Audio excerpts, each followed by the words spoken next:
Chapter 163. The funeral 4 weeks of basic training culminated in the official establishment of the Army Training Battalion. Despite the modest name, this demonstration unit was a highly integrated force comprising infantry, skirmishers, artillery, and logistics elements, a complete military organism in miniature. The military committee had modeled its organization on European armies from the late 18th and early 19th centuries. The battalion served as the fundamental combat unit, with each infantry battalion consisting of 6 companies. A squad held 9 men, 3 squads formed a platoon of 30, and 3 platoons assembled into a company of 100 soldiers. Each company also maintained a standard-bearer, a drummer, a fifer, and a 5-man cooking squad to keep the men fed in the field. The current training battalion fielded 3 infantry companies, 1 skirmisher platoon, and a grenadier platoon, the term used in its original historical sense rather than the later meaning of elite infantry. The chemistry department's No. 1 grenade had proven woefully lacking in lethality, prompting the development of the larger No. 4 model with a cast-iron shell. Insufficient materials and the absence of suitable high explosives forced compromises. They compensated by increasing the device's size and packing it with additional black powder. The resulting No. 4 grenade rivaled old-style defensive mines in its dimensions. The thing was heavy enough to require a hammer-throw technique, and even a powerful arm could only hurl it a dozen meters.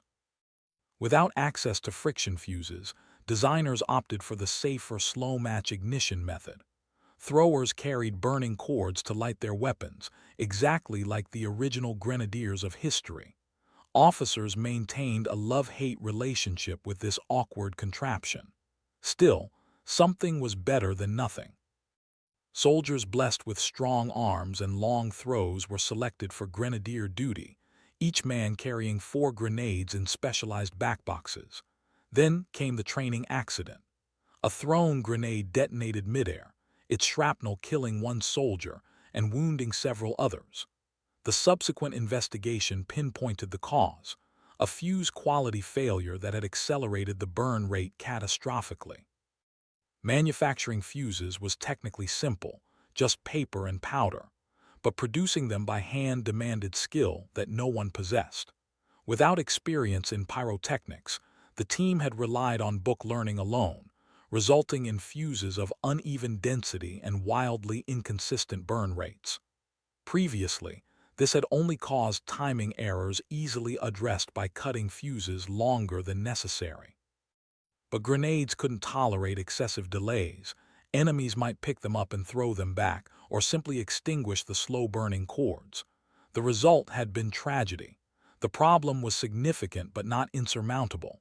The chemistry group spent days testing process improvements, searching for a solution. Unexpectedly, an easy answer appeared of its own accord. One day, a peddler arrived at the Eastgate Market selling something never before available there: firecrackers. Recognizing their value immediately, Dongmen Chuyu bought the entire stock. Test results proved satisfactory. The following day, the firecracker craftsman found himself escorted at bayonet point, along with his family and tools, to the barren commune. Winter crept into Lingao almost imperceptibly. Despite the little ice age gripping the wider world, subtropical Lingao's daytime temperatures held steady above 20 degrees C, cooler than D-Day had been, but still pleasant. The dry season had settled in, rain grew rare, and sunshine became a daily constant. On this particular day, barren land more than 10 kilometers outside Barren Fortress stirred with unexpected activity. Villagers from every direction, local gentry, town merchants, idlers, anyone without pressing business made their way toward this normally deserted plateau. Today marked the bald people's grand funeral. Lingao was a backwater where year-round entertainment, aside from executions at the county seat, was virtually non-existent. Gentry funerals and weddings served as the common forms of public spectacle. These mysterious overseas visitors warranted special attention. Deputy Magistrate Wu Ye changed into plain clothes and melted into the crowds. Unlike his superior, he harbored an intense curiosity about these newcomers that he couldn't suppress.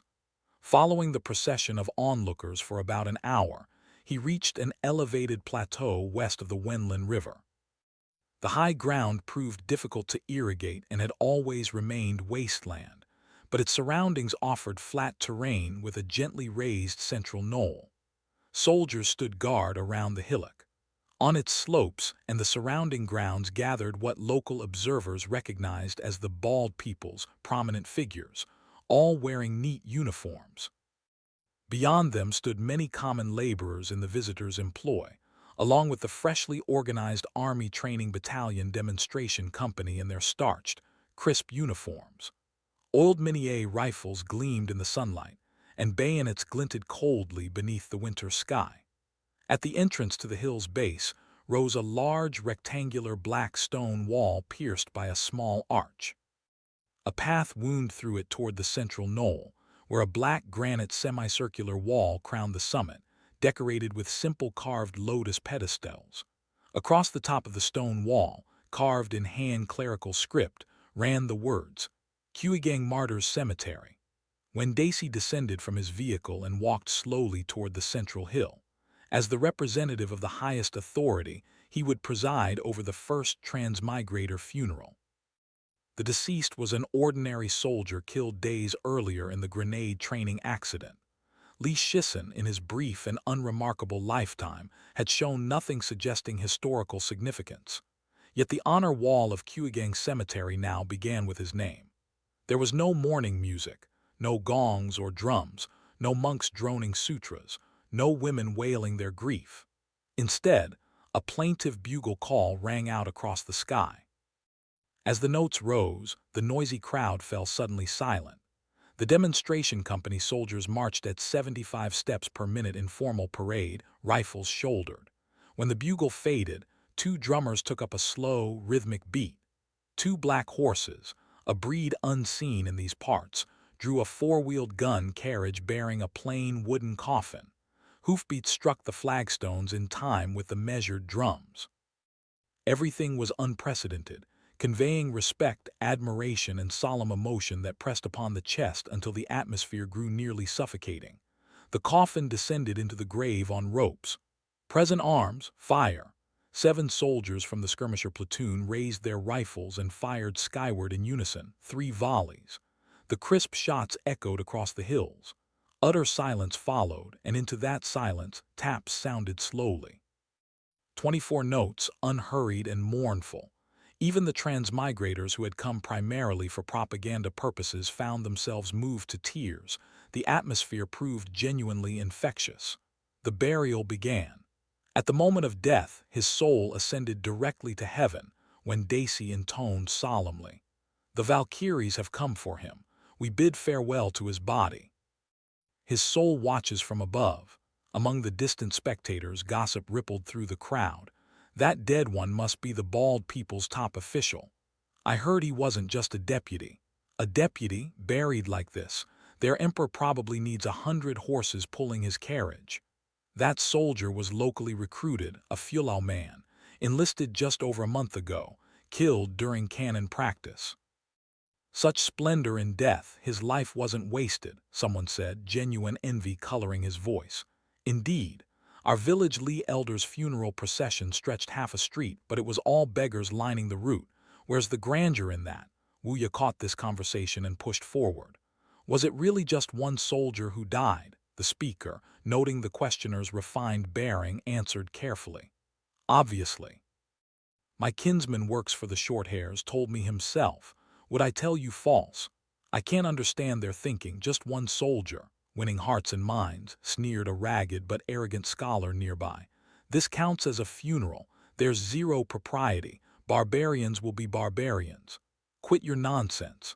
Where does the rights of Joe mandate exorcist chariots leading funeral processions? Someone countered sarcastically. Wu Ye didn't linger to hear more. Fear and admiration warred within his heart in equal measure. The bald bandits were indeed winning hearts, but their methods seemed impossibly effective. striking at the deepest recesses of the human soul. Wu Ye prided himself on being a bureaucratic veteran. He could weep theatrically at the Wanli Emperor's mourning while simultaneously calculating his expense allowances. Yet just moments ago, he had been inexplicably moved to tears, absurd in retrospect. What reason had he to cry? The bald bandit's manipulation of hearts reached demonic levels. Since the autumn harvest, commoners had seemed enchanted, streaming toward barren beach in droves. Defectors multiplied by the day.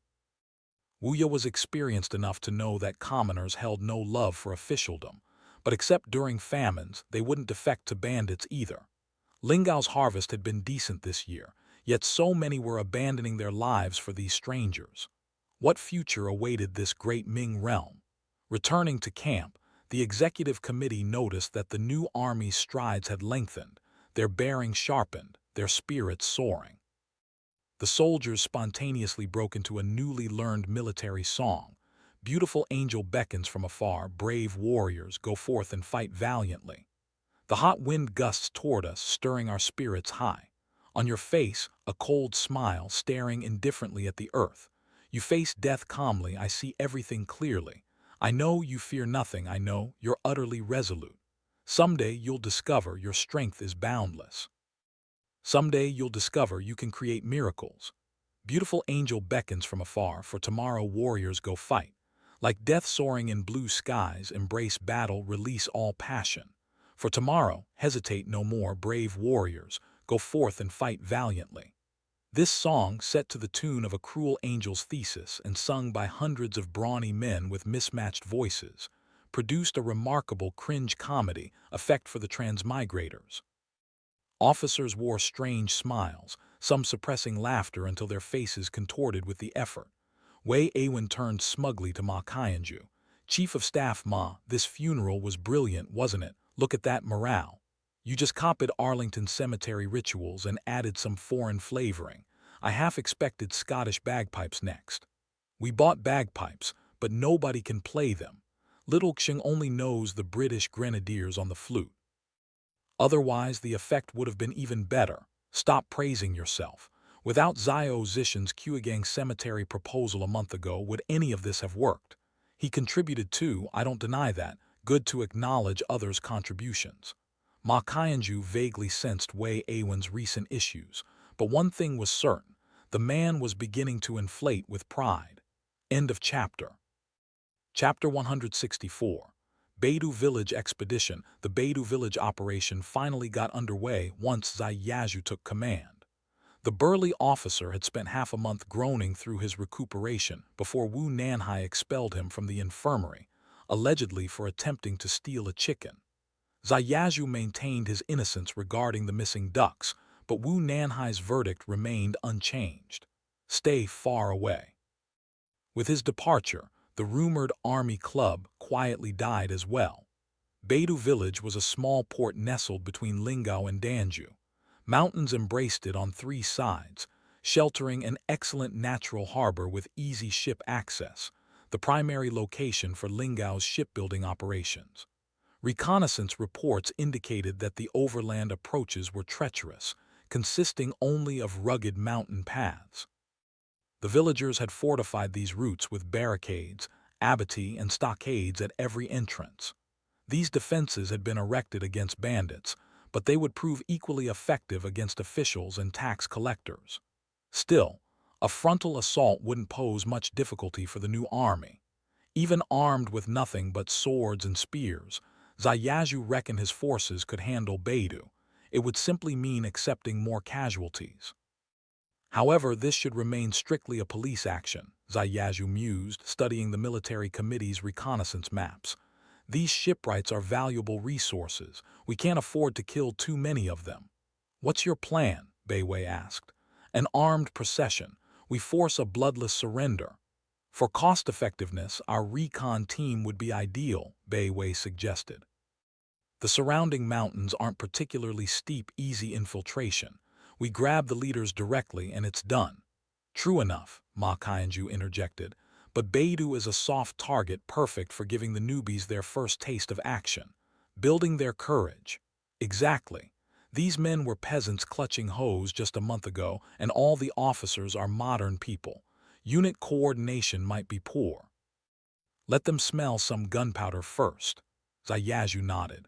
Fine, we'll make it a varied approach. Consider the whole thing a training exercise. Baitu village itself maintained no formal military presence. There was no organized militia to speak of, though all the villagers went armed and had reportedly repelled several pirate raids over the years. According to intelligence reports, the population exceeded 500 souls, with roughly half being able-bodied men. Most were escaped shipwrights who had fled from Guangdong and Fujian provinces. The settlement had originally been a tiny fishing village of 7 or 8 households, but as shipwright refugees trickled in over the years, the population had gradually swelled. Huangsheng had received a promotion. The former Bazang had spent the days following his interview in a state of nervous dread, clearly fearing that the Australians distrusted him. Would they eliminate him over their suspicions? He passed each day in anxious uncertainty. The thought of fleeing crossed his mind more than once, but he remembered the fate of captured deserters, public humiliation followed by execution.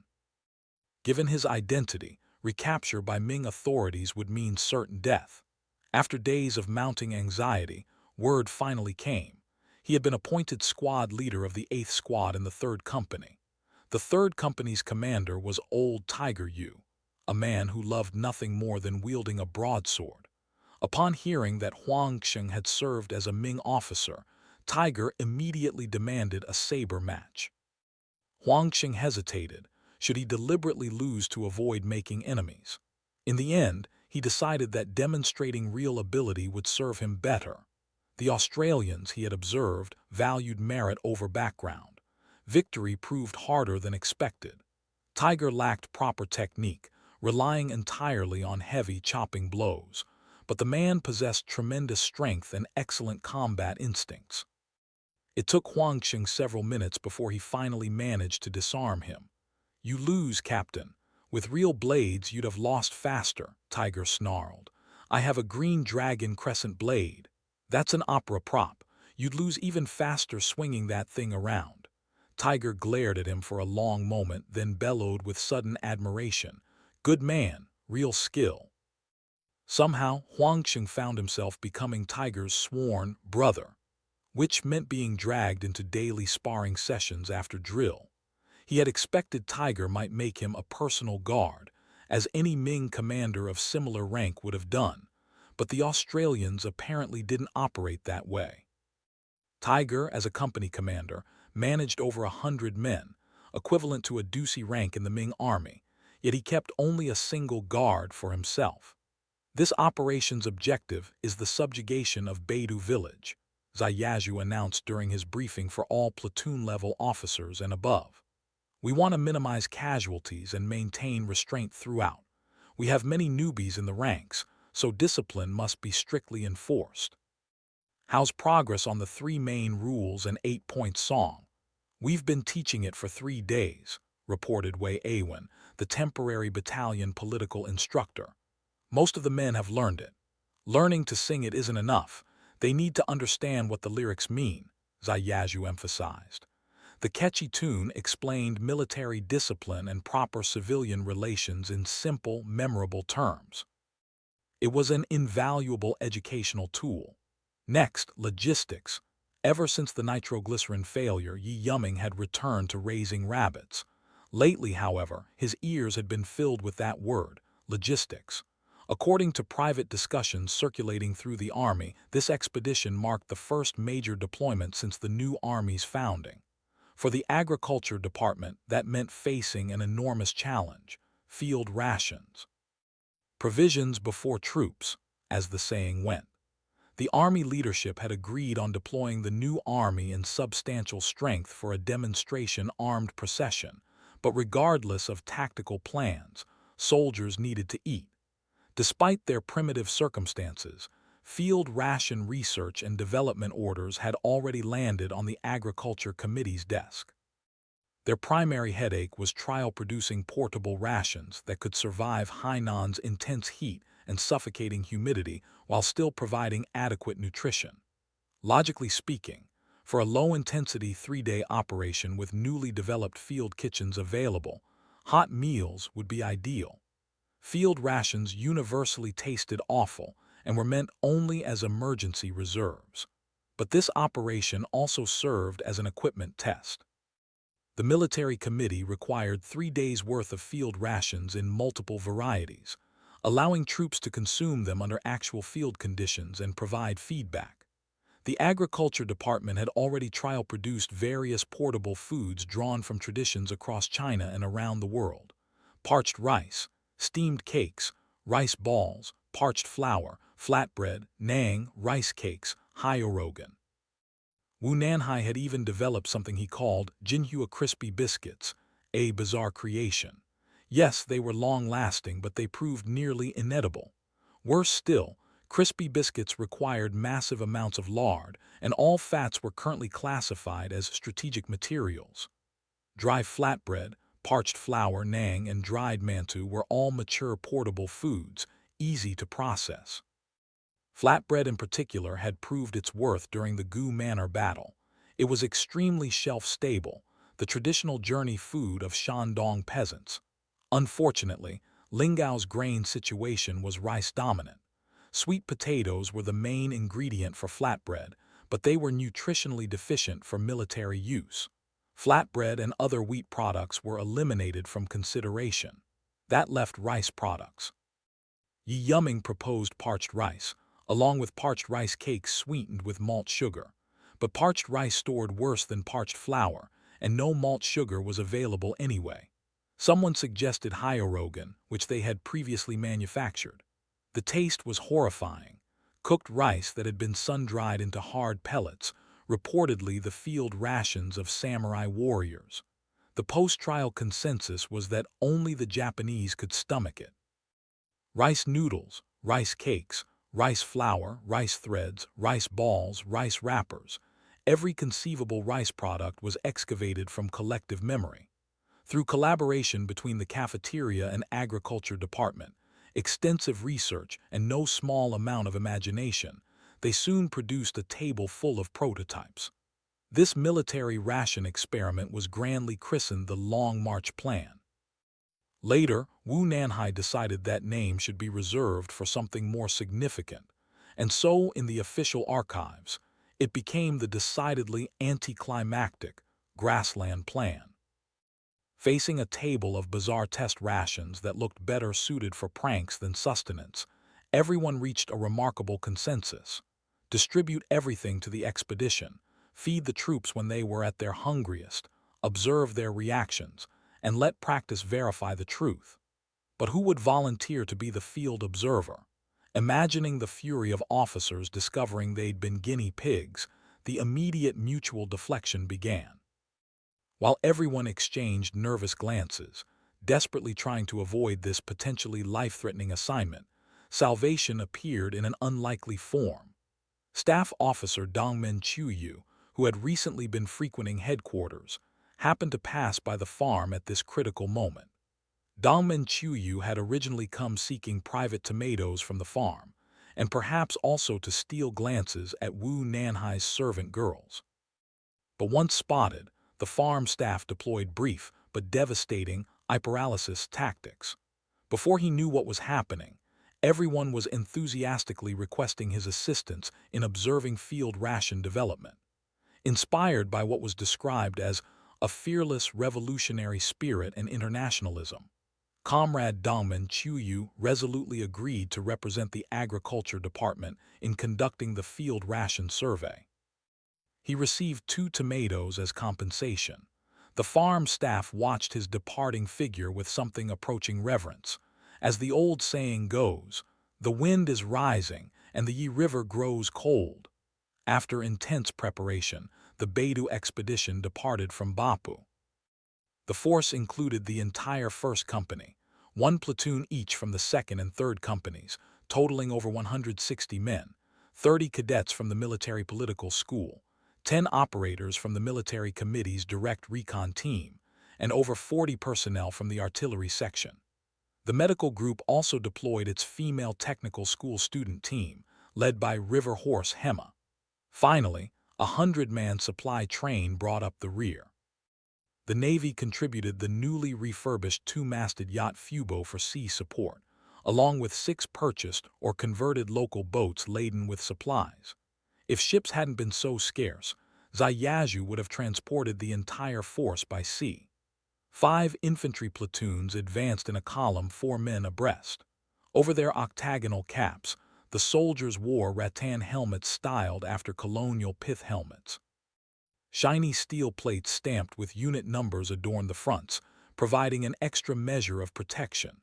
White sun flaps trailed behind, essential gear under Lingao's brutal sunshine. Canvas gaiters were pulled tight around their calves. Cowhide belts carried doubled ammunition pouches, 4 pouches in total, holding 120 rounds and 130 percussion caps. Canteens, bayonets, entrenching tools, and miscellaneous pouches hung from double-shoulder rattan backboxes stuffed with gear, blankets strapped across the top. Though supply ships accompanied them, every soldier carried 10 emergency rice cakes.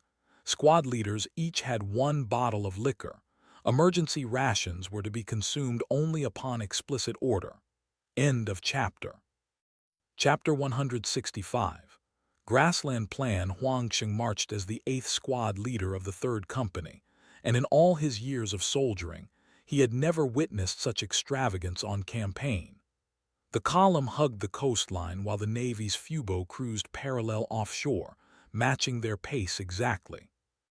At every bivouac, supply ships ran themselves up onto the beach with practiced efficiency, and wheeled field kitchens rolled down their wide gangplanks like chariots of plenty. The kitchens themselves were marvels, cleverly constructed from thin iron plates, complete with built-in stoves and chimneys. Though originally designed to be horse-drawn, they traveled by ship for this operation. The soldiers gathered firewood, fires were lit, and crates of provisions came streaming off the vessels in an endless procession. What astonished Huangsheng most was the water. It was pumped from a dedicated transport ship, an almost obscene luxury. He had come to understand that the Australians processed everything, drinking water included. They never touched raw water from rivers or wells, and they strictly forbade their subordinates from doing so as well. For Ma Qianju, who had organized the logistics, this arrangement was simply practical. The transmigrators lacked bleaching powder for field purification, and a coastal march through Lingao's notoriously water-scarce western region would have meant difficult freshwater supply. Ship transport was safe, convenient, and saved the soldiers precious time and energy. The crates that came ashore didn't contain rice or flour. Instead, they held paper-wrapped blocks marked with Arabic numerals and strange words. Grassland 1, Grassland 2, and so on. Each wrapper bore a different colored band. Huangsheng watched with growing curiosity as the cooks unwrapped them, revealing grayish or brownish blocks that looked decidedly unappetizing. But the moment boiling water hit them, a strange and wonderful fragrance rose from the pots. The appearance remained bizarre, yet the aroma set mouths watering, especially for soldiers who had been marching all day under heavy packs. "What's this?" Huangsheng asked the cook, stirring the nearest pot. "Grassland 1 and Grassland 2. But what is it?" "No idea." The cook sniffed the rising steam appreciatively. "Chief Ma got it directly from the farm. Smells incredible, though. Couldn't tell you the ingredients." "Flour paste," one Lingao local complained. "I can't eat wheat." "Flour paste, dream on. It's probably sweet potato powder." "Can't be," Huangsheng said. "We eat white rice on regular days. You think they'd put us on potatoes for a campaign? Nobody does that." He knew from long experience that soldiers were normally treated like beggars, but combat required proper feeding. "Chow's ready, chow's ready." The cook banged his ladle against the pot's rim, the metallic clanging cutting through the evening air. The soldiers lined up by unit number, 1st platoon, 1st squad at the front, proceeding down through each squad until the 3rd platoon, 9th squad brought up the rear. The new army officers demonstrated their commitment to equality by queuing alongside the soldiers, a practice that had begun during training and now felt entirely natural. Not that it came without complaint. Daily white rice with salted fish was a luxury for enlisted men, but for officers accustomed to better, the monotony wore thin. A few had tried sneaking off to the cafeteria for supplements. Ma Qianju discovered this and put a swift end to it, ordering all officers to eat with the soldiers and leading by personal example. After persevering for several days, Ma Qianju discovered that unlike the 5-kilometer morning runs, which grew easier with persistence, the food situation only worsened with time. He finally relented, decreeing that officers would receive evening supplements. For this expedition, each officer's pack contained 125 grams of canned luncheon meat, a privilege that made every other transmigrator green with envy. Huangxing collected his portion of the paste, studied it for a moment, then closed his eyes and spooned it in. The richness of flavor nearly overwhelmed him. Such deliciousness existed in this world. He wolfed down everything and rushed to check for leftovers. A mob had already surrounded the pot, everyone thrusting out their bowls and clamoring for more. The cook, facing such enthusiasm for the first time, couldn't decide who deserved the remaining scrapings. Finally, he added water and distributed it as soup.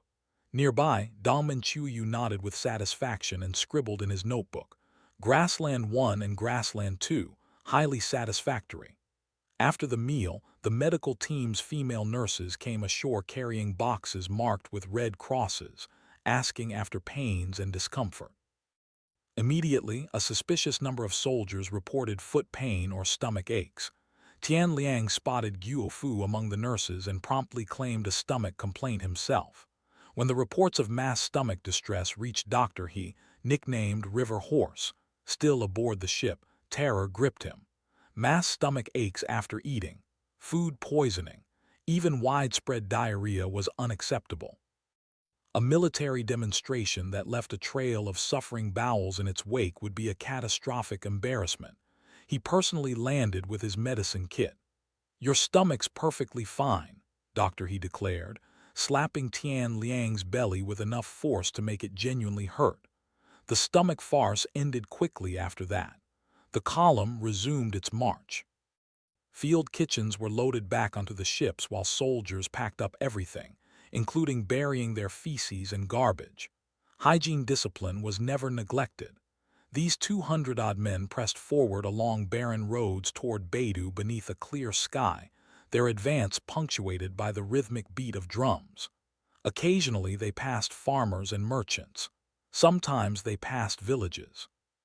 Seeing orderly troops march by, people paused to watch, but nobody fled. The transmigrators' reputation for righteousness had clearly spread throughout the county. At roadside villages, local gentry and elders came forward seeking goodwill, sending representatives bearing tea, grain, chickens, and pork to entertain the troops. Zayazhu always spoke with them courteously, then dismissed the sweating elders, but accepted nothing. Huangxing found this incomprehensible. He understood that disciplined armies didn't loot or disturb civilians but refusing gifts that were freely offered. He mentioned his confusion to Old Tiger, who laughed. "Meat, go ask the medical team if they'd accept it." "Why not?" Huangxing wondered aloud. "Did the Australians eat some special kind of meat?" "You're still new, you'll understand eventually." Near dusk, the column had covered 2/3 of the total distance. Tomorrow would bring mountain terrain. According to the maps, Baitu lay under 15 kilometers away in a straight line. Zayazhu called a halt and ordered them to make camp, preparing for the next day's assault. "Set up camp. Cadets, supervise," he commanded. The military political school cadets had been distributed among the platoons for observation, studying how the transmigrator officers commanded and managed their men. Headquarters had its own cadets as well. The moment the order was given, they sprang into action. Bivouac procedures had been drilled countless times. Officers, cadets, and soldiers all knew their responsibilities without prompting.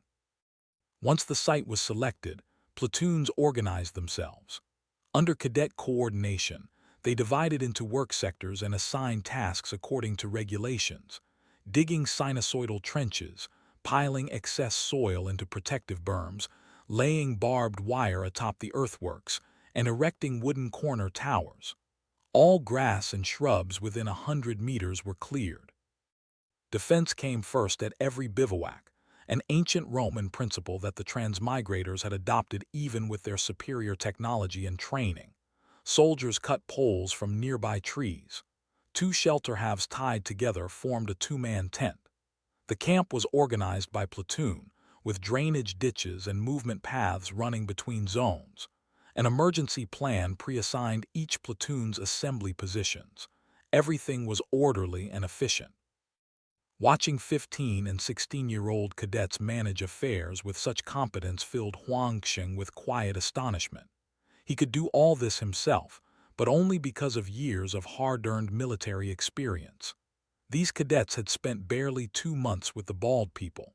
They were still somewhat rough around the edges, true, but given time and combat experience, they would become qualified officers. He sidled up to one of the young cadets. "Where did you learn all this?" he asked quietly. "The chiefs taught us." The cadet pulled a worn book from his satchel, also from this infantry regulations, just from reading. "The chiefs taught us directly from this book. Everything's in here, digging trenches, setting up camp, march formations, all of it." The cadet spoke of the regulations with something approaching reverence, claiming it contained everything a soldier needed to know. Just from a military manual. Huangsheng thought skeptically. Wasn't this simply fighting battles on paper, like the legendary Zhao Qiu from the old tales? He recalled that the Australians did seem to love their books. Though soldiers weren't permitted inside headquarters, he had stolen glances through the doorway. The interior was filled with books and paper scrolls, looking for all the world like a scholar's study rather than a military command post. Were the Australians truly planning to fight their wars from books? The idea seemed utterly unbelievable. End of chapter. Chapter 166. Armed procession. Word that the bald bandits had bivouacked nearby spread through the surrounding villages like wildfire. Over 200 fully armed soldiers with artillery weren't simply touring the countryside for pleasure. Everyone understood that much. Before nightfall, villages within 10 li had dispatched envoys bearing wine, dried meat, chickens, and ducks as offerings. "I was just about to summon them," Zayazhu remarked with satisfaction, "and here they've delivered themselves." His mandate from the executive committee was clear: pacify the roadside villages and secure their allegiance. The headquarters tent housed a radio and a laptop displaying Zayazhu's beloved wargame, now repurposed as an operational simulation system. Outside, 2 soldiers frantically pedaled a dual-person generator to keep it running. Zayazhu himself sat on a folding canvas chair before the tent, 2 red-yellow triangular pennants fluttering on flagstaffs behind him, his personal command flags. The official banner of the Transmigrator Army remained mired in heated debate, but that hardly mattered now. Watching the bent-backed village elders shuffle through the camp gate in their finest clothes, Zayazhu found himself savoring this taste of power. Through a chain of 3 interpreters, one for Lingao dialect, one for military terminology, and one for Qiangzhou dialect, Zayazhu explained that his forces were merely passing through and would depart at dawn. The gifts, he said, were politely refused. What happened next caught him completely off guard. The elders began to weep. They dropped to their knees, clutching at his legs, their desperate pleas tumbling over one another. "What in the world is happening?" Zayazhu turned to translator Xingbuyu, utterly baffled. Xingbuyu was equally perplexed. Why would a perfectly harmless announcement provoke such a reaction? After considerable questioning, the truth emerged. The elders had interpreted rejection of gifts as dissatisfaction, which in their experience meant imminent extortion or worse. Now they were wailing that their villages would surely starve. Zayazhu half laughed, half sympathized with their plight. "Fine, accept the wine," he conceded. "Keep the dried meat and poultry for yourselves. Send fresh vegetables and eggs instead." The elders rose as if pardoned from execution. They then pooled together an offering of 50 liang of silver for Chief Zai, which Zai Yazhu firmly refused. This refusal, unlike the first, earned him genuine praise. The general is incorruptible. The chief is pure and selfless, and similar declarations that Xingbuyu dutifully translated until he grew tired of bothering. His expression hardening, Zai Yazhu delivered the real message. Per executive committee policy, all villages must send representatives to Baron Fortress by the 30th day of the first month, Changzhen Year 2, to discuss matters of bandit suppression. Lateness would be treated as bandit collaboration. "Everyone knows what happened to Gu Manor and their pirate collusion," Zai Yazhu said, his glare sweeping across the kneeling crowd. "We came to Lingao and saw the people suffering while bandits ran rampant. We organized a militia for one purpose: eliminating tyranny, protecting borders, securing the people, maintaining peace on behalf of the court. Those who refuse to cooperate oppose all the people of Lingao, and opposing the people of Lingao means opposing the court. Opposing the court makes you rebel traitors." He slashed his hand downward. "Anyone has the right to execute them. As for the villages not present today, you will notify them." The kneeling crowd exchanged confused glances. These bald bandits were pirates themselves, yet they claimed to act on behalf of the court. But confusion aside, the bloody legend of Gu Manor had been embellished through countless retellings until it had become the stuff of nightmares. No one dared refuse. They could only murmur their assent, secretly relieved their villages had been wise enough to send representatives. Zai Yazhu also demanded that each village provide one liaison to accompany his forces, along with mountain guides familiar with the terrain. Only then were they dismissed. "Did every village send someone?" Zai Yazhu asked Xingbuyu afterward, checking off the villages marked on his map. "Within 10 li all of them came. Within 15 li 3. Zai Yazhu smiled with quiet confidence. "After we handle Baitu, more will come." "Why summon them to Baron?" Xingbuyu asked. "Conscription and requisitions." Zai Yazhu studied the terrain map spread before him. "In Lingao County, we have no real opponents. The next step is utilizing local manpower and resources. Chief Ma wants to seize the county seat and install himself as magistrate, but Commissar Wen prefers to encircle the cities from the countryside, use force to pressure the villages first, building our administrative network before we bother with the seat itself. The county yamen is irrelevant." "The county seat does seem pointless," Xingbuyu agreed. "It's just a yamen. We could occupy it trivially whenever we want." "Exactly. The people are fundamental. Report Navy Commander Chen has arrived. The mountain march would begin tomorrow. The Navy support flotilla couldn't resupply the army until they reached Baitu, so Zai Yazhu needed to coordinate with flotilla commander Chen Haiyang. After discussion, both decided to advance separately the following day. The army would reach Baitu's perimeter by 3:00 p.m. and issue a surrender demand to the villagers. If the demand failed, Zai Yazhu would fire 3 red rockets as a signal for the Fubo to bombard Baitu harbor. If it succeeded, 1 green rocket. Thanks to their recently recruited firecracker craftsmen, signal rockets were now feasible, though modern signal flares remained beyond their capability. They established various communication signals and contingency plans.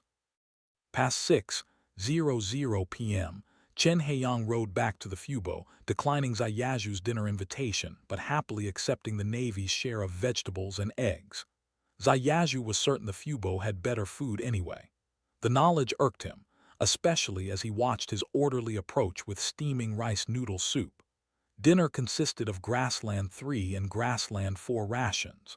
The former was rice noodle wrappers, the latter was rice vermicelli. Boiled until soft and served with complete seasoning packets containing salt, dried scallion, and pepper. A shame there was no chili, otherwise, chili oil would have perfected the dish. The vegetables and eggs from the nearby villages enriched the soup nicely. The taste was quite good, though it lacked fat. Zai Yazhu once again marveled at the local farmers' appetites. One soldier ate nearly 3 jin of rice noodles before finally stopping. The officer's soup contained sliced luncheon meat.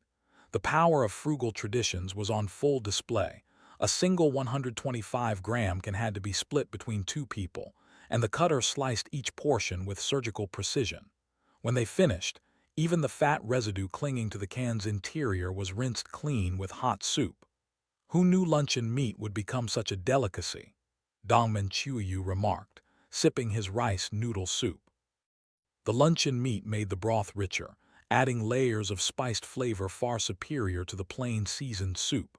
Grassland 3 and Grassland 4 seemed adequate enough. Their main drawback was fat deficiency. Without luncheon meat, the plain seasoning packets left the soup bland. He noted his impressions of the rations in his notebook, then walked outside to stretch. His foot struck something that went clanging across the ground. Looking down, he spotted an empty luncheon meat can. Such waste! Who did this? Dong Menchuyu was outraged. Tin steel plate was still beyond the industrial department's current capability. In the cafeteria's daily cooking, cans, vacuum foil bags, and plastic bags were all carefully washed and returned to the planning committee warehouse for reuse. He searched the area, collecting all the discarded cans he could find, then rushed to headquarters to report to Ziyazhu. That evening, all officers received new orders. Used cans must be washed clean and collected. Artillery Training Battery Commander Ying Yu was deep in the mountain march when he paused to rest.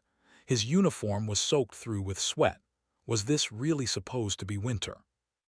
He took a long drink of salted water from his canteen and surveyed the winding mountain path ahead. Dense forest obscured the column stretching before and behind him. The terrain wasn't particularly steep, but the going was rough. Ying Yu mentally assessed his unit. The Army Artillery Training Platoon, consisting of 3 12-pounder mountain howitzers. The cannons had been disassembled for mule transport. A standard 12-pounder howitzer required 3 mules. The first carried the barrel, the second carried the frame and wheels, and the third carried 2 ammunition boxes. Each box held 8 shells, 2 explosive and 6 solid, for a total of 16 rounds. The normal combat load was 48 rounds per gun, but the transmigrators simply didn't have enough horses and mules. Even fielding just 3 guns had consumed most of the farm's horses. Wu Nanhai had demanded that Ying Yu personally guarantee all horses would return safely, and had even sent Yang Baiagui along with the expedition to provide horse care. Yang, at least, was permitted to ride the ships and avoid the grueling foot march. Several artillerymen passed Ying Yu on the trail. Like the infantry, they carried full gear and rifles. The sole exception was a 15-year-old kid who went without a rifle, a military political school artillery cadet, skinny as a rail. Ying Yu had exempted him from carrying one. When will we have proper draft animal transport? Ying Yu sighed to no one in particular. Behind the artillery came a dozen porters shouldering artillery gear. These were the village liaisons recruited the day before. Ziyazhu had arranged for them precisely to meet additional manpower and material needs, sending them back to their villages to arrange help. Ying Yu had decided that since they were otherwise idle, they might as well assist with carrying equipment to reduce the burden on the horses. Artillery simply came with too much miscellaneous gear. Bai Wei led the recon team and their guides several kilometers ahead of the main column, conducting screening and sweeping operations, clearing potential ambushes and observation posts. According to the guides, Baitu rarely contacted neighboring villages. They traded directly by ship, food, supplies, even shipbuilding timber arrived by sea. The village lacked for nothing and its people lived comfortably. Markets were held occasionally, with transactions often conducted in foreign silver. Someone had even spotted large foreign ships visiting Baitu's harbor. Due to harassment from local bandits, Baitu had built stockades guarding the road junctions. As for maritime powers, they left Baitu alone. Pirates frequently came there to buy and repair ships. End of chapter. Chapter 167. Capturing Baitu village, a scout came rushing back to where Zai Yazhu sat astride his horse, the only mounted officer in the entire column, riding Nick's prized Alanche. The racehorse was truly magnificent, and every native they passed stared at the animal with undisguised admiration. Horses were rare enough on Hainan, let alone one so tall and beautiful. Since entering the mountains, however, Zai Yazhu had spent more time on foot than in the saddle. The steep terrain and dense jungle canopy meant that any ambush would naturally target the only horseman first, and much as he disliked walking, self-preservation won out over comfort. After more than 2 hours of gasping his way uphill through the suffocating vegetation, he was already regretting the month of free labor he'd promised Wu Nanhai in exchange for borrowing the beast. "Commander Zai, Baitu's checkpoint lies just ahead." "Confirmed." Zai Yazhu wiped the sweat from his forehead. "Confirmed. We've already sent negotiators to demand they open up. Let them keep talking." Zai Yazhu waved his arm.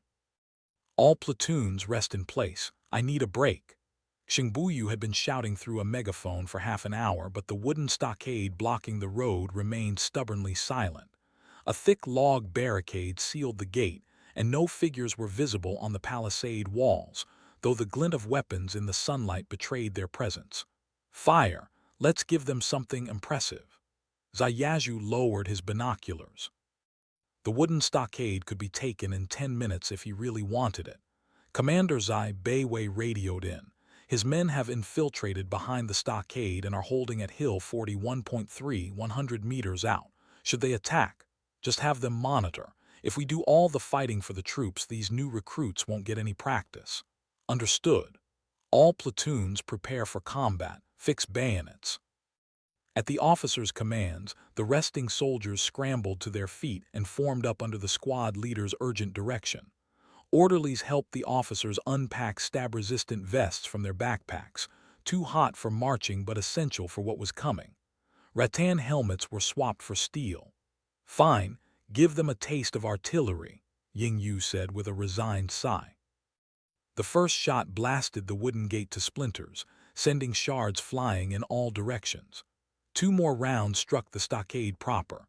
One blew a wooden parapet clean off, the other punched straight through the wall. The 12-pounder iron balls traced smoking arcs through the air, a terrifying spectacle. The training battalion soldiers cheered at the display of their artillery's might. Almost simultaneously, white smoke billowed from the stockade walls and a cannon report echoed across the hillside. The cheering soldiers ducked instinctively. Some dove face first into the dirt with their hands over their heads, while others looked ready to flee outright. The formation wavered dangerously. Good heavens! Xingbuyu, though technically a non-officer, had full equipment and carried his beloved flute, planning a heroic British Grenadier-style column assault. He had not expected enemy cannon fire to throw a month's worth of training into such chaos. Stand fast, don't panic." Officers drew their swords to restore order. Recruits fear cannons, the old saying held true. Zai Yazhu cursed under his breath as he watched his troops scramble. "On returning, I must drill them endlessly under cannon fire," he resolved silently. "Old Tiger Yu thrust his sword skyward. Any bastard who looks back, I'll chop him down. Everyone stand firm, you worthless lot." The flat of his blade cracked against a soldier who was turning to run. The stockade's cannonball fell less than 100 meters away. Ying Yu recognized it immediately and felt no alarm. "They're using scrap iron and rocks as shot. Continue firing." Zai Yazhu did not order an immediate assault. Instead, solid iron rounds pounded the position relentlessly, and the logs collapsed like children's blocks. Within minutes, the entire stockade was reduced to a smoking, burning heap of rubble. Soon figures came rushing out with weapons raised for close combat, but the stabilized infantry met them with volleys that cut them down where they stood. After the first fusillade, a dozen or more lay fallen. The survivors, spattered with blood and screaming in terror, fled back toward the wreckage. Zai Yazhu ordered a bugle assault. This time there was no embarrassment. The platoons correctly alternated cover and advance, quickly entering the checkpoint. The ground was littered with bodies crushed by cannon fire and falling timber. Soldiers mercilessly bayoneted the dying and wounded, their screams echoing through the smoke. Zayazhu shook his head. These soldiers had weak fighting spirit but killed without hesitation. Whether that was good or bad, he couldn't say. Prisoners were tied 10 to a rope. Xingbuyu hastily interrogated them. Almost all were Fujianese refugees who had fled endless tax exactions to Hainan. Baitu had sheltered them in exchange for monthly rice and cash payments. They worked as laborers and militia. The cannons and powder, they explained, had been bought from red hairs who came seeking ship repairs. They had also purchased red-haired muskets, but poor handling had caused injuries, so the weapons were eventually abandoned. "What damn times we live in," Xingbuyu said after finishing his questioning, his voice thick with indignation. "The Ming is finished, even tiny villages are raising private armies. The Ming is finished, but the Jurchen aren't much better." Zayazhu sighed. Though dynastic cycles seemed inevitable, the Ming-Qing transition was a rare historical regression. Just as the world approached the threshold of modern civilization, China was about to become a brutal, backward slave state, its people impoverished and ignorant, its science destroyed, its culture castrated. The only thing that would remain was Macartney's observation of a barbarizing China and its so-called prosperous age. Zayazhu was no Ming enthusiast, but even the rotten Ming lacked the ugliness of the Q hairstyle. That alone meant he could not allow history to repeat itself. "Little Wei, take the first company and double time forward. Reach Baitu quickly, but don't enter yet." Zayazhu turned to brief Wei Aiwen. "Seal all land exits, don't let anyone escape." "Understood. The naval blockade should be in place. The Fubo ought to have arrived by now. Once you're deployed, fire a red rocket to notify them." The remaining soldiers cleared the battlefield. Bodies were tossed into the ravines, and logs were dragged from the road. Zayazhu noted the strategic terrain and ordered one platoon to guard the rear while the other units continued toward the village. By 3 o'clock in the afternoon, Baitu surrendered. The village was well fortified: wooden palisades, rammed earth walls, and log-built gun towers. Remarkably, the four corners featured bastions. It looked less like a Chinese village than a crude European fortress. Some villagers attempted to escape by sea, but the Fubo's broadsides drove them back. With no avenue of escape and a 12-pounder mountain howitzer smashing one of their gun towers, the village had no choice but to capitulate. Ying Yu breathed a sigh of relief. His ammunition was nearly exhausted. After detaining the surrendering village elders, Zayazhu ordered his forces to occupy the village. Walking through its streets, he realized this was a small paradise. The houses were simple, but the villagers looked healthy and properly clothed. They showed normal fear, unlike the desperately poor villages he had seen, where peasants had dead, fish-like eyes. The village warehouses and workshops were sealed. Zayazhu inspected them carefully. Soldier discipline remained strict, thanks to the transmigrator officers supervising. The Navy fleet entered the harbor and began offloading supplies and ammunition. Also arriving were the planning committee's inventory staff and Wen Daisy himself, in his capacity as a shipbuilding expert. Baitu's greatest wealth was its shipyard, and they needed to evaluate whether the village was viable for continued use. Relocating would mean abandoning the existing infrastructure. The shipyard sat on the beachside near the bay. Ships rested on the slipways, some incomplete, others under repair. After the inspection, it was clear that Baitu's facilities were comprehensive: ironworks, hempworks, tung oil works, paint works, and even a small lime kiln. But the harbor was too cramped. With mountains on 3 sides and a water depth of over 10 meters, the entire harbor could still only accommodate 8 to 10 ton vessels. The village's shipbuilding capacity matched this limitation. Only one 400 Liao ship sat on the slipways, the rest were small fishing boats. Nice place. Wen Daisy's eyes sparkled at the sight of such complete ancient shipbuilding facilities, momentarily forgetting his purpose. Too small, fine as a storm harbor, but too small for a proper shipyard. It's a bit like chicken ribs, scant meat but a shame to throw away, Wendacy agreed reluctantly. The harbor's water was limited and the land space was equally constrained. The current scale was clearly the maximum. After deliberation, the decision was made: relocate the entire village. Move the women, children, and elderly first. Leave some shipwrights to complete the vessels already on the slipways.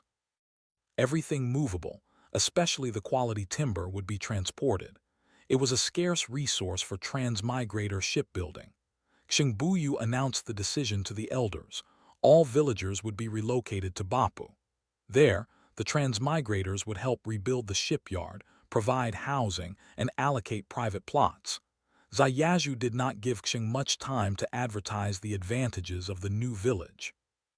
He sat on a camp stool, brandishing a long saber and glaring menacingly. Enough talk. Return and tell the villagers. Pack up, prepare for phased departure. The bayonet-fixed soldiers behind him added considerable persuasiveness to the message. No prolonged discussions and no political mobilization were needed. Bayonets and cannons were the hard truth. The villagers were ordered to pack and prepare for relocation. Anticipating an extended process, Li Jun and one platoon would garrison the village until the operation was complete. End of chapter. Chapter 168. After-action review. Inside the headquarters tent pitched on the village beach, the Baitu expedition's officers, NCOs, and cadets from squad level and above had assembled. Nurses from the medical team circulated with tea as pleasantries were exchanged, and the mood was buoyant. Despite a few minor embarrassments, the battle had unfolded according to textbook procedures. Casualties stood at 0. We must develop the habit, Zayazhu began, of conducting a thorough review after every operation. Speak freely, nothing is off limits. The native NCOs held their tongues. Their ingrained sense of hierarchy ran too deep for candor. Zayazhu let it pass, such things took time. Bivouac and sentry arrangements satisfactory. All arranged. Good. Now, this was our first large unit combined operation and there were problems aplenty. When that enemy cannon fired, every platoon wavered. We were fortunate their piece was garbage. Had they actually hit someone, we'd have had a total rout on our hands. There are no veterans among them, someone offered. They're all green recruits. We need more adaptation training under live fire, get them accustomed to explosions. The real key is more combat experience. Combat will come, Zayazhu cut in. But in their current state, there's a 90% chance they'll break at first contact. Running is still preferable to paralysis, just freezing in place, waiting to die. Those first company soldiers burying their faces in the dirt, truly embarrassing. Were they playing ostrich? His criticism was brutal and unhesitating. Aiwens' face flushed crimson. As commander of 1st Company, the demonstration company no less, with an excellence rate exceeding 60%, his unit had delivered the day's most humiliating performance. I'll impose strict rectification upon our return. His voice was subdued. Anyone showing cowardice will be transferred to logistics. It was their first taste of combat. Fear is understandable, another officer countered. If we remove them, how do we replace them? Retrain from scratch. I agree it's unnecessary, Zayazhu said. When a unit is weak, commanders should look for reasons within themselves rather than blame the soldiers. Aiwens felt as though he were sitting on pins and needles. This was turning into a struggle session. He rose to his feet. I'll make a deep self-criticism. Forget it, little Wei, relax.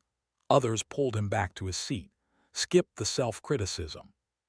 When we return, everyone will submit new training plans and methods. We need rapid improvement. And you platoon commanders shouldn't assume your men passed muster. The absence of embarrassment was luck. It doesn't mean you have strong troops. Old Tiger, you and the others grimaced their acknowledgement. Post-battle reviews were never pleasant affairs. Now, marksmanship, Zayazhu continued. During the checkpoint engagement, our volleys were utterly ragged.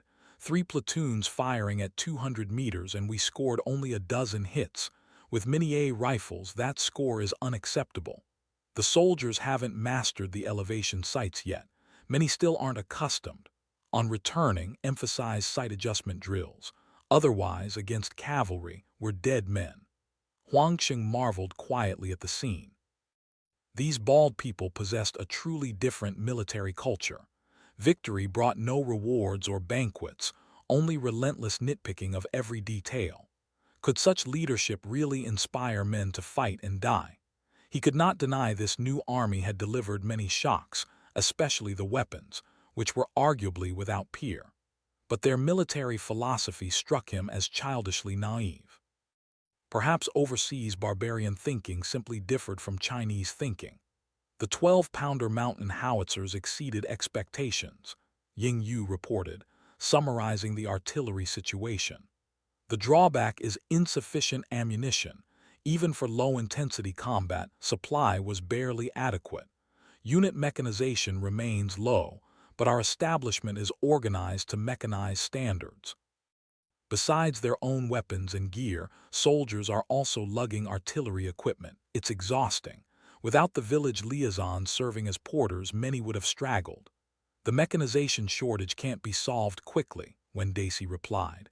Raising or purchasing horses won't happen overnight. Hainan isn't horse country. I'm aware. Wu Nanhai can't conjure horses from thin air. Ying Yu shrugged. My suggestion, given how few horses we have, we expand artillery personnel, dams substituting men for beasts. That's the idea. The transmigrators exchanged uneasy glances. This was the most despised aspect of the old army system, reviled 100-fold more than even the bannermen system. I know it's terrible, Ying Yu pressed, but how else do we ensure gun mobility? No alternatives presented themselves. An emergency horse-buying mission was theoretically possible, but purchasing horses in Guangzhou proved difficult.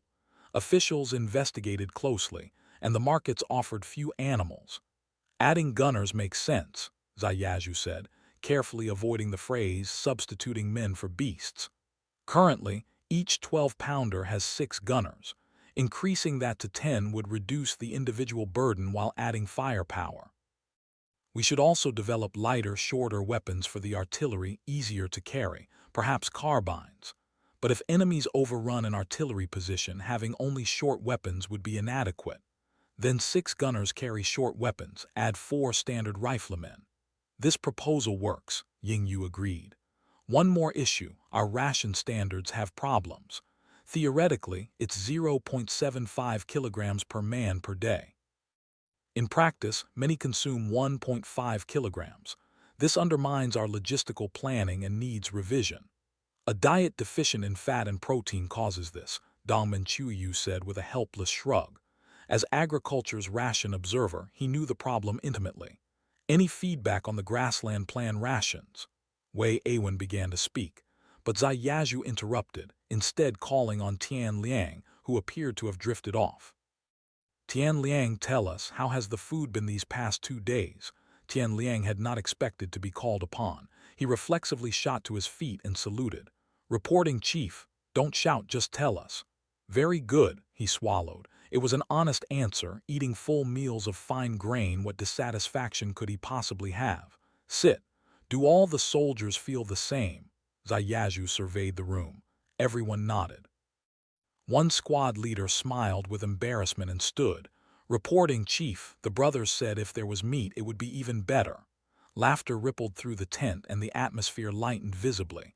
Wanting meat is good. Currently it's difficult, but when we're richer the brothers will eat meat every day. Zayazhu wrote out a blank check. Really, Chief? Zai, the squad leader, was stunned with excitement. Huangqing privately found it amusing, trusting officers' words. Only if the sun rose from the west. Soldiers eating meat daily, where was such good fortune to be found? Of course. Zayazhu nodded and gestured for him to sit. The soldiers probably have no complaints. What about the officers? No fat. Grassland 1 and -2 are good.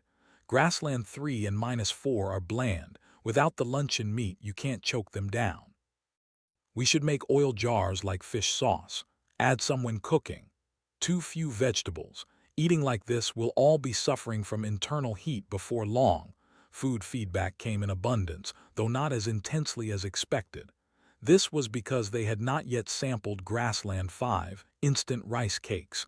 Dongmen Chuyu had tried one. The taste was truly horrifying. After the meeting adjourned, the village elders were brought to the headquarters tent. They knelt upon entry and were promptly helped to their feet by Wendaci. The transmigrators needed Baitu's people and property, but forcibly relocating over 500 souls from comfortable homes to an unknown destination would obviously provoke resistance. Following Wendaci's arrival, the officers had agreed. Winning over the village leadership was essential to pacifying the commoners. Violent incidents during transit had to be avoided. The 3 elders who entered represented the village's major surnames. 2 were Fujianese. One was surnamed Lin, a carpenter. Another surnamed Lu, a blacksmith. Both had brought their entire clans, and together they held dominant power in the village. The third was a Cantonese man surnamed Zhang, a shipwright who had come only with his wife and children.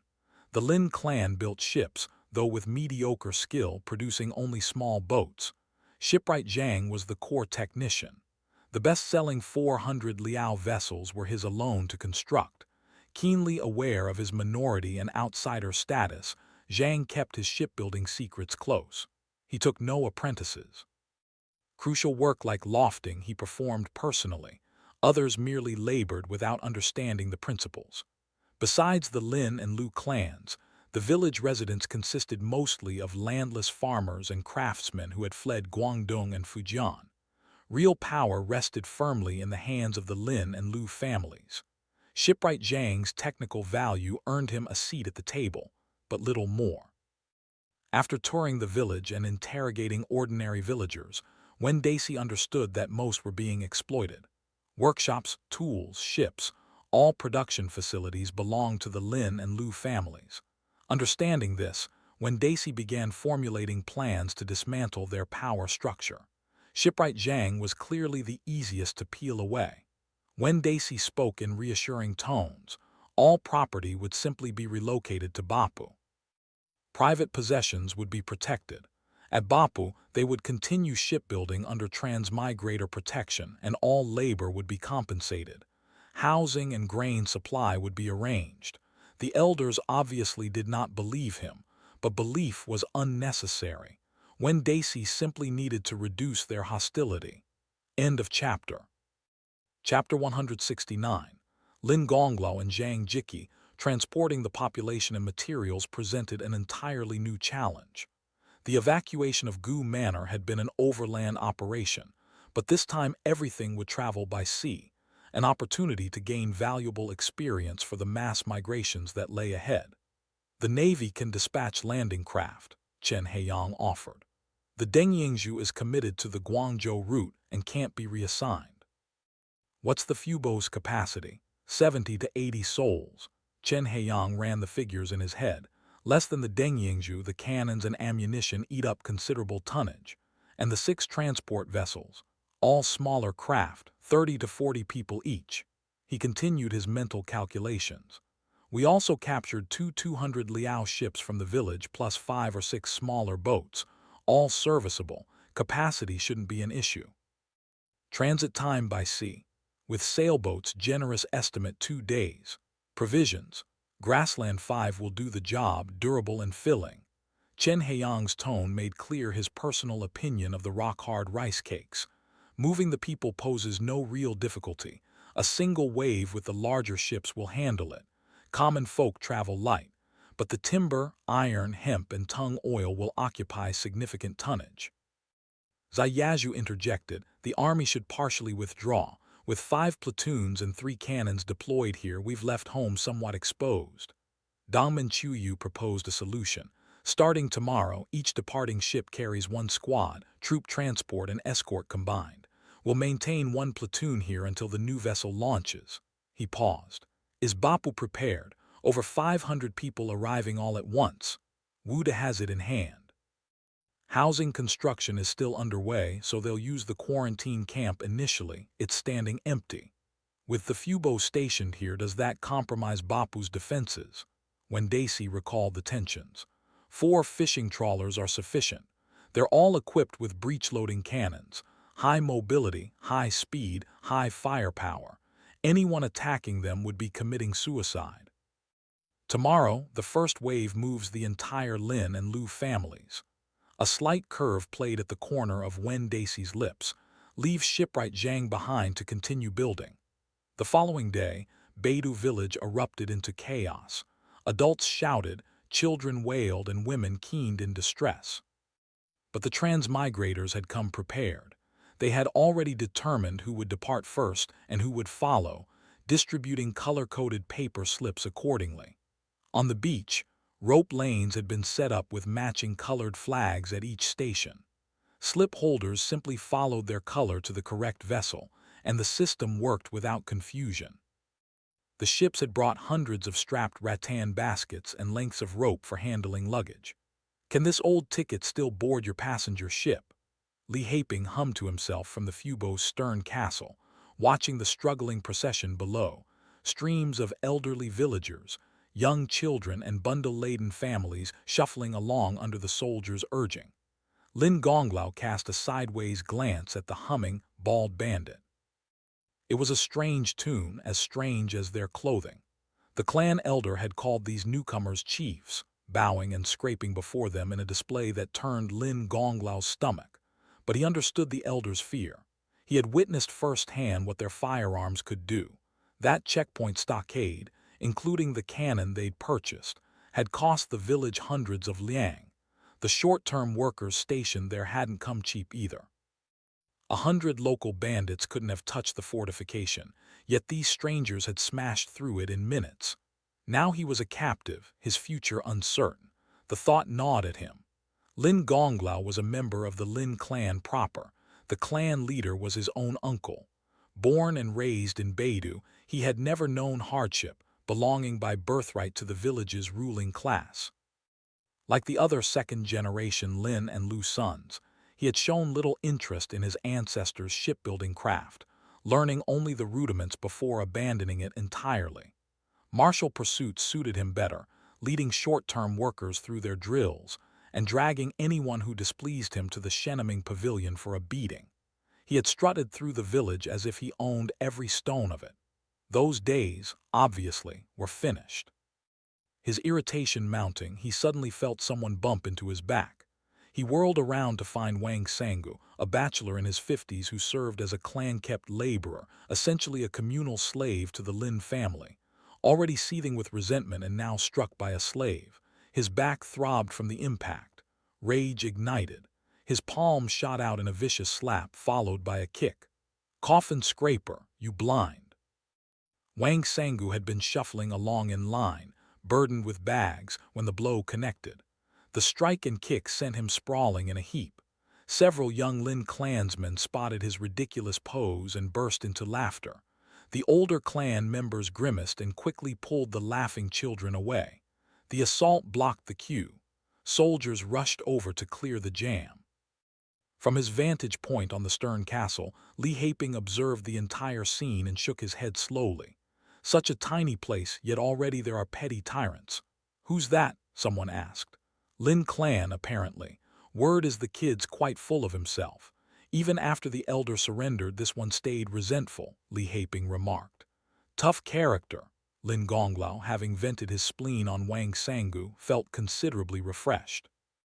Victoriously, he added a few more kicks for good measure. Just as he was warming to his work, a burly man shouldered through the crowd, cudgel in hand. "What the hell is going on here?" The man's voice boomed across the beach. "Nothing better to do than brawl." I dare not, I dare not." Wang Sangu scrambled to his feet, hands raised in supplication. No fighting, no fighting, but Lin Gonglao was young and hot-blooded. He had not yet adjusted to his altered circumstances, and he faced the newcomer with all his former arrogance. "I'm disciplining my slave. What concern is it of Wang?" Stars exploded across his vision. When consciousness returned, he found himself sprawled on the ground, his skull blazing with pain. He touched it gingerly. A substantial bump was already rising.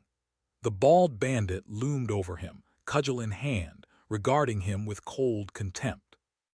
"Do you know basic manners? This master that you think I'm the same generation as your father." Lin Gonglao nearly choked on his fury, but he understood the principle that wise men don't fight impossible battles. He rose in silence and prepared to leave. "Hold it." The voice came from behind. Gonglao forced down his rage and turned, straining to appear docile. "What? You're clearly strong. Help the old man carry his things." Gonglao almost exploded, but the throbbing in his skull served as a pointed reminder. Times had changed. Reluctantly, he stooped to pick up one of Wang Sangu's baskets. The old man frantically waved him off. "Did you grow up eating shit?" The man's words sliced like a blade. "A young fellow carrying just that." Gonglao silently added 2 more bundles to his load, mentally cursing 18 generations of these bald bandits' ancestors. As he trudged through the line, a sudden burst of laughter erupted behind him. He didn't need to look. He knew it wasn't the Lin clan laughing. It had to be the laborers and their ilk. People who had once smiled obsequiously at him, never daring to meet his eyes, now laughed at him openly. Seething with bitter resentment, he followed the crowd to the gangplank. Straw packs were piled nearby, one for each passenger. Opening his, he found a bamboo tube with a stopper, apparently for water, along with something wrapped in paper. He tore it open slightly. Biscuits. Thoughtful preparation. Gonglao touched the swelling on his head, wondering what the future held. For the first time, a thread of genuine fear wound through him. He was beginning to understand a simple truth. The world extended far beyond Baitu village now. Zhou Dongshan returned to the stern castle with evident satisfaction. Li Huamei chuckled. "Playing social justice warrior, are we? With brats like that, you have to knock the arrogance out of them early, otherwise they'll cause no end of trouble later. This world is ours now." Zhou Dongshan twirled his cudgel with practiced ease. "I even held back. Otherwise I could have left no visible marks at all, just internal damage. Careful, corpses are useless to us." Li Huamei privately wondered why the executive committee had assigned this printer here, probably for interrogations. He and Zhou shared quarters, and he often saw the man return late at night wearing a mysterious smile. Eventually, he learned the truth. The security group called for Zhou whenever they needed someone questioned. After dispatching the first wave of evacuees, when Daisy personally inspected the confiscated treasures, the timber reserves were abundant. Camphor, fir, and pine totaling over 500 logs. Various hardwoods, Hainan sandalwood, Guangdong lychee wood, ironwood, numbered over 100 logs more. There were more than 1,000 bamboo poles. Stores of pig iron, tung oil, yellow hemp, white hemp, palm fiber, and oyster shells rounded out the inventory. The warehouses yielded a bounty of ship fittings, including several forged four-claw iron grapnels, abundant sails, ropes, and nails, and a considerable weapons cache. When Daisy's inspection turned up over 10 cannons, all British-made, specifically East India Company 24-pounder ship guns. Short-barreled carronades, a design unique to Britain. The unusable muskets proved to be British-made matchlocks. The English presence here was clearly significant. According to shipwright Zhang, red hairs occasionally called at the village for fresh water and minor repairs, paying in powder, weapons, and foreign silver. "You can repair red hair ships?" Wen Daisy asked. "Red hair ships differ from ours in many ways, but ships are ships," shipwright Zhang replied respectfully. He was in his early 40s, possessed the finest craftsmanship in the village, built the largest vessels, and was said to have many ingenious ideas. "Could you build a red hair ship?" The shipwright hesitated. "The sails," he trailed off. "We lack sufficient cloth." He thought for a moment longer. "Also, the rigging is complex. The operating mechanisms are intricate. Without foreign craftsmen to guide me, I probably cannot replicate them." "These things I know." Shipwright Zhang glanced at this bald person with surprise. "Could such a pampered-looking gentleman actually understand these matters? Then I am willing to try. What's your name?" "This humble one is Zhang Jiqi." When Daisy paused, then laughed aloud. "Good, good.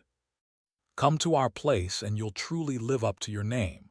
Jiqi sounded exactly like the word for machine, a perfect fit for the industrial future awaiting him. End of chapter.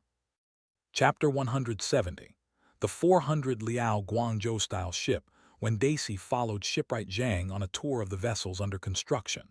Over the years, he had built countless Western ship models, though Chinese seagoing vessels remained more of a casual hobby than a serious pursuit.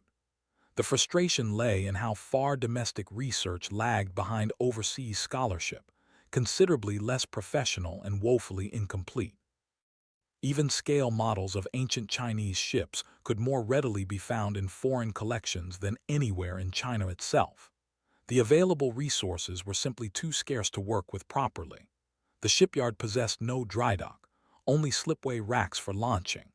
Wen Daisy was well aware that dry dock technology in China dated back to the northern Song dynasty's Xining era, when such facilities had been used to repair imperial barges. But subsequent usage had been exceedingly rare, an historical anomaly at best. Without Shen Qiu's meticulous records in the Dream Pool essays, the practice might have been lost to time entirely. "How do you launch ships without proper slipways or docks?" Wen Daisy asked, genuinely curious about ancient methods. "We coat the beach with slippery mud, then haul the vessel out with ropes." Brilliantly simple. Wen Daisy nodded appreciatively. The old saying about the wisdom of the common people being inexhaustible was not merely rhetoric. It was lived experience, passed down through generations of practical problem-solving. The ship before them stood roughly 70% complete. The hull had taken shape, but no deck planking had yet been laid. With his admittedly limited knowledge of ancient ship design, Wen Daisy recognized it immediately as a Guangchuan, a GuangzhouStyle ship. These were among the largest Chinese seagoing vessels, wide at the top and narrow at the bottom, featuring a distinctive virtual tail at the stern. Their most characteristic element was the center-line-mounted drop keel that extended below the hull proper. This drop board dramatically reduced rolling and leeway, making it the Guangchuan's signature trait. By his estimation, this particular vessel measured roughly 400 liao, the maximum size the Ming government permitted for civilian ships. Chinese shipwrights could obviously construct 1,000-ton vessels when they wished, but excessive size created operational headaches, harder to evade authorities, more difficult to access shallow harbors. When Daisy studied the ship's proportions and estimated its dimensions, approximately 27 meters in length, over 5 meters in beam, with a displacement of around 70 tons. The measurements aligned with other 400 liao ships he had read about in technical literature. Apparently, the design had become fairly standardized over time. "Do you work from Chuanchu?" he asked, referring to the traditional ship books that codified construction specifications. "From ship books," shipwright Zhang's face reddened with embarrassment. "No ship book," he muttered. When Daisy knew the man was guarding his trade secrets, as any skilled craftsman would, but he also knew that without impressing Zhang, he would face endless evasions and half-truths. There was nothing for it but to demonstrate that he already possessed knowledge worth protecting.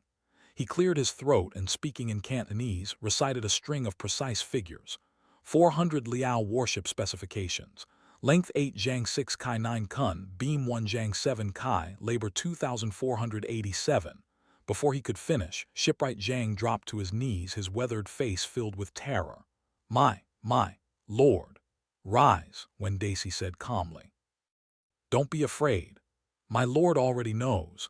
When you reach Bopu and see our iron ships, great and small, you will begin to understand the true depths of worldly ingenuity. What is one petty ship book compared to that?"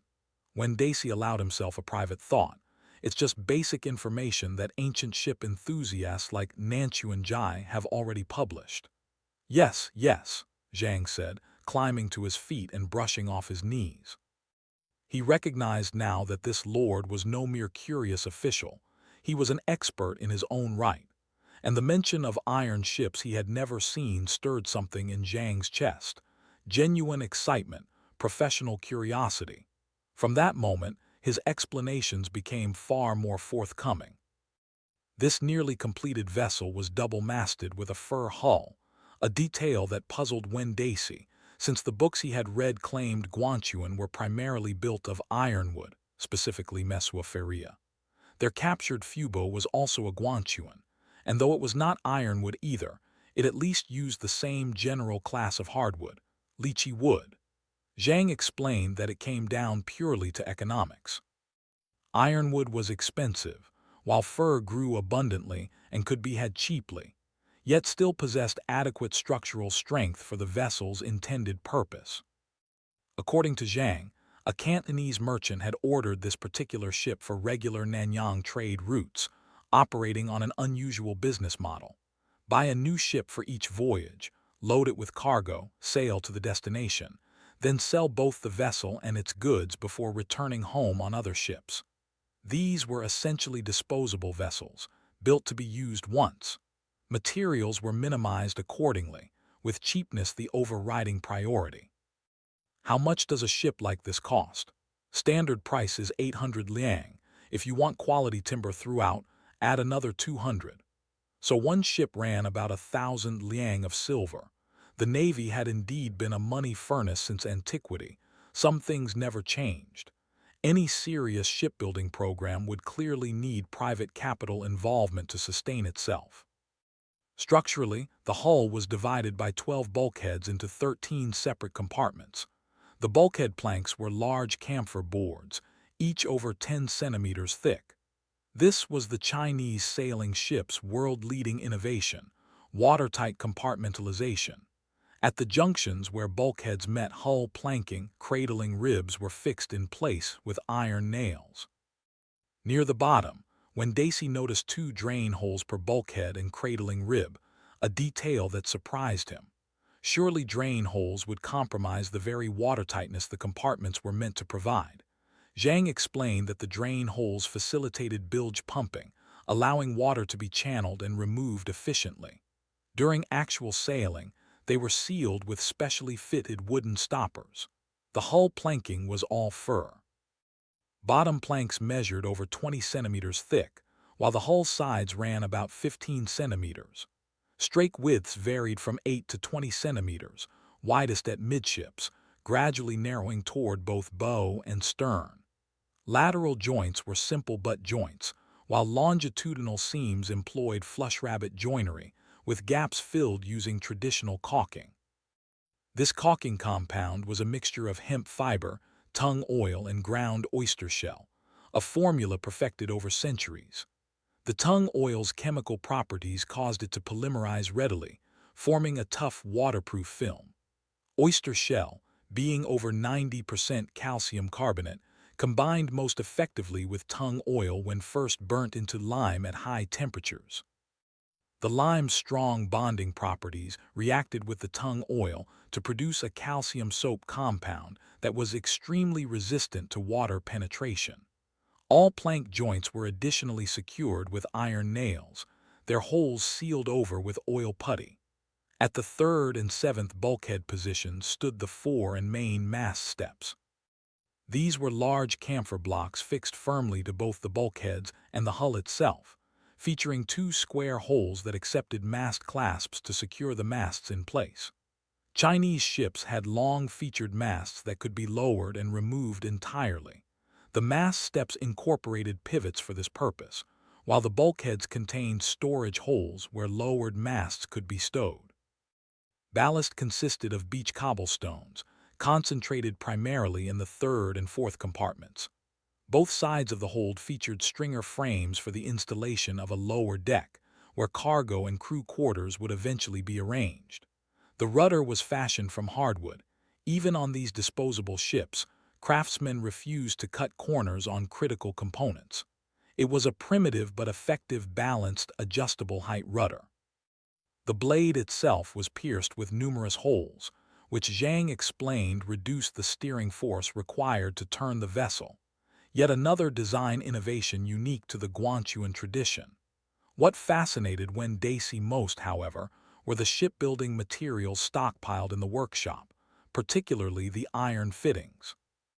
Chinese ships had employed iron nails since the Warring States period, and the technology had reached full maturity during the Tang and Song dynasties. Seeing these physical examples arranged before him stirred genuine excitement. There were 6 or 7 distinct varieties of nail types alone: shovel nails, square nails, date stone nails, climbing head nails, flathead nails, each precisely designed for specific structural purposes. He also noticed peculiar L-shaped iron fittings, roughly 50 centimeters long, 5 centimeters wide, and 0.6 centimeters thick, with one end bent at a sharp 90-degree angle and 4 small holes punched through the metal. Zhang explained that these were Jew clamps, used for connecting external hull planks to the interior bulkheads. The technique was ingeniously simple. Slots were pre-cut into the bulkheads, while corresponding holes were drilled through the planking.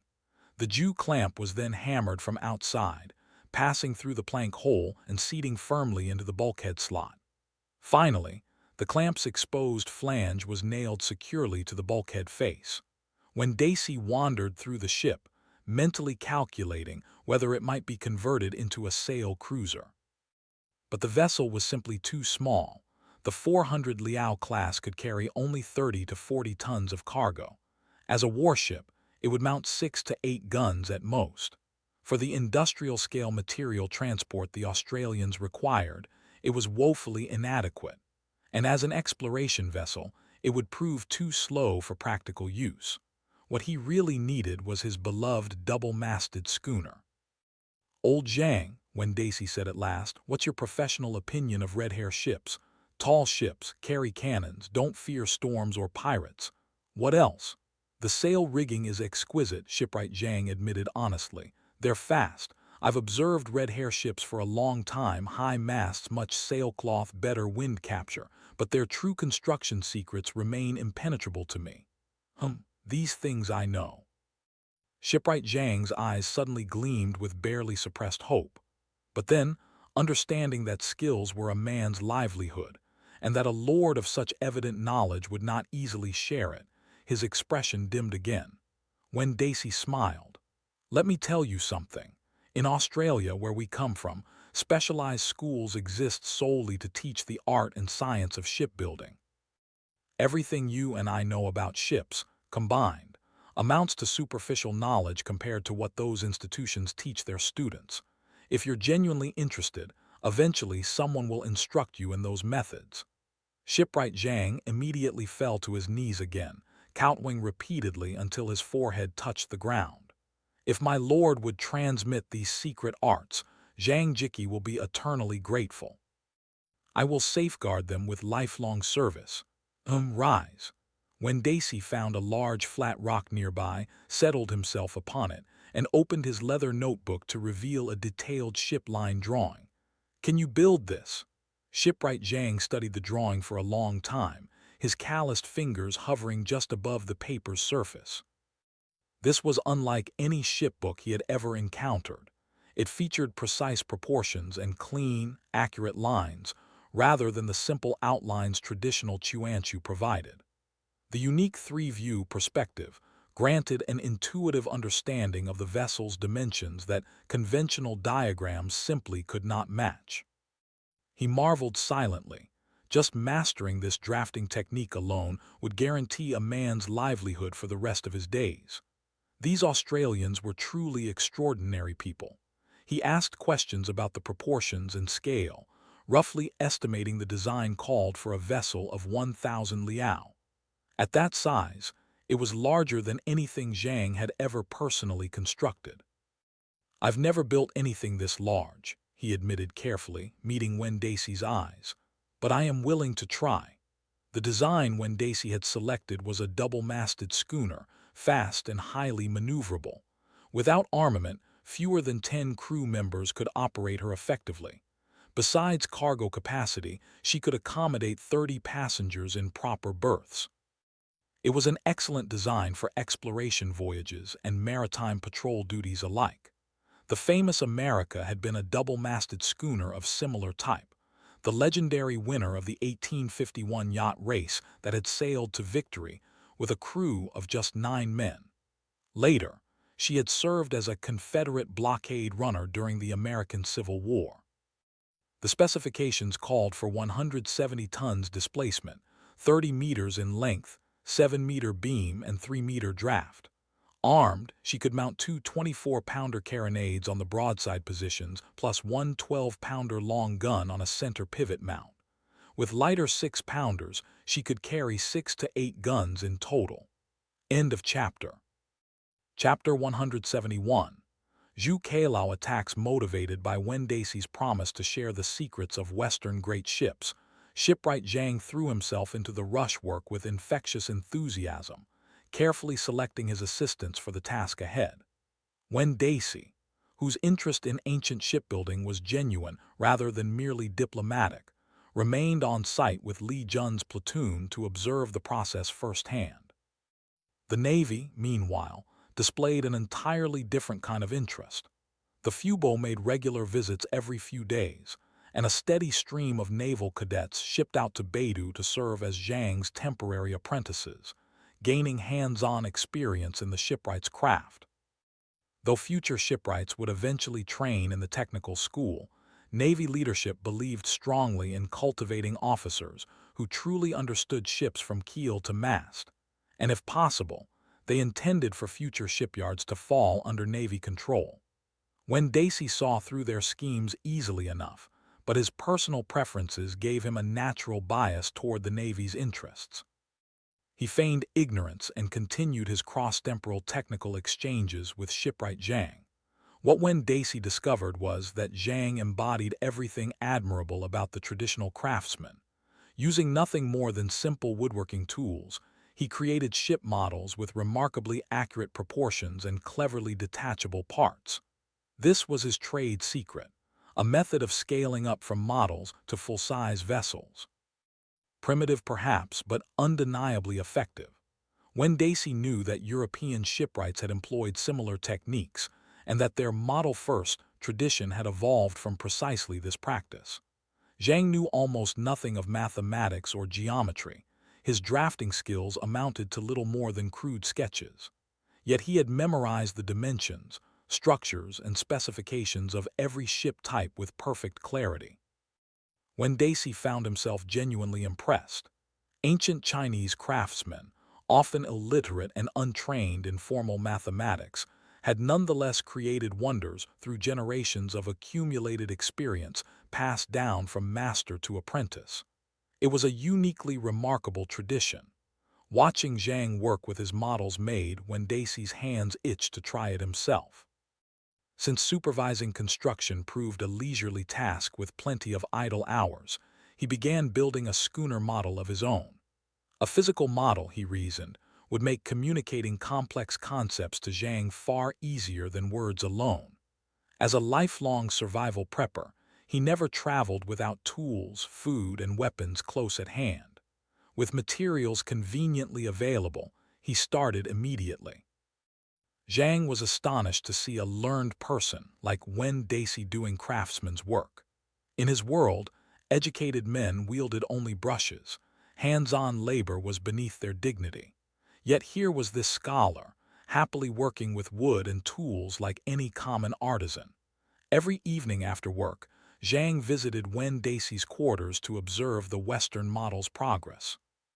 The two men exchanged techniques, and Wen Daicy seized these opportunities to teach simple concepts of hull geometry and sail design. While Wen Daicy passed leisurely days building models at Baitu, the transmigrators at Bopu and Baron found themselves growing busier with each passing hour. Endless projects demanded materials and labor, and as the planning committee commissioner responsible for daily operations, Ma Qianju had become the busiest person of all. Material allocation, labor coordination, interdepartmental relations, everything fell to him. Limited resources and inadequate manpower meant constant disputes over priorities, and these disputes inevitably became entangled with personal grudges that had formed in the chaotic days after D-Day. Feuds between group leaders evolved into broader intergroup conflicts. Every trivial matter sparked debates and arguments, and the commissioners spent half their time mediating. Once Zhao Zishan approached Ma Qianju with a furtive suggestion: confiscate all sidearms. Why? Ma Qianju asked, bewildered. Given the dangerous situation, he wanted pistols distributed to everyone, not taken away. What if an argument escalates? What if someone acts impulsively? Xiao Zishan made a gun-drawing gesture. Impossible, Ma Qianju dismissed him. Zishan, are you becoming paranoid? Beyond his daily administrative duties, Ma Qianju also handled military matters in his role as chief of staff. The successful Baitu operation had injected a shot of adrenaline into the entire group. The hand-trained new army and hand-manufactured weapons had passed their first real combat test, and both the industrial and military branches were exhilarated. Decades of armchair strategizing had finally translated into an actual battlefield victory. Ma Qianju did not share their excitement. Though he had been absent from the expedition, Zaiyaju's detailed accounts had revealed numerous problems lurking beneath the surface. The army was not nearly as strong as people imagined. Intensified training was the only solution. Over the mechanical department's strenuous objections, he prioritized ammunition production, and lead reserves plummeted as a result. Jai Sidui warned him that the chemistry department's saltpeter stockpile was nearly exhausted, gunpowder production consumed vast quantities, and nitric acid production had ground almost to a halt. If we're defeated, Ma Qianju countered, what use is surplus nitric acid? Jai Sidui shrugged and let the matter drop. Ma Qianju understood perfectly well how critical nitric acid was to modern industry, but surrounded by enemies on all sides, militarization was unavoidable. Zhu Cailao's peace offer, delivered via Shishisi, had produced no response whatsoever. Whether it meant war or peace remained unclear. Ma Qianju doubted whether that pirate captain had even bothered to deliver the message. The transmigrators knew frustratingly little about the various maritime groups operating in these waters. Intelligence from Guangzhou remained vague and fragmentary, leaving him thoroughly confused. The only useful information available was a brief compiled by the intelligence group from historical materials regarding Changzhen Year 1, 1628, maritime group movements. Today he was on duty at the communications center. Amid the chaotic chatter flooding the public channel, he resolved to finish this intelligence brief so he could begin drafting operational plans, work that should have fallen to a proper staff department, which unfortunately did not yet exist. As their primary potential enemy, Zheng Zhilong had officially accepted amnesty in July, achieving legal status to control foreign trade along the coast. His former partner Li Huamei had since defected, ostensibly over spoils disputes, which almost certainly meant conflicts over trade profits. Li Huamei's rebellion began in September, seized ships and betrayed recruited outlaws challenged Zhilong. December 9th, Huamei allied with Chen Shengyu, Zhang Liu, Zhang Bin, Zhou San and others. Over 400 vessels entered Old Wuyu for battle. Li Huamei's rebel force was formidable. Reports claimed he had taken nearly all of Zhang's ships and weapons, leaving Zhang with only dozens of ships and 600 men. Judging from Li Huamei's ability to rally such support, his strength rivaled Zhang's own.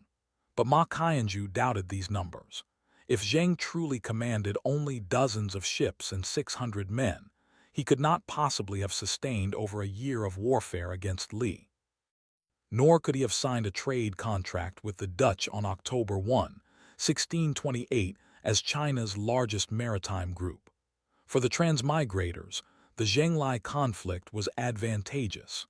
At the very least, these two powerful forces would be too occupied fighting each other to attack Lingao.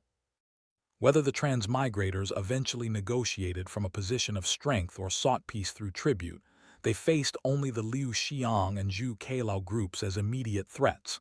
This only still weighed heavily. Ma Qianju lowered the report with a sigh. From start to finish, there was precious little about actual military strength. Historical figures were vague approximations, essentially useless for planning purposes. How was he supposed to respond to threats he couldn't properly assess? It was understandable, of course. Military intelligence was hardly a historian's specialty. They would have to rely on the military's own intelligence-gathering capabilities. Building local agent networks had become urgent. The training battalion was now established. The arms industry was growing steadily, and 4 fishing trawlers had been converted into warships, their heavy projectors replaced with 17 breechloaders. These trawlers gave the transmigrators a naval advantage no vessel in this era could challenge. Just days ago, Lin Shen had finally produced primitive impact fuse shells with an 80% detonation rate, which was quite respectable, but production required copper. Copper sourcing had become increasingly difficult. Despite Gaoju's trading channel, purchasing copper was growing troublesome. Gaoju had become increasingly suspicious of their purchases. Massive quantities of pig iron, saltpeter, and copper, all with destinations unknown. The constant arrival of various foreign goods, spoils from Gu Manor, suggested troubling possibilities.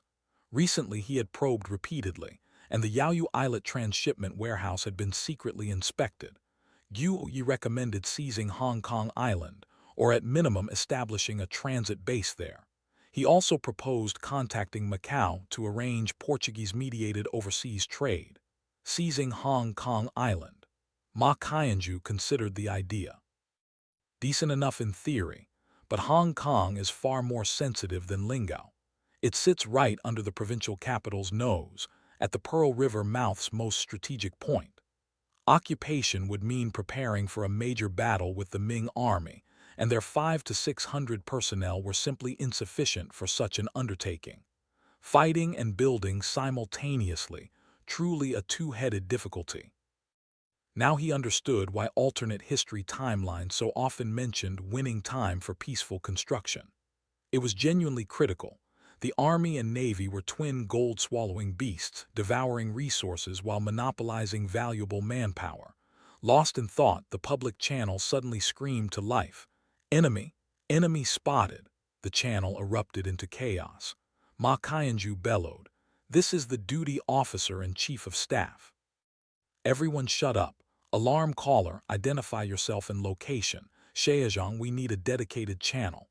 Now." Switching to a private channel, the voice on the other end grew calmer. "I'm Liu Zhang of the exploration team. We departed this morning for a peat search. At 9:00 a.m., we encountered the enemy approximately 25 kilometers east of Baron. We retreated immediately. We've just reached radio coverage. The enemy is roughly 1 hour behind us. How many? What equipment? Several hundred, approximately. Couldn't see their equipment clearly. They appear to have firearms, some cavalry visible, no artillery, Ming regulars or pirates. No uniforms, no armor, almost certainly pirates. Damn, Ma Qianju's jaw tightened. It seems Zhu Cailao has attacked after all. That bastard completely ignored our olive branch. Return to the fortress immediately. Report any changes." End of chapter. Chapter 172. A Strange Victory, Part 1. Ma Qianju immediately switched to the public channel and broadcast a combat alert across the entire settlement. It did not matter whether people were working, arguing, or slacking off. All personnel were to return to their posts immediately. The security group would distribute weapons and ammunition. Zayaju, currently supervising military training, was ordered to dismiss formations at once. All new army personnel would regroup by combat organization and draw their weapons. With the exception of essential electricity and communication staff, every able-bodied male transmigrator formed into combat groups organized by dormitory. In moments, the security group swelled from 20 men to 400, all taking up pre-planned defensive positions. Bunker crews were doubled. A platoon was dispatched to protect the river power station and the water source. Zayaju assumed command at the tactical post atop the barren fortress wall. Ma Qianju had Xiangs patch him through to Bopu's channel. Though Bopu possessed the Navy fleet and newly constructed gun emplacements, it was garrisoned by only a single company. If the enemy launched a combined land and sea assault, Baron would be unable to provide reinforcements in time. "This is Ming Qiu speaking," the Navy advisor answered. "This is Ma Qianju. Where's Chen Haiyang?" "Report, Chief of Staff. Commander Chen went out on fishing patrol." Still on fishing patrol. Sweat beaded on Ma Qianju's forehead. "Notify him immediately. The enemy is attacking overland. Put Bopu on full alert. Understood. Next, Ma Qianju contacted Dugu Qiyuhun, ordering the immediate evacuation of all crowds and stalls from the East Gate Market. Commerce Bureau staff were to arm themselves with shotguns. The police station's melee weapon team would patrol the market grounds, with orders to execute any internal collaborators or looters on the spot. He took a steadying breath and forced himself to calm down. In truth, Baron Fortress had more than 300 modern rifles at its disposal, over 300 new army troops, and a dozen smoothbore cannons. Defending from fortified walls and gun towers, they had no reason to fear a few hundred artilleryless enemies, especially with 1 to 2 hours to prepare. Then he remembered that all their current battle plans were designed for total annihilation and prisoner capture. Passive defense simply would not suffice. He realized he had spooked himself. Calm. Stay calm. Ma Qianju switched channels and called the garage center, ordering them to fuel up the farm vehicles, assigned 4 security group teams equipped with shotguns and melee weapons, and positioned the vehicles outside the east gate. The northeast was flat riverbank terrain. Without cavalry, they would have to rely on vehicles for any counterattack. Later, after Wu Nanhai's insistence, he also dispatched a security group squad to help defend the farm's fields. Then Ma Qianju noticed something troubling. Bai Wei's recon team should have had a 3-man group under Yi Mingjian providing distant early warning to the northeast. Why had there been no alert? Had they been lost? But there was no time to investigate now. He could only feel grateful the enemy apparently had no cavalry. With everything arranged, Wu Nanhai set about preparing food and delivering meals to the walls. Those with shooting experience could not come down to eat. The medical team stood by for casualties. Wu Du assembled the commune militia with melee weapons as reserves. Laborers were organized to carry stretchers and ammunition. Finally, he notified Bai Wei's recon team to station snipers armed with sniper rifles, radios, and motorcycles along the approach roads for ambush, ready to assassinate the enemy leadership. With all preparations complete, the enemy column finally appeared on the horizon. Zayazhu estimated no more than 400 men. What could they possibly hope to accomplish? Zhu Cailao's captured men had spent days in captivity and had surely witnessed plenty of the transmigrators' capabilities. They clearly knew the transmigrators had thousands of workers and excellent firearms. Even for revenge, would he not need 2,000 or 3,000 men at minimum, rather than gift-trapping himself like this? Growing increasingly puzzled, Zayazhu urgently called Ma Qianju at the communications center. He suspected the enemy had multiple columns and this was merely a feint. Very possible. Let me discuss it with old he. Ma Qianju was now out of ideas. Never having been a soldier, he felt somewhat panicked. No problem, He Ming said, studying the map. The security group has sufficient firepower to control all key points. The enemy can't break through quickly. Let Commander Zai eliminate this column first. We have an absolute mobility advantage. Good. Concentrate artillery with the training battalion too. The enemy drew nearer, maintaining their heading, apparently aiming straight for the East Gate Market. 7 or 8 cavalry spread loosely ahead as scouts.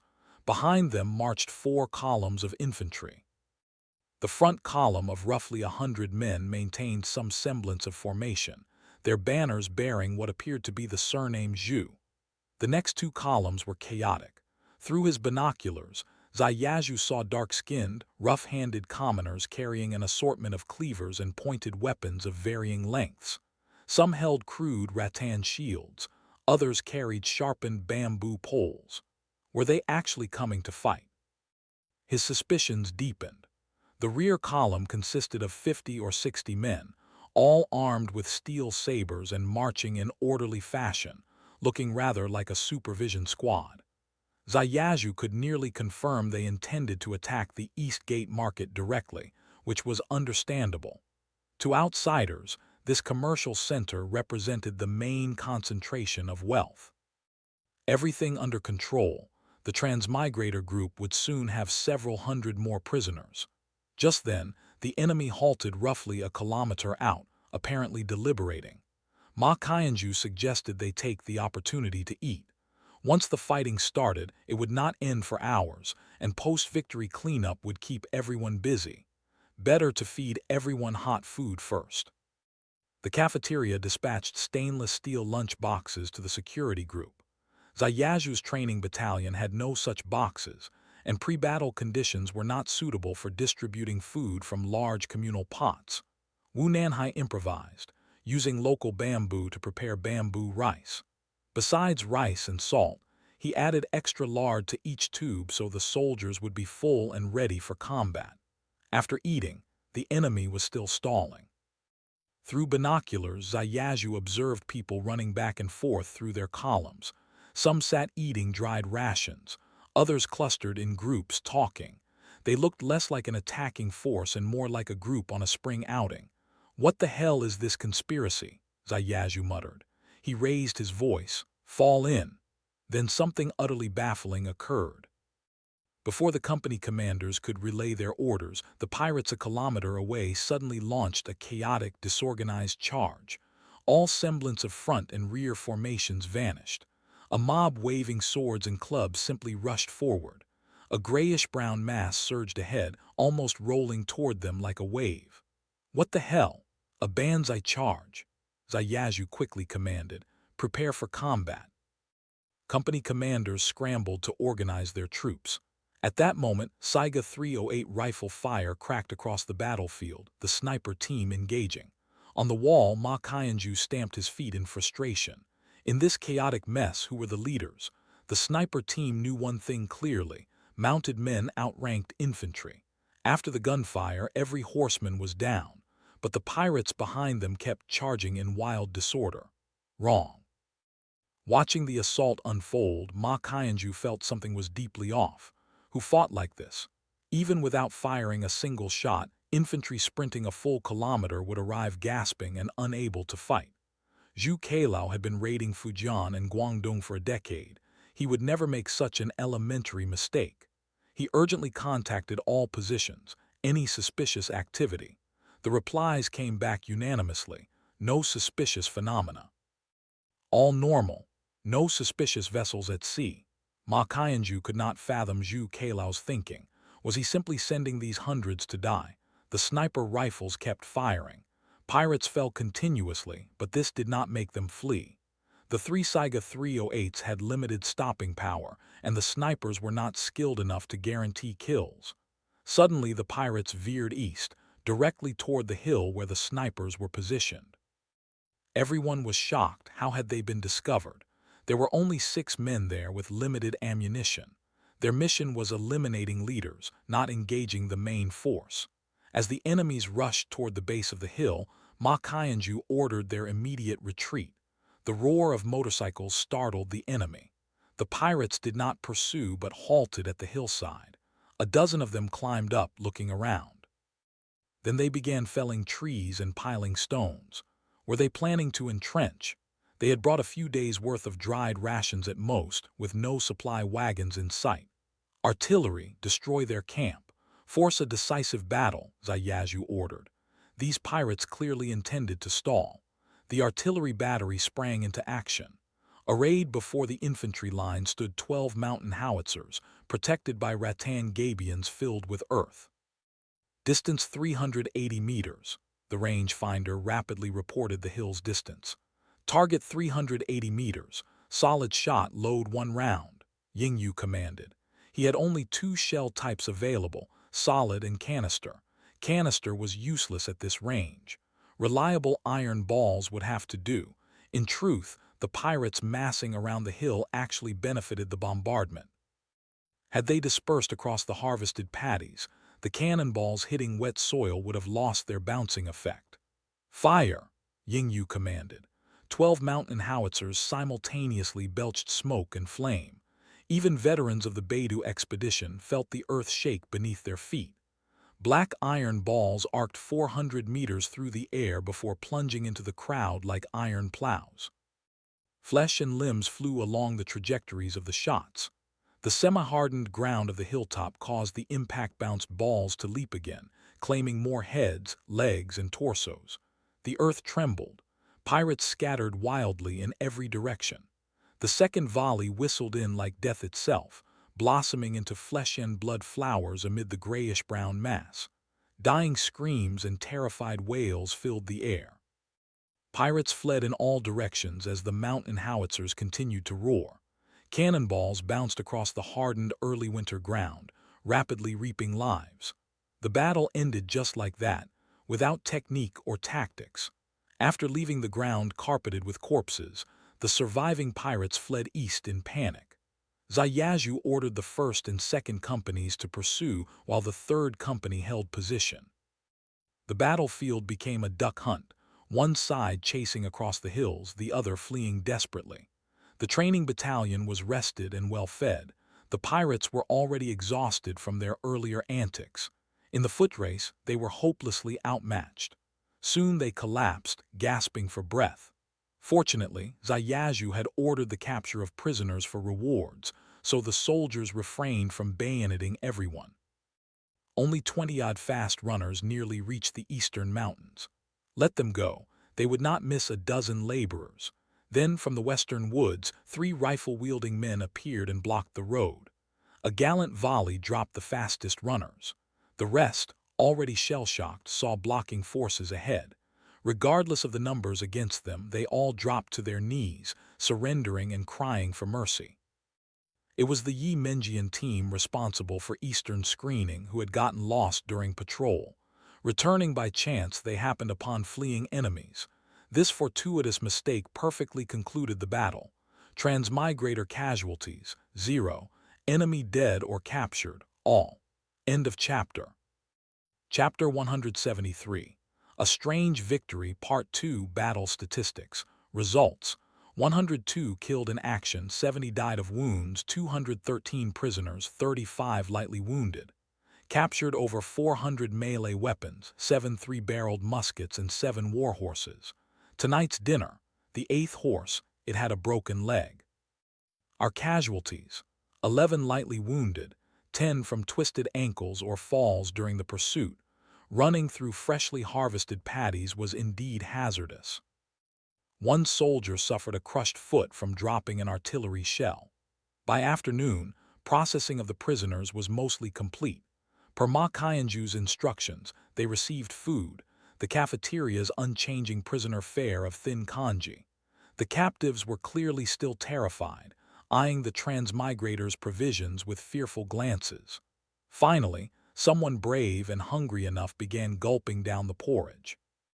With 1 man leading the way, the rest mobbed the rice bucket in a shoving frenzy, until the guards' shouting prevented the scramble from erupting into actual fights. Now the transmigrators could observe the legendary Ming-era pirates up close, a chaotic cluster of peasants squatting together in the dirt. Not one of them wore decent clothes, bare-chested or in thin jackets. Their filthy, stinking, ragged garments looked ready to disintegrate at any moment. Through gaps in the fabric, their bamboo-jointed ribs and bloated bellies were plainly visible. Xing Buyu, accompanied by his translators and security personnel, was working them over intensely. About 10 men stood out from the rest, more alert, eating without scrambling, their faces expressionless in a way that suggested dull depression. But occasional furtive glances betrayed hidden scheming. "These should be the core members," Ran Yao observed. "Start with them." Preliminary interrogations confirmed the pirates belonged to Zhu Cailao's gang. 50 were veterans. The rest had been recruited within the past half-month and had no combat experience whatsoever, pure cannon fodder. Most absurdly, several dozen turned out to be Lingao rear garrison military households. The Liu Qianhu from that garrison regularly rented out his weapons, vessels, and military households to pirates for extra income. A Qianhu colluding with pirates was nothing unusual.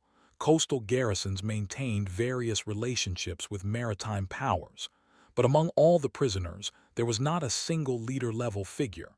Last time they had at least captured the ship captain Shishisi.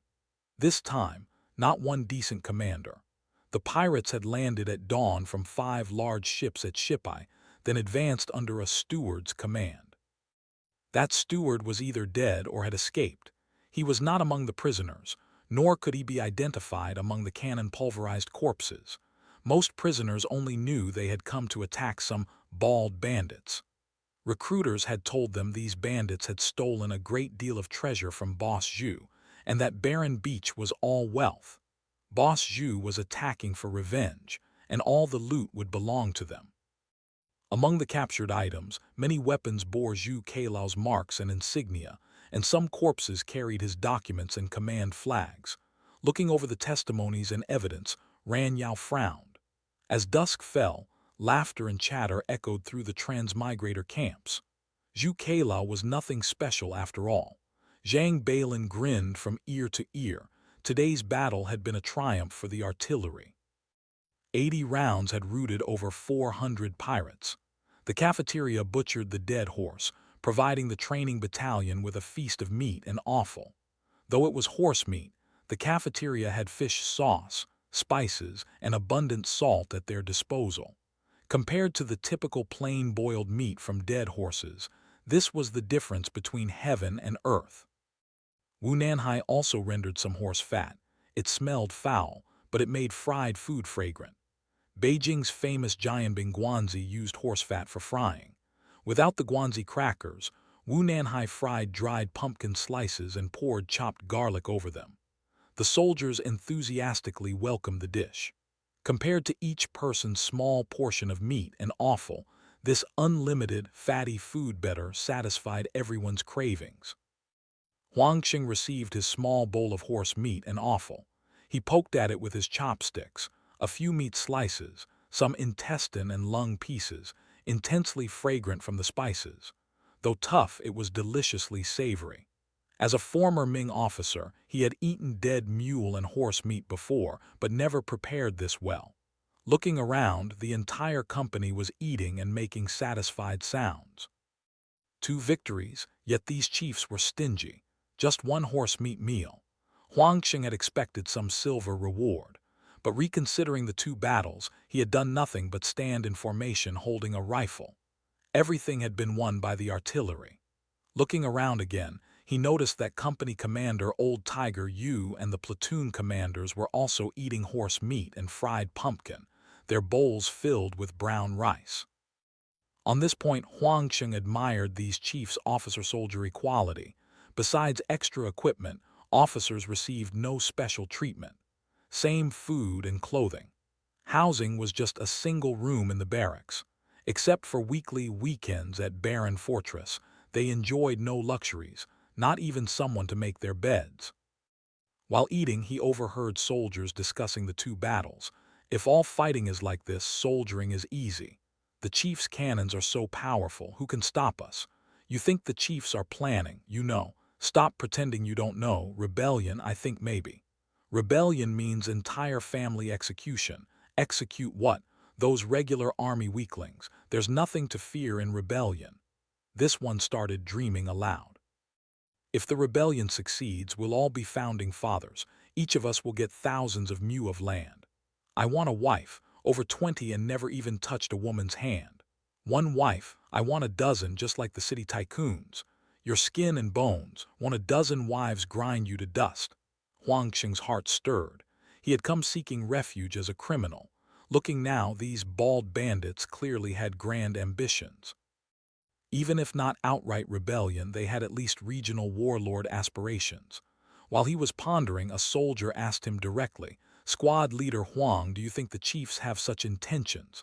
Huangxing set down his bowl. "How would I know? But these 2 opponents were trash. Against regular troops it wouldn't be this easy. But our cannons, regulars have them too, Red Barbarian cannons." Huangxing had seen his garrison's artillery drills. These cannons operated similarly to Red Barbarian cannons but seemed lighter and more transportable. Besides, the Liao garrison has Red Barbarian cannons. So what? They still got smashed by the Jurchens. Can your cannons fire continuously? Jurchens rely on fast horses and sharp arrows. 1 shot kills maybe a dozen.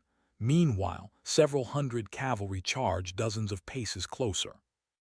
A few shots and the cavalry are in your formation, then it's infantry melee.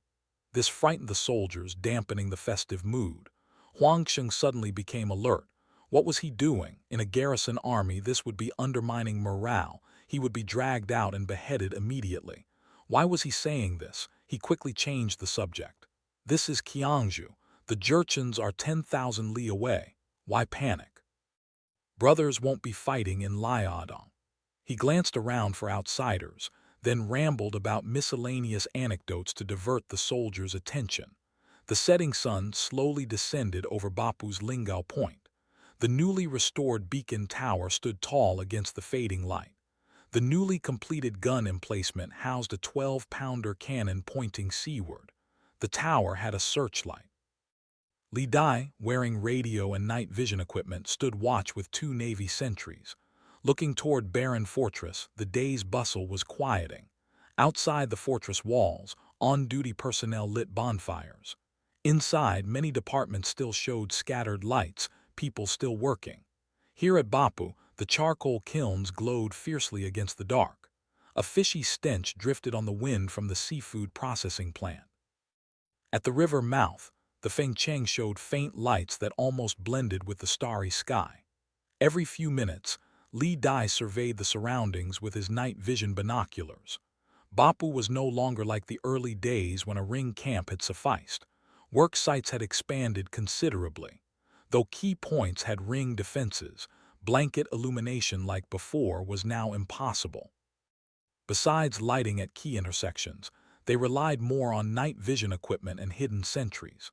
The transmigrators still could not fully trust native soldiers, so night watch duties always fell to transmigrators or transmigrator-led teams. Through his binoculars, he spotted several figures slowly approaching the beach camp. Their outlines suggested friendlies, but protocol required notifying the hidden sentries. Tan Ming, Tan Ming. Someone approaching your position. Understood. Tan Ming, on duty at the river mouth, was from the construction team. His excellent physique and hardworking nature had gotten him drafted into the core militia, daytime work plus night duty. The perks: extra access to currently scarce items like cigarettes, canned goods, and cola. Core militia also regularly watched movies. First, military educational films, second, various commercial films, and third was late-night fare, not for good children. Password: refrigerator. Response: Heyer, which department? Tan Ming gripped his SKS rifle. I'm Wu De from Barren Commune. The dark-faced man approaching had several uniformed men behind him, so it was Wu De, a big official. Tan Ming snapped to attention, his speech becoming flustered. Director Wu, no, Commune Chief. Just call me Ada, you're not a native. Wu De had never seen a transmigrator so respectful toward him. I'm Tan Ming from the construction team. Tan Ming felt a bit embarrassed. Years at society's bottom made one this way. He felt a little sad. Wu De vaguely remembered this person from the early construction days when he had dealt frequently with the construction team. You're Fat Ming, right? He matched the nickname with a face from deep memory. Actually, the nickname was now inaccurate. Long-term labor and high-protein, low-fat intake had made him quite fit, not fat at all. Right, I'm Fat Ming. You remember me. We used to meet at the worksite all the time. Wu De saw he wanted to reminisce, but this was a hidden sentry position. Chatting here was inappropriate. Plus, he had business. I need to board the Fengcheng. Where do I embark? Go to the Navy Harbor office below Lingao Point Fort. They manage everything here. Wu De shook his head. The Navy's aggressive territorial ambitions were not a good sign. Though Navy-born himself, long executive committee work had given him a broader perspective. He disapproved of the current Army-Navy tensions. This trip, he also wanted to speak with He Ming, Ming Qiu, and other veterans. End of chapter. Chapter 174. Silhouettes on the Sea. The Executive Committee's weekly meeting was underway aboard the Fengcheng. What had once been a fixed affair in the Executive Committee compound's conference room had lately become a rotating obligation, cycling through whichever departments possessed adequate facilities. The Agricultural Committee, Navy Department, Health Department, and Communications Center each took their turn as host. the latter having just completed construction of a handsome 3-story communications building. Committee members, department heads, and advisors had been enjoying milk and honey ice cream crowned with cubes of tropical fruit, both the honey and the fruit brought back by the long-range exploration team. Everyone was savoring their dessert in contented silence when someone burst through the door. Everyone, the ship's radar has detected an approaching fleet. Chen Haiyang was on his feet before anyone else could react. Who's on radar watch? 2 minutes later, the handset connected him to Lilin. Report target position and count. In the screen's lower right corner. I don't mean that. Give me bearing, distance, and speed. Lilin was at a loss. He had never actually operated radar before, much less interpreted targets on a radar screen. The other watch personnel were equally bewildered. Get Mengda, he's not here. Then where the hell is he? Chen Haiyang's temper flared before he remembered that today wasn't Mengda's shift. He exhaled sharply. I'm coming. The entire room rushed over to the radar station. The screen displayed 5 or 6 blips moving at a crawl, their course running parallel to the coast rather than toward Bopu Harbor. The cargo ship's collision avoidance radar offered an intuitive plan position indicator display. Cross-referencing the land reflection waves, Chen Haiyang made a rough estimate. Targets were approximately 6 nautical miles east of the harbor. What kind of ships are we looking at? One's fairly large 100-ton class. Chen Haiyang studied the screen a moment longer, then grabbed the radio and called Li Dai at the tower to ask about sea observations. No moonlight tonight. Can't observe. Should I use the searchlight? No, hold off. At 6 nautical miles, the searchlight wouldn't reach anyway. Chen Haiyang turned to Ming Qiu. You think this could be an infiltration? Ming Qiu nodded slowly. A moonless, starless night like this is exactly right for infiltration. Transmigrator control over Bopu remained limited. Whether it was the tower observation posts or the hidden sentries along the beach, there were always blind spots, and the extensive coastal mangroves presented a particular vulnerability, natural corridors for anyone seeking to slip through undetected. Send people with night vision equipment to search the beach, Chen Haiyang ordered. Beiwei has a recon detachment stationed here. I'll call him immediately. Ma Qianju observed the proceedings with quiet detachment. They were handling things well enough. There was nothing for him to add, yet a familiar feeling nagged at him. As chief of staff, he counted for little with the Navy. Somehow he found the Army officers in their uniform, Year 1 military dress more likable than these sailors in their mismatched national and era naval uniforms. There was less pretentious posturing. Earlier, when ice cream was served, he had noticed several sailors wearing white gloves, always posing. Should we bring over an infantry platoon? Ma Qianju suggested. Yes. We only have 1 marine company stationed here, and they have to man the ships. Not enough personnel.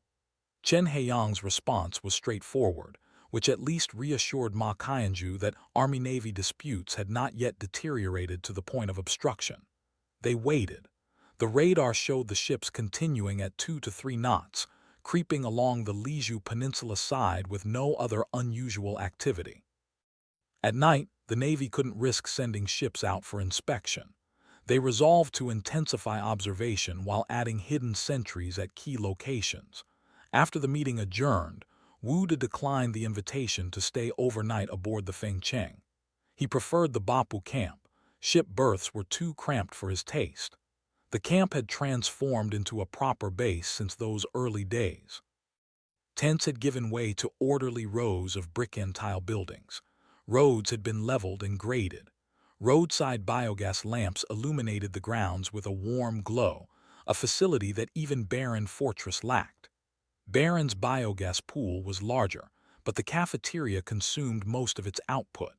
The beach's primitive natural bath had also vanished, replaced by more civilized arrangements. Though Wuda had long since relocated to the Baron commune, his D-Day Indian-style tent near the Bopu infirmary had been preserved. Every time he visited Bopu, he would clear the weeds, tidy up the tent, and stay for several days, something like a vacation. The environment was genuinely pleasant. Step out of the woods and there was the beach and reef, sheltered and sun-drenched, mercifully free of mosquitoes. He passed the Bopu infirmary, its lights still glowing. What had once been a canvas medical tent was now a two-story brick-and wood building. The path to his villa had been carefully paved with gravel. Wudu allowed himself an awkward smile. Being an official certainly had its perks. The villa itself was no longer an Indian tent but a comfortable thatched cottage, built by his own hands. Wooden beams and pillars formed the skeleton. Woven bamboo lattice made up the walls, plastered with wattle and daub on the exterior and lined with bamboo strips inside.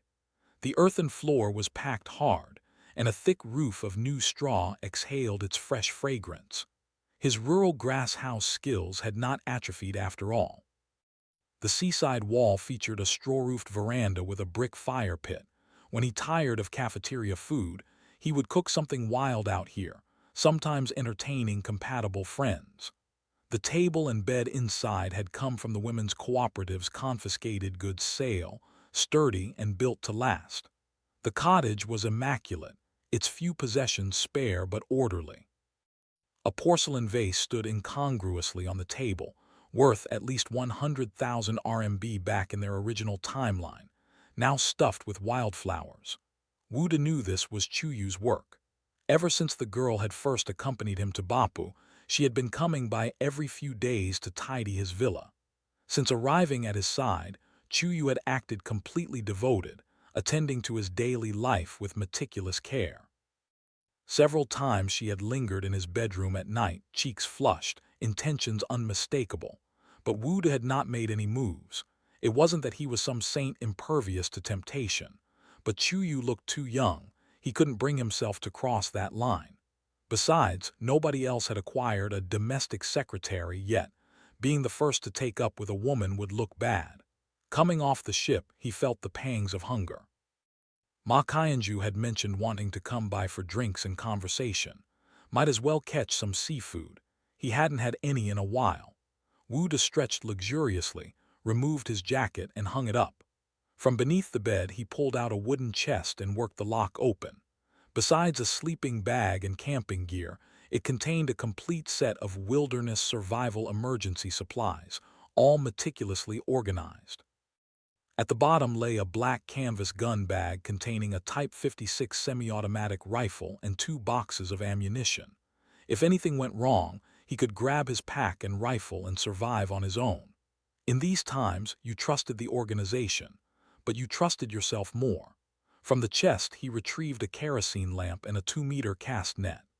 The net was already rigged to 2 sturdy poles weighted with stones, ready for deployment.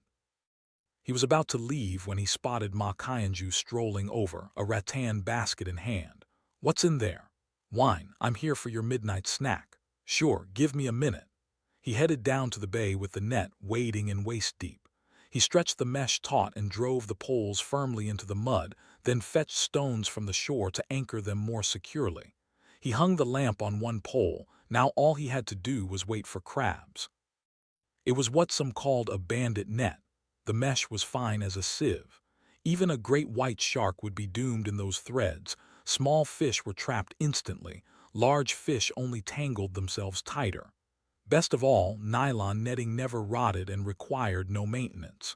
He smoked a cigarette on the shore, then checked the net. Already 7 or 8 crabs had wandered in. He pulled on thick canvas gloves, extracted the crabs, strung the fish and crabs on a willow twig, harvested some oysters from the bay and made his way back to the villa. At the veranda, he hung the lamp and added wood to the fire pit. Flames rose against the darkness, casting dancing shadows across the sand. No pot or oil and salt out here, just roasted crab tonight. He set up a metal roasting rack on stones. The crabs, split open, went shell side down over the coals. Oysters went directly on top. Within minutes, several oysters popped open with a hiss, steaming and releasing their briny fragrance. "Come on, drink." Ma Qianju poured into enamel cups, local yellow wine, low in alcohol and only average in taste. Wuda knew how to make wine and had even brought wine yeast with him, but grain remained a strategic resource. before the first transmigrator harvest came in, making wine was premature. Their conversation drifted to the Army-Navy disputes. Wu De was equally perceptive. Though there had been no incidents yet and coordination remained smooth, the warning signs were there. "This is just the beginning," Wu De said slowly, sipping his wine. "Right now the force is small, resources are sufficient. Once we enter the expansion phase, then you'll see the real drama. I also sense the military is becoming somewhat uncontrollable." Ma Qianzhu stared into the flames, his voice low, "especially the Navy." Though his own background made Wu De reluctant to criticize the Navy, he shared Ma Qianzhu's unease. "We have the security group now," Wu De began. "Only 20 people. That's not nearly enough. We need to focus on power balance." Internal Affairs Department. Ma Qianzhu casually tossed an oyster shell aside. "If we don't rein in the military, ending up with a military junta won't be a joke. Let's not be dramatic." Wu De felt himself tense inwardly. He was no democracy advocate, but military rule was obviously bad news for everyone. "I'm thinking of talking more with Ming Qiu," Ma Qianzhu continued. "He's a veteran, former party member. He should have this awareness. With him supervising, the Navy's young hotheads won't get too out of hand." "I agree," Wu De nodded emphatically. "For the Army, you could talk to He Ming."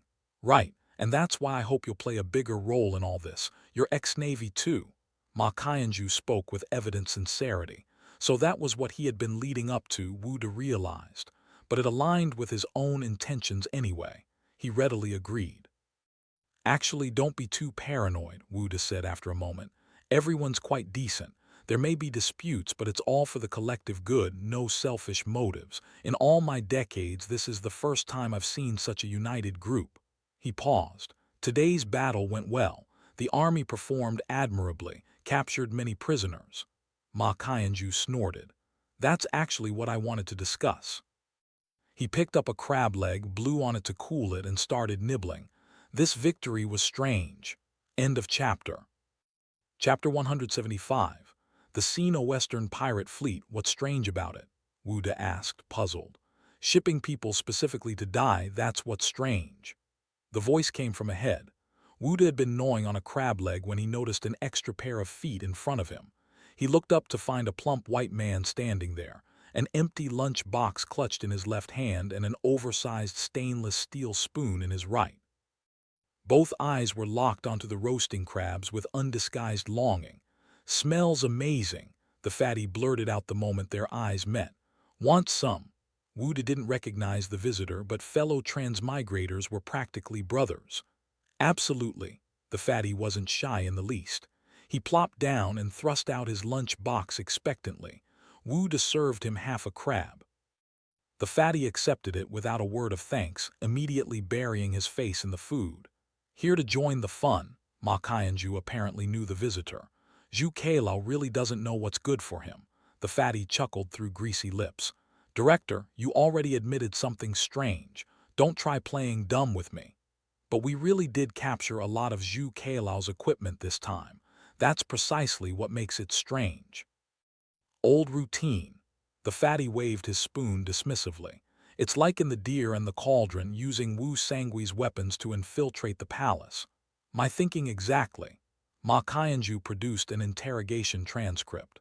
"Most of these prisoners were temporary recruits, not veteran pirates. If Cailao were truly counterattacking after his defeat against us, he'd know our strength. Sending these cannon fodder rookies makes no sense whatsoever. Pirates aren't regulars," the fatty observed between bites.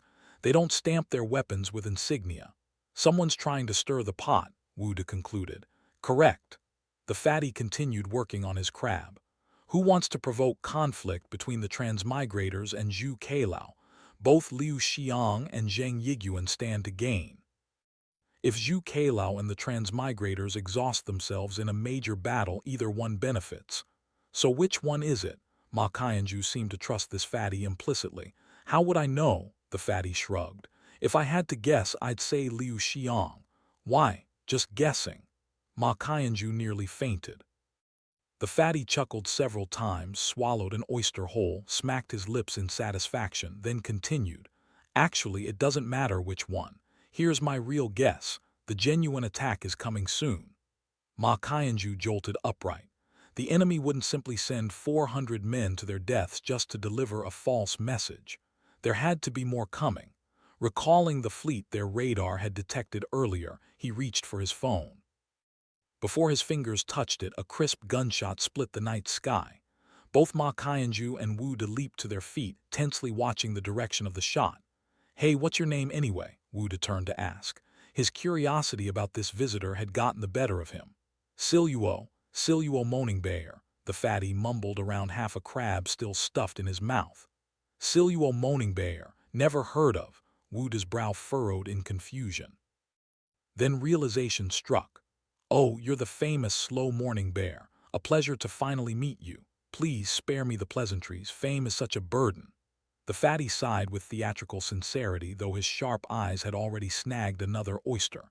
His tongue curled around it, swallowed. Then he rose slowly, patted his belly, and said, "Thanks for the hospitality. You're obviously busy, so I won't disturb you further." With that, he turned and left. Then, goodbye. Wu De was in no mood for politeness now. He hurried inside to grab his Type 56 semi-automatic. Behind him, the fatty tapped his lunch box rhythmically, humming "Old Bear's Lucky Today, Old Wolf's Buying Chicken," as he wandered off into the darkness. "Shit." Zhu Ziliang couldn't help cursing in English. Through the eerie white glow of his infrared binoculars, 6 ships stood out in sharp relief. One of them was clearly not Chinese. Hours earlier, Beiwei had called with orders for his recon detachment to conduct a foot patrol along Bopu Harbor's beach. Intelligence suggested possible nighttime maritime infiltration. Zhu Ziliang took the assignment seriously, especially when the orders came directly from Beiwei. He understood all too well that without Beiwei's patronage, he'd still be an off-the-books nobody, an illegal resident in the transmigrators' hierarchy. Having spent enough time in this group, he'd come to deeply appreciate the difference between regular and temporary treatment. Now that he'd achieved regular status, he intended to earn it. The importance of one's standing had become crystal clear to him. The long-range reconnaissance headquarters. Every department was inflating its title these days, just as the health team had recently rebranded itself the health department, so the recon unit wasn't immune to the trend, was based at Baron.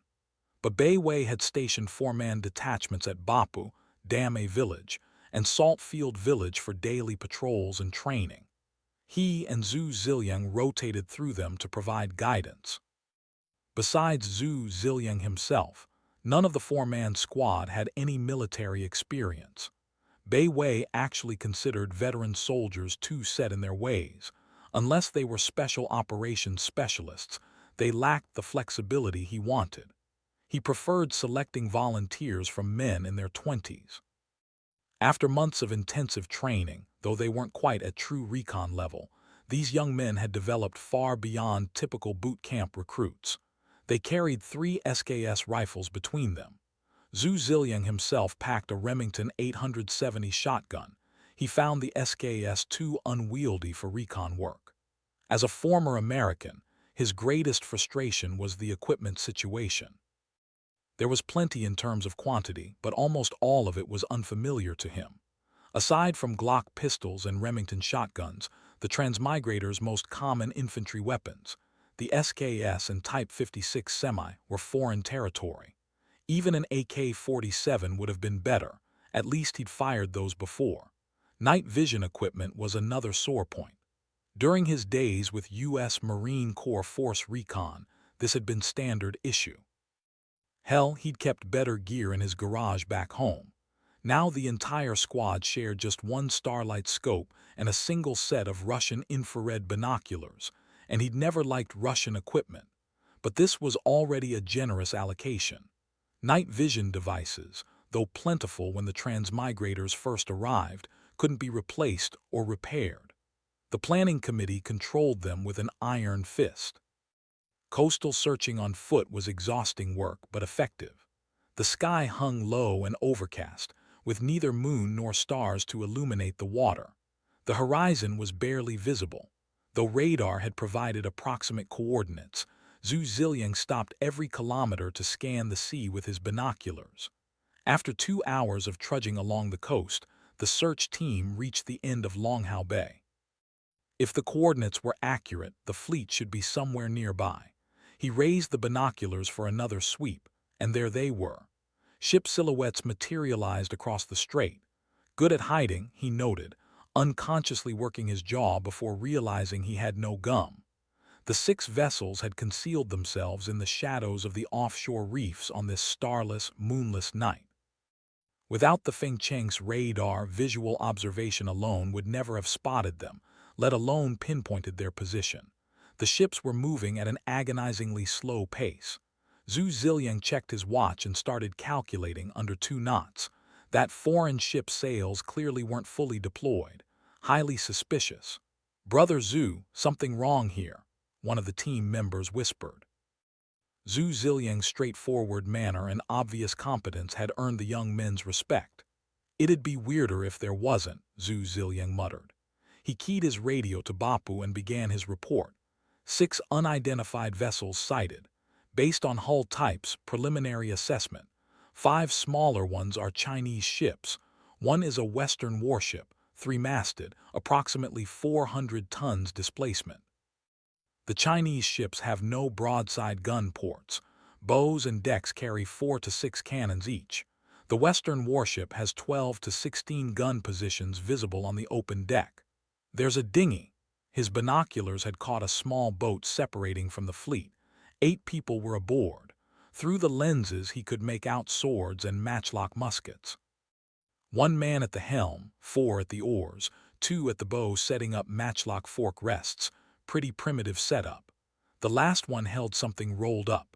The dinghy advanced cautiously, the rowers dipping their oars only occasionally to minimize noise. Now he could see clearly. The man with the rolled object was handling a plumb line, constantly measuring the nearshore water depth. That meant the enemy planned to bring their ships in dangerously close, using cannon fire to support the landing. A simple rowboat troop transport wouldn't need depth sounding. Judging from the dinghy's trajectory, the pirates obviously intended to land from the Lingao Point side rather than Bopu's main entrance, presumably because they assumed it would be less defended. As for that inconvenient beacon tower, the pirates clearly dismissed it as insignificant, completely unaware of the 12-pounder cannon mounted at its crown. A gentle breeze stirred the silent night. The only sounds were the waves lapping against the shore, their soft splashing an almost peaceful counterpoint to the tension gathering in the darkness. A ghostly sailing ship glided slowly into view, the Spanish galleon Countess of Scarborough. Behind her followed 5 smaller Chinese hardsail vessels, their silhouettes dark against the darker water. The moon emerged from behind the clouds, casting a pale, treacherous light across the strait. "Damn this moon," Spanish Captain Aragonés grumbled from his position on the poop deck. He had been creeping across the strait for half the night, approaching the channel's center line only as midnight drew near. Moonlight would betray his ship's silhouette. According to the rumors, those strange Easterners possessed many unusual muskets that fired at extraordinary distances. He had no intention of testing those claims. "Are those Orientals all asleep?" Aragonés murmured to himself. Through his spyglass, the harbor appeared utterly tranquil. Aside from a few scattered lights, nothing seemed amiss. "Captain, rear ship Captain Liu is signaling. He wishes to know whether to commence the attack." "Understood." Aragonés smiled, a trace of contempt curling his lip. These stupid Orientals could only fight on land. They didn't deserve to call themselves sailors. At sea, he was confident the Countess of Scarborough alone could defeat Liu Xiang's entire fleet. If not for Dutch pressure eroding Spanish influence along the Chinese coast, why would he ever stoop to cooperating with a second-rate pirate like Liu Xiang? He tracked the dinghy through his telescope. So far, no signals indicating insufficient depth. Soon he could sail confidently into close range, unleashing concentrated cannon fire to support the landing pirates. Those legendary strange muskets, however powerful they might be, could never match 16-cannon broadsides. The Countess of Scarborough carried 32 guns, a respectable armament even by European standards. End of chapter. Chapter 176, Liu Xiang's calculations more weighting. The voice belonged to a woman standing nearby. Aragonese cast a disapproving glance at his companion. She was wrapped entirely in a black cloak that gave her an almost monastic appearance, only her dark curly hair visible beneath the hood. Li, I am the captain of this vessel. You are merely Chief Liu's liaison. True enough. But in another hour the tide will turn. After that, you'll catch neither the flood to enter the harbor nor the ebb to leave it. He knew she was right. Spanish galleons were clumsy beasts. Turning and maneuvering in confined waters pushed them to their limits. Rowboats could tow them, certainly, but riding the tides remained the surest way in and out of the bay. Still, he resented a woman questioning his judgment, even one as beautiful as this, even one whose Spanish flowed as naturally as a native's. Begin, Aragonese ordered. Once they finished here, he would continue north to deal with that nuisance, Zhang Yiguan. 50 sailors who had been waiting on deck clambered over the railings and descended into 2 rowboats.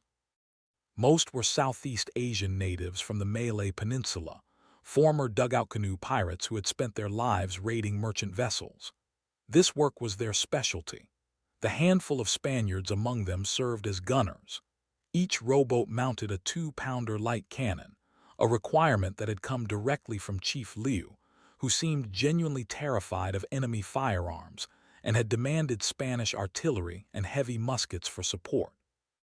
Behind them on Liu Xiang's ships, pirates were transferring to sampans. These smaller craft reportedly carried the chief's finest fighters.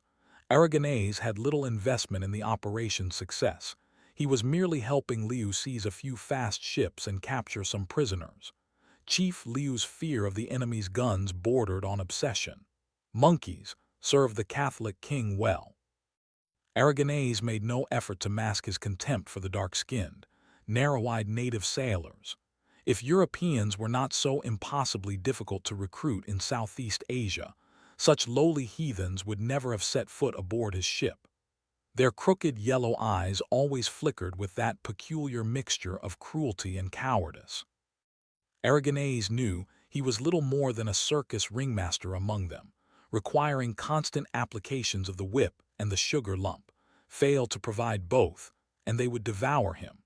Entering a river port like Bopu in a Spanish galleon meant riding the tides while rowboats towed you in.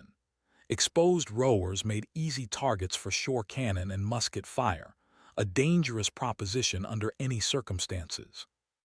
Had Aragonese been facing a well-defended European port, he would never have attempted it. But native sailors existed to be spent as cannon fodder, and losing a few mattered little. Besides, this was China. Aragonese was firmly convinced the Chinese understood nothing of naval warfare, much less port defense. Years ago, his predecessors had raided ships in the Pearl River with complete impunity. His gunners stood ready at their stations. The broadside ports gaped open, black cannon muzzles trained on every possible shore target. He had absolute confidence in his firepower advantage. Those Chinese guns, could they even be called cannons? Crude copies of century-old designs, nothing more. According to the plan, the Countess of Scarborough would provide fire support from within the bay during Liu Xiang's landing operation. Liu Xiang would use sampans to ferry 500 men ashore. Their objective: capture at least one of the iron fast ships moored along the coast. Defectors from Zhu Cailao's camp had provided Liu Xiang with intelligence on these vessels' combat capabilities, clearly attractive to any pirate worth his salt. Zhu Cailao's previous encounter had left Liu Xiang with several firm impressions. First, the iron fast ships were extraordinarily sturdy. Ordinary cannonballs simply could not penetrate their hulls. Second, they were remarkably agile and swift. Third, their crews appeared to lack cannons entirely. Zhu Cailao's men reported the ships mounted something resembling oversized crossbows, weapons that proved wildly inaccurate. However, they also carried exceptionally powerful muskets with impressive range and deadly precision. Based on these assessments, The pirates would rely primarily on the Countess of Scarborough's guns to suppress the enemy. No matter how powerful those muskets might be, they could not match proper cannons. Under covering fire, one pirate force would infiltrate through Bopu's mangrove swamps, creating enough chaos to divert the Australians' attention. A second force would then seize the moment to rush the harbor and capture at least one iron fast ship. Liu Xiang had given his captains explicit instructions. They must take some Australians alive. For this purpose, the Spanish had sold them 8 rowboats along with specialized towing equipment. Once they succeeded, the rowboats would tow the iron ship out of the harbor.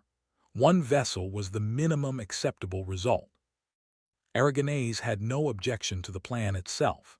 What he could not fathom was the Chinese pirate chief's obsession with these iron ships. To him, they were simply too bizarre. Ships that moved without sails or oars. Such things were either miracles of God or creations of the devil. In his estimation, the latter seemed far more likely. The rowboats began their slow work of towing the Countess of Scarborough toward the bay.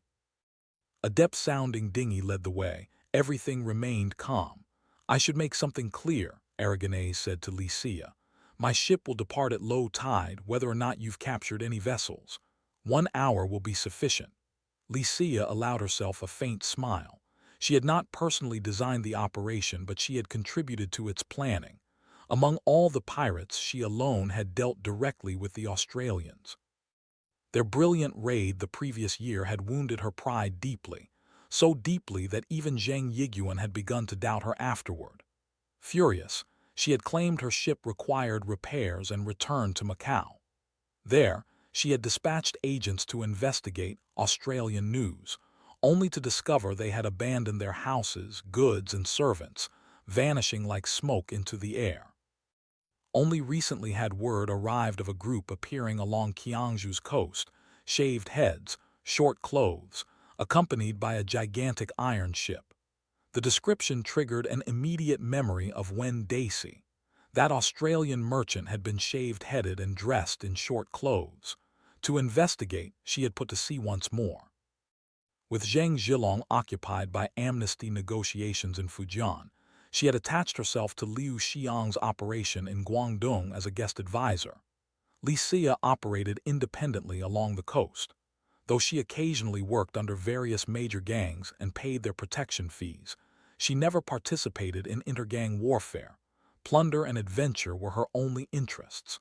Her superior fast ships and cannons allowed her to live as she pleased. "Wen Dacey," she murmured, "are you waiting on that shore too?" A chilling smile crossed her face. "Captain Li." Why did Chief Liu send 400 men ashore today? Aragonese had never understood the logic of landing 400 Chinese pirates in broad daylight. To him, it seemed like pure suicide. "To give the Australians a victory," Li Xia explained. "They call themselves Australian, but they don't deny their Chinese ancestry. The Chinese celebrate victories with drinking and revelry. We Spaniards do the same, and after the drinking and revelry they won't be nearly as alert. You sent 400 men to their deaths just to make them careless. God in heaven. Spending 400 piasters for such results. Do you really consider that a poor bargain?" Li Xia glanced at him coolly. Compared to the Chinese, these Spaniards who knew only how to host roasting parties for heretics were as innocent as convent virgins. Even those charming Italians understood that men pursuing great deeds should not be bound by moral principles. One should consider only whether results proved beneficial, never whether methods caused harm. Better still, these cannon fodder believed they were serving Zhu Cailao. That fool Zhu Cailao would probably die of headaches trying to understand what had happened. The thought brought her immense satisfaction. Aragonese found himself genuinely shocked that a pirate chief would so unhesitatingly treat his own countrymen as disposables, and that this woman calculated nothing beyond recruitment costs. Inwardly, he despised her completely, but the lives and deaths of heathens were no concern of his. Saving souls was work for priests, and Aragonese had little desire to deal with priests. A thought struck him suddenly. This woman was half Portuguese. "Captain Li, do you still count yourself among Christ's lambs?" I attend church as often as you do, Li Xia replied, her smile mocking. Sampan sighted. The observer nudged Zhu Ziliang sharply. Keep watching. From the moment those ships had begun turning toward Bopu, Zhu Ziliang had known trouble was coming. The maritime assault was about to begin. Many sampans, the observer exclaimed. Too many to count, Zhu Ziliang snatched the binoculars. The scene before him was spectacular. At least 30 sampans advancing toward Bopu across the dark water, larger ships following in their wake. 250 meters, 200 meters. Through the lens, he could make out bare-chested pirates with knives clenched between their teeth. He could almost see their savage grins. Report to Bopu now. Ray reporting, Captain, the radio operator stammered, his face suddenly pale with fear. The radio's not working. The moon sank below the horizon. Sea and sky merged into pitch blackness. Zhu Ziliang had heard no alarm from Bopu. Uncertain whether the tower watch had spotted the approaching threat, he grabbed an SKS rifle and fired a single shot at the nearest sampan. The crack of the gunshot split the silent night with startling clarity.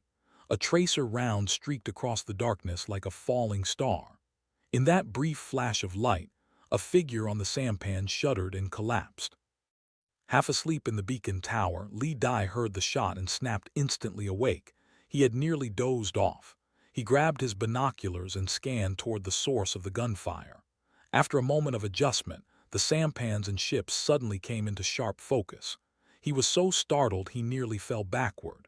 Scrambling into the beacon tower's duty room, he found the hand crank alarm and began turning it frantically. End of chapter. Chapter 177. The Battle of Bopu, Part 1. A piercing shriek tore through the night sky, jolting the sleeping camp awake. It was the first alarm of its kind they had ever heard, and the jarring contrast between the day's victory celebrations and this midnight klaxon left many struggling to process what was happening. Chen Haiyang's roar blared from the loudspeakers. Enemy attack! Enemy attack! The Navy had already elevated the alert level from yellow to orange after receiving Zhu Ziliang's report. Combat personnel had assembled at key positions while patrols checked potential infiltration points. Now the gunshot pushed them from orange to red. Full combat status. Beach under attack. All personnel assemble at the port office. The quiet camp erupted into motion. Half-dressed figures poured from dormitories and barracks, sprinting in groups of 2 and 3 toward the beacon tower. Their pounding footsteps mingled with the blaring loudspeakers to create an atmosphere of unprecedented tension. At the office entrance, Ma Qianju issued his final orders. You 8, get up the tower and help man the guns. Wang Ruixiang, take fire extinguishers to the dock to prevent arson. Lin Shen is responsible for getting artillery there as fast as possible, by any means necessary. Everyone else arms up under Wu De's command. Hold all key points. The port is under martial law. Notify Bern and all stations to go on alert. Keep all radios open. Now move. The moment Bopu's attack alert came through, the communications center shut down all non-military channels to ensure the line stayed clear for combat traffic. Zayazhu ordered the training battalion to assemble and stand by. Notify the garage to prepare vehicles, he shouted into his radio. We need to be ready to transport reinforcements. He was still yelling when a roaring engine erupted from the direction of the garage. A farm truck packed with people was already speeding away. Who the hell is that? Looks like Dugu, all in black gear, must be the Commerce and Industry Enforcement team. Who authorized him to use vehicles? Zayazhu felt his blood pressure spike. He hated unauthorized actions. In this pitch darkness, though only 12 kilometers separated them from Bopu, if the enemy had set up an ambush along the road, well, nobody could guarantee the 3 gun towers were impenetrable. The moment Dugu Qiyuhun heard the attack news, he had grabbed whoever he could find near the east gate. His enforcement team had scattered after dinner and couldn't be reassembled quickly, so he seized every male he saw, thrust a machete into their hands, and ordered them to the Commerce Bureau building. But most people had already returned to their dormitories. Around the east gate, including himself, he found only about 10 men. He quickly retrieved his private stash from the Commerce Bureau warehouse, equipment he had begged the planning committee for, which they had granted partly because he'd acquired it through his own channels. Within minutes, a team clad in black stab-resistant vests stood assembled in the Commerce Bureau courtyard. Dugu Kyuhun wore the same gear, crew cut, prominent brow ridge, cold eyes. "Comrades," he addressed the dozen drowsy men with a grave expression. "Bopu is under enemy attack. That's our vital base, our foundation. We go now to defend the sacred ship, to defend the great transmigration. We have guns in our dormitory," someone offered. "Let me get them." Per the post-first anti-encirclement defense plan, each dormitory maintained at least one weapon for training and emergency armament. "No time." Dugu Kyuhun's face was stern. "The great transmigration is in peril. Move. Let this spacetime see the name that once made men tremble." He turned toward the exit, and 10 team members immediately followed, their backs bearing 2 large red characters. To Dongmen Chuyu, who had just stumbled out of bed dragging a pump-action shotgun, he called, "Dongmen, this place is yours. Don't worry." Dongmen was startled by the fanatical gleam in Dugu's eyes. Had the excitement driven him mad? After watching them go, Dongmen Chuyu kicked and punched the hiding police officers awake, ordering them to ready sabers and shields for melee. Then Mu Min arrived hurriedly with a pistol, followed by Ming Lang wearing an unhappy face. Finally a night off with his wife, and he'd been hoping for an early rest, a chance to talk about life, discuss ideals and feelings. "You lead the police on guard," Dongmen told them. "I'll go to the roof to look." He climbed to the Commerce Bureau roof and peered toward the beach. Unfortunately, he saw nothing, but he could hear that the situation ahead wasn't good. He muttered to himself, "Bunch of know-it-alls. If they'd prepared according to the battle plan, we wouldn't be this passive. Almost every enemy attack catches us off guard. One victory doesn't guarantee the next." Moonlight filtered through trees, casting mottled shadows across the camp with its extinguished bonfires. Deliberately muffled coughs came from lightless tents. Despite softened footsteps, the patrol sounds echoed louder than usual. Faint gunfire carried from the beach. Life's hard for little people, Tan Ming thought. Not only was he pulling guard duty, but orange alert meant patrol duty with his brothers. In this pitch-black night, if they actually ended up in hand-to-hand combat, his legs might shake. Then came a soft crackling from the tree grove at the camp's corner, the sound of snapping branches. Tan Ming straightened instantly, signaling his hidden brothers that something was wrong. He led 4 Marines as quietly as possible toward the sound. A curly-haired, high-nosed face suddenly appeared before him. The trees had grown a face. "Damn!" He raised his gun and fired. The massive report swallowed the pirate's half-uttered yell. Tan Ming dove into the nearest fortification, clearing the friendly fire lines. Behind him, gunfire erupted from both camp and trees. Bullets whistled through foliage. Some kicked up dirt nearby. Pirates burst from the trees with wild cries, charging the camp. 3 of his native subordinates scattered immediately. Fresh conscripts were useless. 1 more lay face up on the ground, hit by someone. Count it as a pirate casualty. Hands trembling, he loaded his pistol and fired at the pirate mob. Though he missed, he steadied considerably. Shoot, reload, shoot. Tracer rounds from the camp streaked red toward the pirates, giving Tan Ming a fireworks show sensation. The pirates' first infiltration of Lingao Point was quickly repulsed.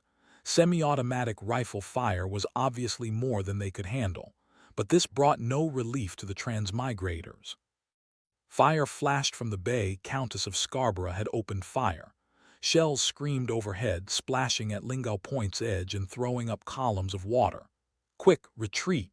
Li Huamei's voice crackled over the radio. He was the camp commander. Several transmigrators led Marines sprinting away. The entire Lingao Point lay within the big ship's range. Defending there meant suicide. In the muzzle flash, Aragonese watched with satisfaction as dozens of people fled. Landing pirates rushed from the trees in pursuit. No matter how powerful those muskets, could they match 24-pounder cannons? Smugly, Aragonese ordered the rowboats forward. The ship maintained its parallel orientation to Lingao Point, continuously belching flame and smoke. Amid the chaos, a brilliant beam of light slashed down like a sword from the beacon tower. After sweeping the sea several times, it locked firmly onto the Spanish galleon. Countess of Scarborough drifted slowly in the light beam, elegant as a noblewoman at a ball. Fire! Li Dai had no time to admire the sight. The tower's 12-pounder cannon roared. The shells splashed beside Countess of Scarborough, and then other completed emplacements and hastily positioned shore guns opened fire one after another. God, this is devil's sorcery. When the brilliant light grasped the Spanish galleon, Aragonese howled in despair. How could blazing light like Castile's hottest summer sun appear at midnight? Several sailors who tried to find the light source were blinded and rolled in agony on the deck.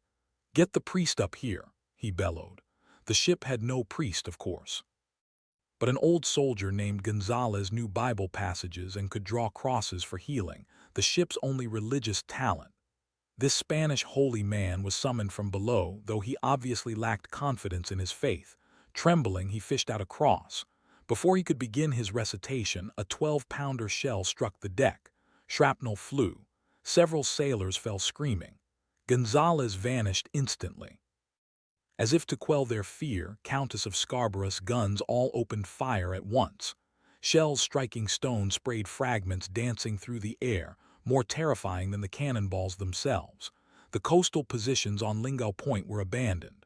Though the pirates had suffered heavily in the first fight, they now surged forward regardless of death.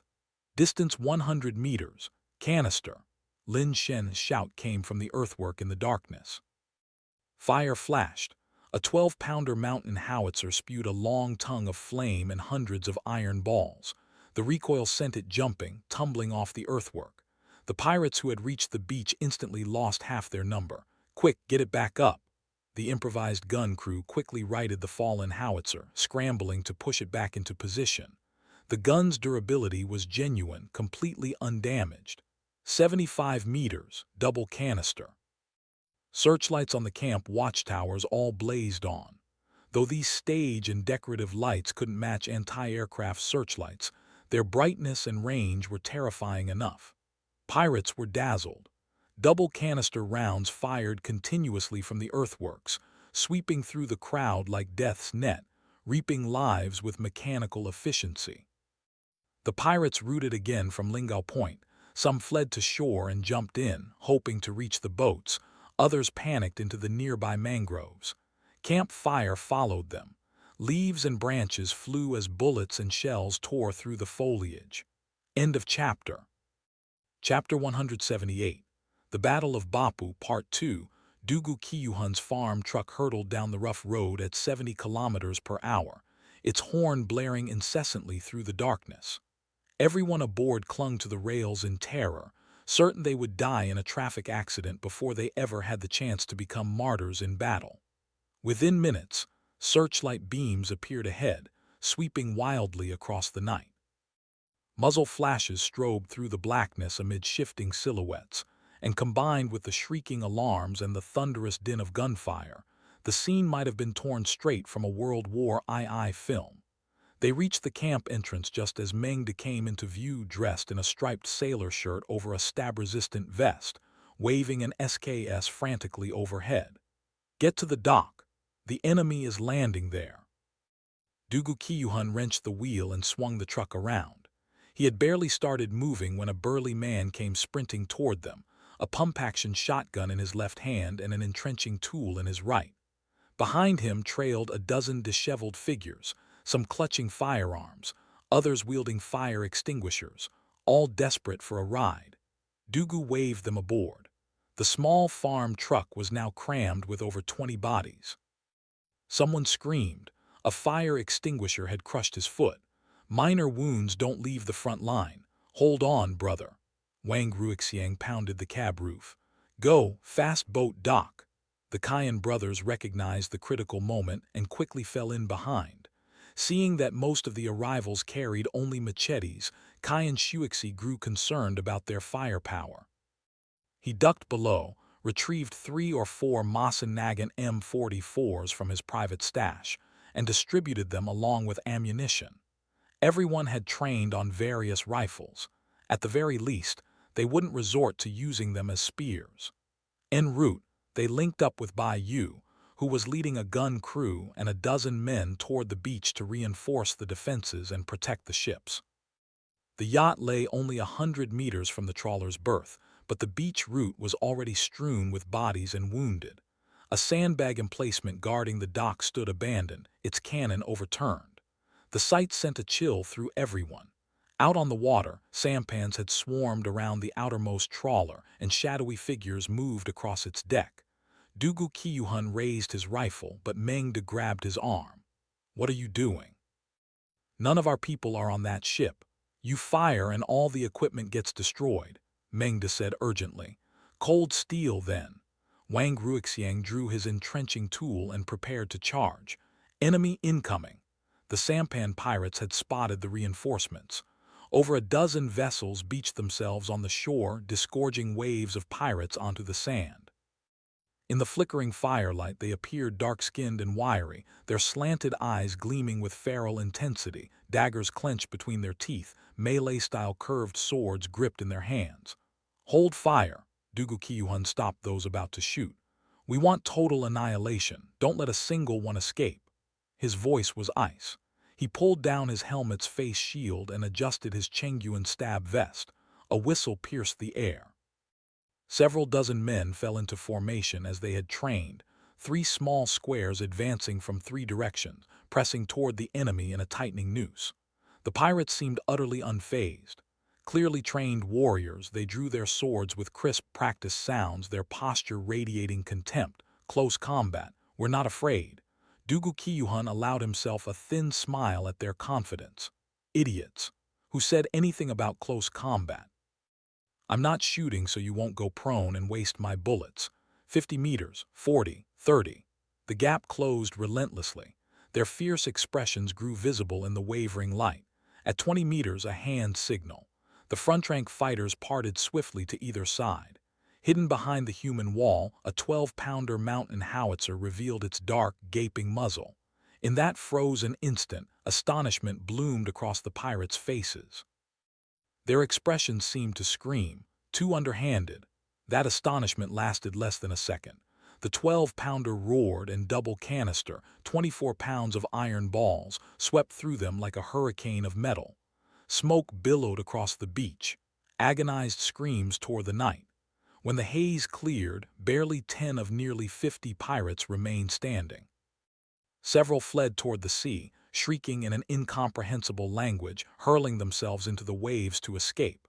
Canister from a howitzer loses energy quickly at range. Beyond 100 meters, it becomes ineffective. But at 20 meters, it was absolute annihilation. "Beautiful," Dugu Qiyuhun nearly danced with joy. "Double canister," Baitu bellowed. The improvised gun crew fumbled through the drill but completed reloading in 5 minutes. This shot targeted the sampans clustered at the waterline. Canister swept across the surface like a scythe. Several vessels began sinking immediately. Others simply drifted lifelessly. No living souls remained aboard. While the pirates reeled in shock, Wang Ruixiang and Dugu Qiyuhun led the charge personally, one wielding a hand axe, the other a machete. The mob behind them, as if seized by battle frenzy, howled and surged forward. The fierce battle to retake the ships had begun. 4 trawlers lay moored in a row at the pier. The pirates had quickly seized the outermost vessel and attached tow cables, but they couldn't operate the mechanically controlled anchor chains. Unable to cut through them either, they were forced to raise the anchor manually, a delay that cost them dearly. Wang Ruixiang carved his way forward with his entrenching tool, utterly unstoppable, blood spraying with every swing. Those following him felt as if they were watching a cheap horror movie. In truth, he knew no real techniques. He simply relied on being enormous and nearly invulnerable. His Chengyuanishu stab-resistant suit, multiple layers of local cotton battle robe, motorcycle helmet, and butcher's protective gloves made him a walking fortress, like a Qing heavy-armored iron hat soldier. The pirates' sheet metal blades couldn't touch him. Within moments, the pier was cleared of pirates. Survivors leaped into the sea, pursued by pump action and shotgun fire.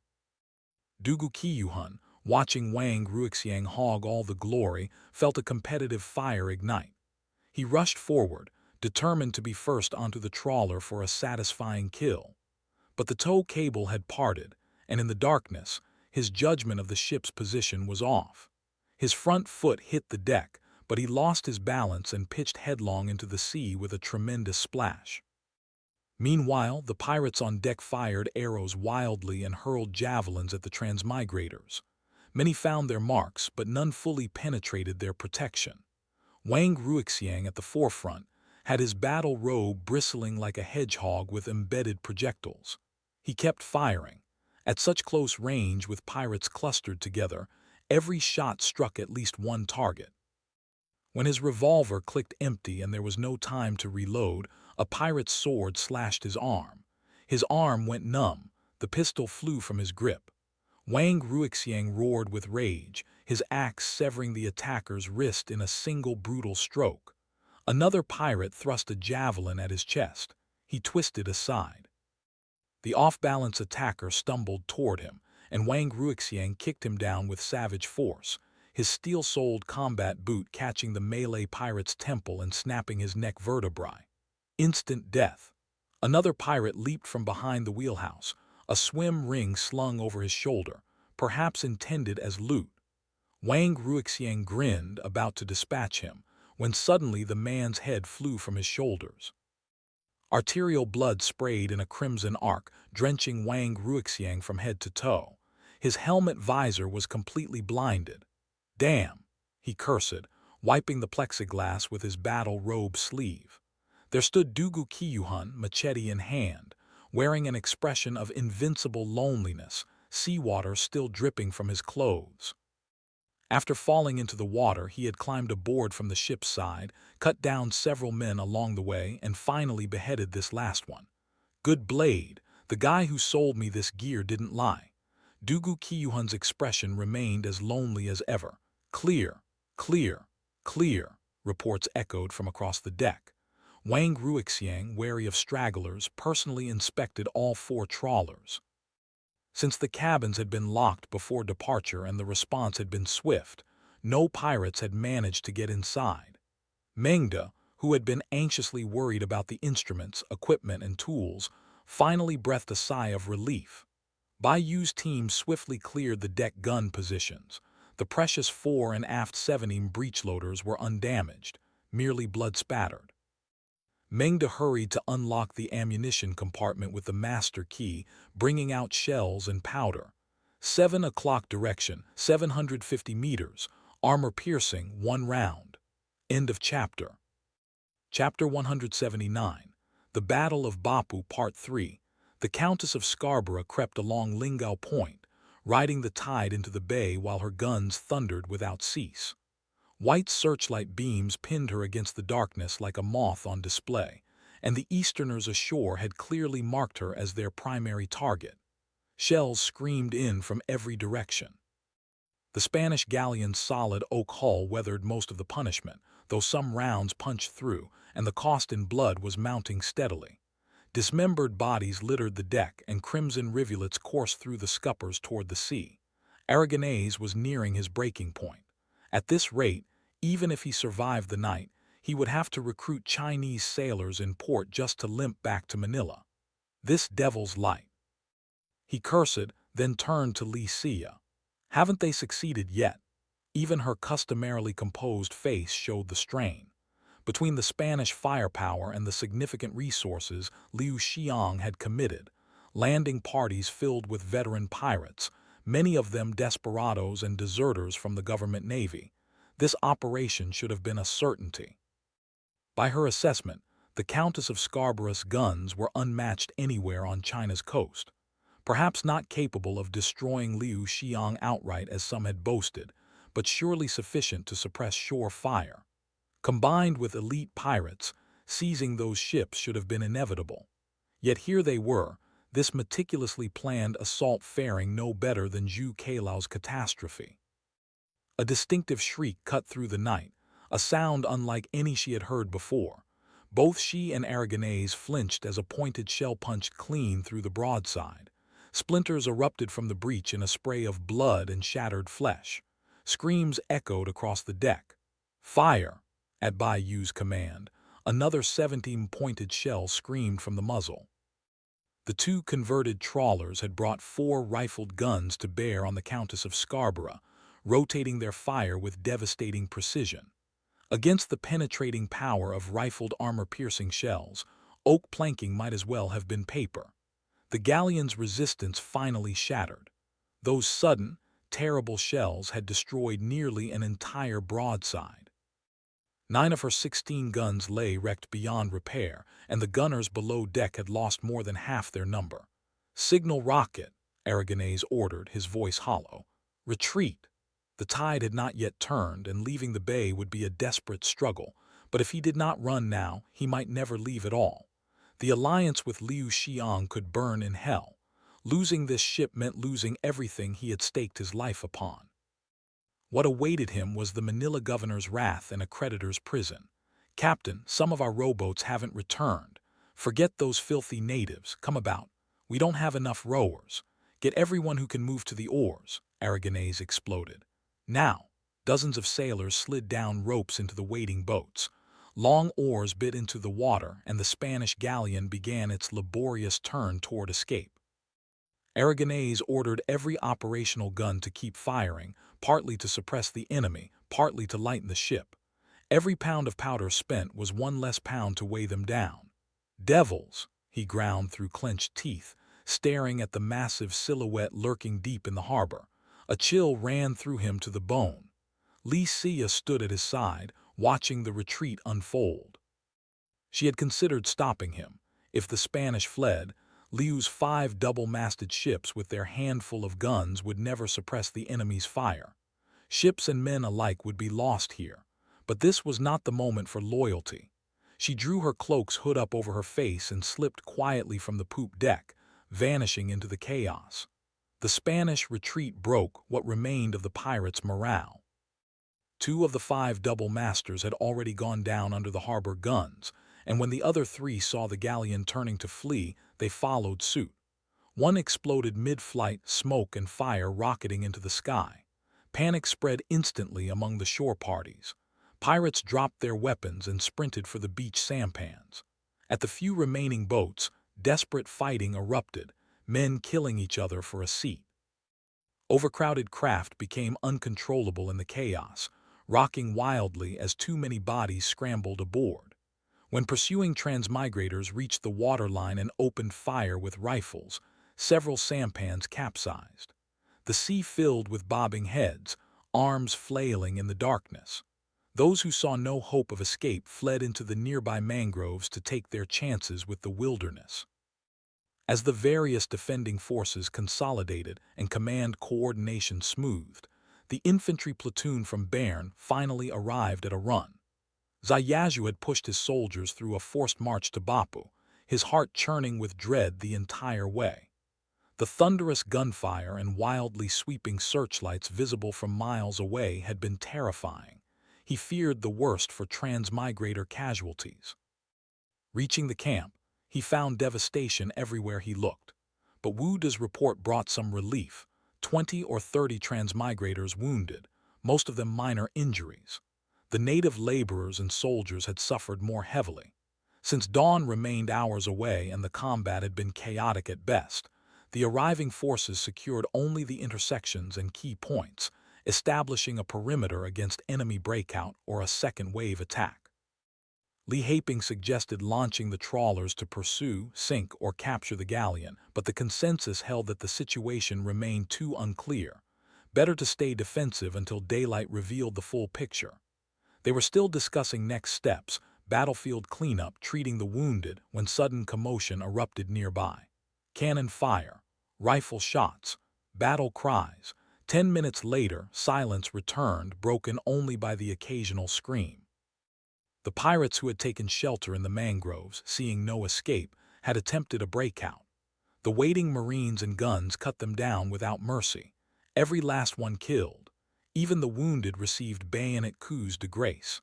After an hour of fierce fighting, the fires across Bopu harbor gradually died to embers. Only one exploded double-master still burned, drifting aimlessly across the water. Debris and corpses choked the surface.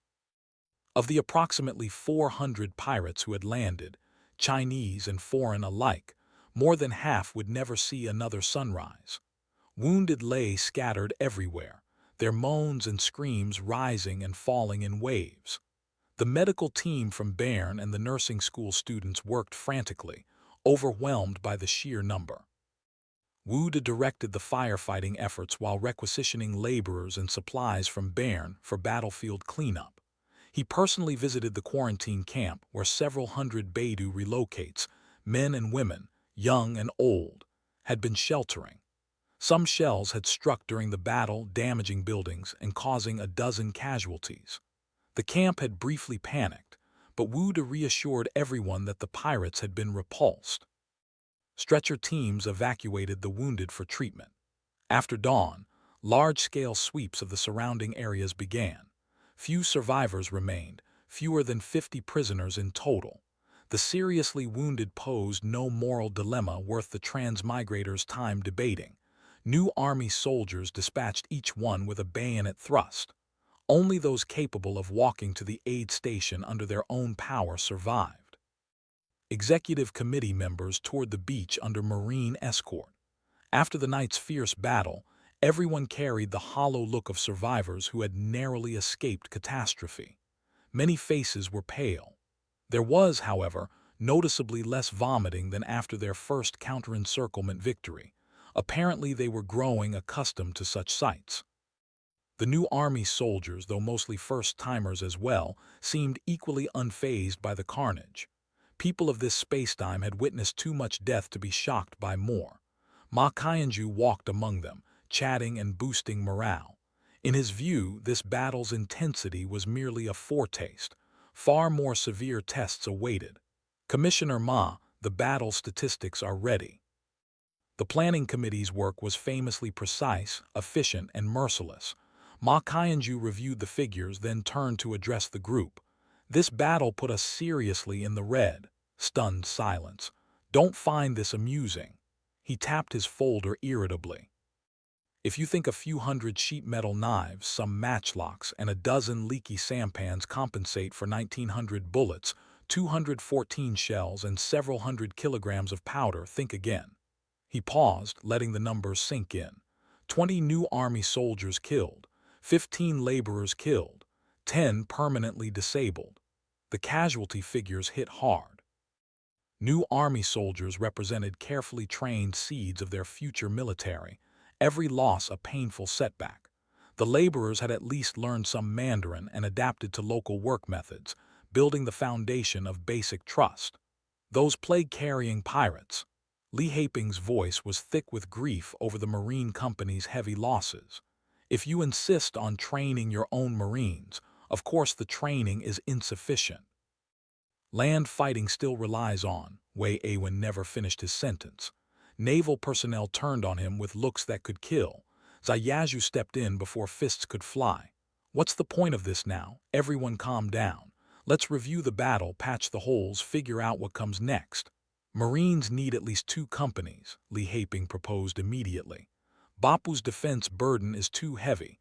Guard posts are scattered too thin. And the tower still needs manning. Ma Qianju silenced Aiwens before he could respond. Navy vacancies must be filled immediately. Expansion requires comprehensive consideration. For now, let's focus on Bopu's defenses. The defensive position remained weak. Too few gun emplacements, insufficient heavy guns. The Lingao beacon tower had proven its enormous value during the battle. Its commanding height provided a complete overview of the battlefield with real-time situation reports, and the searchlight had delivered excellent illumination. The 12-pounder mounted there, by comparison, had shown limited effectiveness. The artillery team believed tower guns should be 24-pounder or larger. The transmigrators cast heavy guns, constrained by lifting capacity, had never made it up the tower and were instead placed in temporary pier emplacements.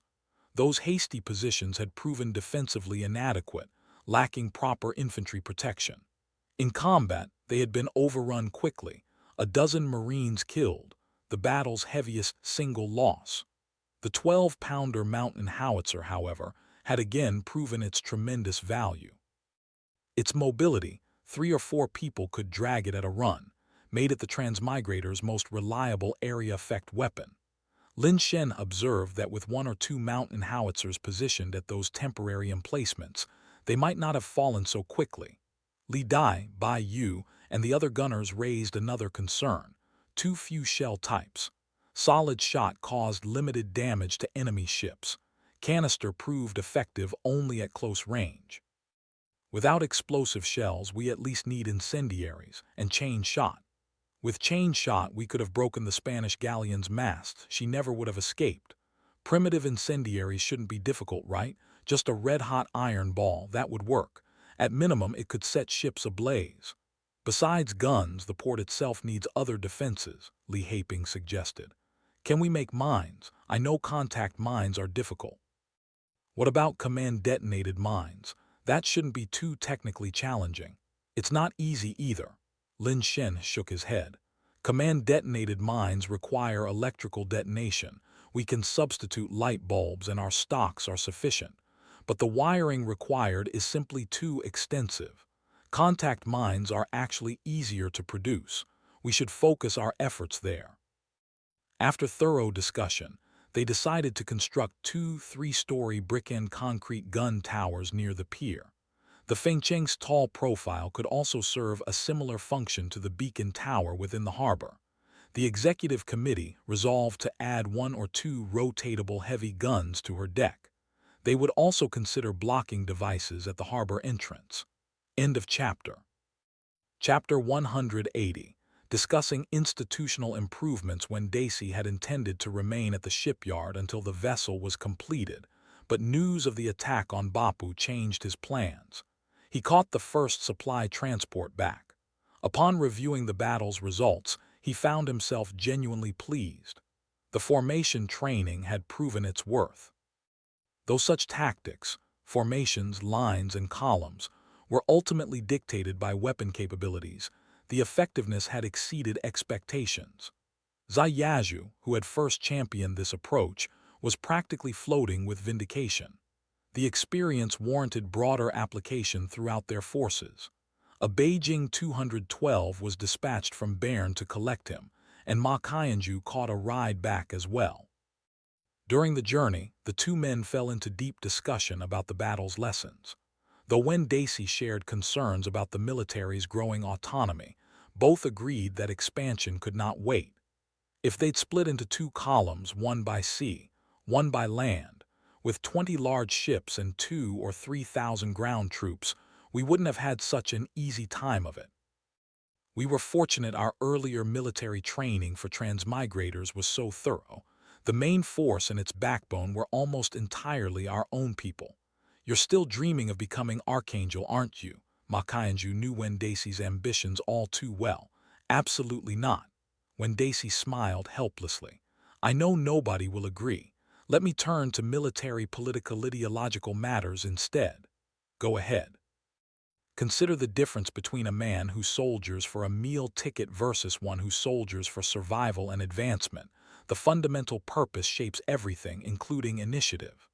When Daisy leaned back, most of our new army joined for the meals. To them, this is like working for a generous landlord: good food, decent clothes, and nothing more. They're not going to lay down their lives for a full belly. There's also housing and land, true, but for them those are just pie in the sky. When Daisy shook his head. I believe soldiers from the commune should be far more committed because they've seen us keep our word, but new recruits from outside, that's a different story entirely. High pay, I'm opposed. We're already generous as it is. Once soldiers fight purely for money, they stop fighting the moment the money stops. It doesn't have to be salary increases. Bonuses would serve just as well. When Daisy gripped the vehicle's handle as they jostled over rough terrain. Director, after such a victory, shouldn't there be some form of reward? I heard that after yesterday's daytime engagement, the the soldiers received nothing but a single horsemeat meal. The infantry barely saw action. A dozen artillery rounds settled the whole affair. But they formed up and charged, didn't they? Besides, transmigrators contributed enormously in both engagements. If the executive committee shows no appreciation whatsoever, won't people feel slighted? This was indeed an oversight. Ma Qianju had already planned to use the occasion for commendations and honor awards, perhaps even medals. But monetary rewards and recognition for transmigrators specifically had not crossed his mind. Now the realization struck him. Transmigrators are people too. The thought drew a bitter smile. Apparently, stepping into leadership meant forgetting certain fundamental truths. Dugu Qiyuhun, Wang Ruixiang, Lin Shen, and others had contributed immensely this time. Without some gesture of acknowledgement, the effect on morale would be inevitable. You're right, but I have reservations about bonuses. Bonuses don't have to mean cash. Cigarettes, cola, and similar luxuries for our people. Rice, salt, and cloth for the natives. Ma Qianju nodded slowly. That was worth considering. Our technological advantage remains insufficient. With the new army suffering such heavy losses, any future engagement with proper regulars would bleed them dry.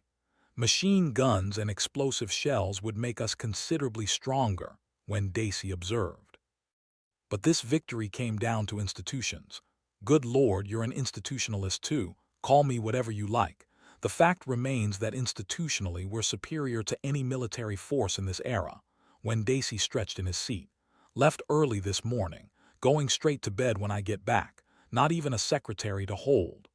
I have two primary concerns, Ma Qianju said. First, that expansion will drain labor from production. Second, maintaining proper control over the military. I've been thinking about this as well. When Daisy turned toward him. What's your view, Director? Establish an internal affairs department. Expand internal security forces to create a counterbalance. That approach is meaningless for our current military situation. When Daisy shook his head. If internal security expands too rapidly, the message becomes obvious. Our officers aren't fools. Then what do you propose? I don't believe we've reached the point where counterbalancing is necessary. The key is establishing proper institutions now, then enforcing them rigorously. Once that's done, nobody can claim they're being personally targeted. When Daisy considered his words carefully, rule of law is essential. We cannot afford to operate with a power-scheming mentality. That path leads to endless complications down the road. Take current weapons and ammunition management, for example. It's far too loose. Though most weapons are centralized, checking out firearms is absurdly easy. We need proper weapons allocation. Which department receives how many guns, how much ammunition, all formally assigned with personal accountability. Ammunition especially must be kept under strict central storage. And troop mobilization, deployment, transfer authority, precisely. Whatever form of state we eventually become is something none of us wants to see. So we must establish regulations now, cultivate the habit of doing things by the rules. It's troublesome but utterly essential. Even as he spoke, when Daisy felt a twinge of regret. He had always harbored a private preference for more dystopian arrangements, but with so many strong personalities in their group, it was better not to push his luck. Regarding expansion, when Daisy continued, I agree it's necessary, but I worry that too aggressive a pace will cripple production.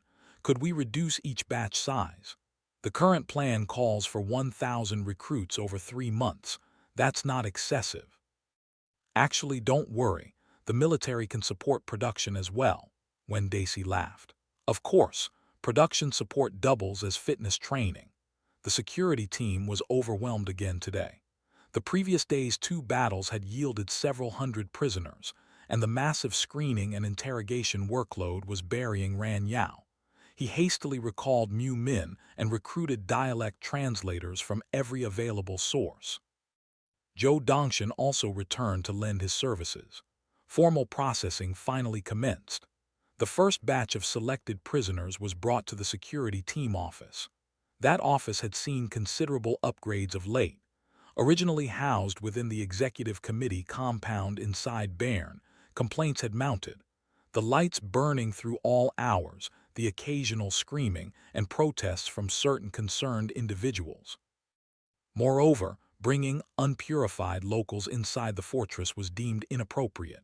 So during the recent construction boom, security had relocated outside the walls, establishing a new compound at the former prisoner detention site. The exterior featured barbed wire, trenches, and watchtowers. Inside stood a two-story building housing the various offices, and to its left, set apart in its own courtyard, the prison. The interrogation room occupied the main building of that prison courtyard. The windows had been deliberately covered with black cloth to create a darkroom atmosphere. Inside, however, there were no Qing Dynasty torture implements on display, merely a chair fitted with handcuffs and leg irons, a few tables, and a desk lamp. The prisoners from the previous day's daytime engagement had already undergone preliminary processing. They offered little value, all temporary conscripts. Even the most senior among them could explain nothing of substance, insisting only that Zhu Cailao had sent them. The executive committee clearly did not find this convincing. The prisoners from the night battle presented a far more complex picture. Though fewer than 50 in number, they included Chinese, Southeast Asian natives, men who appeared Indian, and two unmistakable foreigners with curly hair, deep-set eyes, and pale skin. This development troubled Ran Yao considerably. The various dialects of this era were already giving him headaches. Now these additions. The foreigners he could handle, transmigrators who spoke English, Spanish, and similar languages, could be found readily enough. But what languages did the Indians and Southeast Asian natives speak? After lengthy deliberation, he decided to begin with the Chinese pirates. Prisoner screening started with clothing. Ragged garments and malnourished faces clearly did not belong to leaders. Thus the first to face interrogation were the best-dressed and healthiest-looking specimens. Outside the interrogation room stood several cudgel-carrying police under Dugu Qiyuhan's command, temporarily borrowed for the occasion. Additional soldiers with bayoneted rifles completed the security detail. Dugu Qiyuhan had earned considerable notoriety from the battle at Bopu, and the pirates feared him. As he paced before them with his machete, inspecting each man with that unsettling grin of his, the rope-bound pirates waiting in the courtyard felt their necks go cold. Inside, Ran Yao conducted the questioning personally. 3 translators attended him, covering Cantonese official dialect, Lingao dialect, and Hokkien. Once the guards were properly positioned, Dugu Qiyuhan suited up completely and prepared to join the proceedings. End of chapter. Chapter 181. Diana Mendoza. The interrogation began. The first prisoner they brought in was a burly man in his 30s, dark-faced with calloused hands and weathered feet, unmistakably an old sea dog with years of maritime living etched into his skin. Judging by his clothing, personal effects, and the silver coins found on him, he was likely one of the leaders. When asked where he came from, he erupted into shouting, "Villains! You're all villains. Boss Zhu will deal with you eventually." Dugu Qiyuhan sat nearby, sharpening his blade with deliberate menace. The prisoner only sneered. "Why bother with a knife? Bring out the whips and branding irons. If I so much as flinch, I'm no true follower of Boss Zhu." Dugu Qiyuhan's temper flared. He grabbed for his stun baton. "No need to rush," Ran Yao said, waving him off. He opened his notebook with practiced leisure. "Name. I don't change my name no matter where I go. Han Yiping. Gender. Where's your hometown? How many relatives do you have? When did you first become a pirate? How long have you been one? What's your gang leader called? What's your boss called? What's his hometown? Gender. When did you first become a pirate? When did you first become a pirate? What's your gang leader's name? Gender. When did you first become a pirate? Where's your hometown? You said you're from Nan'an, Fujian. The previous 7 times you clearly said Minhu, Fujian. Which is it? What's your gang leader called? Speak. Lights on. Say your name." 4 hours of uninterrupted relay questioning finally pried Han Yiping's mouth open. On the 25th repetition of "Who's your gang leader?" he at last muttered the name Liu Xiang.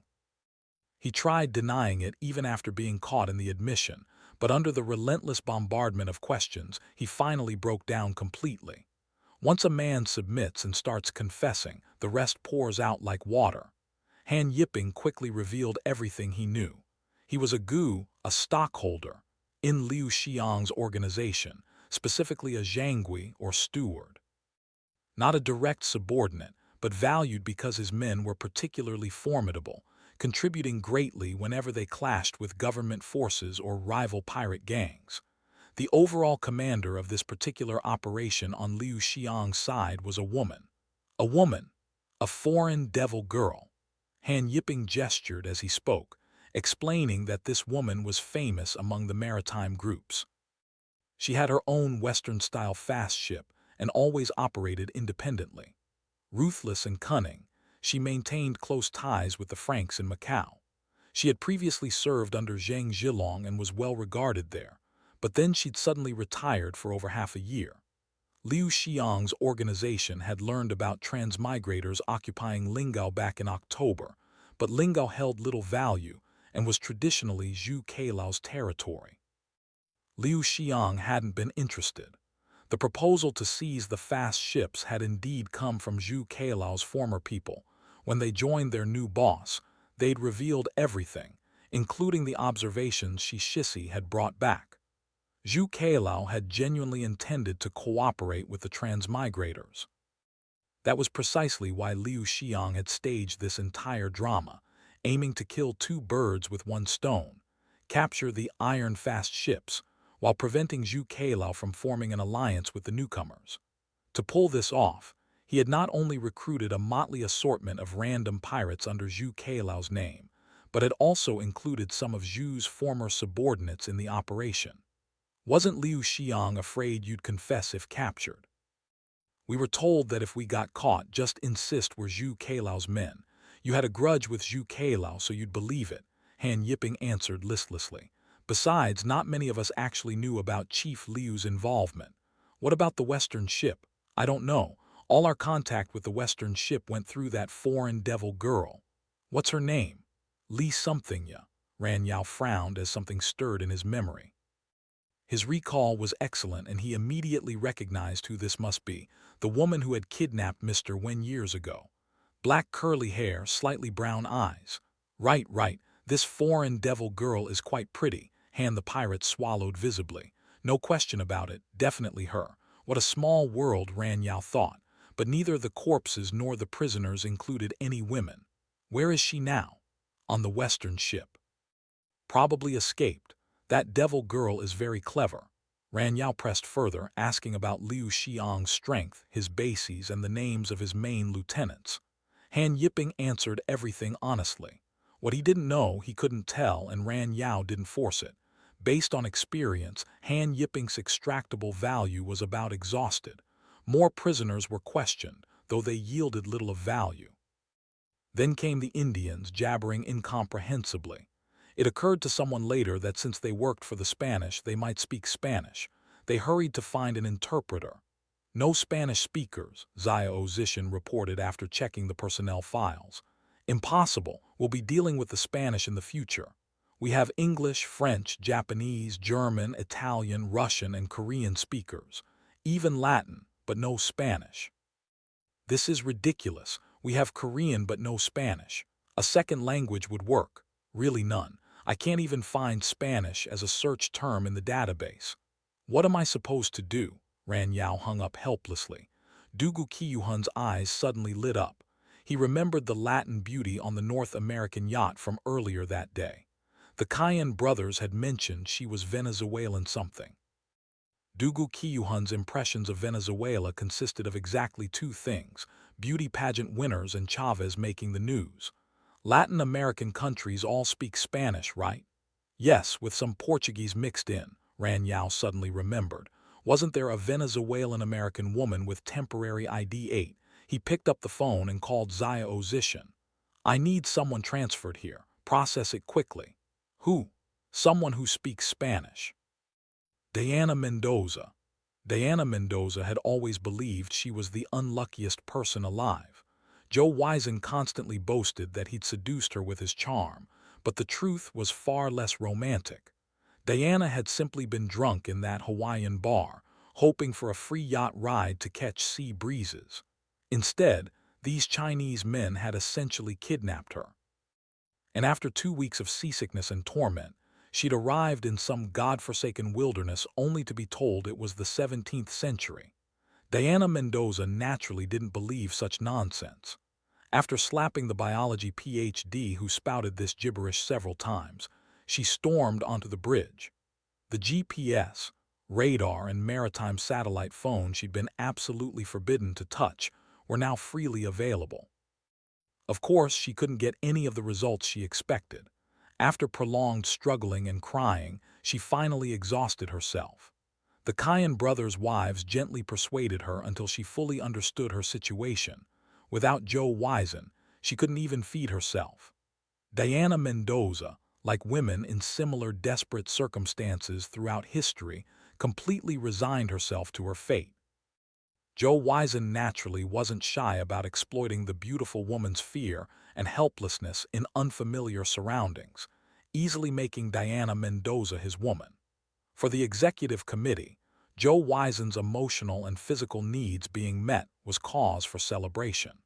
But Zio Zishan genuinely couldn't figure out what use this English literature major Latina had. She couldn't even speak Chinese. He could only list her as a dependent, a category shared only by some transmigrators' children. This Spanish translation assignment was at least putting her to use. She spoke both English and Spanish fluently. When this tall, beautiful mixed-race woman appeared in the office, several men's eyes lit up.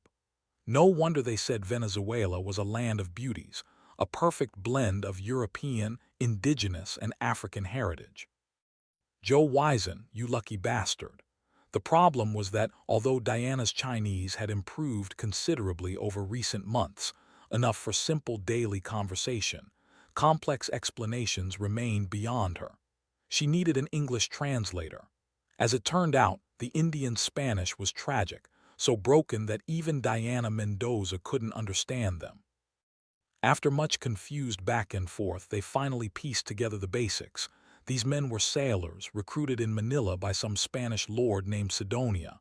Beyond that, they knew nothing, not even where they currently were. What use are Indians to us? Dugu Kiyuhan asked. In his view, they ought to behead a few pirates for deterrence. For curry, I actually quite like it, Ran Yao said dryly.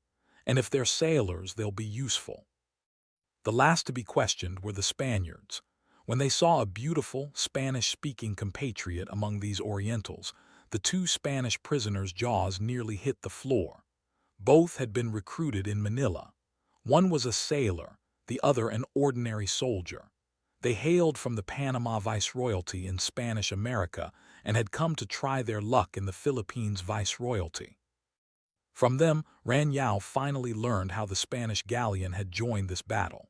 He also learned the commander's name, Aragonese Sidonia, a Spanish gentleman commissioned to recruit and command a galleon for trade or plunder along the Chinese coast, with orders to establish a trading foothold using local Chinese pirates' assistance if possible.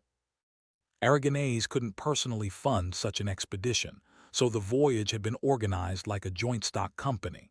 The Manila Spanish governor, various officials, and plantation owners were all investors. The galleon's equipment, crew recruitment, and supply purchases were funded by shares. Aragonese Sidonia, as commander, would receive 1/5 of total profits. If he secured a coastal base, he'd also receive a bonus. All participating soldiers and sailors received no pay or wages whatsoever. Instead, they collectively shared 1/5 of total profits, distributed according to rank. This is just a robbery gang, plain and simple, Dugu Kiyuhan said angrily after hearing all this. Ask them how many Chinese ships they've robbed, how many Chinese they've killed. Ran Yao wasn't interested in that. He cared more about the ship's capabilities.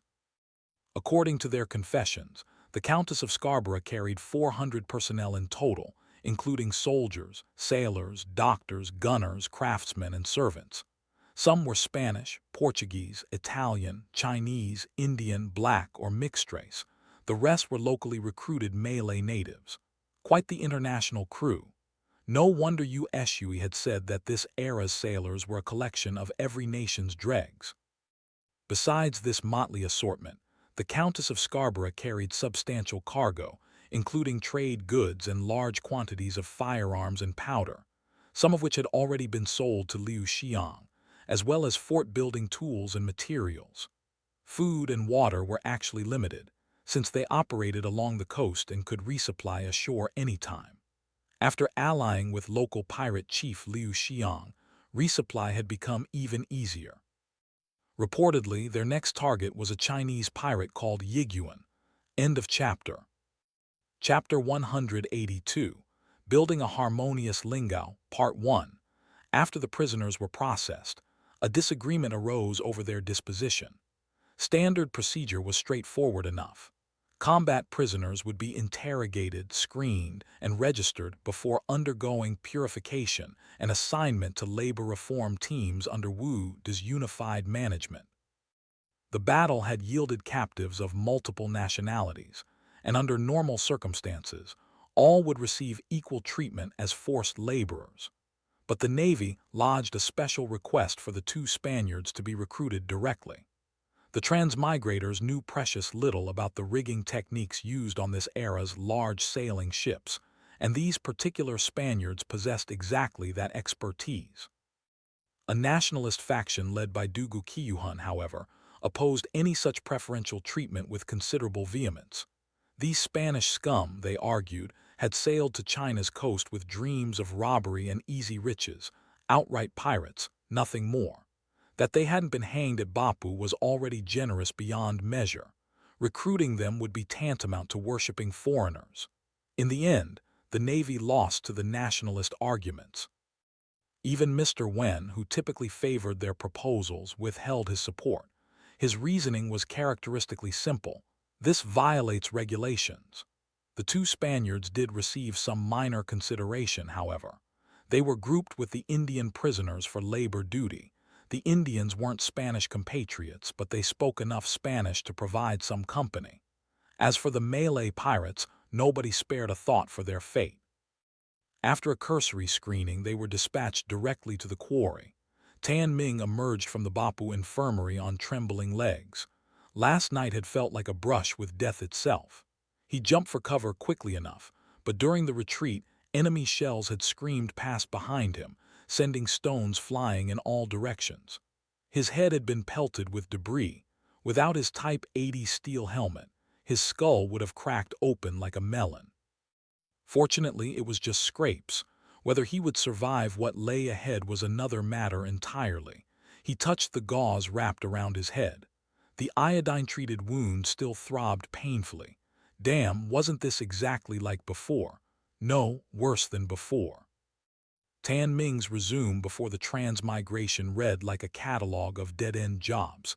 Security guard, general laborer, a brief stint as an oil worker, and even online game power leveling during his more desperate stretches. He'd operated printing machines at a cardboard factory and eventually landed in office furniture sales.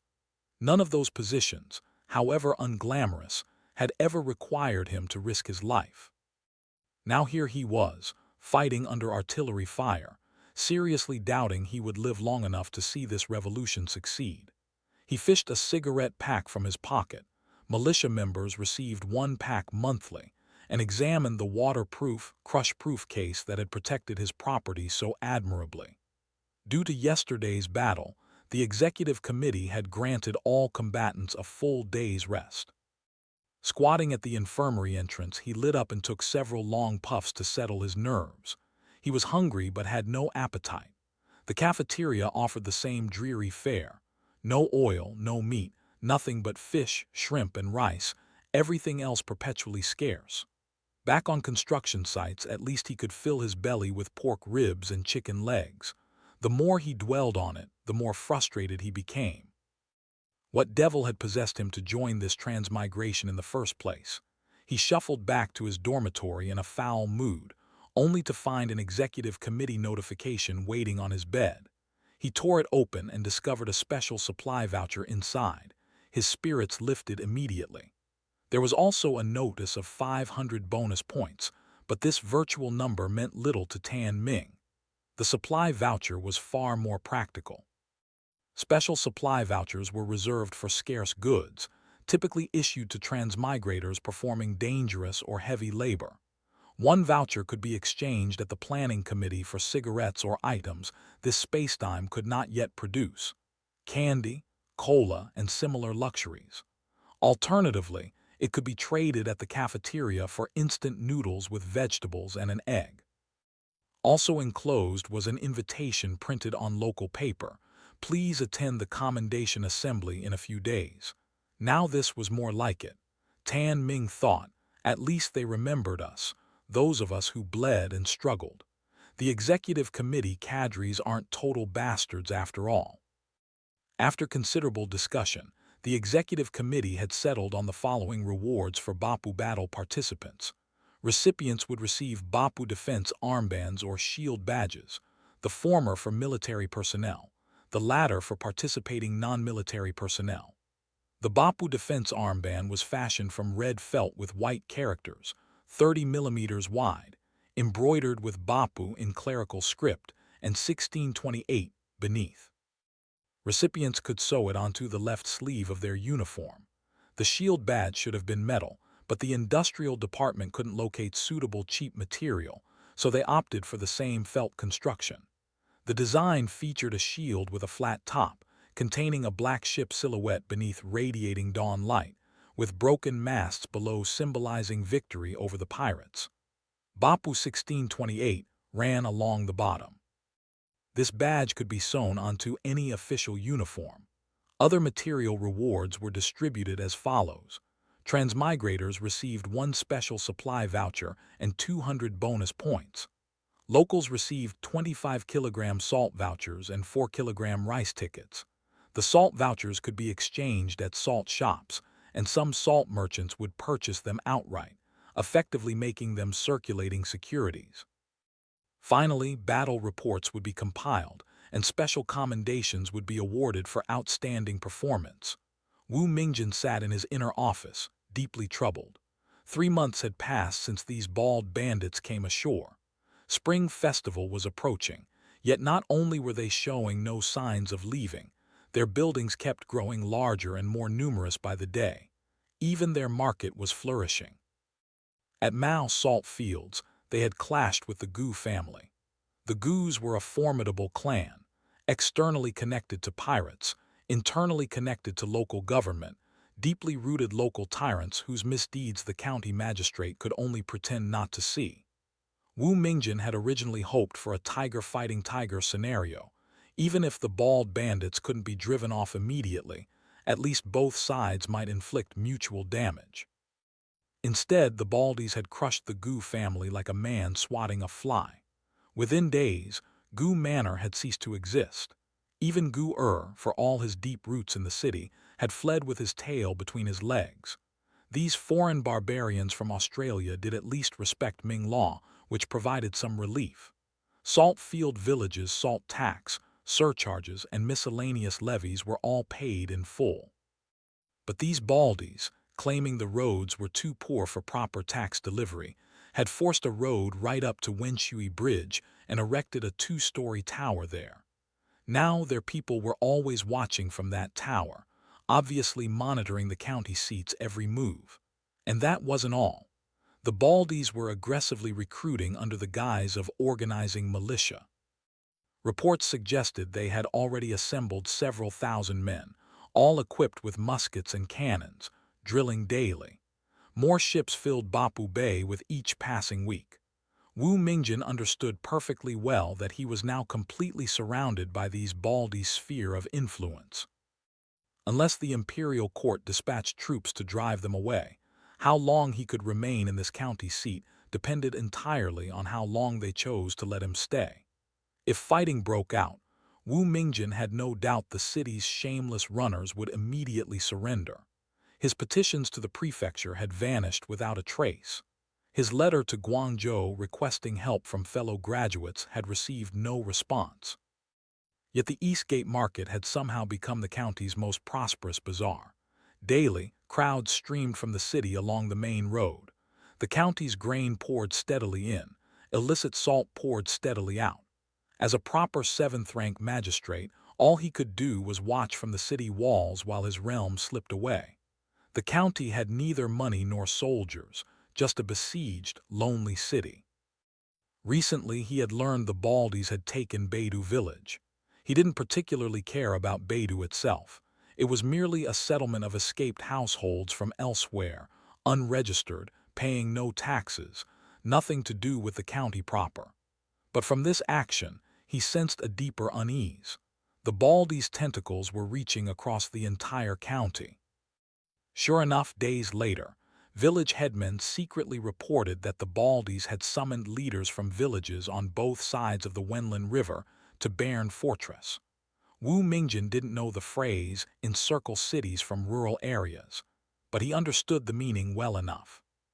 He quickly dispatched county officials, including Wu Ye and Fu Beiwen, to the surrounding villages, warning them not to collude with the Baldies and swearing that, when imperial troops arrive, the Baldies become ash. Collaborators will face dire consequences. This managed to make some villages waver in their allegiances once again. Just as he was pondering his next countermeasures, a runner burst in with news. The Baldies had sent an emissary. Wu Mingjin shivered involuntarily. He had dispatched people that very morning to investigate last night's artillery sounds and the fire at Bopu. They hadn't yet returned, but the Baldies had already arrived at his door. Normally, to avoid implication in any dealings with these foreigners, he never personally received Baldi envoys. He always sent his secretary instead. But this matter was too critical. He needed to understand what the Baldies were planning. Summon the secretary, he ordered. Change clothes, open court. Open court. The runner couldn't believe his ears. Weren't guests normally received in the reception hall? Why open court when there were no complaints to hear? That's right, open court. Xing Buyu arrived as envoy, leading a contingent of more than 10 men. Wang Ruixiang walked at the head of the column, fully armed with an entrenching tool shouldered, followed by 12 hand-picked soldiers. All stood over 170 centimeters tall and bore rifles fitted with gleaming bayonets. Behind them trundled 7 or 8 wheelbarrows loaded with bundled packages and wooden boxes. What kind of county seat is this? Xing Buyu marveled as they passed through the gate. The poorest small town in his hometown's poorest county had been 100 times more prosperous than this place. The only crosstown road was at least stone-paved, with a scattering of shops along both sides, but the buildings were uniformly low, dilapidated, and pathetically cramped. He could see the county yamen from the city gate itself. The procession swaggered through town, drawing stares from every direction. Xingbuyu carried a large envelope containing the executive committee's letter to Magistrate Wu. Onlookers pointed and whispered among themselves. Several ragged children suddenly darted up, calling out in accented but clearly Mandarin-based pronunciation, "Candy, candy." Xingbuyu couldn't help but be amused. Apparently the old American soldier trick of handing out sweets actually worked across centuries and cultures. After tossing out some candy to the delighted children, the procession reached the county yamen. The hall drum at the entrance clearly hadn't been beaten in ages. It was covered in a thick layer of dust. A similarly dusty official boot sat forgotten in the hanging shoe box. The group followed the runners inside, and Wang Ruixiang spoke quietly to his soldiers, stationing 2 men at each doorway as they proceeded. Finding himself led to the main hall rather than a reception room, Xingbuyu grew puzzled. Then a side door swung open to reveal a man in his 40s, white-faced, well-maintained, wearing the official robes of his station. The attending runners called out in unison, "Magistrate Wu is in session." The hall drum sounded 3 times. Runners holding execution rods called "O" in ritual acknowledgement and filed into the hall, forming wing formations on either side. Everything fell silent. End of chapter. Chapter 183, Building a Harmonious Lingao, Part 2. Wu Mingjin had chosen to receive them in the main hall for 2 deliberate reasons. First, This was the chamber reserved for trials, signifying that the Baldies were criminals rather than guests. Second, conducting the meeting here demonstrated that his dealings with them could withstand any scrutiny. When the Baldi envoy entered, Wu Mingjin found himself studying the young man with reluctant interest. He was in his early 20s, fair-skinned and slightly plump, carrying himself with an unsettling composure. Clearly a son from a respectable family. Even without passing the imperial examinations, he could have lived prosperously as a commoner. Why throw in with bandits? Xingbuyu, for his part, was seeing the county magistrate for the first time and examined him with equal curiosity. A middle-aged scholar, nothing remarkable there. But the rest of the yamen told a more interesting story. The runners were gaunt and wretched, their uniforms so faded they had lost all recognizable color. The building itself was pathetically shabby, paint peeling from the pillars and beams, cobwebs festooning every corner, mold creeping up the walls, plaster falling away in patches, and floor tiles cracked like old pottery. A strange fondness stirred in Xingbuyu's chest at the sight. Compared to the White House back at camp, this yamen was the very picture of austere governance. What he didn't realize was that this state of dilapidation owed nothing to frugality. Local superstition held that yamen should never be repaired. So long as the roof hadn't actually collapsed, no magistrate would spend a single coin on maintenance. Wu Mingjin watched the young man cross the threshold without the trembling deference that commoners usually displayed, and disappointment flickered through him. Worse still, the Baldi offered no bow, made no move to kneel. Anger kindled in the magistrate's chest. He was just drawing breath to thunder. How dare you not kneel before this official? When his gaze slid to his own runners. These men, who normally puffed out their chests and bellowed threats with practiced menace, now wore the expressions of whipped dogs, refusing even to look at the two Baldies. Beyond them, visible through the doorway, stood a dozen more, gray-clad and armed. Wu Mingjin's rising anger deflated by half. A servant appeared with tea and slipped him a note. Secretary Wang's handwriting. A single ink character. Endure. Xingbuyu wasted no time on pleasantries, simply handing over the letter Yu Eshui had drafted. Wu Mingjin unfolded it and found the prose crude, an awkward mash of vernacular and classical styles, and the calligraphy thoroughly mediocre, clearly the work of someone unlettered. But the meaning was plain enough. First, it stated that Liu Xiang's pirate fleet, accompanied by Westerners, had attacked Bopu the previous day and been defeated. 3 enemy ships sunk, over 500 pirates killed. The rest had fled in panic. So last night's disturbance had been a pirate attack, criminals fighting criminals. Wu Mingjin had long dreaded the frequent incursions. That the pirates had been driven off brought him some relief. At least the people had been spared their ravages. The second part claimed that the Australian merchants were descendants of Chinese who had fled overseas during the chaos following the Song dynasty's collapse. Having returned to their homeland, they would never harm their compatriots. Their guiding principle was strike the strong, aid the weak, protect territory and people. They sought only local peace and harbored absolutely no intention of rebellion. Talk is cheap, Wu Mingjin thought, and skimmed ahead to the substantive demands. Pirates raided Lingao constantly. Bandits ran rampant. The people suffered, and county governance proved impossible because the Ming Dynasty's imperial grace did not reach everyone. Therefore, the transmigrators proposed organizing the villages of northern Lingao into a joint defense militia. They hoped Magistrate Wu would approve and support this initiative. Finally, the letter promised that once joint defense was established, local pirates and bandits would be completely eliminated. Moreover, the county's summer and autumn grain tax quotas would no longer present any difficulties. Transparent ambitions indeed.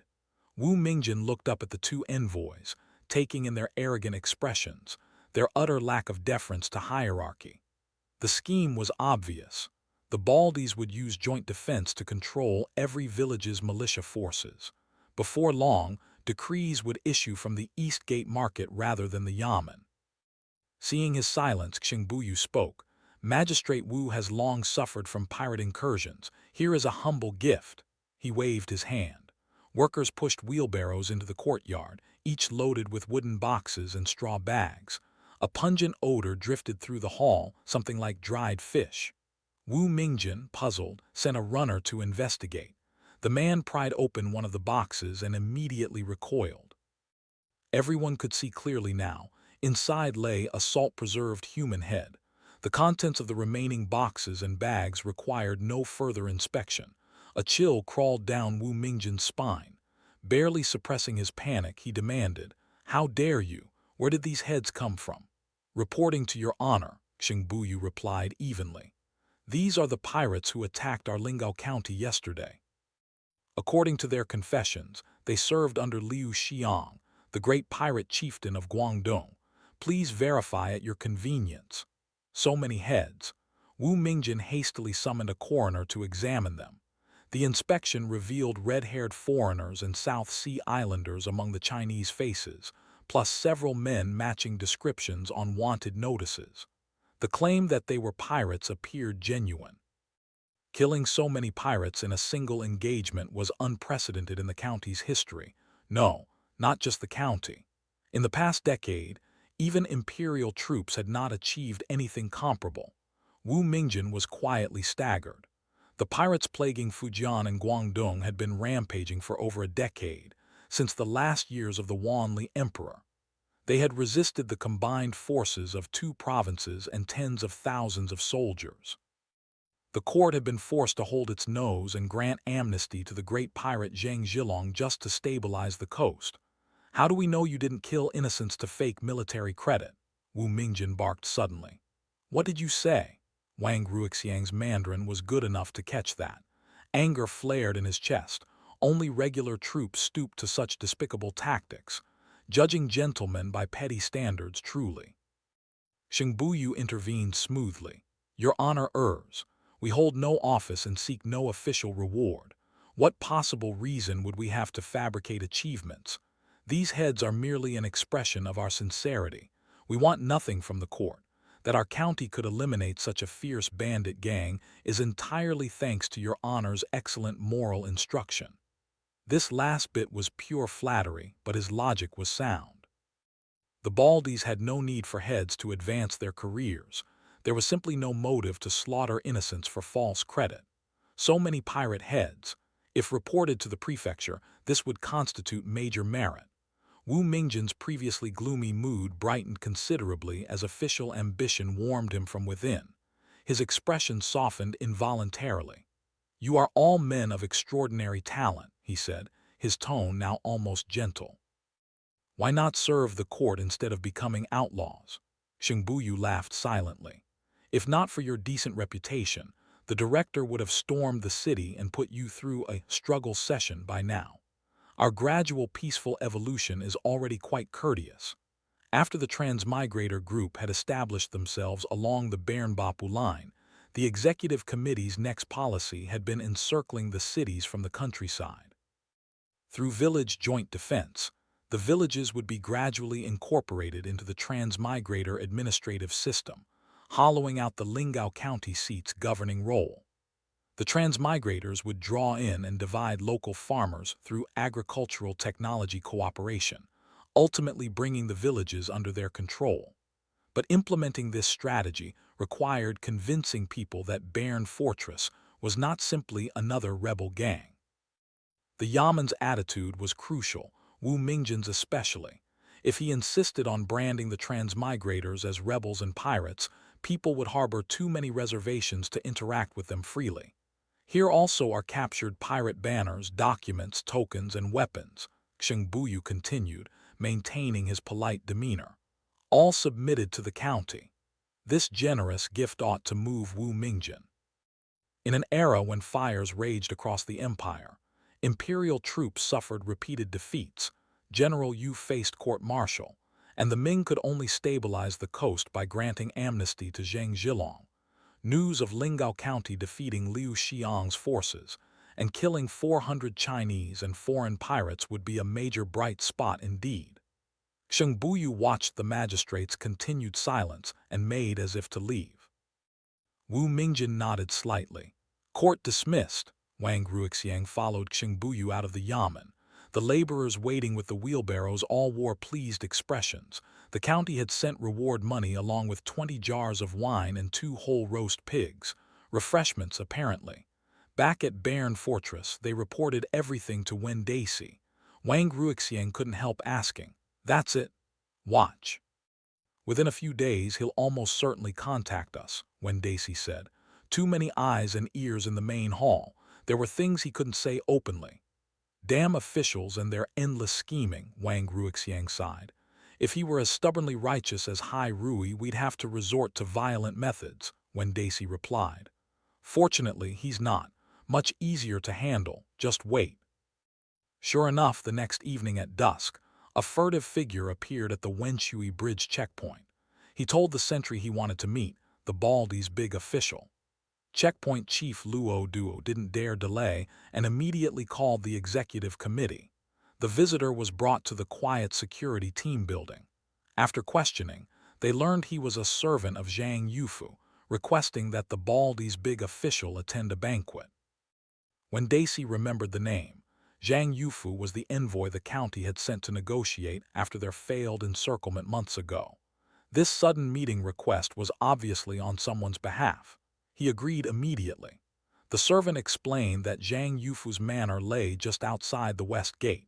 When Daisy decided to go personally, Zhang Yufu spoke several dialects including Cantonese, so there would be no communication difficulties.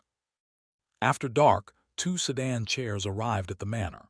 When Daisy and Zai Yazhu went together. For safety, Beiwei had selected 8 men from the recon team as escort. Besides their personal weapons, when Daisy carried a signal flare, if anything went wrong, he could fire it, and Beiwei would bring reinforcements. When Daisy and Zai Yazhu swayed through pitch-dark fields in chairs carried by Zhang Yufu's tenant farmers. The lantern leading the way ahead was dim as a will-o'-the-wisp. Without the 8 recon men flanking them, they would have felt distinctly uneasy. The sedan chairs were old and stuffy, handled clumsily by inexperienced farmers. After half an hour of bone-jarring bouncing, they finally stopped. Climbing out, when Daisy saw an ordinary farmhouse courtyard before them, someone was already waiting at the gate. Seeing them arrive, the figure quickly ushered them inside, immediately closing and barring the gate behind them. The courtyard was equally dark. Lanterns hung beneath the veranda, but everything remained shadowy, wheelbarrows, haystacks, and millstones visible only as vague shapes. Zhang Yufu, though called a landlord, was actually impoverished. His manor consisted of a single large courtyard. He lived in the 5 main rooms. Farmhands and servants occupied the wing rooms. Animal sheds lined the walls. But the walls themselves were high, clearly brick and stone construction, and the thick wooden gate was plated with iron, all of it built for defense against bandits. End of chapter. Chapter 184. Building a Harmonious Lingao, Part 3. Zhang Yufu had been waiting outside the main hall. He was an old acquaintance of Zai Yazhu's. Every interaction between the county and the transmigrators passed through his hands. Of all the local landlords and gentry, none looked upon them more favorably, and he had earned considerable fees for his troubles over these months. He welcomed them into the hall, where crimson candles blazed against the walls and an 8 immortals table stood laden for a banquet. A middle-aged scholar rose from his seat as Wen Daisy and the others entered, clasping his hands in greeting with a broad smile and beckoning them to sit. His warmth was immediate and effusive, as though they were old friends rather than strangers meeting for the first time. Everyone understood that this was the evening's true host. The visitor was Wang Zheamin, Wu Mingjin's secretary. He had observed Xingbuyu's entire visit from behind a screen and had pored over the letter several times afterward. Years of itinerant secretarial work had given Wang Zheamin vast experience, and the transmigrators' purpose in organizing joint defense was crystal clear to him. He suspected these Baldies of unknown origin harbored calculations similar to those of the recently amnestied Zheng Zhilong. They had no desire to make enemies of the government, but hoped to establish a coastal foothold for maritime trade, much as Zhang Zhilong had done when he occupied Jiangsu. Yet for all his shrewdness and experience, Wang Xiaomin could never have imagined their true purpose was to replace the Ming Dynasty itself. From his perspective, their refusal to attack the county seat demonstrated they would not cross certain lines, unlike Zhang Zhilong, who had seized an imperial city. Given this premise, the Baldi's demand seemed reasonable enough. After careful consideration, Wang Xiaomin concluded that negotiation was possible. They could discuss terms and conditions. After all, they had sent over 100 genuine pirate heads as a greeting gift. Their sincerity was beyond question. Wu Mingjin himself was helpless, unwilling but powerless. He could only temporize. So he had sent Wang Xiaomin to make contact. By the standards of another space-time, Landlord Zhang's banquet would have seemed pathetic to these worldly transmigrators. But for people who had subsisted on fish and vegetables for months, the sight of whole chicken, whole duck, generous chunks of stewed meat, and an entire crispy golden roast suckling pig set mouths watering. The oil-starved transmigrators felt their salivation accelerate at the very sight of it. Fresh vegetables appeared in abundance, along with plenty of wine, local liquor. Conspicuously absent was any fresh seafood.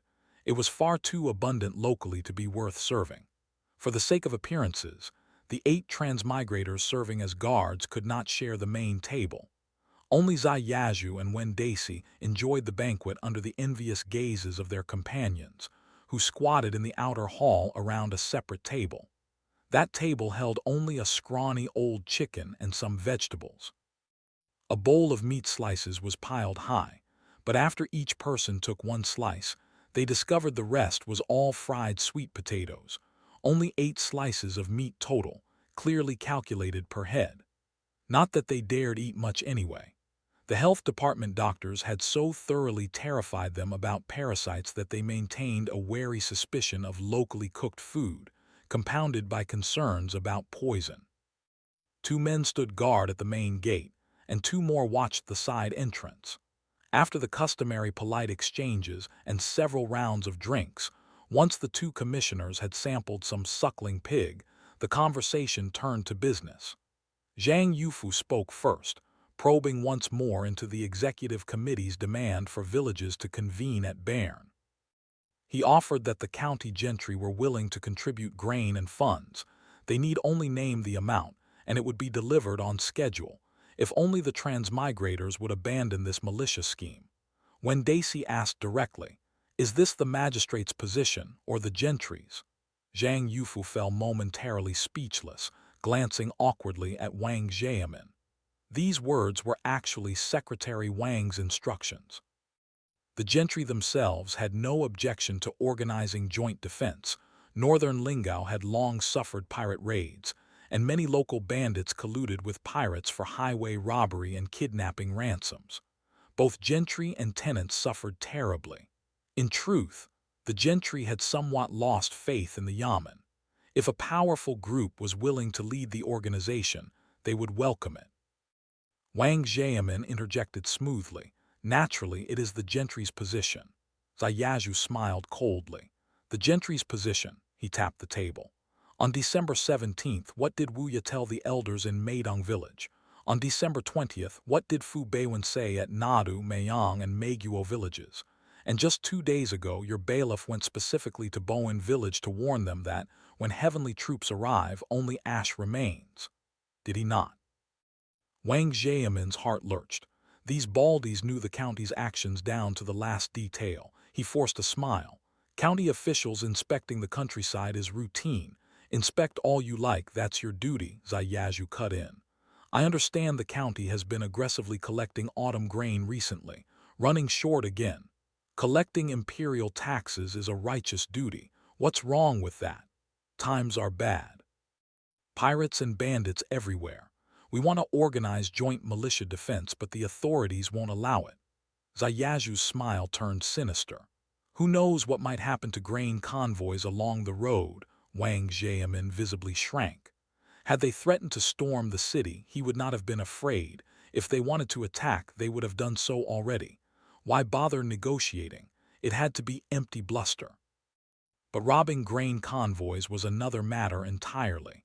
It would benefit the Baldies while threatening Wu Mingjin's very career. He quickly arranged his face into a smile. You're all the court's good citizens. Organizing militia is for the local people's benefit. This matter is certainly discussable. When Daisy took another bite of crispy suckling pig, the flavor was indeed richer than that of the other space-time. Secretary Wang, let me speak plainly. Magistrate Wu remains this county's parent official. Law-abiding citizens like ourselves, committed to protecting territory and people, would never trouble him. Not only that, we wish him rapid promotion. Wang Jiamin nodded, his calculations complete. He made eye contact with Zhang Yufu, who quickly stood and excused himself. With the landlord gone, both sides lowered their voices and began their secret discussion. At first, Wang Jiamin would only agree that the Yamen would tacitly permit the arrangement. But when Daisy refused firmly, to him, tacit permission was no better than refusal. Experience from another spacetime had taught him that tacit permission was merely a prelude to future prohibition. Though this would not affect the transmigrators themselves, the villages would have reservations. They negotiated back and forth until they reached an agreement.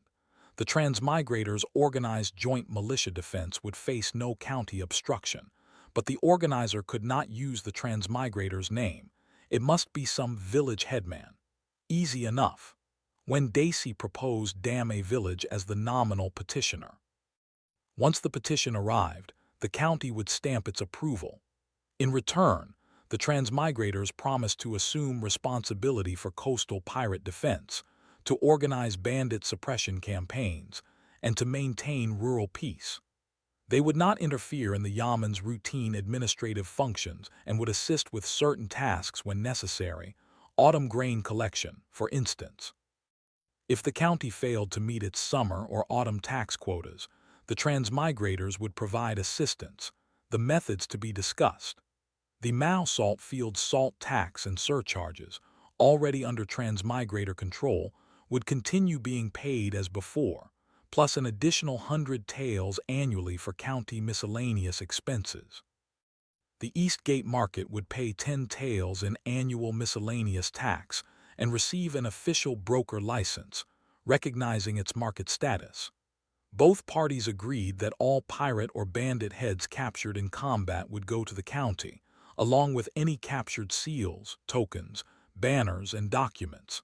All other spoils would belong to the transmigrators. If Officer Fu Beiwen was willing to return to Bopu as inspector, the transmigrators would permit it. They would build him a new yamen and provide 12 archers. All expenses would be borne by the transmigrators. The county, for its part, would provide all legal conveniences to the transmigrators, matters involving escaping slaves, absconding debtors, property transfers, and the like. Since the transmigrators had no Ming household registration, Wang Jiamin suggested establishing a Bairn village with 7 or 8 registered households. This would give them legal standing. Otherwise, documents and contracts could not be properly written. Finally, naturally, came the discussion of personal benefits. Wang Jiamin showed keen interest in this portion of the negotiations, actively advocating for himself and his employer alike. After considerable bargaining, Wen Daisy agreed. 300 taels of silver for Secretary Wang, 1,000 taels for Magistrate Wu. Both sides also agreed to partner in selling salt at the county seat and all 14 county markets. The transmigrators would supply the goods while Secretary Wang handled the legalization of illicit salt and its sale. Profits would be split 50-50. To avoid suspicion, both sides designated Zhang Yufu as their liaison. Any face-to-face meetings would be held at his residence. As the negotiations concluded, Wang Jiamin offered one final piece of advice. For future activities in the county, the transmigrators should stop shaving their heads and wearing short clothes. It drew too much attention. When Daisy laughed it off at first but later reflected that it might be necessary. Many interactions with gentry and farmers lay ahead, and being too conspicuous would not help their integration. With matters settled, both sides relaxed and the drinking became more enjoyable. At the height of their conviviality, when Daisy presented the gifts he had prepared, for Magistrate Wu, an oval glass mirror, for Secretary Wang, a glass cup, for all other county officials, one freshwater pearl bracelet each, the sort that sold for 5 yuan at pearl wholesale markets. According to reports from the Guangzhou Advance Station, their cultured freshwater pearls were proving very popular in the city. Secretary Wang was naturally delighted. These baldies really understood how things worked. Since night had fallen and the city gates were closed, Secretary Wang could not return to town. He would stay at Zhang Yufu's. When Daisy, having concluded his business, was in no hurry to leave either. They still needed to have a proper discussion with their liaison, Zhang Yufu. End of chapter. Chapter 185.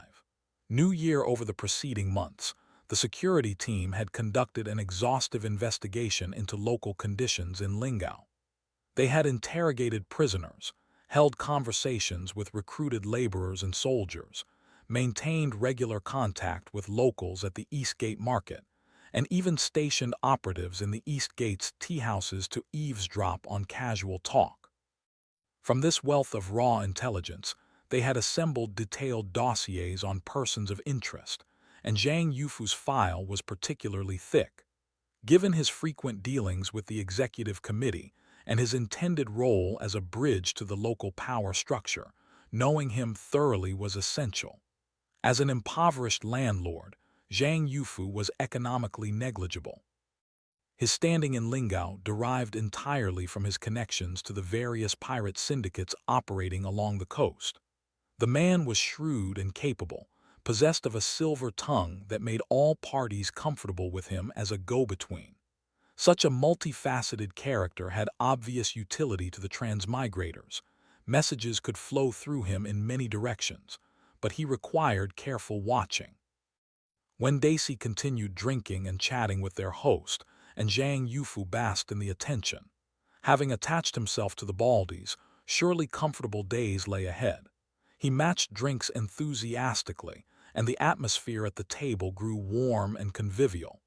As the wine flowed, Zhang Yufu grew eager to demonstrate his value.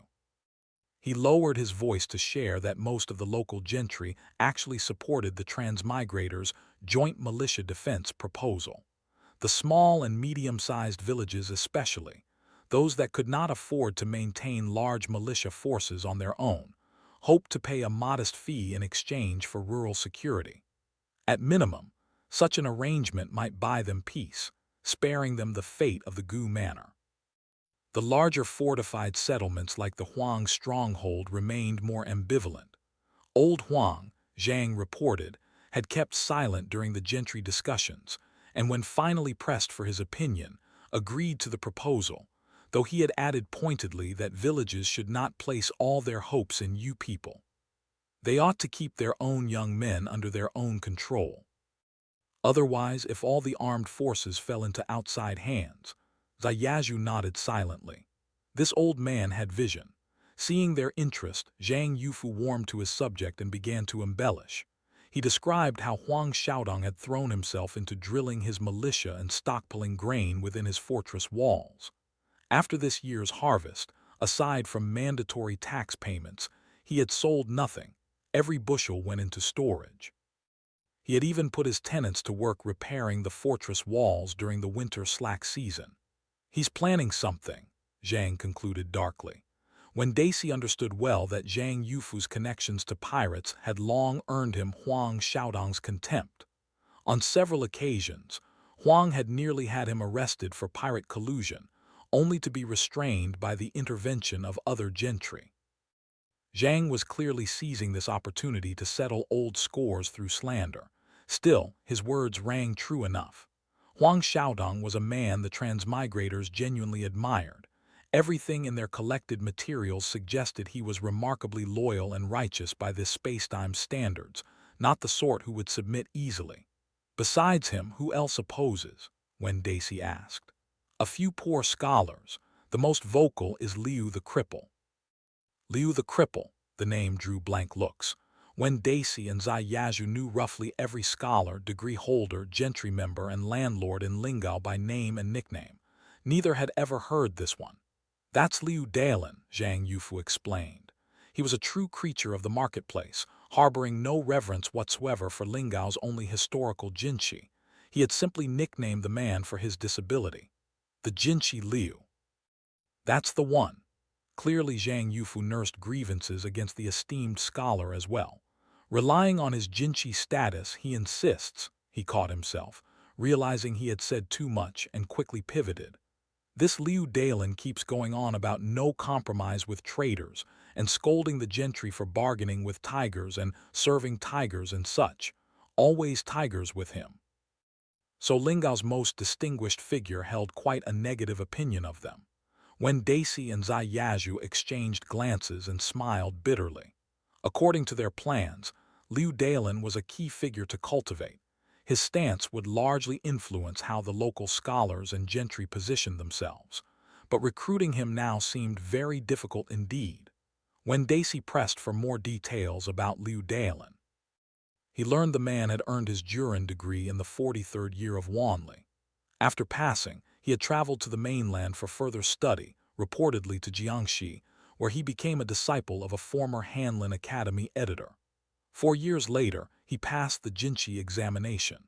Appointed magistrate of some county in Anhui, he had become paralyzed shortly after passing and never took up his post.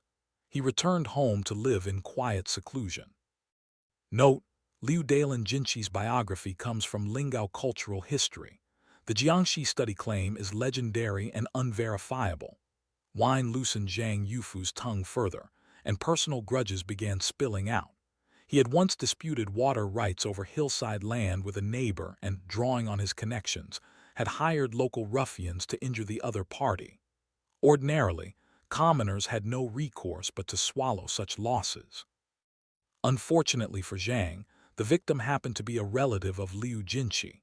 One calling card dispatched to the yamen, and Zhang Yufu found himself arrested and sentenced to 40 strokes. Though his connections within the yamen spared him the worst of the beating, the public flogging, trousers removed before a jeering crowd, remained a humiliation he had never forgotten. Both transmigrators suppressed their laughter. But the story was illuminating. Liu Jinshi was not above human concerns. Since he looked after his relatives, he was still a reasonable and approachable man. Their greatest fear was encountering a high Rui type, someone impervious to both soft and hard approaches, acknowledging neither kin nor reason, stubborn as stone, fixed on a single principle. You could not recruit them, could not attack them, could not kill them, and you had to pretend magnanimity while they cursed you to your face. Does Liu Jinshi have militia? Where would he get militia? Just some household guards.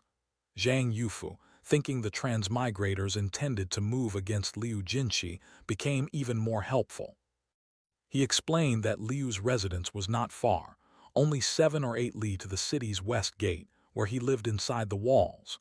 But he also maintained a manor outside the city, 3 or 4 li from the west gate, where he sometimes stayed for 10 days to half a month at a stretch.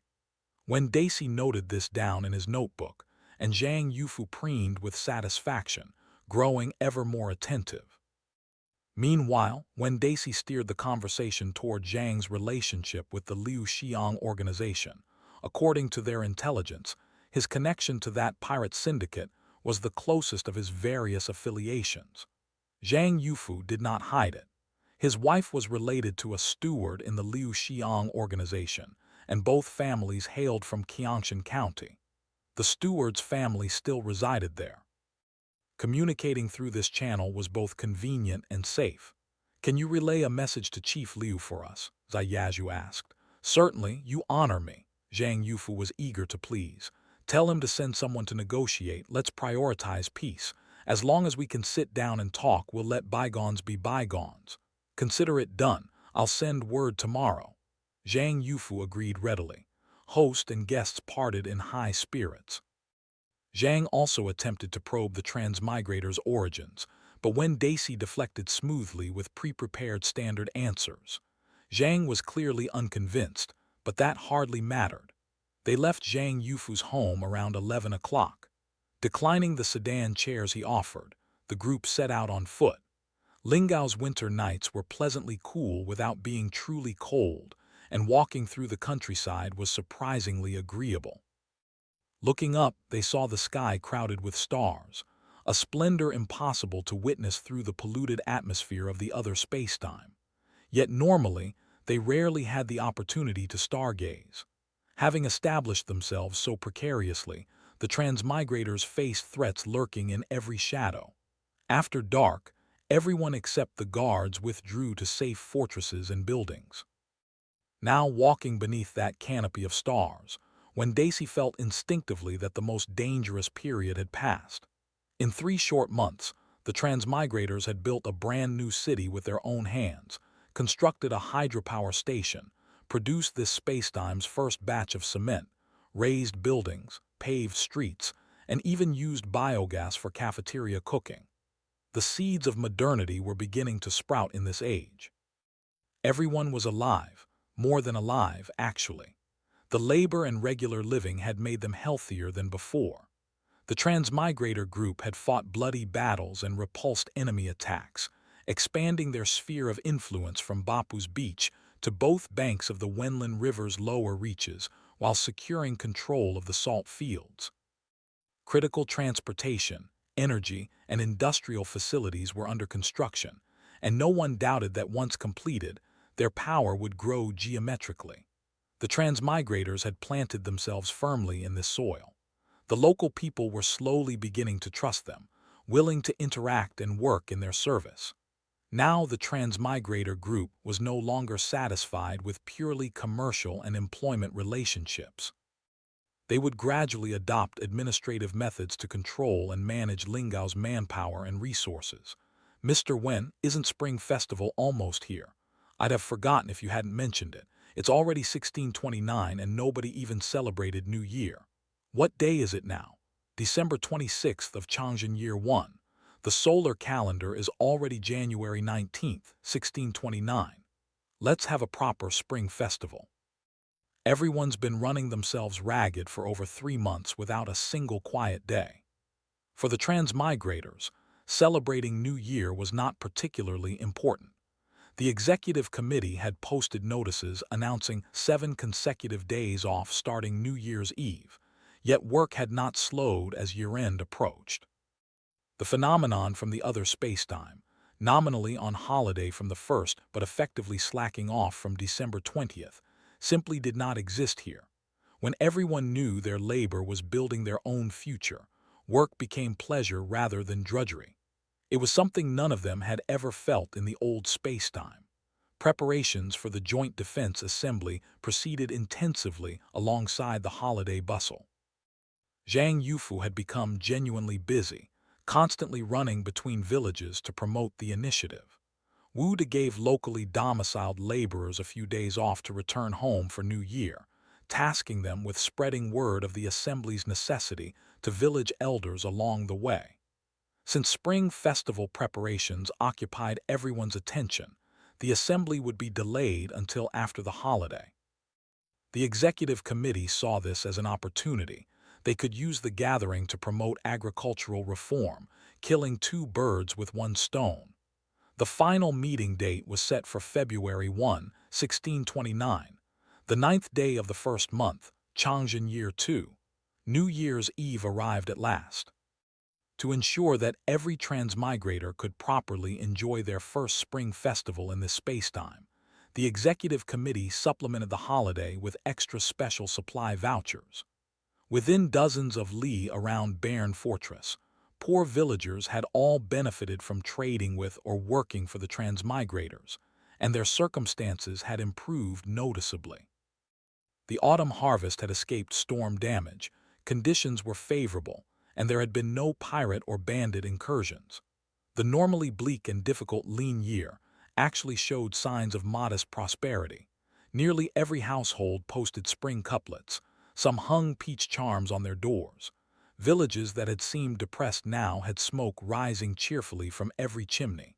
Even the children's sallow faces showed a glimmer of life. From villages within 100 li, New Year gifts poured in for the transmigrator group. Pigs, sheep, rice, wine, chickens, ducks, fish, and meat filled the East Gate's trading hall. Dugu Qiyuhun and Dongmen Chuyu beamed at the bounty, though they could only look since Dai Zai ultimately carted everything away for distribution. This new year was celebrated with light hearts, suffused with the joy and confidence of victory. Everyone saw unlimited prospects stretching before them. The nervous tension of the first 3 months was beginning to ease.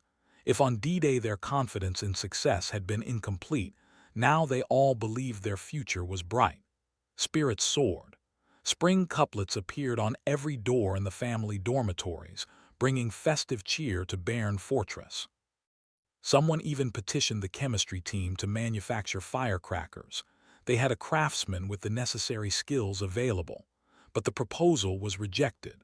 Soon afterward, someone discovered that firecrackers were sold in the Lingao County seat, and from New Year's Eve morning onward, people ventured out boldly to purchase them. Before long, firecracker buying had transformed into a Lingao County one-day tour. Most transmigrators had not set foot in this nearby Ming Dynasty County seat since D-Day. With the situation improved and New Year leisure beckoning, everyone wanted to explore. The gate runners and militia naturally did not dare block them. Fortunately, the transmigrators had earned a good local reputation, so the crowds did not cause panic, though plenty of idlers and curious children gathered to watch. The foreigners' experience in those early days of reform and opening up China must have been something like this. Everyone finally understood. Beyond a handful of history enthusiasts excitedly photographing everything in sight, most transmigrators came away disappointed. This county seat was worse than even the smallest modern towns. Shops were few. Though it was New Year, with every house displaying couplets and peddlers crowding the streets to create a holiday atmosphere, most buildings along the thoroughfares were dilapidated. Anything relatively well-maintained turned out to be either a government office or a temple. Stranger still, this city, small enough to see from the East Gate clear through to the West Gate, still contained large tracts of wasteland within its walls. End of chapter. Chapter 186. New Year's Eve movie. A peculiar stench hung over the streets, the unmistakable reek of a town without sewers. Wastewater mingled and trickled along the thoroughfares in lazy rivulets, while pigs and stray dogs roamed freely, scavenging for scraps. Flies droned in thick clouds above it all. The transmigrators who had once clamored to occupy the county seat found their enthusiasm cooling considerably at the sight. "I'd rather pitch a tent than live in this dump," Old Tiger Yu declared. He had always been a hardliner, frequently questioning the executive committee's policy of leaving the county seat alone. Now, having seen it with his own eyes, his position shifted entirely. Whoever wants this place can have it. Count him out of any Lingao occupation force. By evening, the novelty of touring the 17th century ancient city had thoroughly worn off. Dinner was served cafeteria style, nothing extravagant, but the New Year's Eve dishes carried enough fat to satisfy. The masses, weary of endless fish and shrimp, finally got proper meat on their plates, along with specially issued dumplings made from flour stores that had grown desperately scarce. Wheat didn't grow locally, and flour could no longer be purchased at any price. The Southerners mocked what they called the Northerners' dumpling complex, never eaten anything good in your lives, treating dumplings like treasure. The Northerners fired back. "Fine, leave them for us country hicks then." But for all their disdain, the Southerners never actually surrendered their share. Meat was meat, after all, and that right they defended fiercely. On New Year's Eve afternoon, all offices closed except for security and essential departments. Xiao Zishan remained at his desk, preparing materials for the post-holiday assembly. Only when he finally looked up did he notice darkness had fallen, lights flickering on across the compound. Fatigue pressed against his temples. He stepped outside and wandered through the executive committee courtyard, rubbing his face and exchanging occasional greetings with passers-by. The wired speakers cycled through holiday songs on endless repeat. God of wealth knocks on your door. Then, congratulations, congratulations, congratulations. Tacky, perhaps, but festive in its own way. Every so often the music would cut out, replaced by a syrupy female voice. Li Huamei wishes all Navy comrades and friends a new year where every hope is fulfilled, every dream realized, every wait rewarded, and every effort bears fruit. Sincere wishes for abundant blessings, continuous joy and sweet smiles all around. Wu Nanhai wishes all agricultural department staff. The Industrial Department's Machinery Division wishes all personnel of the Metallurgy Division. Beyond the interdepartmental greetings, many messages were personal. Xiao Zishan smiled at the stream of well wishes. Then his PHS phone chirped twice. An advertisement. To celebrate New Year, Lingao Telecom launches Spring Festival greeting services and ringtone downloads. When the hell did we get a Lingao Telecom? The communications department people certainly had big ideas. Xiao Zishan was tired yet strangely exhilarated. Bairn Fortress had never seemed so bright, matching his mood exactly. Tonight, all the normally dimmed power-saving lights blazed at full strength. There were no lanterns or decorations, but the atmosphere felt festive nonetheless. It was almost like celebrating New Year back in the 21st century, except everyone wore single-layer clothing, robbing the occasion of any winter atmosphere. He was savoring the ambience when Xiao strode in, clutching a piece of paper. Spotting Xiao Zishan still at his post, his face lit up with delight. "Zishan, I was looking for you, thought you might have left for the day. We don't really have leaving or not leaving around here." Xiao Zishan suspected he knew exactly what this was about, the movie projection business. "Found the projector," Xiao announced triumphantly. The executive committee had discussed enriching cultural life just days earlier, with movie screenings at the top of the agenda. Cultural offerings had been sorely lacking. Bread and circuses. Xiao Zishan believed in that principle wholeheartedly. The stupidest thing any leader could do was deliberately deprive people of entertainment. The harder the times, the more essential cultural life became. In truth, various departments had been screening films internally for months. Initially, it was strictly for work purposes. Construction engineering showed rural small hydropower construction, the military screen training films, and agricultural ran documentaries like Golden Soil. But following society's inevitable development patterns, lofty beginnings soon acquired other elements. Gradually, alongside work films, welfare films appeared, TV series, imported blockbusters, and eventually adult films. This phenomenon sparked complaints from ordinary members not attached to specialty departments. With daily electricity rationed and most personal laptops rendered useless, certain departments projecting movies represented naked privilege. The discontent had recently grown significant, with grievances flooding the executive committee. Yet the commissioners found themselves unable to crack down too harshly. They themselves often attended screenings in various departments.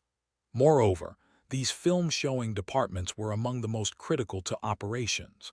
On that basis alone, banning screenings and damaging technical personnel's morale was out of the question. After deliberation, they reached a conclusion. Rather than let everyone quarrel over inequality, hold regular public screenings. People suffered not from scarcity but from unfairness. The transmigrator's standard projection setup was a projector connected to a computer, the same equipment used for recent departmental screenings. But projector bulbs had notoriously short lifespans and fragile constitutions. One bulb had already burned out. At this rate, all their spare bulbs would fail before long. After extensive searching, Xiao had finally located the forgotten 16 projector buried in the planning committee's mountain of warehoused materials, along with matching speakers, a screen, and power equipment. He'd also found several boxes of old film reels, plus two 16-movie cameras and portable developing gear. All of it he had conspired with friends to steal from his father's factory before the transmigration. No more burning through those precious projector bulbs, they're irreplaceable. He waved the yellowed paper excitedly. This is the real box inventory. Take a look and decide what to show. Excellent. Zhang was genuinely pleased. The 16 projector was essentially a pure mechanical electric device, relatively simple to repair. Some parts could even be manufactured with their developing industrial capacity, extending its operational life. In their cultural development plans, movie screenings would play a crucial role in cultural promotion. Long-range goals included mass-producing such equipment. South-North War, Joy at the Door, Our New Baitu, Walter defends Sarajevo, New Look of the Motherland 1979 Issue 3, Agricultural Knowledge 1981 Issue 5, Zhang scanned the list for a long moment. All domestic films from the 1950s through the 80s, plus some old foreign pictures. Many were familiar to their age group, enough material for a proper nostalgic film festival. Just these. He set down the inventory, disappointed. Who wants to watch this stuff? Don't be ungrateful. Where exactly would you get new films, expecting Hollywood blockbusters? It'll work for now, but what about later? Watch the same reels over and over until people start spitting on you. So what do you suggest? Zhang deflated, knowing the collection was indeed outdated. Start with the projector. We'll figure something out. Zhang thought for a moment. I recall celluloid isn't particularly difficult to manufacture. Once we can mass-produce film stock, we'll transfer content from digital sources. Only option, I suppose. They discussed the New Year's Eve screening lineup. Zhang pulled up the resource inventory, and considering everyone's varied preferences along with the holiday atmosphere, they selected 3 different films. Luo Duo was strolling through the square.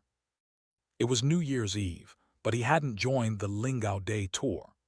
Since landing, his formidable human database capabilities had earned him a spot on the intelligence data team. His role was essentially that of a librarian, registering and retrieving various materials. The job had felt important at first, with team leaders and commissioners constantly requesting data searches and even consulting him for advice. But prolonged desk work eventually grew tedious. He'd applied to join the militia, patrolling and standing guard during off hours as a change of pace.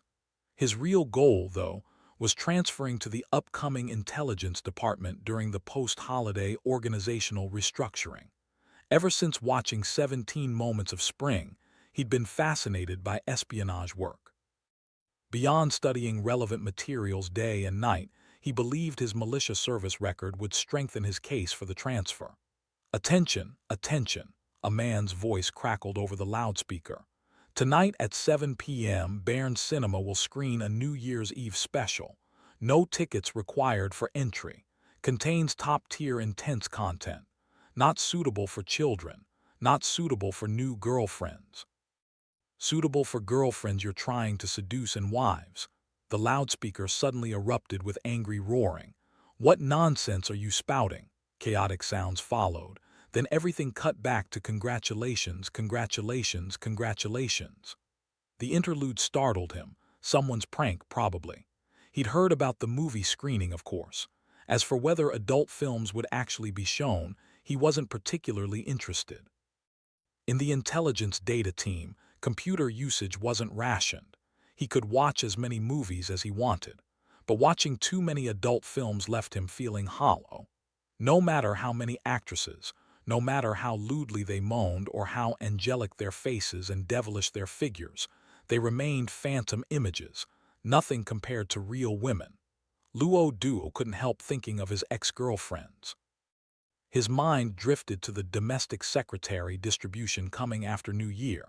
Inside information suggested that most of the women purchased from Guangzhou and trained at the nursing school, save for the few becoming professional nurses, would soon be graduating. After that, they'd be assigned as domestic secretaries. Not everyone would receive one naturally, but Luo Duo had already spotted a girl named Guo Fu among them. End of chapter. Chapter 187. Congratulatory telegrams. Weeks earlier, the engineering department had carved an amphitheater into the hillside within barren fortress. Tiered steps of brick and stone fitted with wooden benches that could seat 400 comfortably, or 500 if people squeezed together. The screen had arrived bundled with the 16 projector and now hung from a permanent frame for quick setup. Anticipating regular screenings, they'd constructed a dedicated projection room complete with electrical wiring. Sound came from the projector's portable speakers, nothing elaborate but adequate for the purpose. Meiwan had positioned a VIP section directly facing the screen, sheltered beneath a rain canopy. Below the screen frame, a semicircular stage stood ready to host meetings and performances whenever the cinema went dark. 2 hours before showtime, crowds had already massed on both sides of the screen. Many had come straight from the cafeteria, lunchboxes still in hand. The electric lights proved too dim, so someone had strung up gas lamps that bathed the grounds in brilliant light. Families arrived in pairs. Those with children brought them along. The cafeteria had set up a stand beside the cinema offering free juice and betel nut, the only snacks available. It was a bustling scene of harmonious festivity. When the music started, the noisy chatter died instantly. Every breath was held in anticipation. The film title appeared on screen, The Matrix. The audience was floored. Was this satire or entertainment? Either way, every eye remained fixed on the screen. As Keanu Reeves struck his iconic poses, the earth-shaking audio drew workers from throughout the fortress. Upon discovering a gigantic shadow play in progress, no one wanted to leave. Some hurried back to fetch wives and children. Word spread that the chiefs were watching an unprecedented shadow play, and workers and families from barren commune rushed over. They dared not sit on the tiered steps, but gathered instead around the perimeter. The open-air design afforded them a clear view regardless. Luo Duo slipped quietly into the VIP section. Besides Xiao Zishan, Ma Qianju and several other commissioners were seated there. When Daisy and a few others were absent, per leadership protection protocols, Xiao Zishan and Ma Qianju watched the first half while Wen Daisy's group would take the second. Never all present at once. Commissioner Ma, many workers and family members have gathered around the cinema. Should we mobilize more militia for security? Luo Duo had volunteered as today's security duty officer, having little interest in movies. Ma Qianju frowned. No need. They're just here to watch. Don't be so nervous. I'm worried something might happen. It's fine. Since they're workers, they should all be trustworthy. Understood. Luo Duo turned to leave, but Xiao Zishan called him back. No need to mobilize the militia, but have the on-duty guards prepare extra 4 tear gas grenades.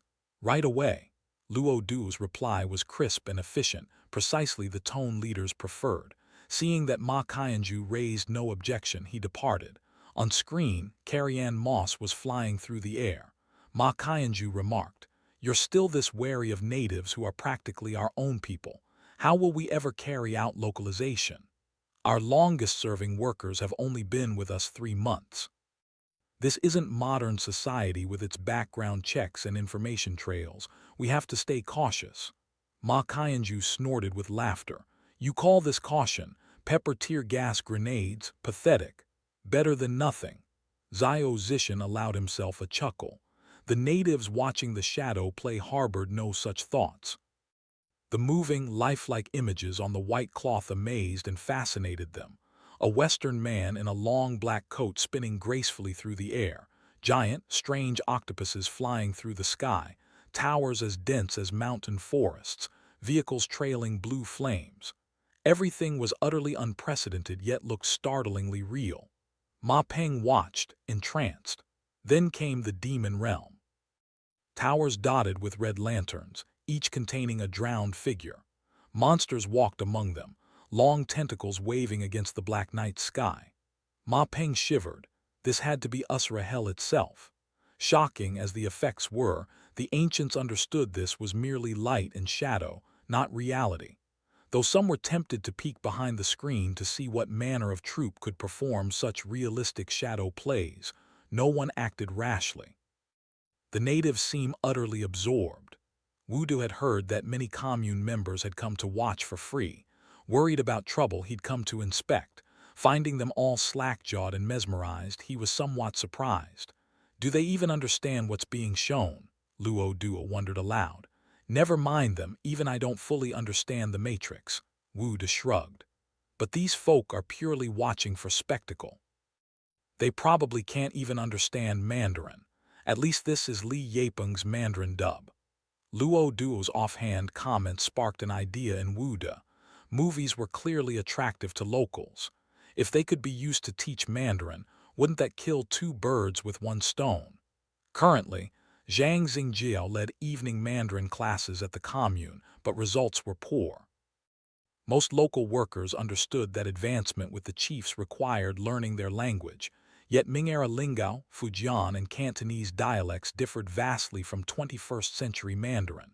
Short phrases were manageable, fluent conversation remained elusive. This was worth exploring. Wu De pondered what films might work. Just then, Neo on screen was delivering his classic lines. I know you're out there. I can feel you now. I know that you're afraid. You're afraid of us. You're afraid of change. I don't know the future. I didn't come here to tell you how this is going to end. I came here to tell you how it's going to begin. The speech ended, the movie concluded. Knowing more was coming, most people stretched lazily and settled in to wait. Then Ding Ding bounded briskly onto the stage, Western suit and tie, hair slicked back, face radiant, looking ready for a wedding. On this joyous New Year's Eve, the executive committee propaganda team and all staff of the Lingao Times wish you family happiness, all your wishes fulfilled, and a happy spring festival. His voice boomed through the microphone. Now we'll read a few congratulatory telegrams and letters. The Baitu Village Committee and supporting units send this message. Baitu villagers are striving for self-improvement, determined to rebuild our homes with our own hands. We're doing well with fish and rice. Our beloved transmigrator army is building us new houses. Hearing Ding Ding's emotional reading, Xiao Zishan nearly laughed aloud. This spacetime was quite surreal. Naval Maritime Infantry Company defending Bopu. Rest assured, people of our homeland, we will maintain hundredfold vigilance over our territorial waters and protect the transmigrator regime at all times. Our overseas dispatch station sends greetings, wishing all transmigrators a happy holiday. The screen displayed 4 men with pixelated faces, together holding a banner with crooked brush-written characters reading, Happy New Year. Fengcheng vessels on-duty sailors extend New Year greetings to all transmigrators via telephone, wishing everyone a happy holiday and all the best. Saltfield Village Committee sends, in the new year, wishing everyone good health and all the best. Saltfield villagers never forget those who dug the well. We will unwaveringly follow the transmigrator general line, marching from victory to victory. After each message, the transmigrators applauded warmly, stomped their feet, and shouted. The surrounding native onlookers were utterly baffled. What was that man on stage reciting that made the chiefs act like they were having fits? The final message came from the Hainan Women's Cooperative. Besides holiday greetings, it announced new betel nut shipments available for purchase, Li Mei's first attempt at independently sourcing goods. Ma Qianju sighed. Honestly, it still feels like padding. Xiao Zishan didn't immediately understand. I look forward to some New Year's Eve when what we hear are genuine transoceanic telegrams from the Americas, from Malacca, from Africa, from Japan, from our colonies, overseas bases, trading posts, and fleets. Ma Qianju's voice grew suddenly emotional, even choking up. That day will come. Xiao Zishan, infected by the grand ambition, spoke with full confidence. At that moment, strange hissing sounds erupted outside. Looking up, they saw a green flame streak into the night sky, followed by a red one. In an instant, rocket trails crisscrossed the starry canopy. Inside and outside the cinema, crowds were drawn by this unexpected show, exclaiming in admiration. The rockets climbed higher and higher, then exploded against the darkness. Like thunder shaking the sky, Bright red and dazzling white flames burst and scattered, illuminating each other in spectacular fashion. This was a fireworks display unlike anything the people of this spacetime had ever witnessed. Spontaneous cheers and applause erupted from every direction. Not just barren fortress, residents of the county seat in Bopu also witnessed this unprecedented spectacle over Lingao soil. Many who'd already gone to bed came running outside to behold this rare foreign marvel. Lin Shen and his artillery team colleagues didn't cheer or applaud, but they were equally excited. The rockets had finally proven usable. "What's the effective altitude?" Lin Shen asked. "Maximum was 550 meters. "Is it practical?" "Yes, though according to the manual, altitude should be 2,500 meters. The spectacular fireworks display was actually a test for the artillery team's newly manufactured rockets. Of course, to suit the New Year's Eve atmosphere, some metal powder incendiary compound had been added to the warheads. End of chapter. Chapter 188. Sending warmth. The movies and fireworks had pushed the New Year's Eve celebrations to their peak. When the cinema began screening a Hong Kong comedy, Ma Qianju rose from his seat and slipped away. Firecrackers crackled in the distance, punctuating the night with staccato bursts, but he had no interest in watching another film. There were still things to be done. Outside, Wu De stood waiting with 7 or 8 laborers, each manning a wheelbarrow loaded with goods. Soon Zhao Zishan and the others arrived, and several executive committee commissioners split off to begin their rounds of delivering warmth. As the transmigrator enterprise expanded, local employment had become increasingly vital, and keeping these workers loyal was now a matter of critical importance. The executive committee had divided responsibilities among its various commissioners, each assigned to visit different locations on condolence missions. Wang Liuobin had departed for Saltfield Village during the day, carrying New Year goods for Du Wen, who ran the Saltfield Peasant Training Institute and commanded the station detachment. He also brought military pay, condolence money, and letters for the Saltfield Village soldiers serving in the new army. Meanwhile, Xing Buyu and Yang Beigui had traveled to Dame Village with a cartload of salt and several barrels of fish. Since Dame Village was slated to become an important livestock base for the agricultural department, Yang Beigui used the opportunity to survey local conditions. Both groups would return by evening. Ma Qianju's destination was the hospital, where over 30 battle-wounded from Bopu were being treated. Baron General Hospital blazed with light as he approached. Stepping inside, he found every doctor on duty, even Yang Beigui, the veterinarian who must have come back early. Not a single physician had left to watch movies or wander about enjoying the festivities. The dedication moved him deeply. He rushed into the duty room and grasped Shi Nioran's hand in both of his. "You've worked hard, Dr. Shi." Shi Nioran startled at the sudden entrance, then relaxed when he recognized his visitor. "Commissioner Ma works hard too, coming to inspect the hospital so late at night. I'm here to visit the wounded." Behind him, workers were already carrying in the condolence items. The executive committee is very thoughtful.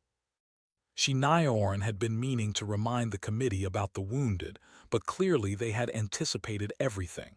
"Your visit will do wonders to stabilize morale among the men." "Why, has there been unrest? Didn't I send a report on the wounded situation?" Shi Nioran's expression grew grave. 10 are definitely disabled." He rang a small bell on his desk, and a demure woman entered wearing a light blue nurse's uniform with a brimless round cap. On her chest hung a badge depicting a blue snake and olive branch. The health department had decided against using the Red Cross due to its religious connotations, adopting the WHO symbol instead. Blue had been chosen for the nurse uniforms with local customs in mind. Full white signified mourning and might distress the wounded. "Make tea for Commissioner Ma." The woman acknowledged softly and departed, returning moments later with a cup of steaming tea. Ma Qianju studied her as she set down the cup. "Who is this? She doesn't look like one of the nursing school students assigned to you." Something about her presence triggered his vigilance. The woman appeared to be in her mid-30s, and women of that age were typically assigned to the commune labor departments. "She's Wu Nanhai's woman," Nioran said casually. "She has a daughter too, still at the farm. When I asked for her, that fellow didn't want to give her up." "What?" Ma Qianju's jaw nearly dropped. He knew Wu Nanhai well, chubby, kindly-faced, the very picture of an upstanding person. So he was two-timing a mother and daughter. Truly, appearances could deceive. Nioran caught his shocked expression and realized the misunderstanding. "She came from Wu Nanhai's agricultural department," he hastily clarified. "She's the mother from the mother-daughter pair that Zhang Xingjiao brought back from Gu Manor a few months ago." "Oh, them." The memory returned once he was reminded. He looked more carefully at the nurse. Though thin, she had delicate, refined features. Nioran returned to the matter at hand. "In the inpatient ward, we currently have 17 new army wounded and 8 worker wounded. 10 are confirmed disabled." His voice grew somber. "These men are in very low spirits. There's a young soldier who keeps crying, asking why they saved him, why they didn't just finish him off on the spot. Why? Is his disability that severe? He's an artilleryman. Half his face was severely burned. The disfigurement is horrible." Nioran sighed heavily. "We have no one here who can do plastic surgery." Ma Qianju nodded, understanding the weight of that reality. "All the disabled feel this way," Nioran continued. "Those who have lost legs or arms say their futures are hopeless, that it would be better to have died cleanly. Disabled veterans will naturally be supported by us." Ma Qianju's expression hardened with resolve. "What is there even to discuss? The problem is they don't know that." Nioran sipped his tea. "Director, why weren't such policies clearly explained to everyone beforehand? This uncertainty is devastating for morale." A pang of shame struck Ma Qianju. When you haven't faced something, you don't think to prepare for it. "Good thing you've thought of it now." Some of the tension eased from Nioran's shoulders. "Since you're here, you might as well handle everything at once. Our medicine supply problem needs resolution, and soon. Tell me your requirements. We'll address everything at the post-holiday planning meeting." "Truthfully, too few things can currently be produced locally. Medical standards will be difficult to maintain." Nioran laid out the situation plainly. So far, they could only supply distilled water, medical alcohol, cotton bandages, and absorbent cotton. Strictly speaking, the cotton bandages were mere substitutes, nothing comparable to proper gauze. The absorbent cotton had been produced as a byproduct when Li Dai was manufacturing nitrocellulose. "Having the industrial department produce these things simply doesn't work," Nioran explained. "They have no concept of medical-grade products. We need a pharmaceutical supply factory under health department management." "Done." Ma Qianju recognized the logic immediately and agreed without hesitation. "There's also the glassware issue." Nioran pressed forward. "The pharmaceutical factory will need large quantities of glassware as production equipment. I hope the executive committee can prioritize the health department when the time comes. I know glass will be our money-making item, but if we can mass-produce modern antibiotics, the impact would far exceed anything we could achieve selling glass cups and mirrors." "What did you say? Mass-produce antibiotics?" Excitement lit Ma Qianju's face. Having penicillin in this spacetime would be like possessing atomic bombs. With such an advantage, transmigrators would hold incomparable medical superiority, able to penetrate and transform every social stratum through modern medicine. When Western missionaries had evangelized undeveloped regions, their methods had been twofold: education and medicine. The results had been remarkable. "Correct antibiotics," Nioran confirmed. "The health department has many bacterial cultures, but current conditions don't allow for mass cultivation and production." Reading Ma Qianju's eager expression, he added, "Actually, it's not just antibiotics. Many medications aren't difficult to manufacture. Then we could launch a medicine to the countryside campaign." "Excellent." Ma Qianju rose excitedly. "The masses lack both medicine and doctors. That's what they need most." Then he suddenly remembered his original purpose. "Come, take me to visit the wounded." Ma Qianju toured each ward with Xinioran. Though they were stuck in the 17th century with simple conditions, the hospital's construction was anything but shoddy. The building formed a two-story ring around an open-air courtyard, paved with green bricks and furnished with benches where patients could sunbathe and breathe fresh air. The inpatient ward occupied the rear building, its wooden floors scrubbed spotlessly clean, its walls whitewashed bright. Each patient room held 4 beds with electric lighting for convenient care and observation. Ma Qianju began with the lightly wounded distributing gifts as he went. The offerings were humble. They had neither canned goods nor health supplements, not even candy. Just salt and rice tickets tucked into red paper envelopes. Still, the wounded were delighted. Though injured, at least they'd survived with their limbs intact. Here they ate well, drank well, and received treatment from the chief's own doctors, attended to by attentive young nurses. They wouldn't trade this for working for any landlord. The disabled ward, by contrast, was deathly silent. Ma Qianju handed out red envelopes but saw only gloomy, hollow faces staring back. Finally, one man spoke.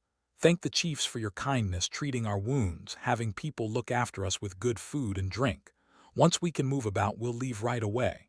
"Leave?" Ma Qianju was startled, then immediately understood. These disabled soldiers thought his red envelopes were severance pay, a final kindness before being cast out. Mixed emotions welled up within him. Don't let heroes shed blood and then tears. These men might not be heroes in the traditional sense, but they had been wounded and disabled fighting for the transmigrator cause. He raised both hands and spoke loudly. "Don't overthink things." His voice was earnest and firm. "You were wounded for the transmigrator collective. The collective will support you for life.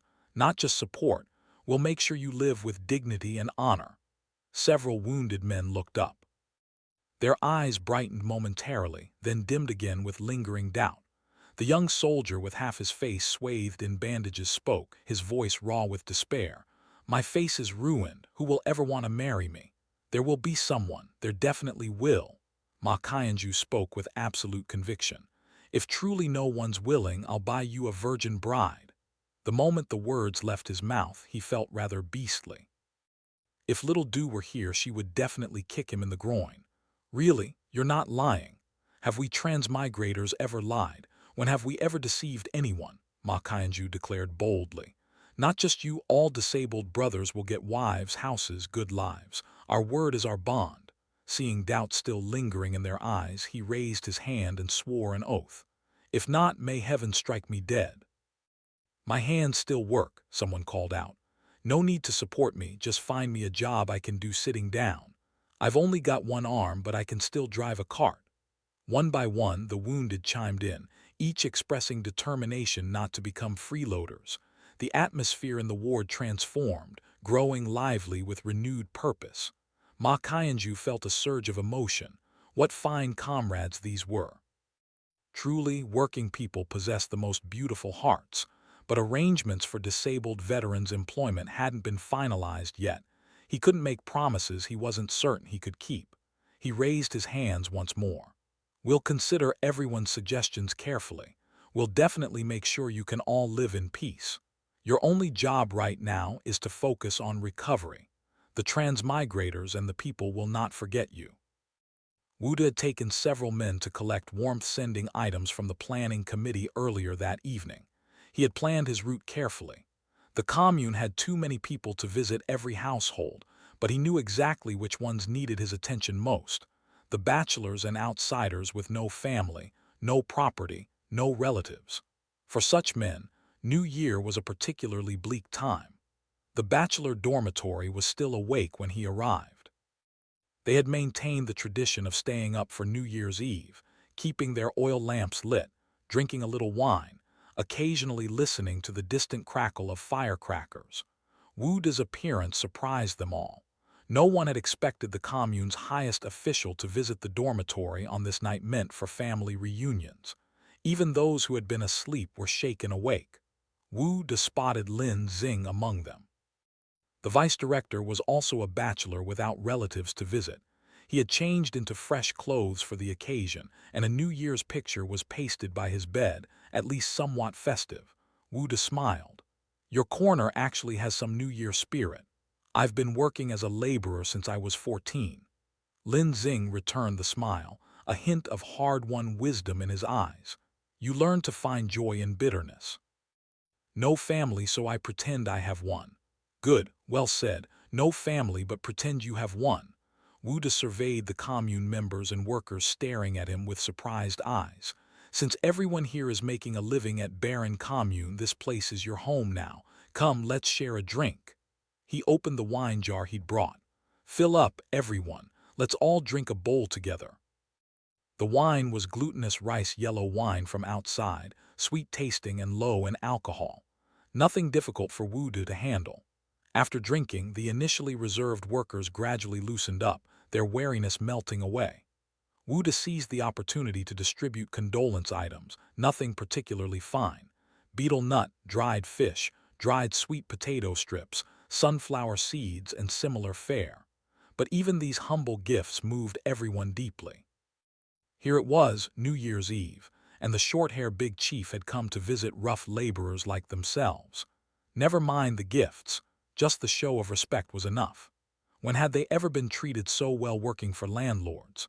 After leaving the group dormitory, Wu De visited families with elderly dependents and young children, giving each household a 5-kilogram rice ticket and a 1-bolt cloth ticket. By regulations, elderly family members and children of workers couldn't be assigned work and didn't qualify for cafeteria meals. Though workers could receive extra work point compensation for dependents, life was still tighter for these families than for most. Lin Xing, do you think families with many young children get enough to eat? Wu De asked as they walked back after visiting the last household. They eat enough. They just eat worse. Lin Xing was characteristically candid. Oh, one worker's daily work points shouldn't buy enough grain for a whole family. Certainly can't eat pure rice every meal, but each family has private plots for growing sweet potatoes and the like. Adding that in, it's enough. That's still too hard. Wu De frowned, feeling that the worker treatment was too harsh. Not hard at all. Lin Xing seemed genuinely puzzled by the concern. Growing sweet potatoes doesn't take much labor. 3 or 4 months yields plenty.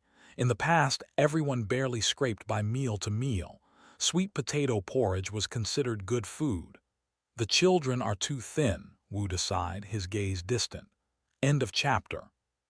Chapter 189. Night Talk. Lin Xing couldn't quite grasp what Director Wu meant. Thin, wasn't that simply the natural state of things? Only wealthy landlords and high officials carried fat on their frames. Common folk had always been thin.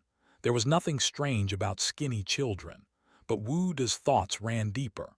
The children he just observed filled him with a creeping sense of urgency, their physical condition genuinely worrisome.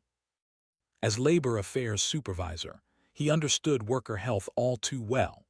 Most newly recruited workers, though strong and willing, were actually burning through their life force.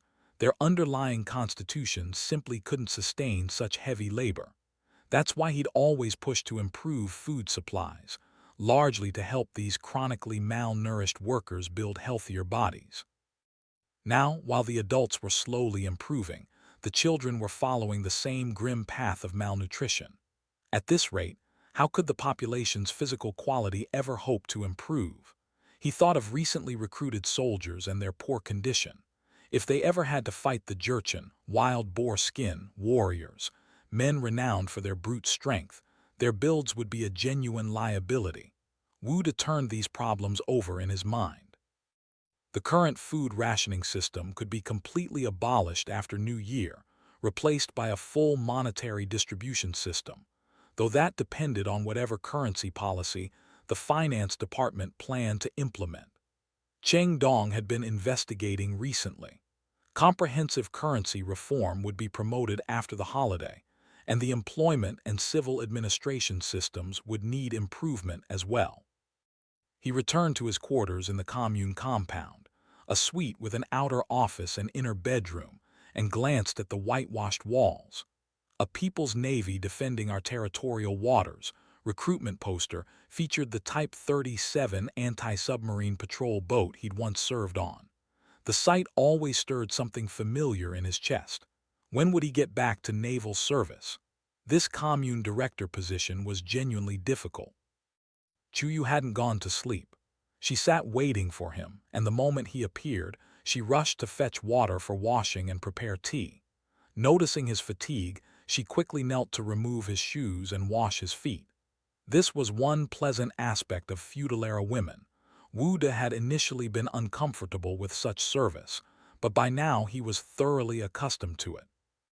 After changing him into straw sandals, Chuyu asked softly, "Would master like a midnight snack?" "No thanks, too much trouble." Wu De knew the cafeteria's night snacks consisted of nothing more than porridge and salted fish. He had no interest. Better to find an opportunity to organize a hunting trip with a few people. Commune members said you could hunt wild boar and deer on Gaoshan Ridge. Wild boar didn't interest him, but deer meat was good, and there were plenty of pheasants and rabbits besides. Those North American fellows seemed to be hunting enthusiasts. He'd invite them. Thinking of hunting led naturally to thoughts of guns. He hadn't cleaned his 2 firearms in a while. Not yet ready for sleep, he decided to maintain them. The office had a meeting table. He turned on the electric light, and under its glow, he placed his Type 54 pistol and Type 56 semi-automatic on the wooden surface. He disassembled them methodically, all parts going into a paper tray. From his shoulder bag, he retrieved the 56 semi's small oil bottle and some cotton waste, then began his maintenance. Hainan's winter nights were pleasant, 18 degrees or so, and the sea breeze blew lightly, carrying a coolness that was almost refreshing. No rain had fallen on Lingao for months, bringing the humidity down. Both guns had been soaked in seawater during the landing, and Hainan's air remained humid. The 56 semi was 80% new. Aside from being brought out during the first counter-encirclement, it had remained sealed in its gun bag. Its condition was good. The 54, however, was an old gun. It had followed him for over a decade. Now faint yellow rust was beginning to appear. As a certain revolutionary mentor had said, "Protect your weapons like you protect your eyes." This was absolutely true. If weapons weren't kept in good condition at all times, using them would cost blood. Wu De remembered a former brother who died capturing a fugitive when his pistol misfired due to rust. He ejected bullets from the 2 Type 54 magazines, used his Swiss knife's small screwdriver to pop the catch at each magazine base, letting the springs air out. Otherwise, springs would rust and the magazines would be ruined. As for bullets, Type 51 pistol rounds were steel-cased. Rusty ones were also ruined. Bullets were now more precious than diamonds. Chuyu sat beside him, watching blankly as he cleaned weapons. She remained silent, though her eyes sparkled with apparent interest. "You like them too?" "This slave wouldn't dare. How many times have I told you, don't say slave?" "We don't use that here," Wu De said while examining a bullet. Chuyu thinks these items are very exquisite, like jewelry made by master craftsmen." Comparing pistol parts to jewelry was a novel perspective. Wu De found it amusing. "These are deadly weapons. One shot hits a person, they die." Chuyu showed no fear. "If it couldn't kill, why call it a weapon?" "Well said." Wu De smiled, though feeling somewhat wary. Why was this girl so interested in guns? He'd have to be more careful about weapon storage in the future. Would master teach Chuyu to shoot? Wu De was so startled he nearly dropped the bullet. "You're a young lady. Why learn this? It's so impressive, like those female chiefs. And when you sleep, I can protect you by your side.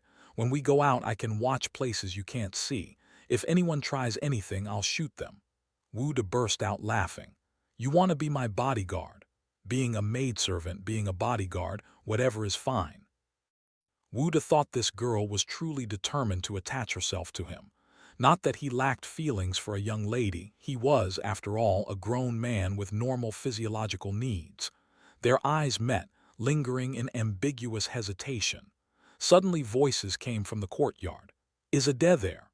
Is Ade there?" Chuyu shot an annoyed glance outside, then went to greet them. After a moment she returned to report, Someone from the army wants to see Master. Will you see them? Of course. Wu De thought we're not at the stage of putting on airs with our own brothers, but he was puzzled. Besides a few army leaders, he wasn't familiar with army personnel. Why would they seek him out? He continued wiping bullets. A voice came from outside. Ade is cleaning weapons. Looking up, a young man in his 20s walked in. According to regulations, weapons need regular maintenance. Wu De continued working, responding half-heartedly. I'm Wei Aiwen, the newcomer said. Need help? You're the training battalion's first company commander, right? That's right. Sure, have a seat. Wu De gestured.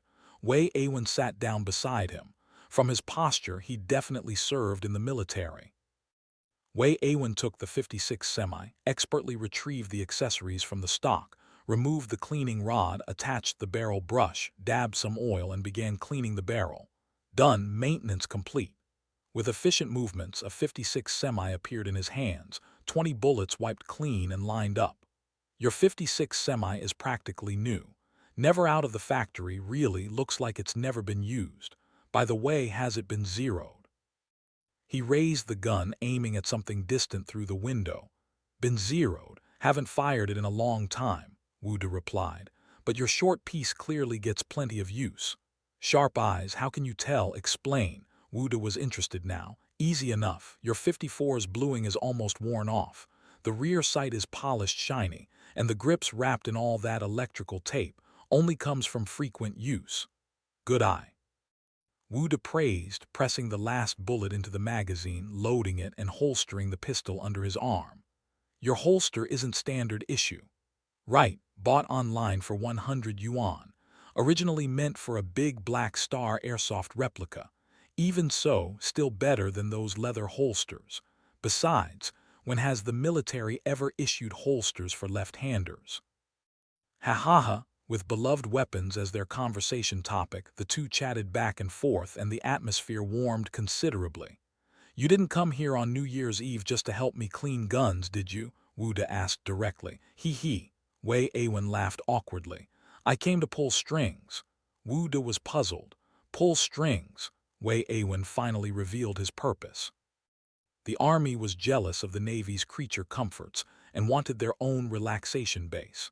Ever since Ziyazhu had been expelled from Wu Nanhai's demonstration farm for, allegedly, stealing 2 ducks during his convalescence there, the army had become persona non grata. So now they were actively working to establish their own army club. Location and materials were already secured. Design and construction had been agreed upon with Mei Wan. They just lacked manpower and hoped Wu De would assign them some labor. Naturally, this help had to be unofficial. The executive committee wouldn't allocate resources for such non-essential projects. Speaking of labor, would the army possibly be short of people? Wu De seriously doubted this. The army currently had over 400 men, trained soldiers with better organization and coordination than his laborers. It's all that fat pig Zai's fault, Wei Aiwen said through gritted teeth. Apparently Ziyazhu's crimes extended well beyond duck stealing. It turned out that during the Baitu expedition, Ziyazhu had traded having troops help Wu Nanhai with farm work in exchange for farm horses, avoiding foot marching. He'd grandly ridden a larsai and made a show of it. Now the entire training battalion, except those on duty and training, had been pulled to Wu Nanhai's farm to dig ditches. So the army couldn't spare manpower. Damn. Ignoring serious work while being meticulous about eating, drinking, and pleasure. Wu De silently criticized the attitude, but thinking it over, it was understandable, human weakness. Besides, with the Navy living so comfortably, the army feeling unbalanced and wanting compensation was perfectly normal. Why didn't Ziyazhu come himself? Wu De asked. His relationship with Ziyazhu was much deeper. He barely knew Wei Aiwen. Him. Who knows which young lady he's cultivating emotional connections with now? That playboy. Clearly Wei Aiwen was quite dissatisfied with his battalion commander too. The army has so many people, but looks like only me and Zhang Balin are the 2 idiots actually working, he said indignantly. That was true. Those 2 had a bit too much energy. Wu De thought this but couldn't say it aloud. After consideration, he decided it was better to satisfy this request. Balancing Army-Navy relations was preferable to intensifying conflicts. All right, I'll assign you 100 people. But let me be clear up front, they're just laborers, no skilled workers. No problem. Aiwen's face lit up. He quickly added, we've agreed with Mei Wan that technical workers will be his responsibility. When do you need them? Starting the 3rd day of New Year for 1 week. We can only work during the holiday. Fine. 3rd day it is, but meals during construction are on you. It went without saying that the Army helping Wu Nanhai meant Wu Nanhai provided meals, but the planning committee wouldn't reduce Army food allocations. This saved ration income was probably the Army's corruption fund. Wu De made a mental note that this kind of loophole should be pointed out to the planning committee. Done, done. Aiwen was excited. Ade, you're a real friend, worthy of military training. You've served too. I was in the armed police. Speaking of military service, Aiwen had done 2 years with the armed police, becoming an expert marksman. So you're Navy, Aiwen said with feeling. I didn't think so. Look at those Navy guys here, so pretentious. Can't say that. The Navy has always emphasized etiquette and discipline. Wu De had originally planned to discuss Army-Navy disputes with He Ming. Now, with one of the Army's young Turks here, he seized the opportunity for a good discussion. Over the next several minutes, Wu De employed psychological tactics learned in judicial work, discussing the differences between Army and Navy, their respective strengths, and their interdependent relationship. He particularly emphasized that in Hainan's environment, joint Army-Navy operations were the most common and effective combat method. Aiwen was clearly distracted. Wu De realized his lecture wasn't having much effect. Disappointed, he was mid-explanation when Aiwen received a phone call. The company had just finished distributing soldiers' goods and was asking whether to let soldiers stay up for New Year's Eve or have them sleep immediately. Tell everyone to sleep early. Those who want to stay up can. Keep up the guard. Aiwen replied carelessly. I wanted to hold a party, but all the platoon leaders went to watch movies. Who's going to organize it? Wu De asked. You didn't go check on your company. I originally said I would, but battalion commander Zai slipped away during the day. The chief of staff isn't here either. New Year's Eve has so many demands. I'm the stand-in company commander, so I'm handling battalion business. No time. I'm planning to go first thing tomorrow morning. Right now, only Old Tiger Yu and Dongmen Chu Yu are at the 3 companies. Wu De was silent for a moment. I hear your company does the best political work. End of chapter. Chapter 190. Aiwen's New Year party, absolutely, no question about it. Aiwen recounted with considerable self-satisfaction how he had organized the Speak Bitterness rally, lavishing praise on Wang Tao's abilities in the process. Wu De nodded, a knowing smile crossing his face. Little Wei, I may be Navy now, but I spent over a decade in the PLA. Let me pull rank just this once to offer you some advice. Your approach to political work is heading down the wrong path. Speak Bitterness is the wrong path. Aiwen's face flushed crimson, indignation written across every feature. Speak Bitterness itself isn't the problem, but your version is all technique, no heart. Wu De's voice remained measured and calm. From a technical standpoint, you and Wang Tao coordinated beautifully and got results, but political work should be done with heart. Are we not doing it with heart? Working with heart means genuinely caring about the soldiers and the common people in your daily life, caring about their struggles and hardships. Wu De's expression grew stern. You need to think more deeply about these soldiers. Many are orphans whose families were destroyed, who have no relatives left in this world. Don't you think the holidays might be difficult for them? Some fled here from the mainland. Their relatives are still back home, and they have no idea whether those people are alive or dead. Haven't you seen soldiers weeping quietly in the night? You should understand what new recruits feel when they miss their homes. The holidays demand special consideration. Do you honestly believe that giving them one good meal and distributing some rice and salt tickets constitutes genuine care? Aiwen nodded slowly, the words sinking in. I understand. So essentially, it's about emotional investment. Investment isn't the word I'd choose, but you've got the general idea. Wu pressed on. When soldiers truly see you as a good commander, in battle, if you order them to charge through a minefield, they won't hesitate. They'll take bullets for you without so much as a frown. But if you usually act high and mighty, in battle they'll just go through the motions. And if you mistreat them, expect friendly fire. Aiwens said, "When I first arrived at my unit from boot camp, my squad leader even washed my feet. I felt so awkward about it. And that squad leader was a real sleazeball too. That squad leader made exactly the same mistake you're making now." Wu drove his point home. Squad leaders washing soldiers' feet is one way of caring for new recruits, but the act of washing feet isn't the same thing as actually caring. If your squad leader usually treated his soldiers poorly, what good was washing their feet once? You can't casually wash someone's feet one time and expect them to trust and obey you. That's pure formalism. Aiwens felt as though a veil had been lifted from his eyes. He spoke with genuine sincerity. "Ade, with all your experience, you really should guide us more often." "What can I teach? The military's first priority is unity." Wu rose to his feet. "Go take care of your business." "All right, I'll head down to the troops. I'm just a bachelor anyway. New Year's Eve has nothing better in store for me." He paused at the door. "About the labor assignment on the 3rd, I won't forget. Don't worry." After Aiwens departed, Wu removed his coat, stretched out on the bed, and turned his mind to post-holiday employment reform. The matter also touched on civil administration. Xiao Zishan's Internal Affairs Commission currently had no role in managing locals, and the administrative system had grown somewhat confused. It needed unification. Establishing a proper school was equally urgent. Many commune children had no schooling at all. The purchased orphans needed education, but the commune children needed it even more. They were the future. His thoughts circled and spiraled until, gradually, he drifted off to sleep. On the road, Aiwens called Dongmen Chuyu and asked him to organize a battalion party. "Great idea, let's do it now. These soldiers are so bored waiting for New Year that they've started doing handstands and somersaults just to pass the time.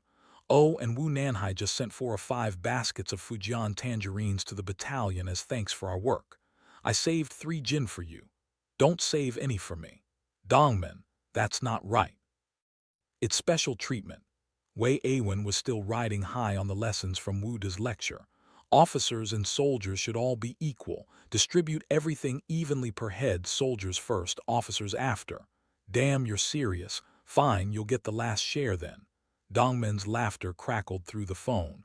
"That's perfectly fine, and you'd better not be taking army tangerines to butter up ma big shot. Relax. Don't want any tangerines. Then hurry over." The new army's party was held on the parade ground, one advantage of Hainan's perpetually warm weather. A bonfire blazed at the center, casting dancing shadows across the assembled faces. Red Spring Festival couplets and New Year pictures adorned the barracks walls, and everyone who wasn't asleep had gathered around the fire. The only officers present were Dongmen Chuyu and Old Tiger Yu. Aiwens was surprised to spot Luo Duo among them, wearing a security duty officer's armband and carrying a rifle. The soldiers cracked sunflower seeds between their teeth, gnawed on dried sweet potato strips, peeled tangerines, and listened happily as Wang Tao performed his storytelling. Dongmen Chuyu spotted Aiwens approaching and tossed him a tangerine. "You're here too?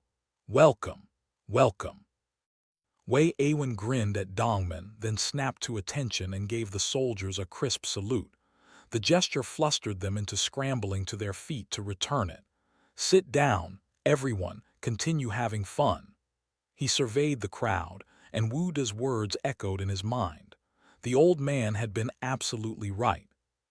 If he'd simply told everyone to go back to sleep or left them to spend a cold, empty New Year's Eve alone, where would this lively atmosphere be? Wang Tao had just finished a segment of Court Battles, Liu Baorui's classic storytelling piece. As an amateur enthusiast, he'd clearly put in considerable effort preparing his performance. Of course, at this point in history, not even Qianlong's grandfather had been born yet. So apart from changing some obviously Qing dynasty elements to Ming equivalents, names like Qianlong, Hessian, and Liu Yang remained unchanged. The audience simply treated it as a tale from some imaginary dynasty. The soldiers listened in rapt attention, and between segments they clamored for more. Wang Tao demurred modestly. "Can't eat all the good food at once. Let's invite Company Commander Wei to give us a performance." Everyone applause. Enthusiastic clapping broke out, though the styles varied wildly. Applause was still a novel concept to many of them. Wei Aiwen didn't hesitate. He strode to the center and cleared his throat. He'd been a KTV regular back in the day and had served as his company's cultural backbone, so he knew plenty of songs. But pop songs felt too soft for the occasion, better to do a military number. He recalled a favorite, cavalry song of the Grasslands. First he ran through the lyrics in his head, humming once to himself, cutting and replacing inappropriate parts, then launched into song. Grasslands, oh grasslands, vast grasslands stretching endlessly. Heroes ride across the grasslands, AI high, soldiers charge forward. AI high, soldiers charge forward. Girl, please watch, the road ahead lies smooth and wide. See how far this road stretches, AI high, songs never cease along the way. AI high, songs never cease along the way. On roads we've traveled, fields stretch wide around us. These are all our farms, AI high, everywhere a new scene appears. AI high, everywhere a new scene appears.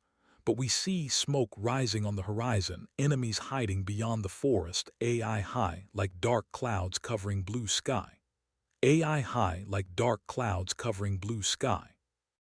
Girl, rest assured, we're ready to meet the enemy. See cavalry galloping forth, AI high, infantry charging forward. AI high, infantry charging forward. AI high, the transmigrator regime leads us. AI high, the transmigrator regime leads us. The song was originally the choral finale of Soviet composer Nipper's Fourth Symphony, epic of the Komsomol fighter. The lyricist had been the young poet Gusev. Their collaboration won a prize in the 1934 All-Union Komsomol Song Competition, and soon choirs and singers at home and abroad had taken it up. The piece combined military grandeur with romantic color, plus a passionate defense of the new regime. It was perfectly fitting for the occasion. From the soldiers' thunderous applause, Wei Aiwen knew he'd sung well. This was a song worth promoting throughout the troops. After his performance, Wei Aiwen rejoined the crowd. Old Tiger Yu clapped him on the shoulder, praising the rendition, then leaned in to ask quietly how things had gone with Wu De. Wei Aiwen naturally couldn't resist boasting about how his silver tongue had convinced the man. Meanwhile, the soldiers took turns singing regional ditties, building human pyramids and doing handstands. The celebration was in full swing. Eventually Old Tiger Yu said, "I need to go. My mother's waiting to stay up for New Year together." Filial son, haha, that's just being a proper person. He tucked the 2 tangerines he'd just been given into his clothes, then whispered, "Did you hear about the domestic secretaries?" "Heard about it. You want one too?" "Of course. I told my mother I'd get a princess to serve her. And now look at me. It's my mother serving me instead." Old Tiger Yu looked somewhat embarrassed. "I want to get a domestic secretary first so she can finally rest." "A princess?" Wei Aiwen shook his head. "Honestly, I'm not that interested. Those small builds, some of the women even still had bound feet. Just looking at them made him uncomfortable." The next morning, Wu De woke to find Chuyu attending to his washing, and he ate the sesame-filled tangyuan she had made herself. Watching her radiant face as she bustled about, a flower tucked into her hair, a thought struck him. Why be so conflicted? New year, new beginnings, just take her already.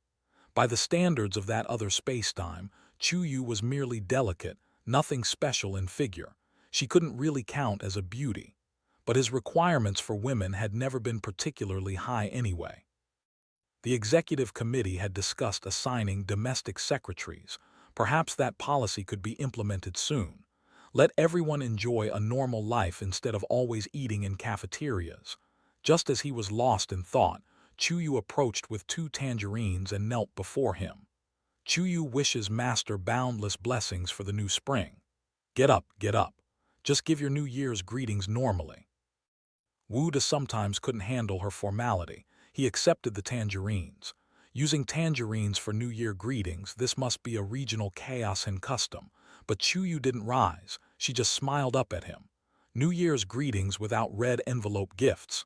Fine, fine, here. Wu De had prepared many red envelopes the day before. The contents were meager. Each contained just a 1 jin salt ticket. But locals, influenced by Cantonese customs, valued the tradition. Watching Chuyu cheerfully bustle about the room, he smiled to himself. A thread of homesickness surfaced unbidden. He murmured aloud, "Ah, when can we accomplish great things and return home to visit?" Then he reconsidered. Even if they immediately captured Guangdong, his homeland in this spacetime had nothing to do with his real home. He looked out the window. Dawn was just breaking and commune cadres were already arriving to pay their New Year's respects. He went out to visit familiar households throughout the commune and check on the group dormitories. New Year breakfast was cafeteria sesame tangyuan for everyone. Wu De surveyed the scene. No household seemed to be struggling. The sight made him quite happy. After breakfast, though it was a holiday, there was nothing in the way of entertainment. Wu De made his routine rounds of the various construction sites, all of which depended on commune labor supply. Per the schedule, the brick kiln and quarry wouldn't cease operations. The labor reform team would continue production. The Bopu Baitu village housing project also pressed forward. This village was primarily for shipbuilding workers, so their housing remained at Bopu port, though the village kept its Baitu name. Wu De didn't request a vehicle. Taking only his bodyguard Yuan Kyoshi, he walked along the highway to Bopu to check on the project's progress. At the construction site, when Daisy and several people from the building department were climbing a tall sand pile, pointing and discussing, apparently in the midst of some debate. "Mr. Wen, good morning. Oh right, Happy New Year." "Happy New Year to you too," when Daisy called down from above. Wu De could see building department chief Mei Wan and several others he didn't recognize up there with him. Wu De climbed the sand pile to join them. When Daisy was holding a rough sketch, discussing it intently with the building department staff. Leaning in, Wu De saw it was structural plans for Baitu Village's new buildings. "What's this?" "Changing the design for the new village buildings." Wu De noticed the structure differed from the standard residences already built in Baron Commune. Baron Commune's current standard residence A has a significant drawback: low defensive capability. That's not a problem in our core area, but somewhere like Bopu needs to account for defense. There's another issue you might not have noticed. Farmers aren't accustomed to multi-story buildings, and the type design failed to consider residents' need for drying clothes and goods. This B-type residence arranged all the houses in a square surrounding formation, totaling 38 households. Each unit featured two 16-square-meter floors with an additional 10-square-meter rooftop terrace and a 6-square-meter small room. The structure resembled townhouses. Corner towers on all four corners had shared toilets on the ground floor, with wastewater and excreta piped into a biogas pit. The central area was a 400-square-meter thrashing ground complete with a communal well.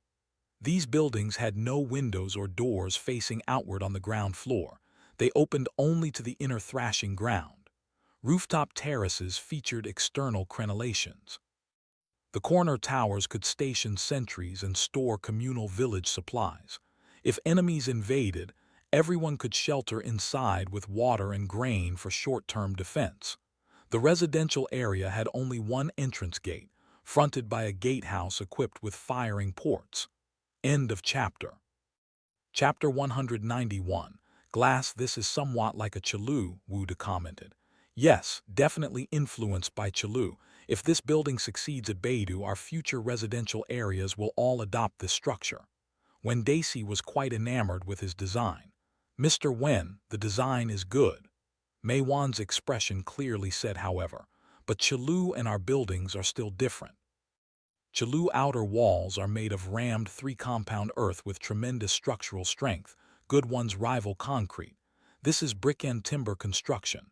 Designed this way, it might work for security control, but defending against enemy attack would be very difficult. Materials can be improved later. For now, let's see how the overall living experience works. When Daisy was attached to his design. Brick and timber is temporary. In the future, it'll definitely become reinforced concrete. There's another design concern. If each unit has one biogas pit, with only 150-200 residents per unit, and no large livestock, biogas output would be very low. No problem. Even just for streetlights it's worthwhile.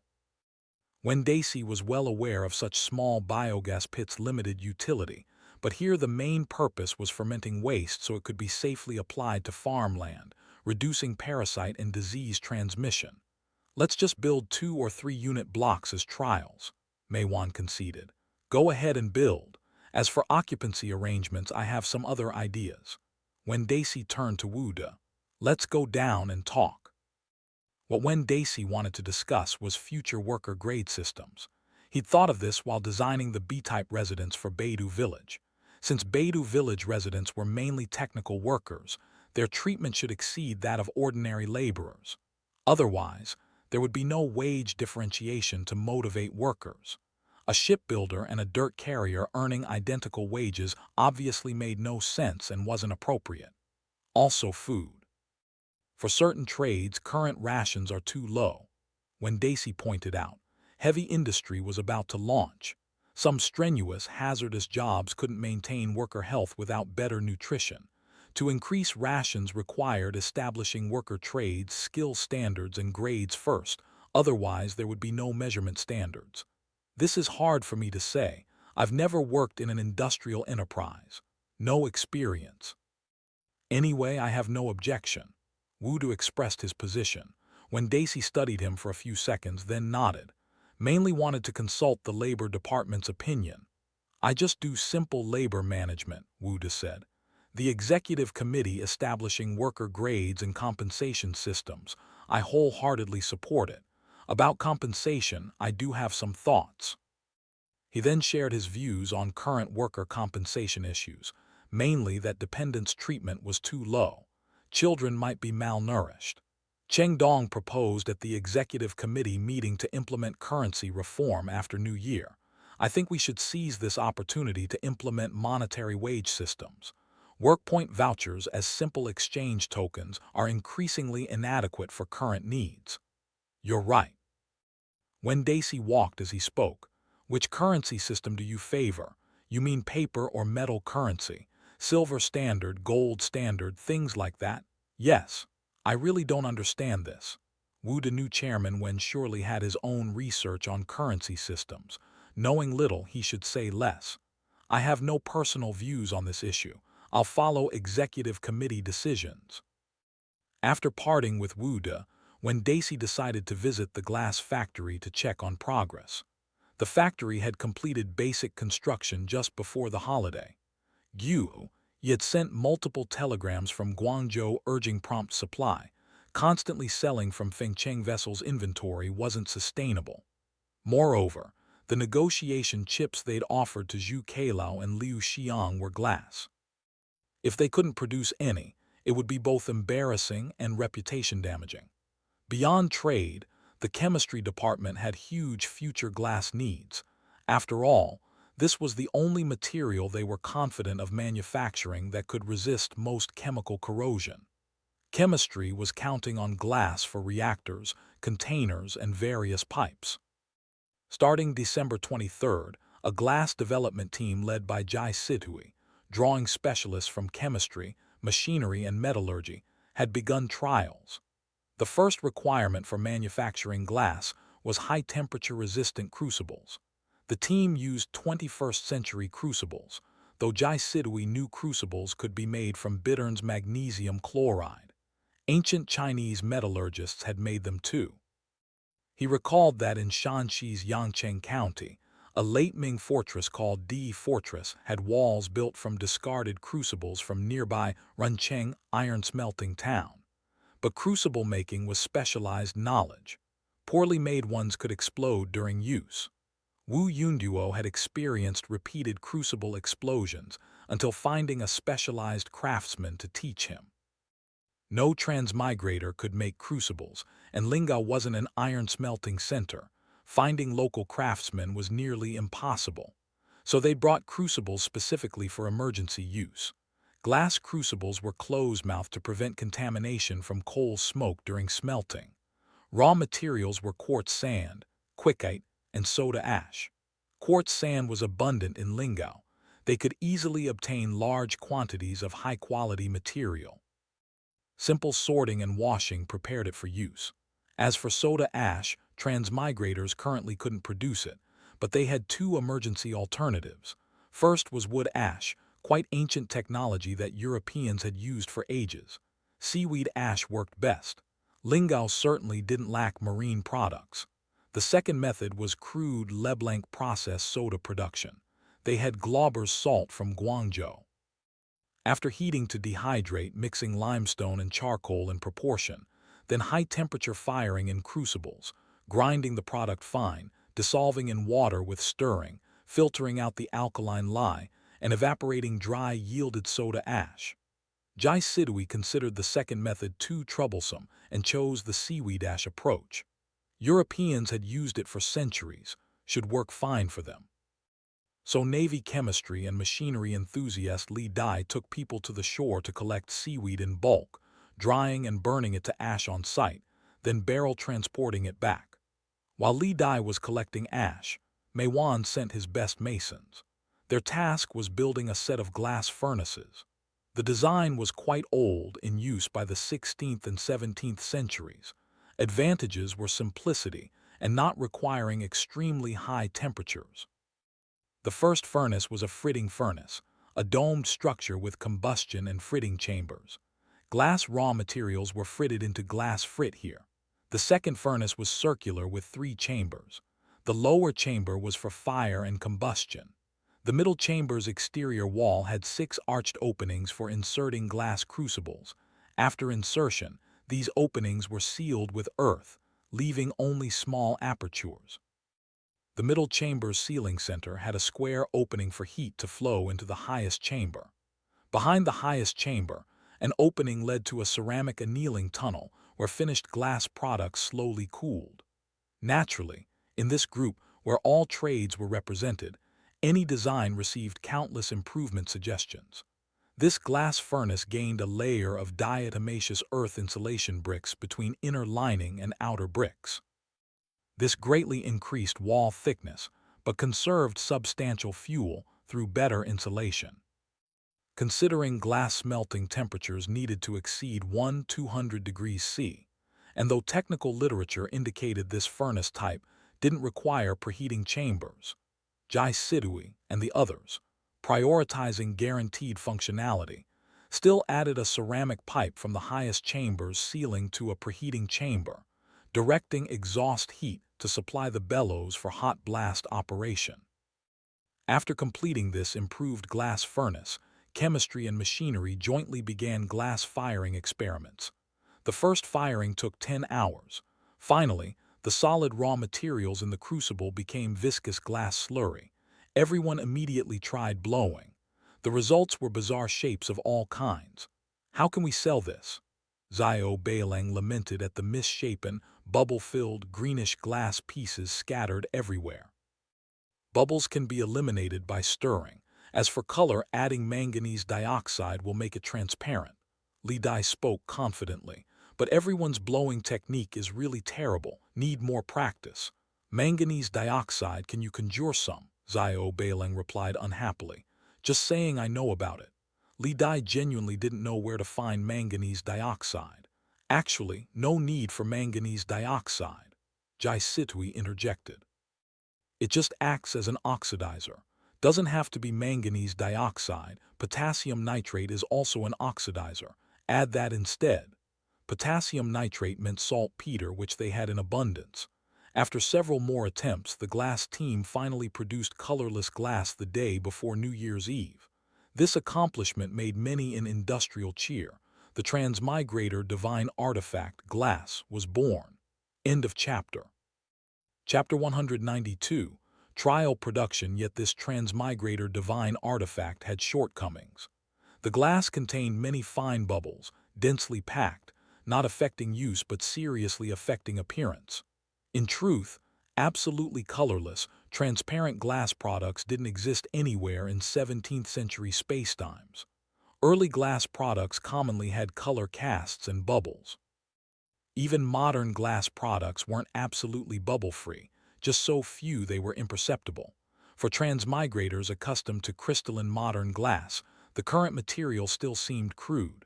So the next step focused on removing bubbles.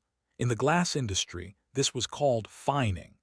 Someone vaguely remembered that fining required adding clarifying agents, but nobody knew what specifically.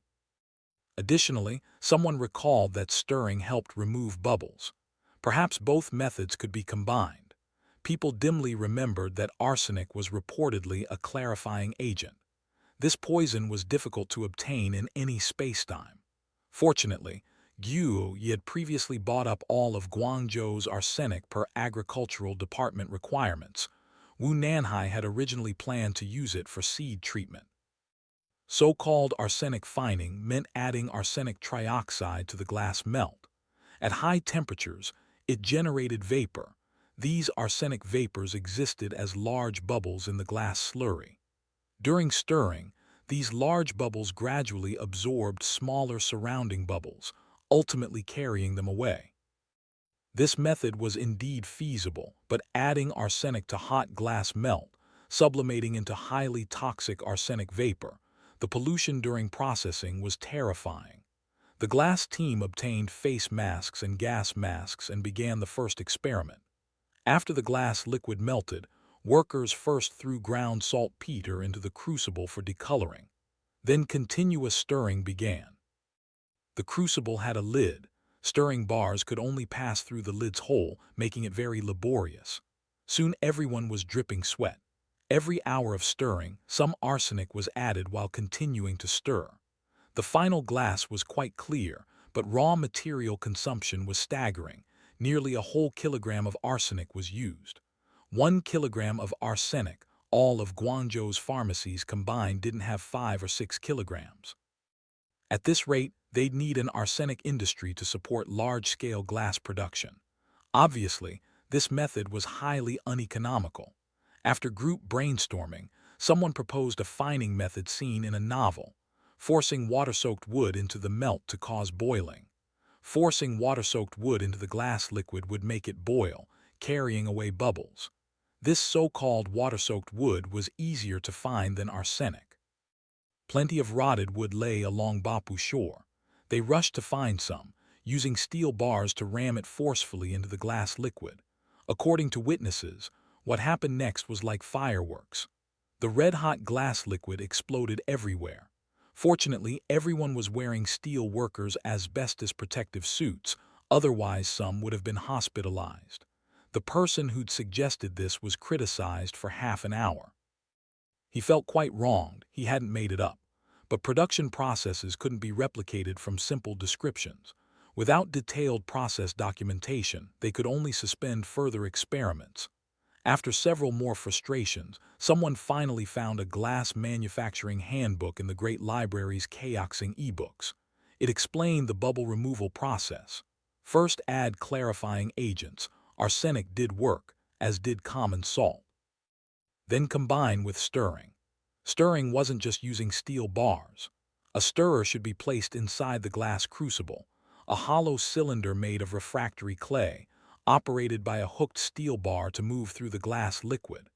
With sufficient stirring time, not only would most bubbles disappear, but streaks and stones in the glass would eventually vanish too, making the liquid completely uniform and transparent. Early optical glass was made this way, certainly more than adequate for commercial glassware.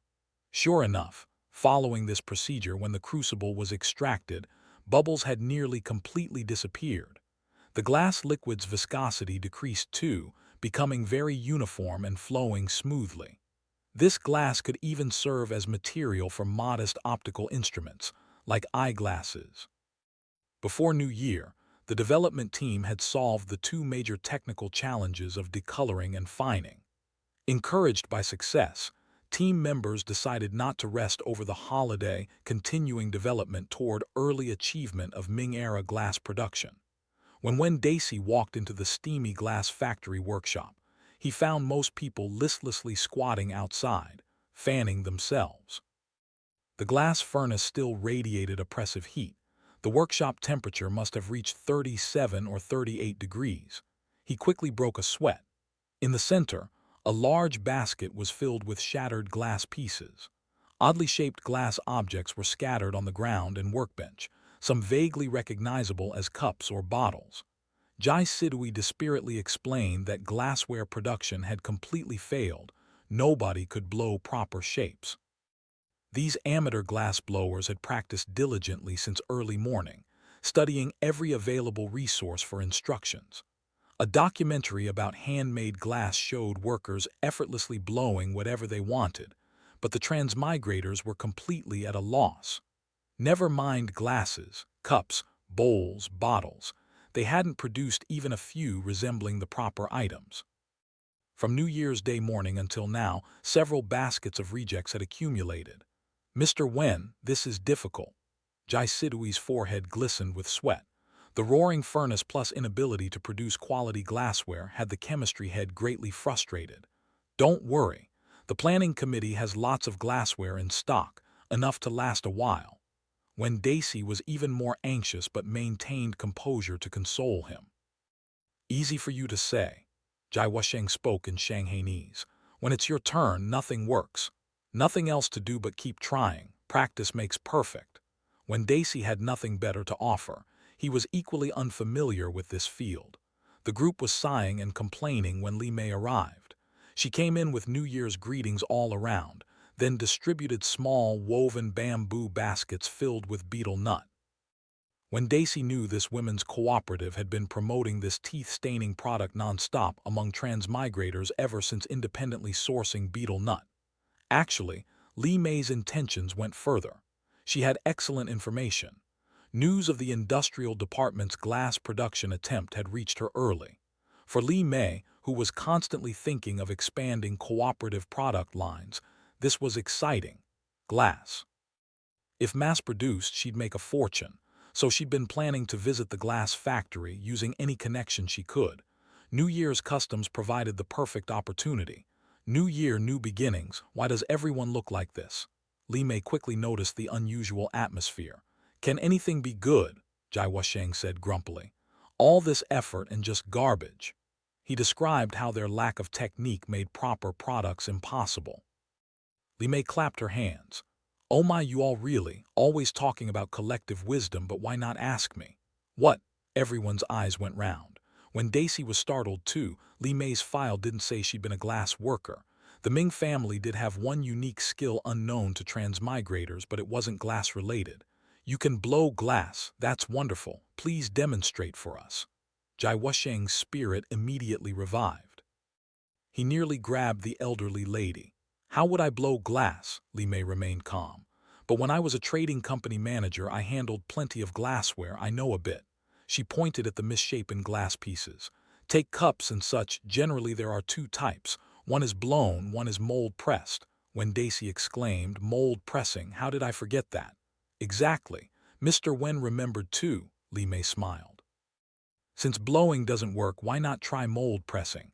Actually, for glass cups, mold-pressed ones far outnumber blown ones." "Good, let's try it right now."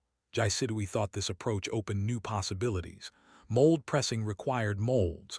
Designing and making molds was child's play for machinery, especially for such simple small items.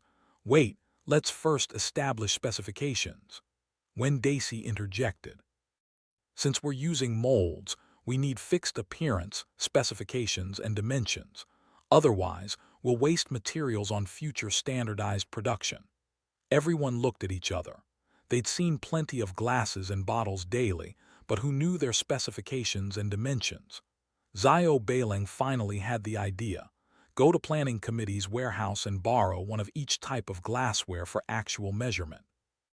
When Daisy immediately called Ma Qianju, requesting temporary loan of glassware samples. The glass development team split into two groups. The metallurgy machinery group led by Jai Wusheng and Zhao Beiling would measure samples immediately, then design and make molds. The chemistry group led by Jai Sidui continued smelting glass, stockpiling enough raw material for later mass production. With tasks assigned, everyone got to work. When Daisy had mold-making experience himself, with the holiday anyway, nothing better to do, he joined the machinery group to provide professional advice.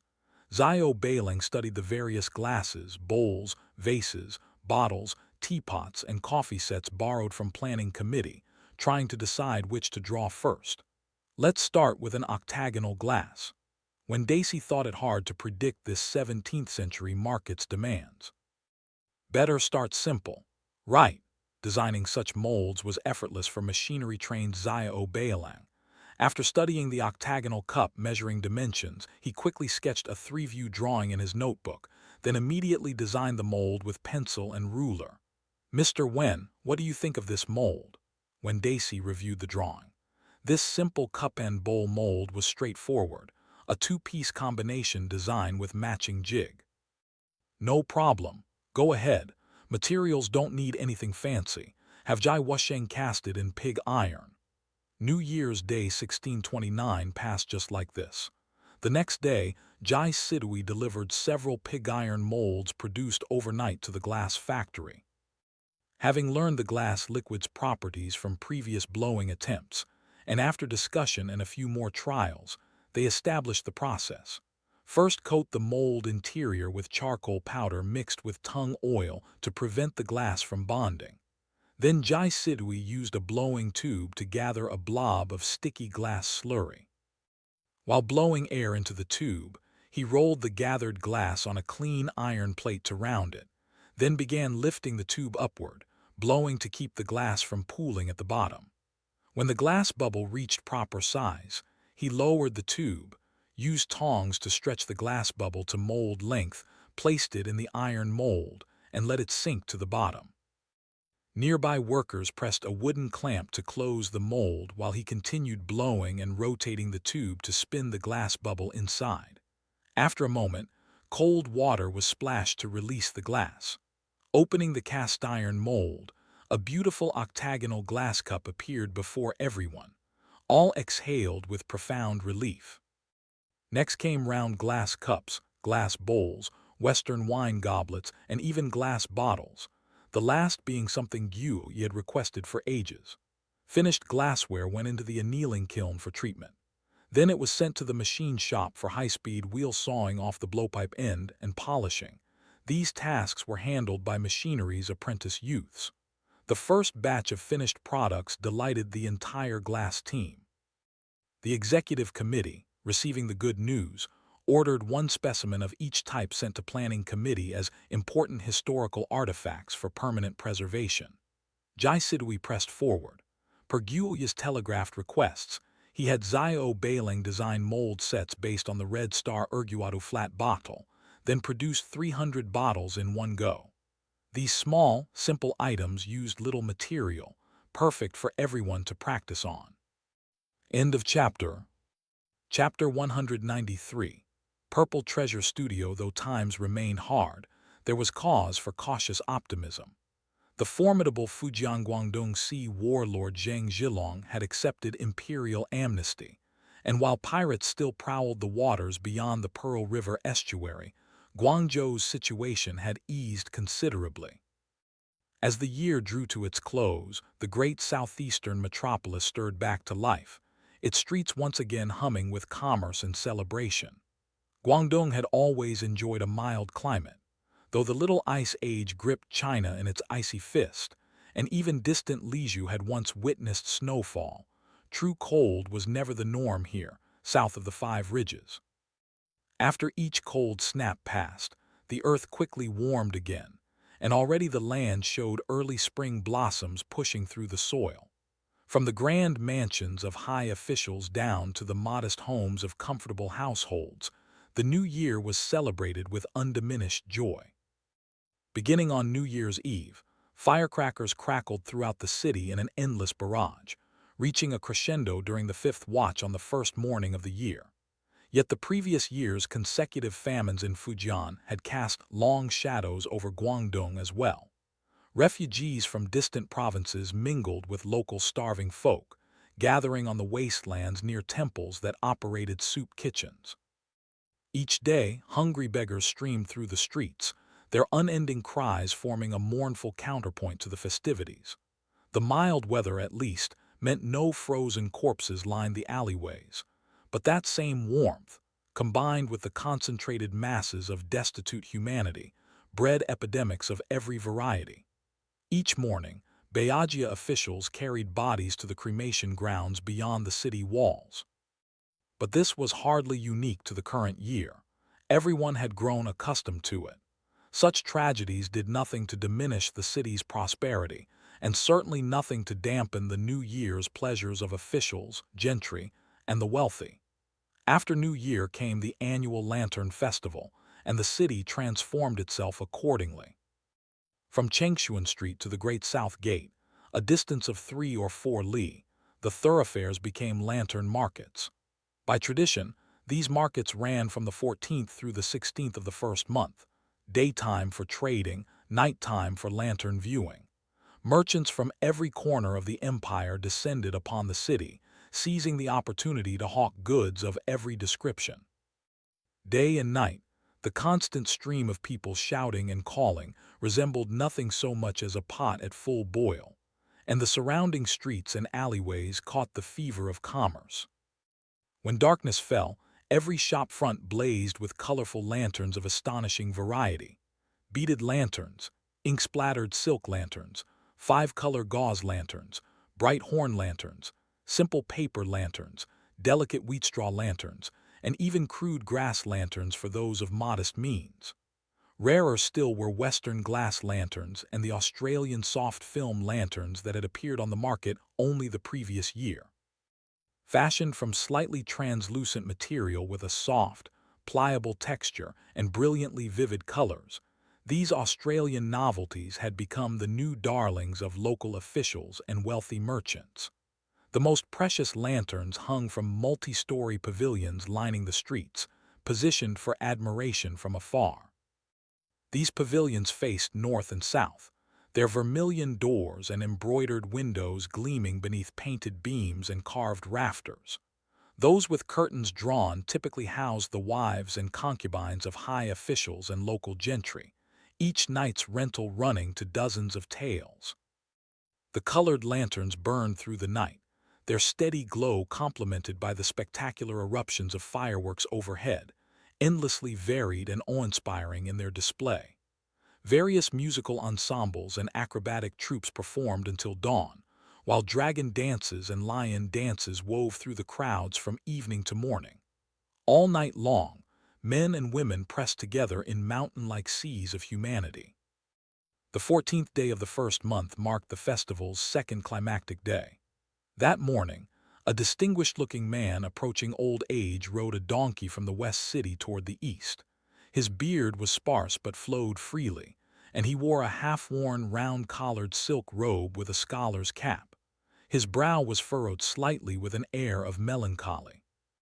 Entering Huifu Street, he dismounted before Purple Treasure Studio, paid the carrier's fee, and walked slowly inside. This merchant-looking middle-aged man was named Shen Fan.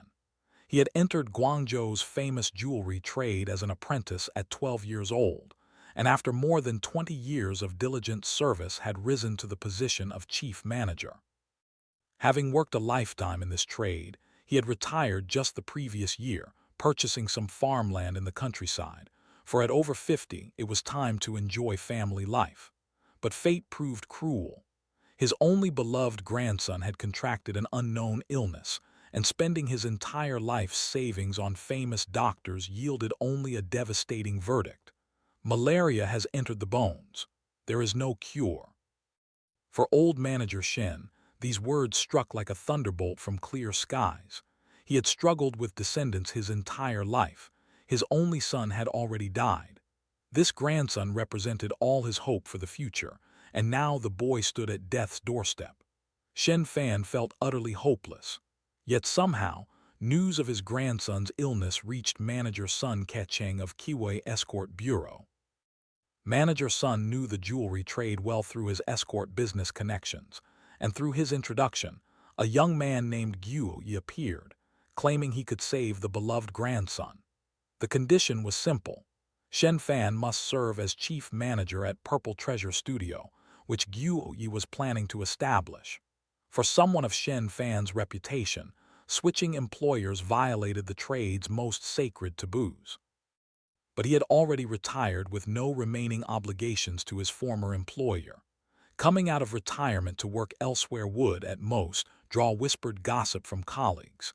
This young man, though strangely attired, possessed a distinguished bearing and proper manners, clearly no petty criminal. Though puzzled, Shen Fan agreed immediately. Compared to his grandson's life, what was his reputation worth? With the desperation of treating a dead horse as if it were still alive, he allowed Guo Yis to treat his grandson, and indeed a miracle occurred. After several days of swallowing mysterious white pills with water according to Guo Yis' instructions, the grandson's condition visibly improved.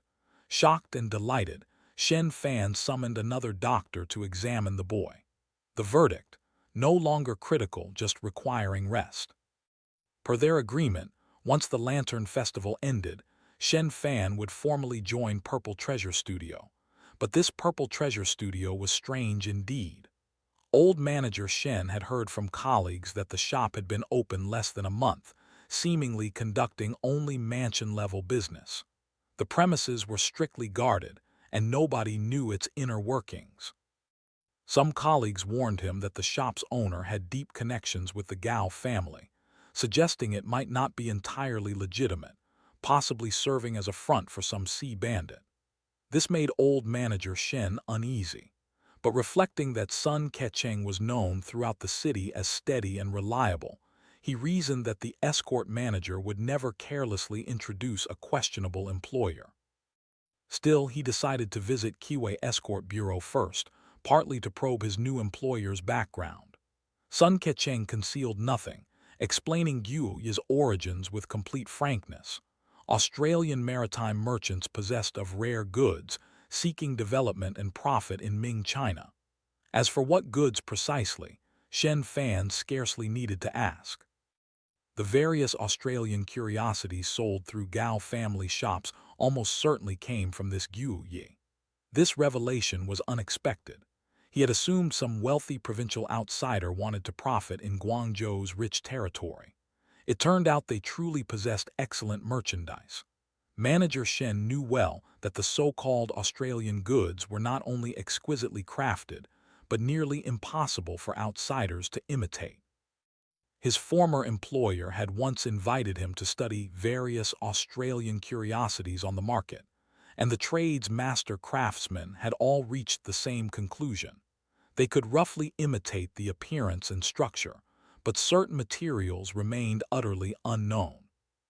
Originally ambivalent about managing Purple Treasure Studio, upon learning they were the very source of Australian goods, Shen Fan felt his curiosity, cultivated through a lifetime of handling rare treasures, suddenly kindle.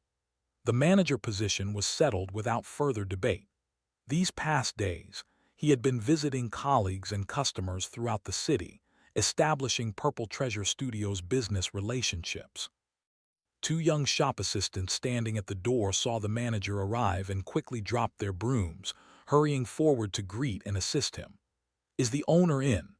In the back accounts room, talking with manager Sun from Kiwei, one young assistant replied respectfully. This was Gao Dai, the Gao family's household servant, quite clever.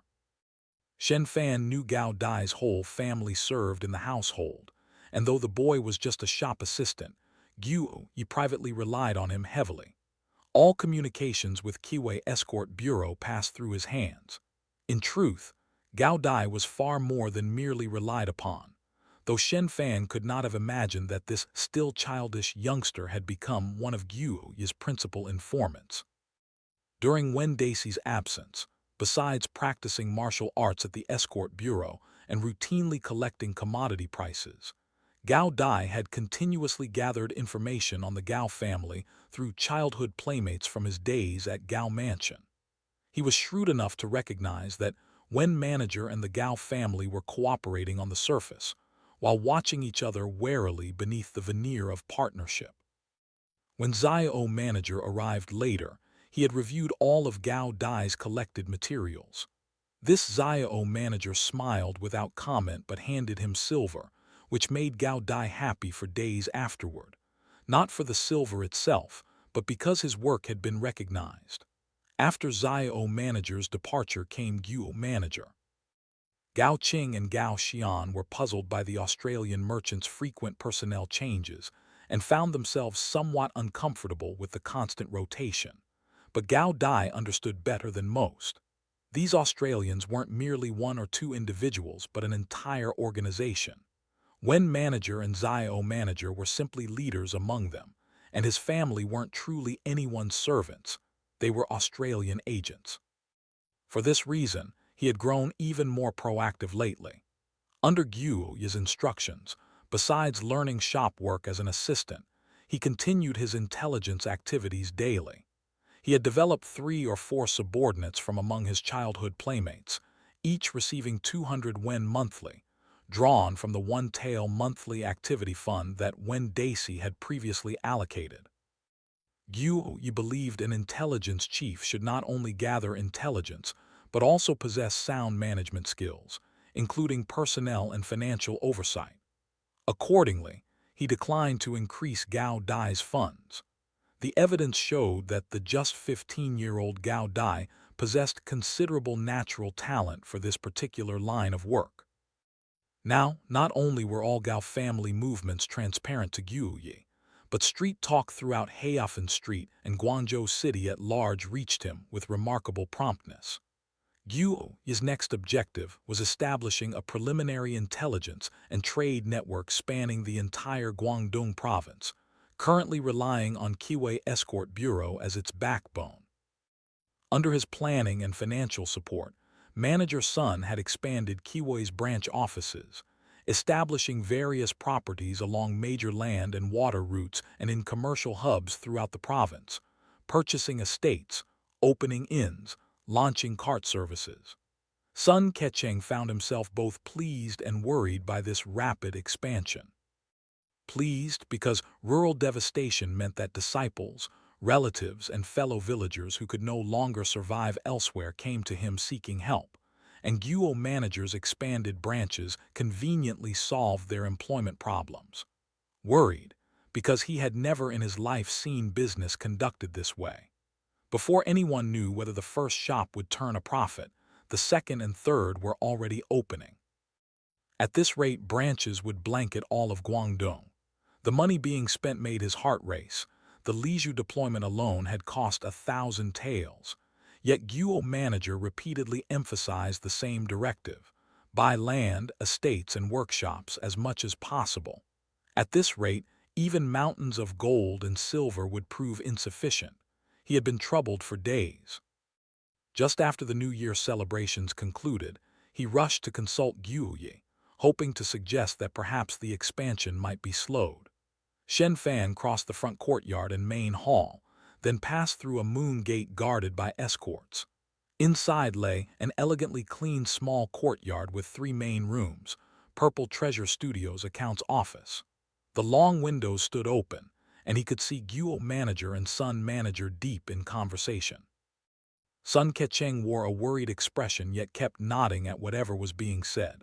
Shen Fan was a veteran who had risen through 20 years as a shop assistant. He knew when to announce himself. He slowed his steps and gave a light cough. Guo manager looked up, saw him arrive, and quickly rose to greet him. Manager Sun stood to take his leave. Shen Fan reported his customer and colleague visits in careful detail. Normally such routine business matters would never require the owner's attention, but Purple Treasure Studio was different. Shen Fan still had no idea what products the shop would actually sell.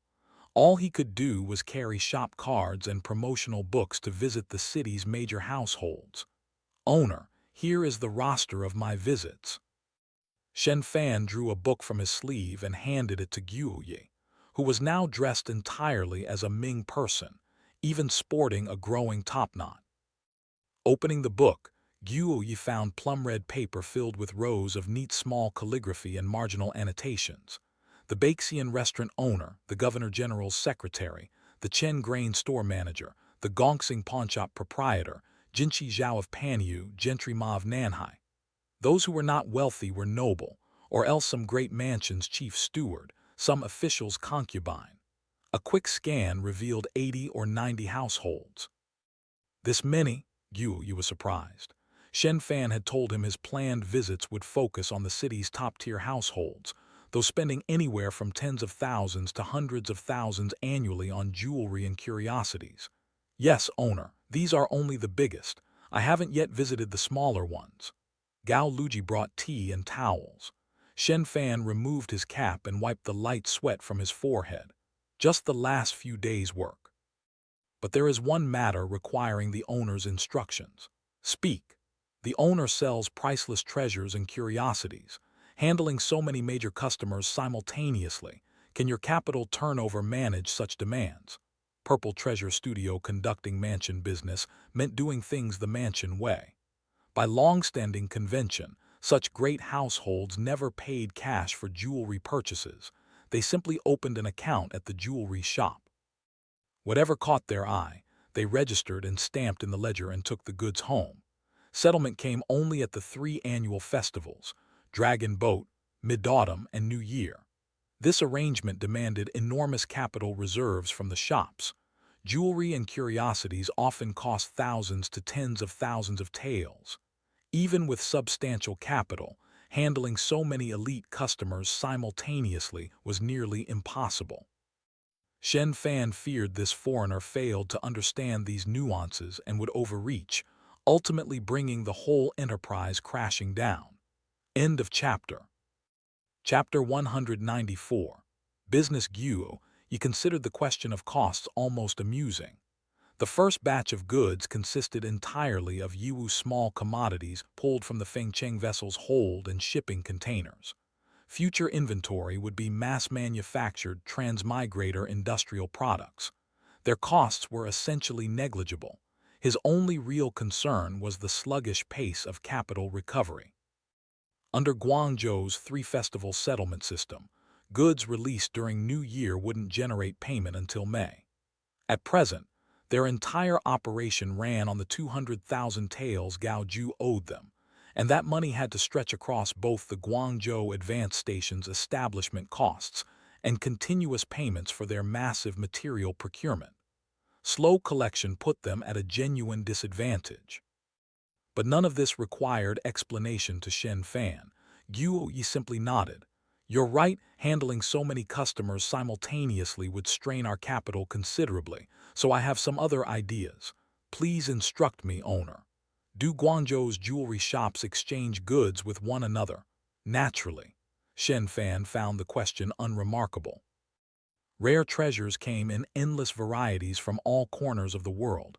No single shop could possibly stock everything. Even the largest establishments regularly sought goods through their trade associations. Then some of our goods can go through colleagues, Guo Yis said. When shops exchange goods between themselves, does the 3-festival settlement still apply? No, local convention is 3 days. If goods aren't returned after 3, full payment comes due. Manager Shen was beginning to grasp his employer's meaning. You're thinking of wholesale, owner. Correct. Fair enough. Exchanging goods earns less per piece, but real money comes back faster. Shen Fan's expression grew slightly troubled. However, does Purple Treasure Studio have sufficient inventory to distribute? The Gao family is already wholesaling crystal mirrors across the market. Crystal mirrors are nothing. Guo Yis' tone was remarkably relaxed. Let Gaoju sell all he wants. I have far better things. Manager Shen started at that. Crystal mirrors were nothing.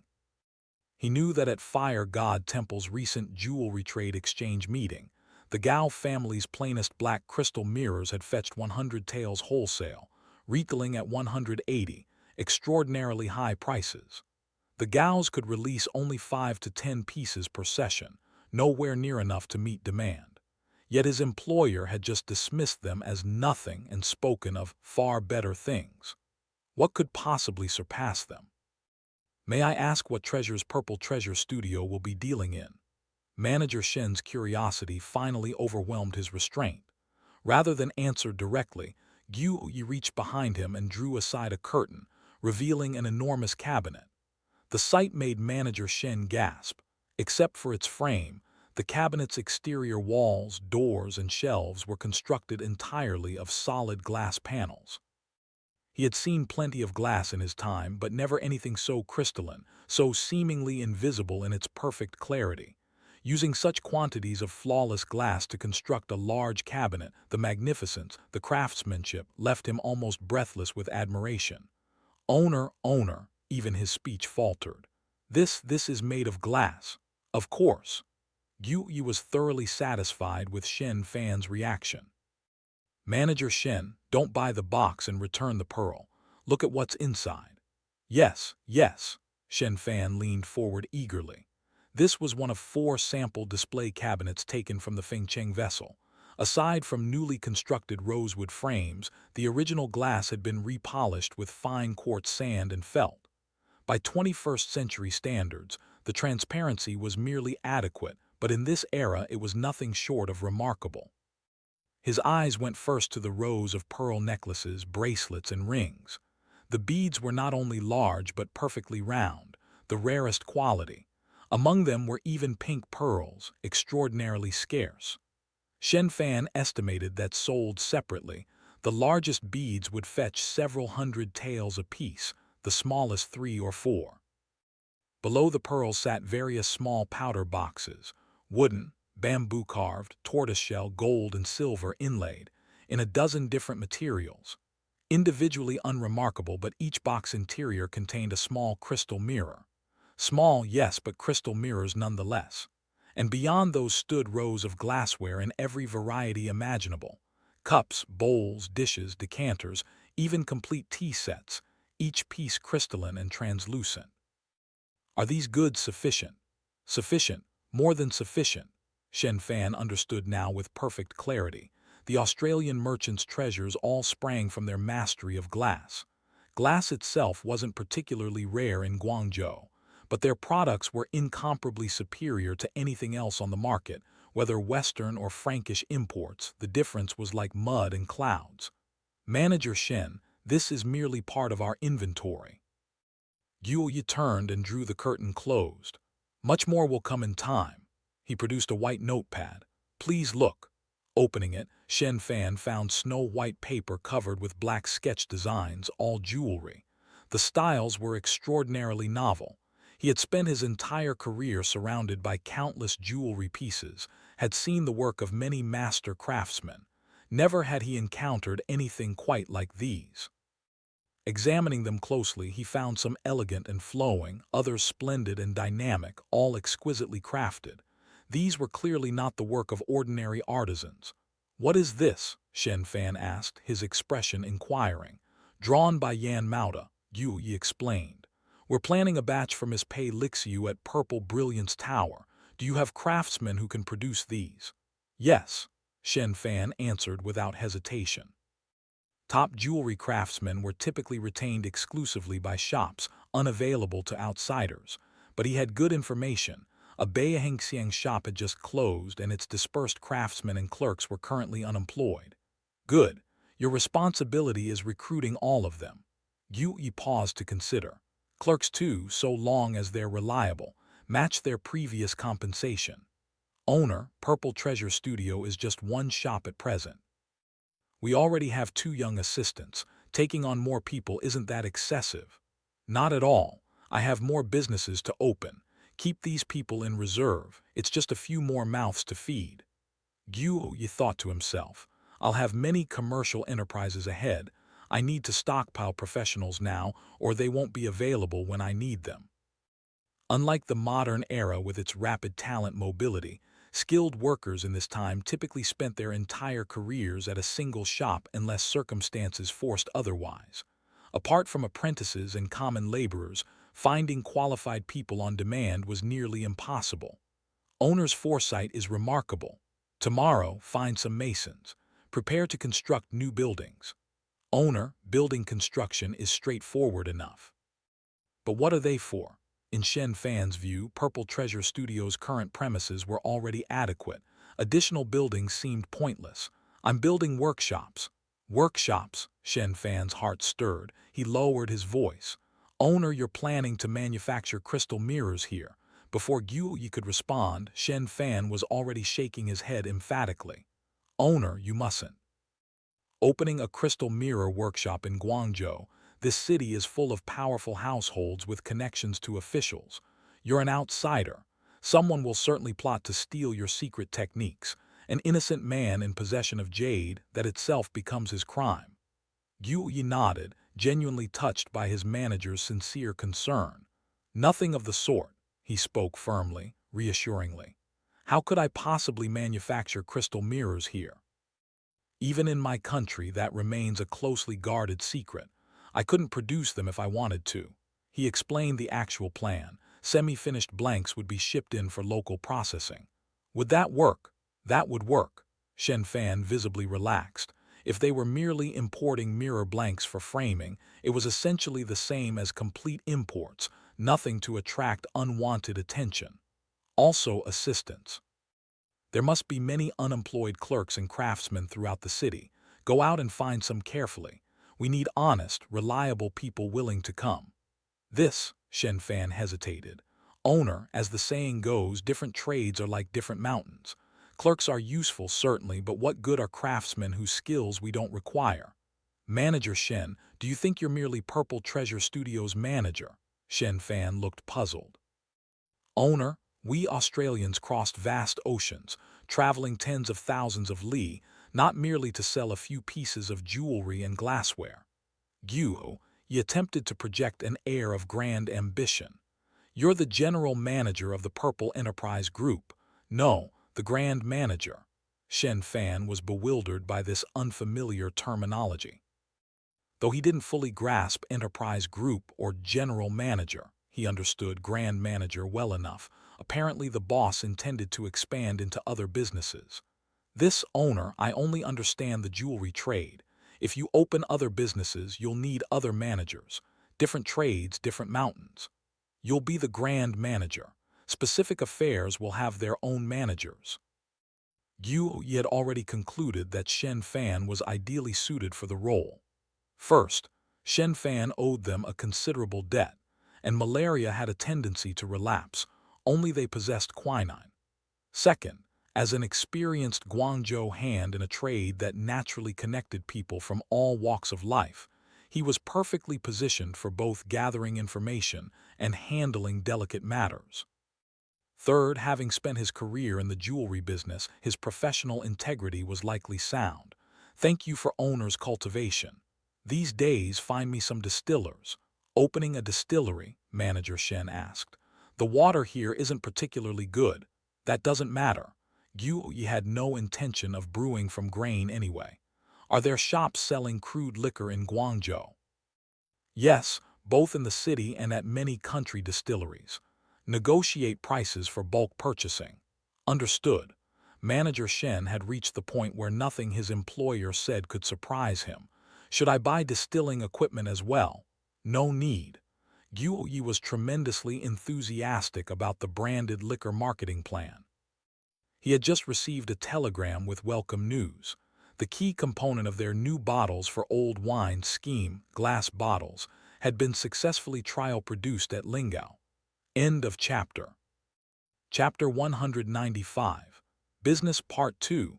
Over the next few days, under Shen Fan's bustling management, several identical courtyard buildings rose on the wasteland beside Purple Treasure Studio along Huifu Street. High walls, tightly closed gates. Inside stood rows of standardized brick and timber factory buildings. The distillery was first to start production. Ming Dynasty distillation technology was mature, with numerous urban and rural distilleries producing all kinds of famous wines and inexpensive crude liquors. Guo Yi had never planned to brew from grain fermentation.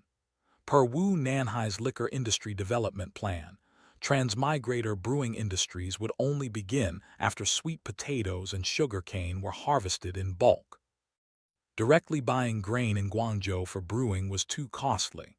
The process was complex, and brewing quality water and yeast had specific technical requirements, quite troublesome. Plus, brewing involved massive grain inputs and distillers' grain disposal. Traditional distilleries usually raised pigs to process the grain waste. Guo Yi had no intention of opening a pig farm in Guangzhou. Therefore, they adopted a redistillation approach for crude liquor. This cheap white liquor was available nationwide, simple to make, inexpensive, and abundant. Purchasing it directly, then performing secondary distillation to remove impurities, purify the liquid, and increase alcohol content could produce premium product. Actually, many famous modern white liquors were made by bulk purchasing base wines from small distilleries, then blending. Compared to this spacetime's best distilleries, transmigrators had advantages in quantifiable quality standards, modern testing equipment, and highly efficient distillation apparatus.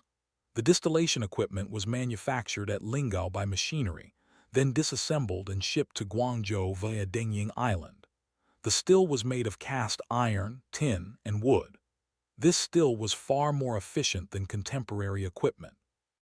Instead of direct heating, it used a small transmigrator-made boiler, a very simple atmospheric pressure boiler made from cast iron and oil drums, generating steam to indirectly heat the coil.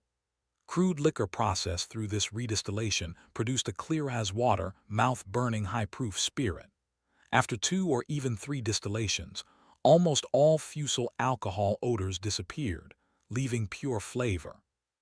Alongside the still came several hundred small flat bottles, already labeled with printed trademarks, a woodcut image of a general in ceremonial armor, below it the seal script characters Guoshi Wushwang, Peerless Champion, then smaller simplified characters with explanatory text. At the label's bottom, Zhengji proudly presents. Finally, the label included volume specification, 250 ml.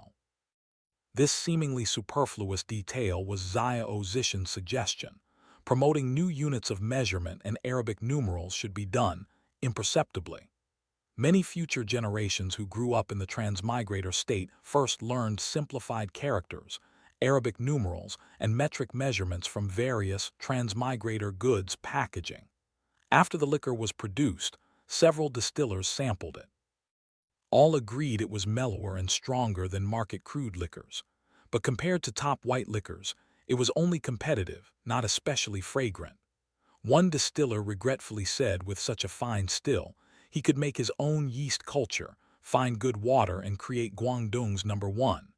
Guo Yis smiled without answering. Zhengji's liquor didn't rely on the liquor itself, but on the glass bottles. Guo Yis was pursuing the premium gift box route. He ordered the liquor bottled and sealed for later use. The first batch was small, intended as gifts for VIPs at the shop's opening.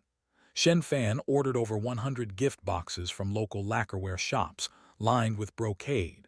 Each box contained 2 bottles and 2 small glass cups. This idea was borrowed from their Spacetime's liquor gift sets. In Ming Dynasty, it was absolutely groundbreaking. Even old manager Shen was amazed. The owner truly had grand ideas.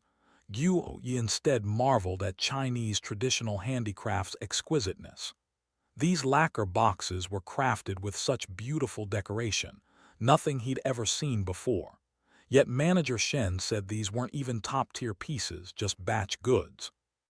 Throughout the entire first month of Changzhen Year 2, the Guangzhou Advanced Station was even busier than Lingao. Opening 3 shops simultaneously was no light matter.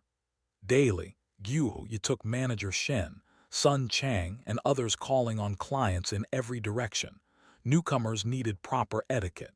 Each visit, different gifts were presented according to the host's status. Even young Master Liang Kunhu, who'd received a calling card at the human market, was specially visited. Young Master Liang was pleased to see him opening business, accepting gifts and returning homemade preserved meats. The close relationship between young Master Guo and young Master Liang delighted old manager Shen.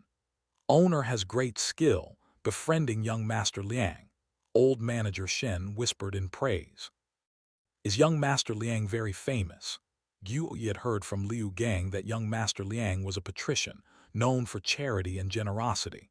Owner doesn't know. Shen Fan was somewhat surprised.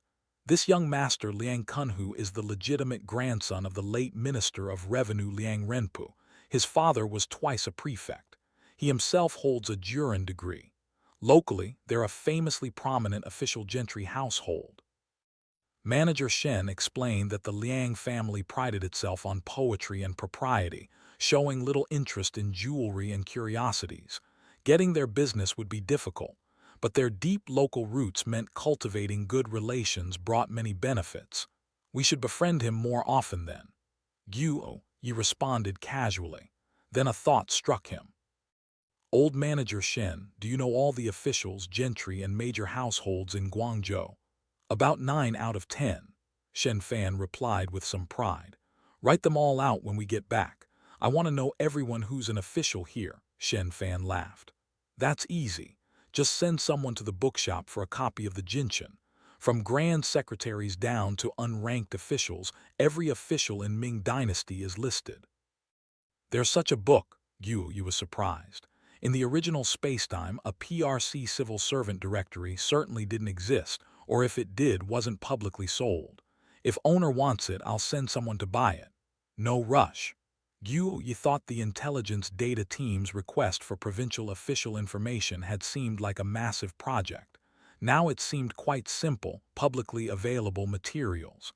Are there more detailed ones? For instance, former officials no longer serving but still powerful. Yes, the provincial Jinshan records. Good, send someone to buy all these books. He thought. I also want to obtain the Cailao Court Gazette. Also not difficult. Just have someone copy it from a yamen. But what does owner want that for? Shen Fan was puzzled. He understood wanting Jinshan records for business, but Cailao contained only court memorials and discussions. Nobody but officials cared about that. Court trends are important to us. Who knows what the court plans for maritime trade? Shen Fan thought this made sense. The owner's goods mostly came by sea. If the court strictly banned maritime trade, it would be a major blow. But such news just needed good connections with yamen clerks, secretaries, or minor officials who'd leak information when they saw it. No need to labor over obtaining gazettes, but since the owner wanted it, just get it, wasn't particularly difficult. The Li secretary handling documents at the Governor General's yamen is close to me. Just offer him some benefits. Handle this yourself. Whatever expenses, report directly to me. Don't account it through the shop. Per the Economic and Financial Committee's notice, dispatch station intelligence expenses could no longer be buried in commercial operating costs. They needed separate tracking. This gave Guo Yi headaches. On personal favors, distinguishing between intelligence and business spending was difficult. Usually both overlapped. After discussion, they decided to count all personal expenses as intelligence funds. Yes, owner. Returning to Purple Treasure Studio, the shop renovation was nearly complete. To avoid shocking public sensibilities, decoration was fairly traditional. 3 large street-facing rooms, square brick flooring, tightly mortared blue brick walls unplastered with lime, wooden lattice drop ceiling. 4 large red palace-style gauze lanterns hung, plus a row of small Yiwu-bought glass lamps. Purple wood verandas surrounded the space. Walls hung with calligraphy and paintings by local celebrities, varied in style, elegant yet refined. Closer inspection showed authors were local patrician families or serving officials. Even the 3 characters, Purple Treasure Studio, at the hall's center were written by Governor General Wang Zun's most favored secretary, the Yamen's military advisor Lu Yizhang. These 3 characters cost Guo Yi 500 taels. Central furniture was all rosewood flower stands, side tables, 8 immortals tables and official hat chairs, with accompanying vases, screens, and ornaments all being fine pieces, shipped from Lingao from Gu family confiscations. Dengying Island had recently delivered such items to Guangzhou with every trip. First, the dispatch station's shop opening needed staging without spending. Second, better to sell off loot than clutter warehouses. Shen Fan privately wondered, where did all these fine things come from? Maybe really from pirates. 4 glass display cabinets flanked the main hall, very prominent. For safety, Guo Yis had added extra copper railings around each cabinet, preventing pressure damage if crowds gathered too close. Sales samples were displayed in custom-made elegant boxes and trays, lined with black, red, or gold velvet. Each cabinet also had 2 kerosene lamp-converted spotlights angled from above. Every item inside gleamed brilliantly. Shen Fan, accustomed to traditional jewelry shops' dim interiors, was amazed. Young Master Guo truly had inspired ideas. End of chapter. Chapter 196. When the east brightens, the west brightens too. Next door to Purple Treasure Studio stood Zhang, a shop whose sole flagship product remained Guoshi Wushwang liquor. Zhang, the man in charge, had discovered an embarrassing surplus, far more liquor than glass bottles to contain it. The excess sat aging in large wine jars while he waited for Lingao's glassworks to catch up with production. Meanwhile, his distillers worked without rest, processing crude liquor purchased from suppliers across the region. Their appetite for raw materials had already begun driving up prices throughout Guangzhou. When Guo Yis learned that Zhang's white liquor inventory had surpassed 2.5 tons, he was genuinely shocked. With glass bottles in such short supply, what was the point of producing so much? To sell it, obviously. Zhang's plan was refreshingly simple. Since glass-bottled liquor commanded luxury prices, he would package the rest in ordinary ceramic bottles and sell to the foreigners in Macau. "Now you're joking," Guo Yis said. "How many people even live in Macau? How much could they possibly consume? Besides, Europeans make their own fruit brandy. Would they even appreciate grain spirits?" "This is where you don't understand, Director Guo." Zhang chuckled with the confidence of a man who had thought this through. "Foreigners have grain spirits too. Isn't vodka grain-based? And gin? Vodka is essentially pure alcohol mixed with water, not difficult to make. Juniper isn't rare either. It grows all over the northern hemisphere. We simply obtain some and distill with it. But the market's too small, Macau's population. That's precisely the trick." Zhang's eyes gleamed. "Foreigners have glass, but by the time it's shipped to China, it becomes a rarity. Our Chinese porcelain shipped to Europe likewise becomes precious." "I understand." Guo Yis' expression shifted as realization dawned.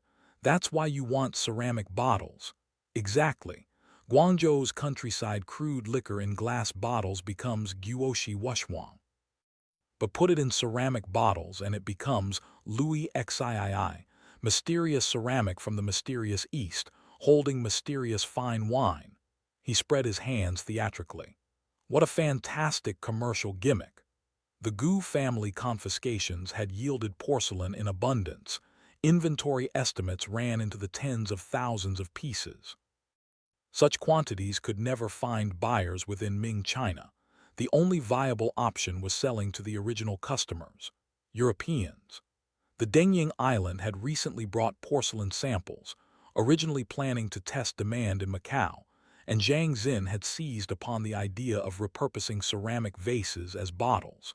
He selected a vase style with roughly 600 to 700 milliliters capacity as his packaging. Of this type alone, at least 10,000 sat in inventory. With the bottle question resolved, other developments proceeded apace. The transmigrators currently lacked activated carbon, making vodka impossible, but spirits infused with aromatics, so-called cordials, were entirely feasible. Theoretically, fruits, spices, flowers, or any aromatic plants would work. Faced with such abundance of choices, Zhang found himself undecided and telegraphed Lingao for expert consultation. What aromatic plants for export liquor? The query was urgently forwarded to Fa Shilu's desk. This plant specialist was busy leading several students who had shown interest in botany, carefully preparing specimens of locally collected plants. Upon hearing the question, Fa Shilu's expression behind his glasses betrayed unmistakable satisfaction. a look that said his moment had finally arrived. "That's easy. Use rhubarb." "You must be joking." Zhang Xin, upon receiving the reply, thought Fa Shilu had lost his mind. Rhubarb, that laxative for distilled spirits, even as a prank, who would fall for it twice after one unfortunate experience? "Not joking." Fa Shilu's reply came with a detailed explanation. Rhubarb was a common Chinese medicinal herb, originating in China's northwest and southwest regions. Its medicinal use likely derived from the experience of Western peoples before spreading inland, and it had been employed medicinally for at least 2,000 or 3,000 years. Since Zhang Qian first opened the Western regions, overland trade between China and Europe had carried rhubarb along the Silk Road. Camel caravans bore it over mountain passes to Central Asia's Bukhara, then onward through the Black Sea to European markets. For centuries, rhubarb had been among the Silk Road's most significant commodities. In later years, Central Asian merchants operated this flourishing trade route through Persia and the Middle East. By the Ming Dynasty, two distinct rhubarb routes existed from China, one traveling by sea through India, another crossing the Gobi and Siberia to reach Moscow. The Portuguese-operated transit trade through Macau included substantial quantities of the root. Rhubarb had long been beloved by Persian and Arab physicians. For over a millennium, medieval trade in the herb flourished along the Silk Road, as it proved remarkably effective for stomach health and detoxification. Among peoples whose diet consisted mainly of meat and dairy, before the widespread knowledge of tea, Chinese rhubarb was regarded as nothing short of a panacea. Thus, for over 1,000 years, it remained one of the most sought-after commodities in Central Asian, West Asian, and even European markets. Through Arab influence, rhubarb found wide application in European medicine. Depending on dosage and method, it could serve as a laxative for constipation, an astringent for dysentery and diarrhea, or a treatment for burns, boils, and abscesses. In later centuries, Europeans even developed edible rhubarb varieties for pastries, savory dishes, and fruit substitutes. Yet to this day, medicinal rhubarb could only be cultivated in China. So elevated was rhubarb's status in European minds that festivals celebrating the herb existed in many places worldwide, an enthusiasm for this plant that its Chinese homeland could scarcely imagine. "I thought it was just a laxative," Zhang Xin marveled to Guo Yis after reading the telegram. "Turns out foreigners treasure the stuff, send people to buy rhubarb immediately. This could be an export commodity in its own right." Guo Yis dispatched investigators to survey the market, only to discover that rhubarb had long been a specialized export business. Production centered in Qinghai and Gansu provinces, with Lixian County serving as the main distribution hub. Guangdong's export trade to the Macau Portuguese was monopolized entirely by Quanshui Warehouse, operated by merchants from Lixian. Though disappointed to find this profitable avenue already claimed, making rhubarb liquor remained an untapped niche. Zhang Xin had his people secretly purchase large quantities from various pharmacies throughout the city, washing and drying the root overnight. Traditional Chinese herbal wines were essentially made through simple infusion, but Zhang Xin chose a different approach, alcohol distillation like gin.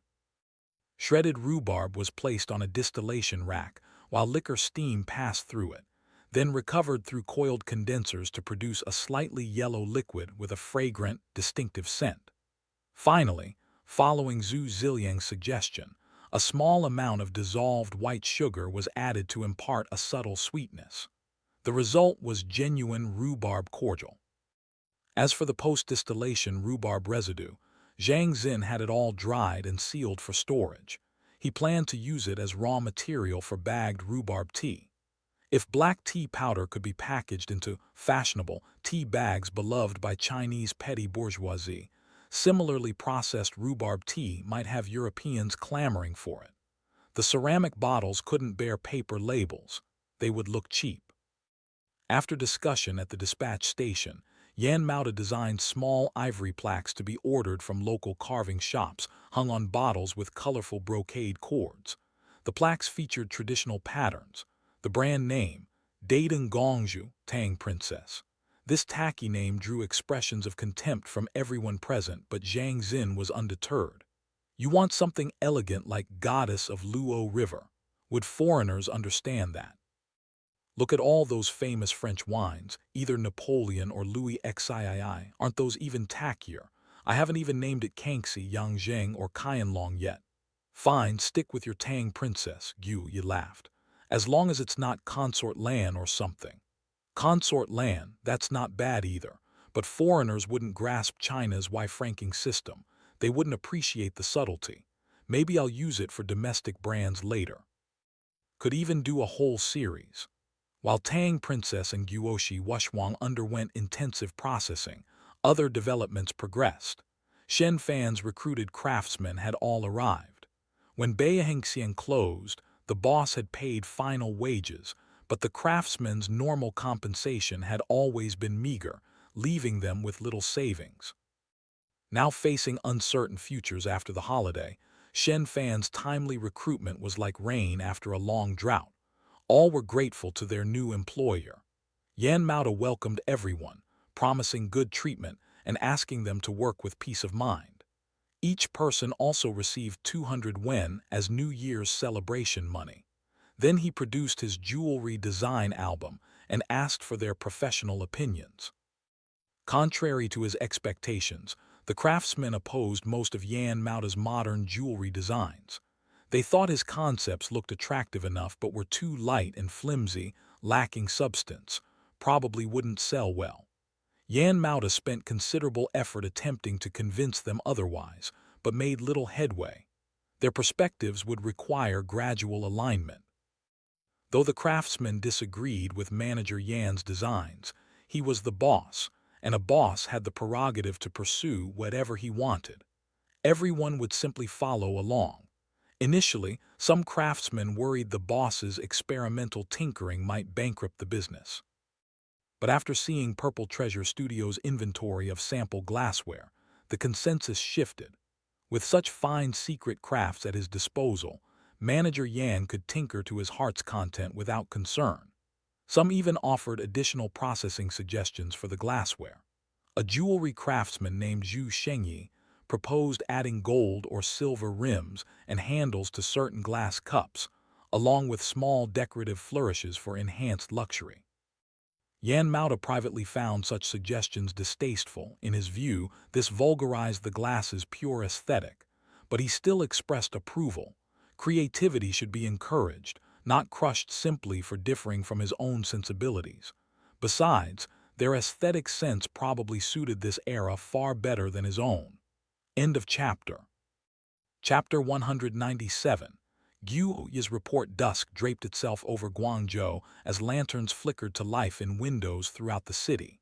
For shopkeepers closing their doors, this was the anxious hour of reckoning, when the day's labors were weighed against the ledger's cold arithmetic. Old manager Shen of Zhizhenjai sat among their number, his brow furrowed over the figures spread before him. He sighed occasionally, and any passerby glimpsing the scene would have assumed the old man fretted over failing accounts. After all, nearly half a month had passed since the shop's post-lantern festival opening. Surely the verdict was in by now. Reality, however, told an entirely different tale. Shen Fan had come to Zhizhenjai to honor a promise, nothing more. He had witnessed the shop's capabilities firsthand, true enough, but he had never believed that Guo Yi, a man without lineage or connections, could carve out a foothold in Guangzhou's cutthroat commercial world. Each proprietor had demonstrated remarkable competence during the frenetic opening preparations, yet Shen's unease had lingered. He feared they were overreaching, stretching themselves across too many ventures at once. But Zhizhenjai's transformation in the weeks since had shattered every expectation. Across the ledger before him, certain figures commanded attention. January 20th, 1 pair of Western crystal cups, 50 taels silver on account, Mr. Liu of the Liu residence. 1 exquisite chiming clock, 100 taels silver on account, Mr. Wang of Baixianlu. 3 Dragon Eye Pearl necklaces, 1,200 taels, Mr. Chen of Chen Grain Depot on account. 3 Southern Barbarian 7-color mood paintings, 600 taels silver, young Master He of the Commander's residence, paid in full. The running total exceeded 12,112 taels. In 4 decades of trade, Shen Fan had certainly encountered such sums before. But this was Zhizhenjai's revenue in barely 10 days of operation. Even for a man of his experience, the shop's money-making prowess was frankly terrifying. He had merely introduced Guo Yi to a handful of wealthy acquaintances around Guangzhou, yet the proprietor seemed to divine their preferences with uncanny precision, producing goods that captivated each and every one. The man's ability to read people, to understand their desires, left Shen in genuine awe. As for the other 2 proprietors, one spent his days at the workshop overseeing the distillery workers, while the other labored alongside craftsmen over jewelry settings. Shen had known many proprietors and managers in his time, but never one who mingled so effortlessly among smoke-blackened artisans, laughing and joking as if they were equals. He had never imagined that proprietor Yan was himself a craftsman by training, possessing skills that would command premium wages at any of Guangzhou's major jewelry houses.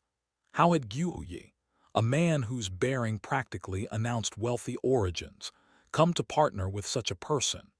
These musings Shen kept locked behind his placid expression. Each day he received visiting dignitaries at the shop, attended to the managers and servants dispatched to inspect merchandise, and sent capable assistants forth with samples and catalogs to make their rounds. Between his own introductions and the seasoned staff inherited from Xiangs, business hummed along without friction. What surprised him most was the system proprietor Guo had implemented before the shop even opened, despite rarely interfering in daily operations. Staff were divided by function into sales, laborers, and craftsmen, each tier earning distinct treatment at different levels. Sales personnel earned more than laborers. Craftsmen were compensated according to proven skill. The structure was utterly novel to Shen Fan. Beyond their fixed monthly salaries, sales staff earned commissions on their transactions, to be tallied and dispersed after the 3 festival settlements each year. When Shen roughed out his own projected earnings, he sat stunned. Under this new system, his commission for the current month alone would exceed 30 taels. His highest annual salary before retirement had been a mere 240 taels. He shook his head. Certain age had muddled his arithmetic and worked the abacus again. The same figure stared back at him. At this rate, wouldn't his annual commissions alone surpass 300 taels? Shen Fan was nearly dumbstruck. His current monthly stipend was already generous, 360 taels per year, the highest of any jewelry shop manager in Guangzhou, but commissions on top of that. He shook his head repeatedly. This wouldn't do. As the senior manager, how could he accept commissions? Better to let the young salesmen, proprietor Guo called them business staff, reap those rewards. The craftsmen and laborers received generous treatment as well, with pay scaled to skill. The highest-earning jewelry craftsmen drew nearly 10 taels a month. Even the lowest made 5 cayan. Then came proprietor Guo's announcement of year-end profit sharing. Annual profits would be divided into 13 shares. The proprietors claimed 10.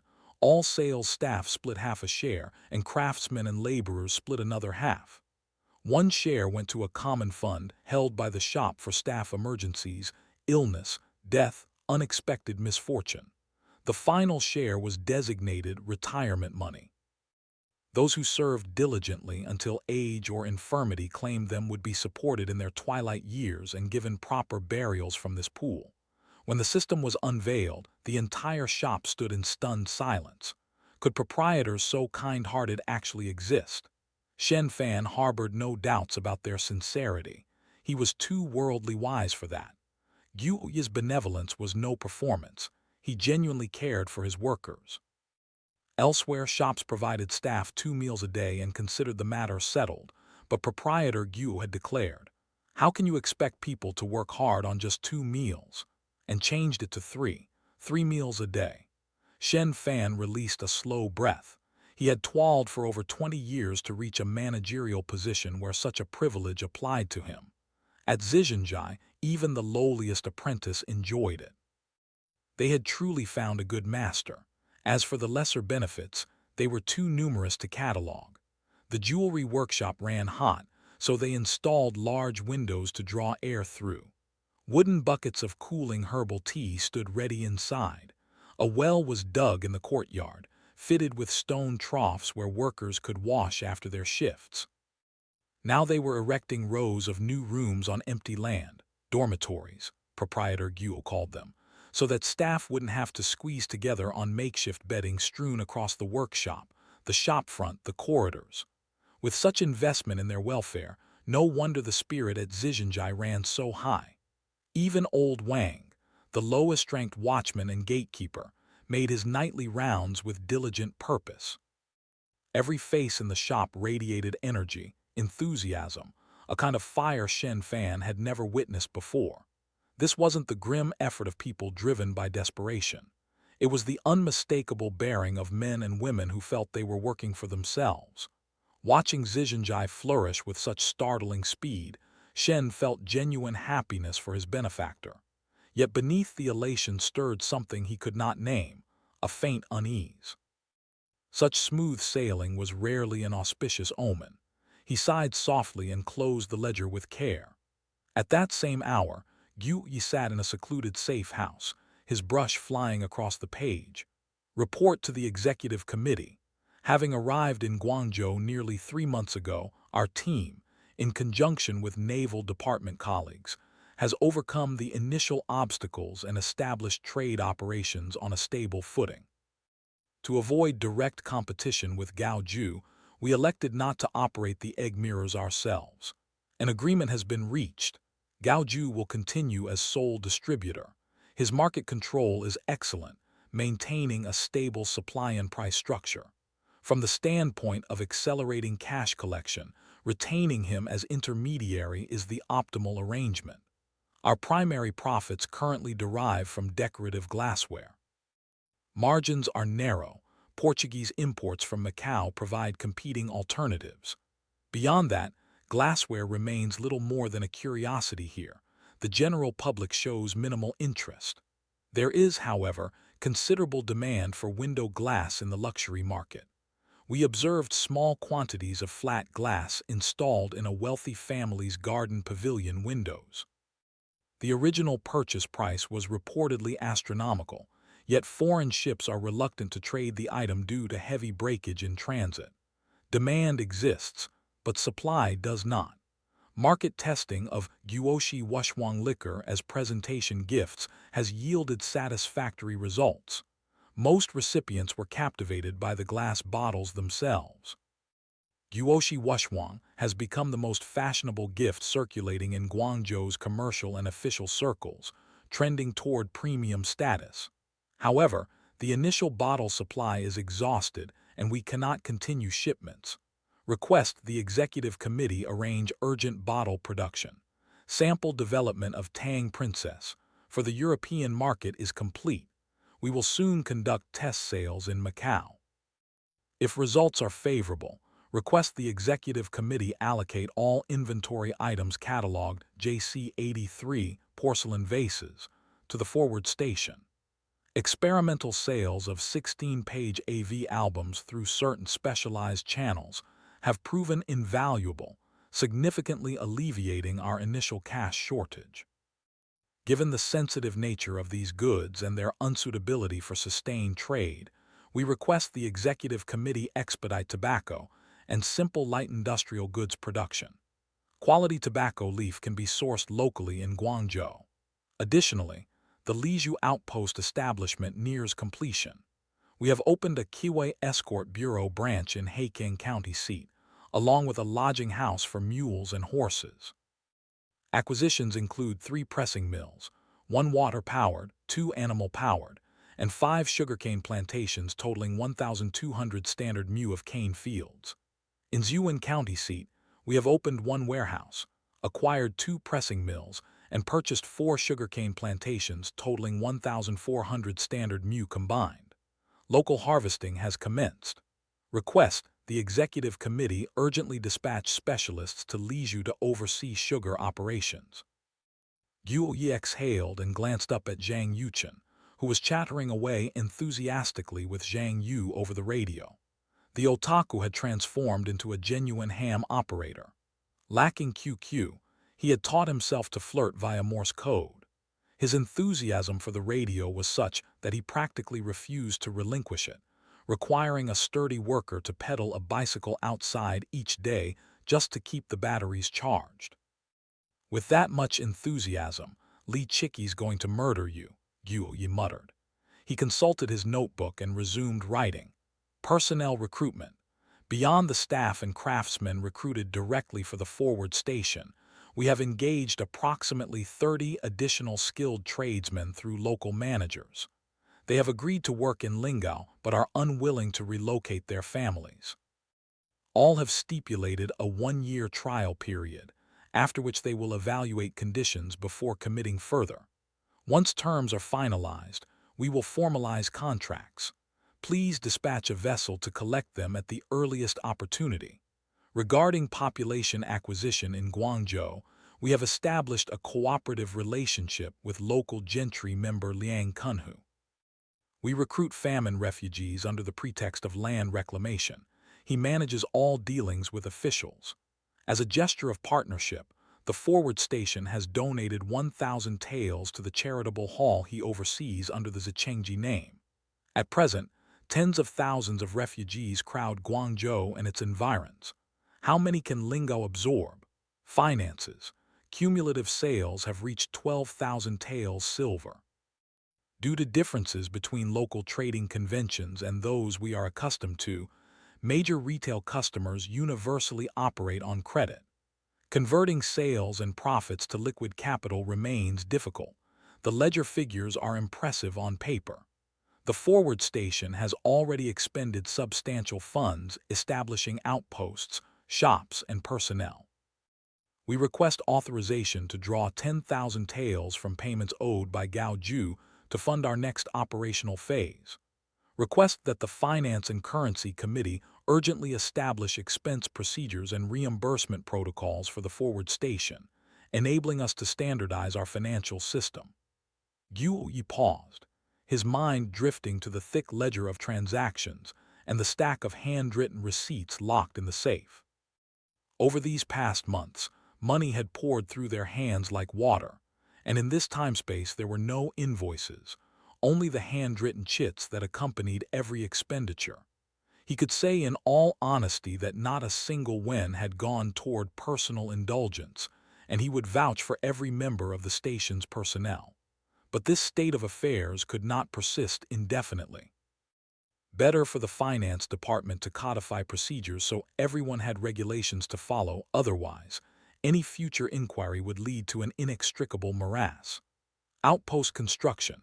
Beyond the primary commercial firm Zhengji, there is one jewelry shop, Zhizhenjai local manager, reliable, and one high-end entertainment establishment, Ziminglu. The 3 establishments currently break even operationally. Overall projections estimate revenue of approximately 20,000 taels over the next 3 months, assuming no new merchandise. Guo Yis rolled his aching shoulders and continued. Intelligence construction.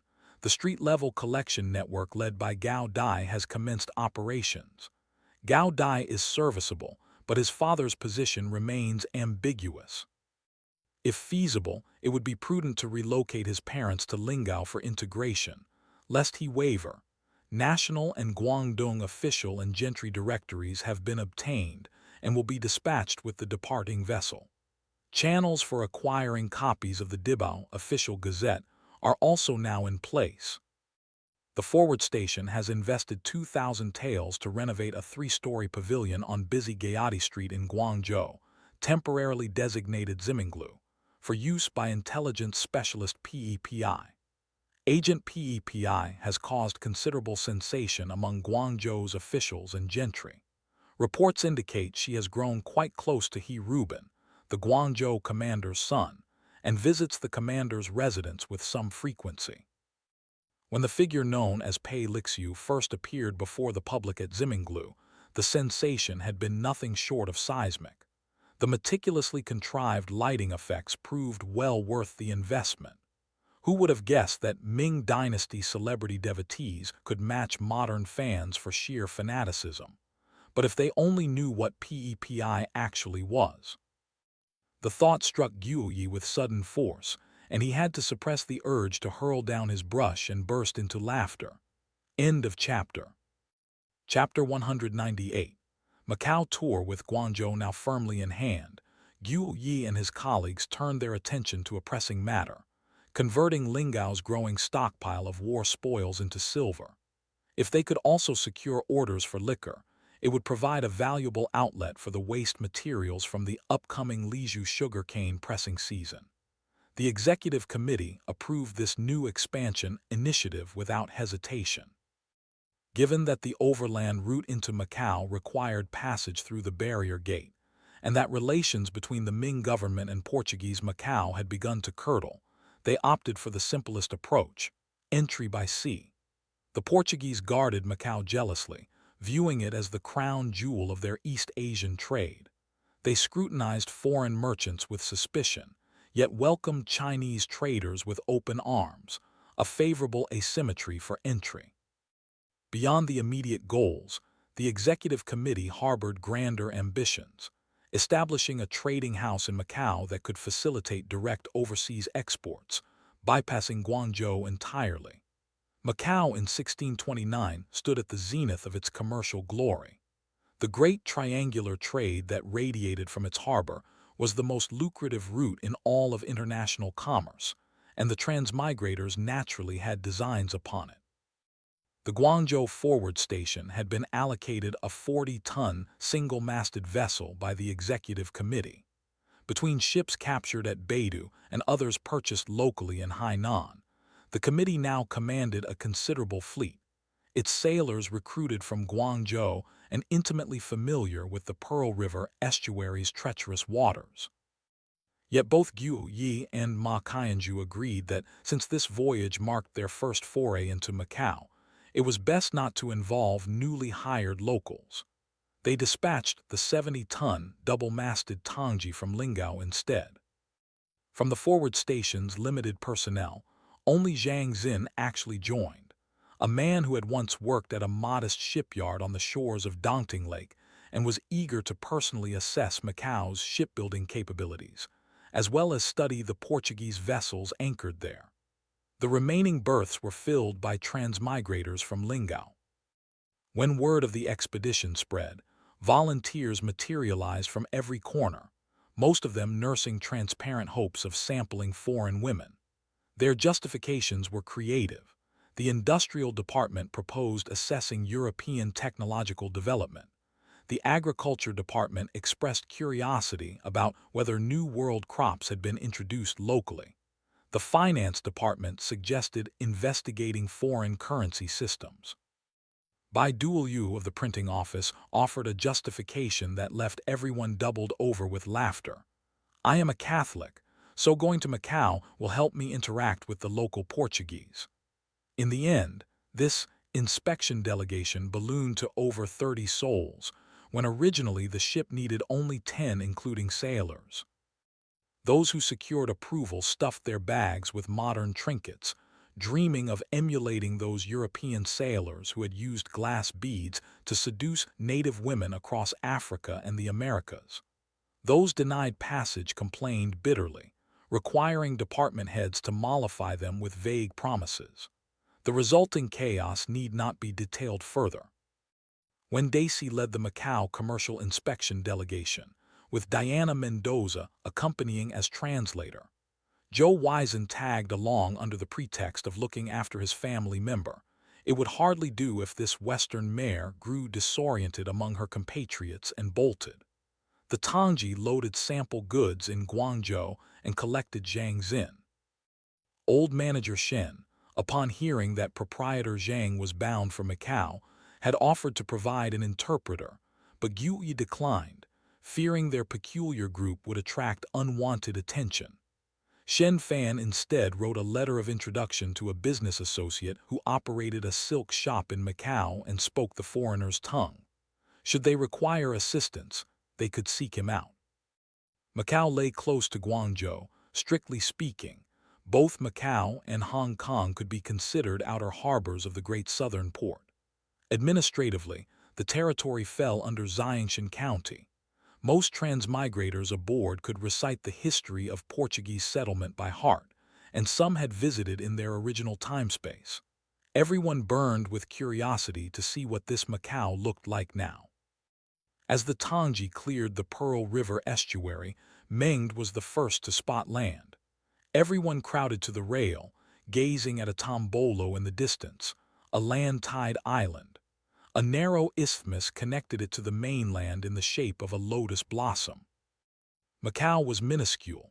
Even the modern territory would span only 16 square kilometers, and this Macau had not yet reclaimed any land, remaining merely a city built against the mountain, 4 or 5 li in circumference. Upon the lotus stem stood a gate structure, the barrier gate. Anyone traveling overland had to pass through it. Theoretically, crossing the barrier meant crossing a border. In practice, both Ming and Qing governments retained judicial and administrative authority over Macau. It was simply that the Portuguese had long governed themselves, and Chinese officials rarely troubled to interfere. True separation from Chinese sovereignty would not come until after 1842. Macau possessed inner and outer bays. Ming steered toward the inner harbor, and from the deck the entire city came into focus. Portuguese residents had been formally permitted since 1583, nearly half a century now, and sustained by the colossal profits of the carrying trade, urban construction had achieved considerable sophistication. Tall Western-style walls encircled the settlement, with prominent fortifications bristling at strategic points. The English and Dutch had repeatedly attempted to seize Macau, and the Portuguese authorities took defense with deadly seriousness. By 1623, all major fortifications had been completed. The Portuguese paid scant attention to Chinese vessels. Entry and exit were casual affairs, with no interception or inspection. The Tongji slipped into the inner harbor without incident. Several Portuguese ships rode at anchor in the bay, and 2 in particular, massive hulks with towering masts, left a deep impression on everyone. By Wen Dacey's reckoning, these vessels exceeded 1,500 tons, an impressive achievement for wooden construction. Presumably, these were the great carracks Portuguese merchants used to ply the triangular trade routes. As for local Chinese junks, medium and small wooden craft, they were beyond counting, most of them merchant vessels ferrying goods from Guangdong and Fujian.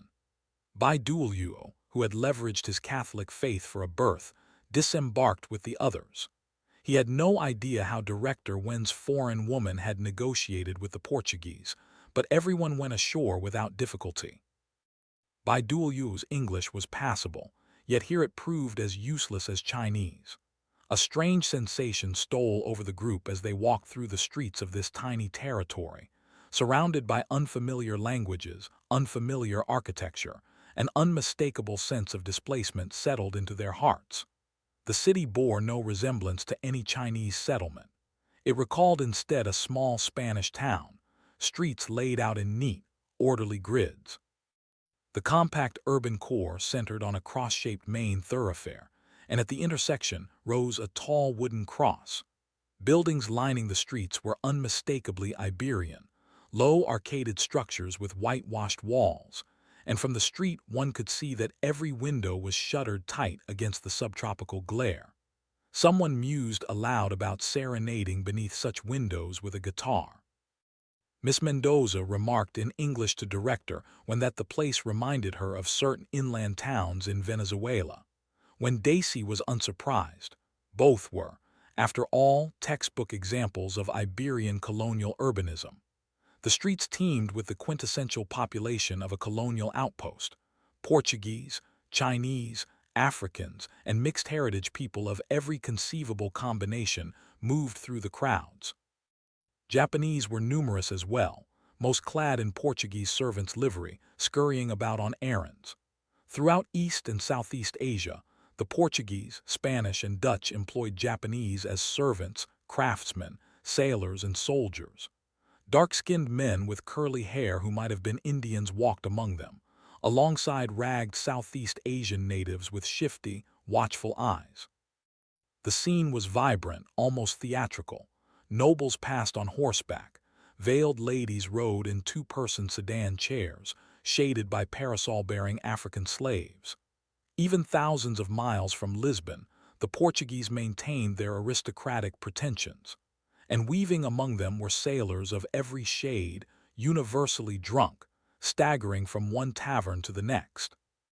At the gates of fine residences, liveried servants sat with rattan canes at the ready, delivering swift blows to any drunkard who attempted to intrude. Macau's population had swelled considerably by this era. The permanent Portuguese residents, including their African slaves, numbered around 1,000.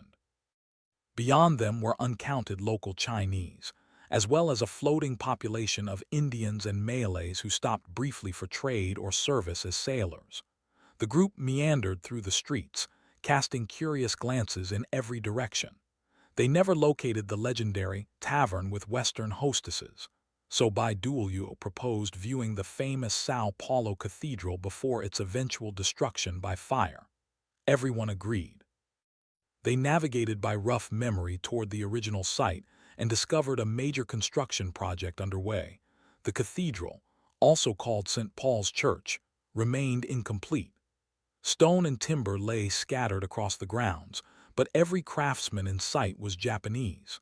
Someone found a Japanese speaker to inquire, and they learned that construction had begun in 1612.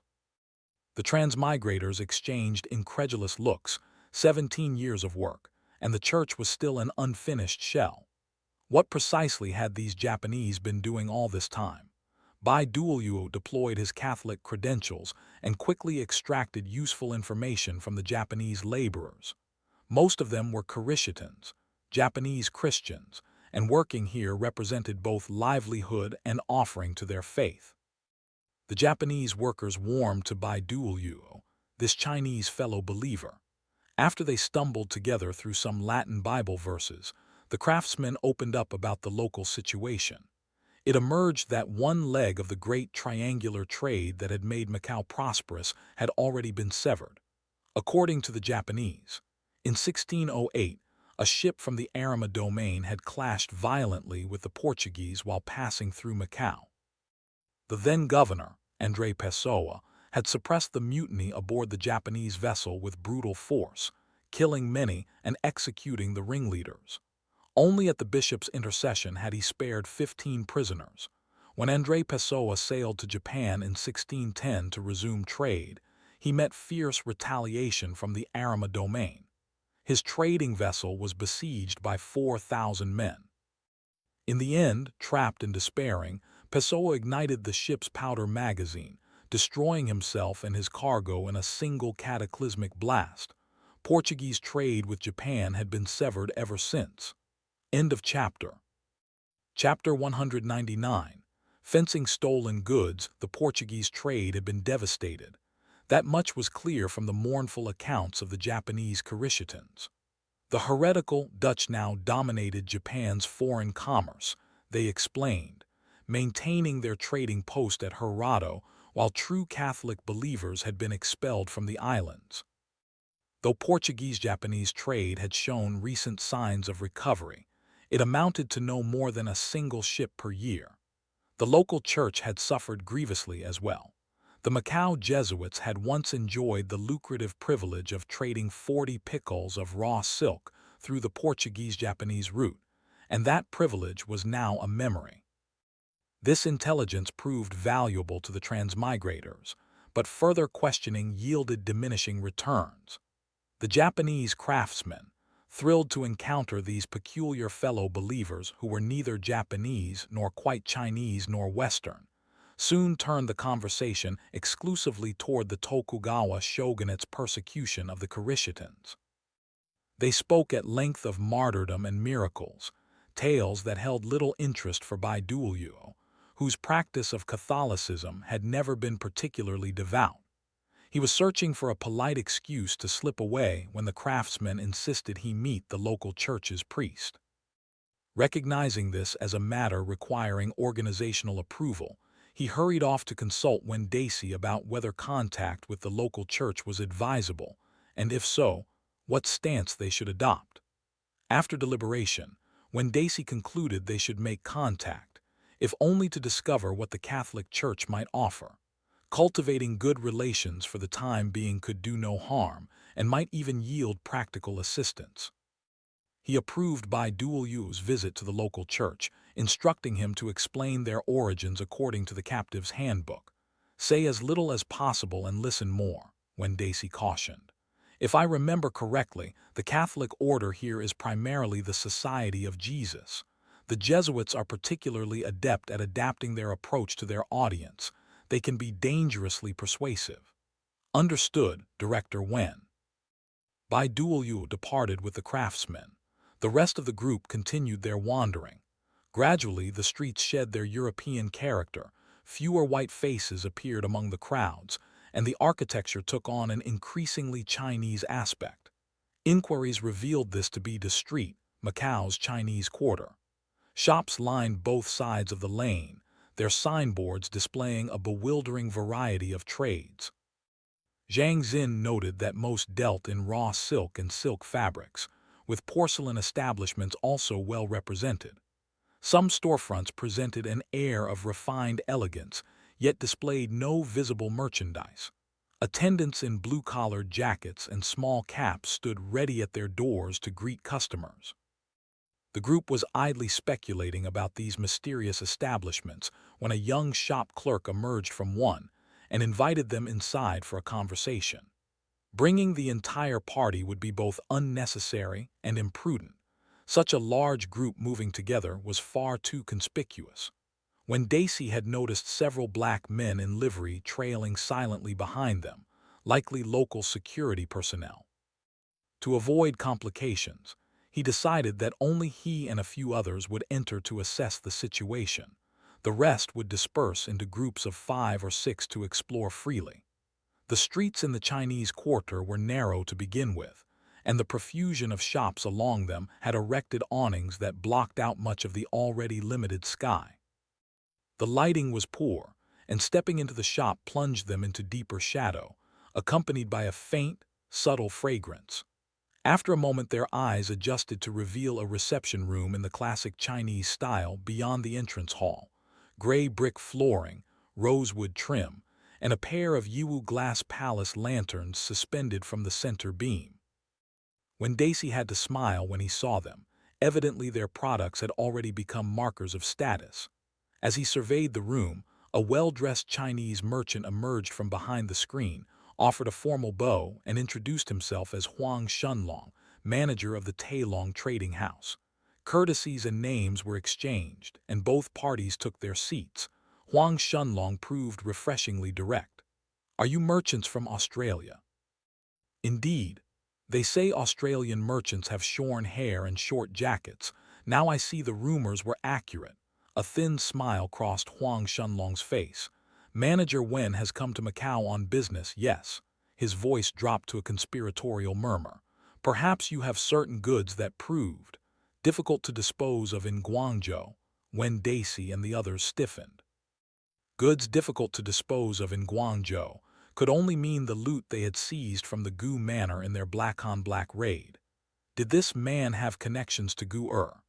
Wang Ruixiang, responsible for security, had already slipped his hand to the grip of his Type 54 pistol. Seeing the tension ripple through the group, Huang Shunlong laughed heartily. Gentlemen, though I have never set foot outside Macau, I have heard something of your origins. The moment you stepped onto Macau's soil, I was already awaiting your arrival. My establishment may be modest, but its reputation is known across the 4 seas. So those black men had been his. Wendaci understood at once. And what reputation might that be? In reply, Huang Shunlong produced a small gold and snuff box with evident satisfaction. He scooped out a pinch of tobacco with his fingernail and inhaled it delicately. Manager Wen finds himself rather short of saltpeter in Lingao, does he not?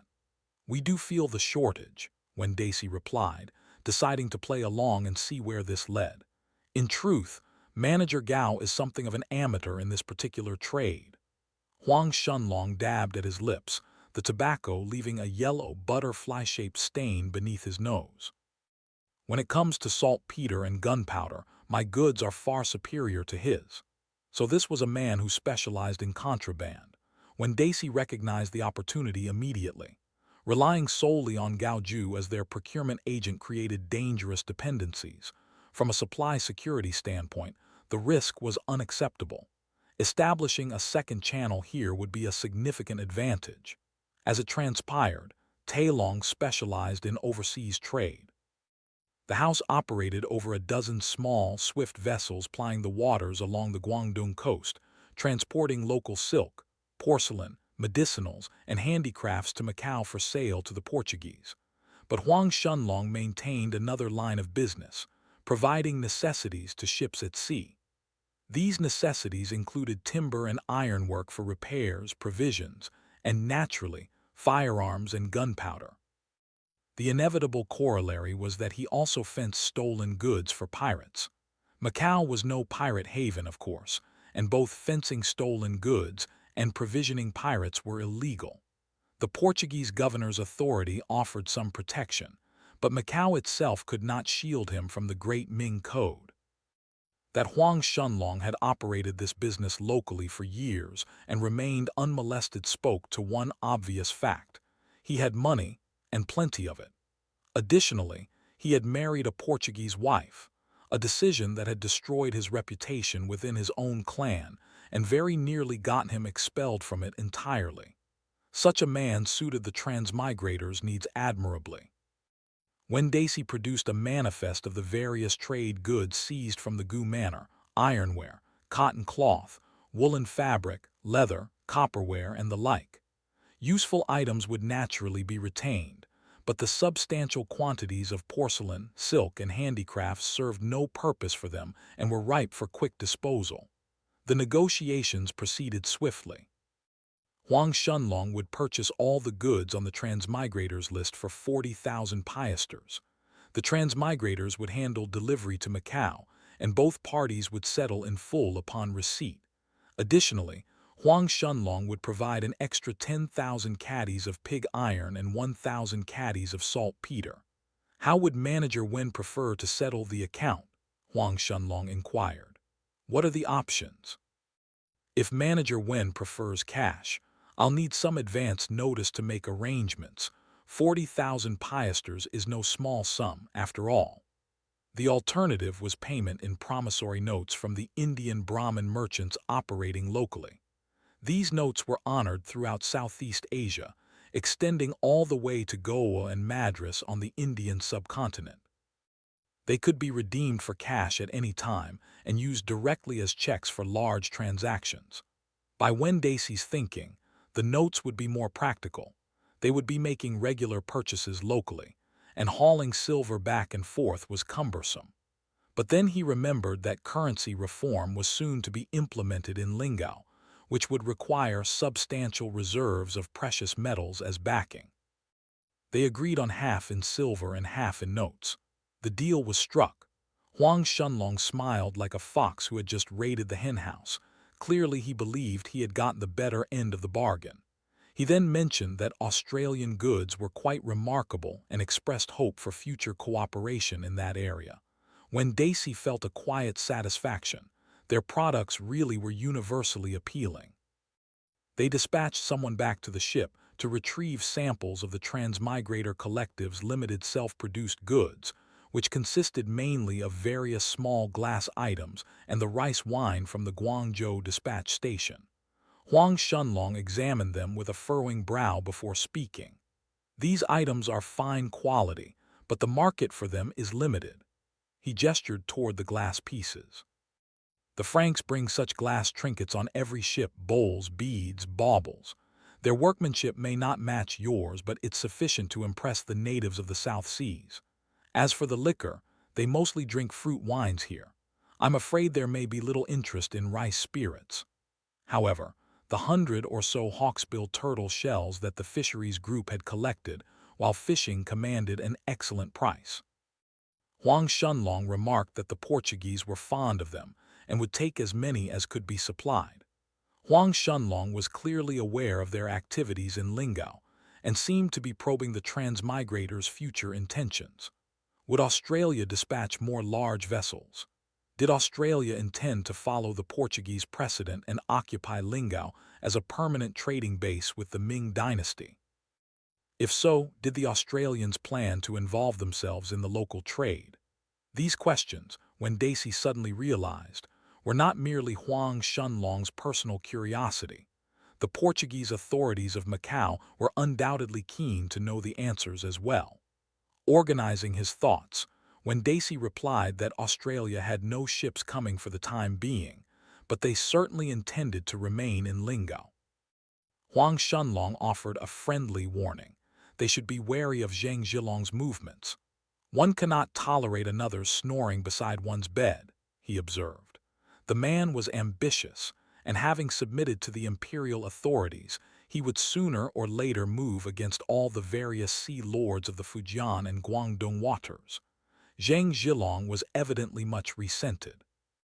A flash of inspiration crossed Wen Daisy's mind. Then he dismissed it as absurd and shook his head. When Wen Daisy inquired about Liu Xiang and Zhu Cailao, Huang Shunlong explained that both maintained agents in Macau, though neither they nor the principal members of their gangs ever appeared in person. This place remained under Ming Dynasty jurisdiction. If the government issued an arrest warrant, the Portuguese governor would have no choice but to comply and hand them over. Should the Xiangshan County magistrate happen to be a man of principle, he might even lead his men personally into the city to make arrests.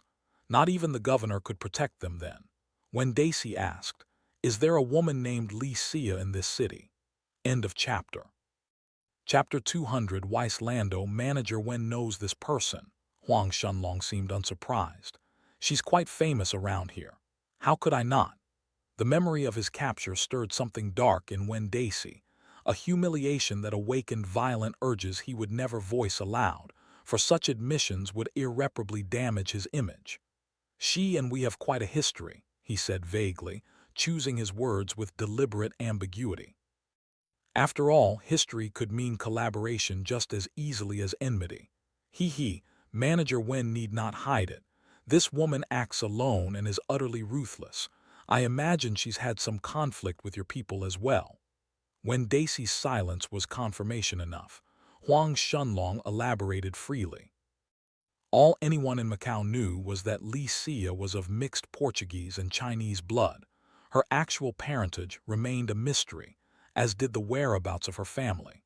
She resided in the Portuguese quarter in a sprawling, lavishly appointed house, and though she made her living in a blood-soaked trade, she appeared openly at gatherings of Macau's Portuguese elite. This suggested her lineage was anything but common. This woman is extremely dangerous, Huang Shunlong lowered his voice. She considers Macau her lair, so she exercises some restraint here. But once at sea, she is merciless and full of cunning schemes. If you've crossed her, you'd best be very careful in your daily affairs. When Daisy responded noncommittally, though he extracted a good deal more information in the process. Li Xia's twin-masted clipper was called the Lotus. She wasn't currently in port, likely at sea again. He even learned her address and briefly entertained the thought of having Bai Wei conduct a special operation. But Huang Shunlong went on to say he wasn't certain whether Li Xia actually lived in that house. Though the man had married a Portuguese wife, she was of low birth and added little to his standing among Macau's Portuguese elite. Her only advantage was that he could now do business with the Portuguese without hindrance. Of the activities of the colony's upper class, he knew very little. Following Chinese custom, Huang Shunlong invited them to stay for dinner, but Wen Daisy had no desire to linger, and Zhang Xin was especially eager to find where they sold the sweet rice wine. After agreeing on the seals and secret marks for future contact, they took their leave. They made a circuit through the streets and returned to the rendezvous point, the stone cross in the square at the intersection of the main roads. Baitu had already returned. He wore the peculiar smile characteristic of religious devotees and held a leather-bound Bible in his hands. When Daisy wondered if the Jesuits had managed to brainwash him in just over an hour. Before he could study him further, Baitu approached in high spirits. "Director Wen, I have good news. The local Jesuit superior would like to meet you." The words Society of Jesus immediately conjured in Wen Daisy's mind a sinister figure in black robes, seated in a dark marble chamber. What could the Jesuit superior possibly want with him? Surely not to proclaim the gospel of the Lord. Wen Daisy reflected that the transmigrators had never formally discussed their policy on religion.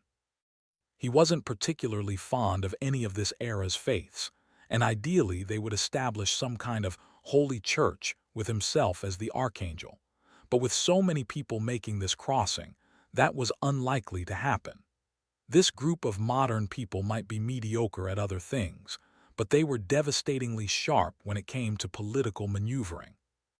"First, let's find somewhere you can tell me about your meeting with the priest," Wen Daisy said.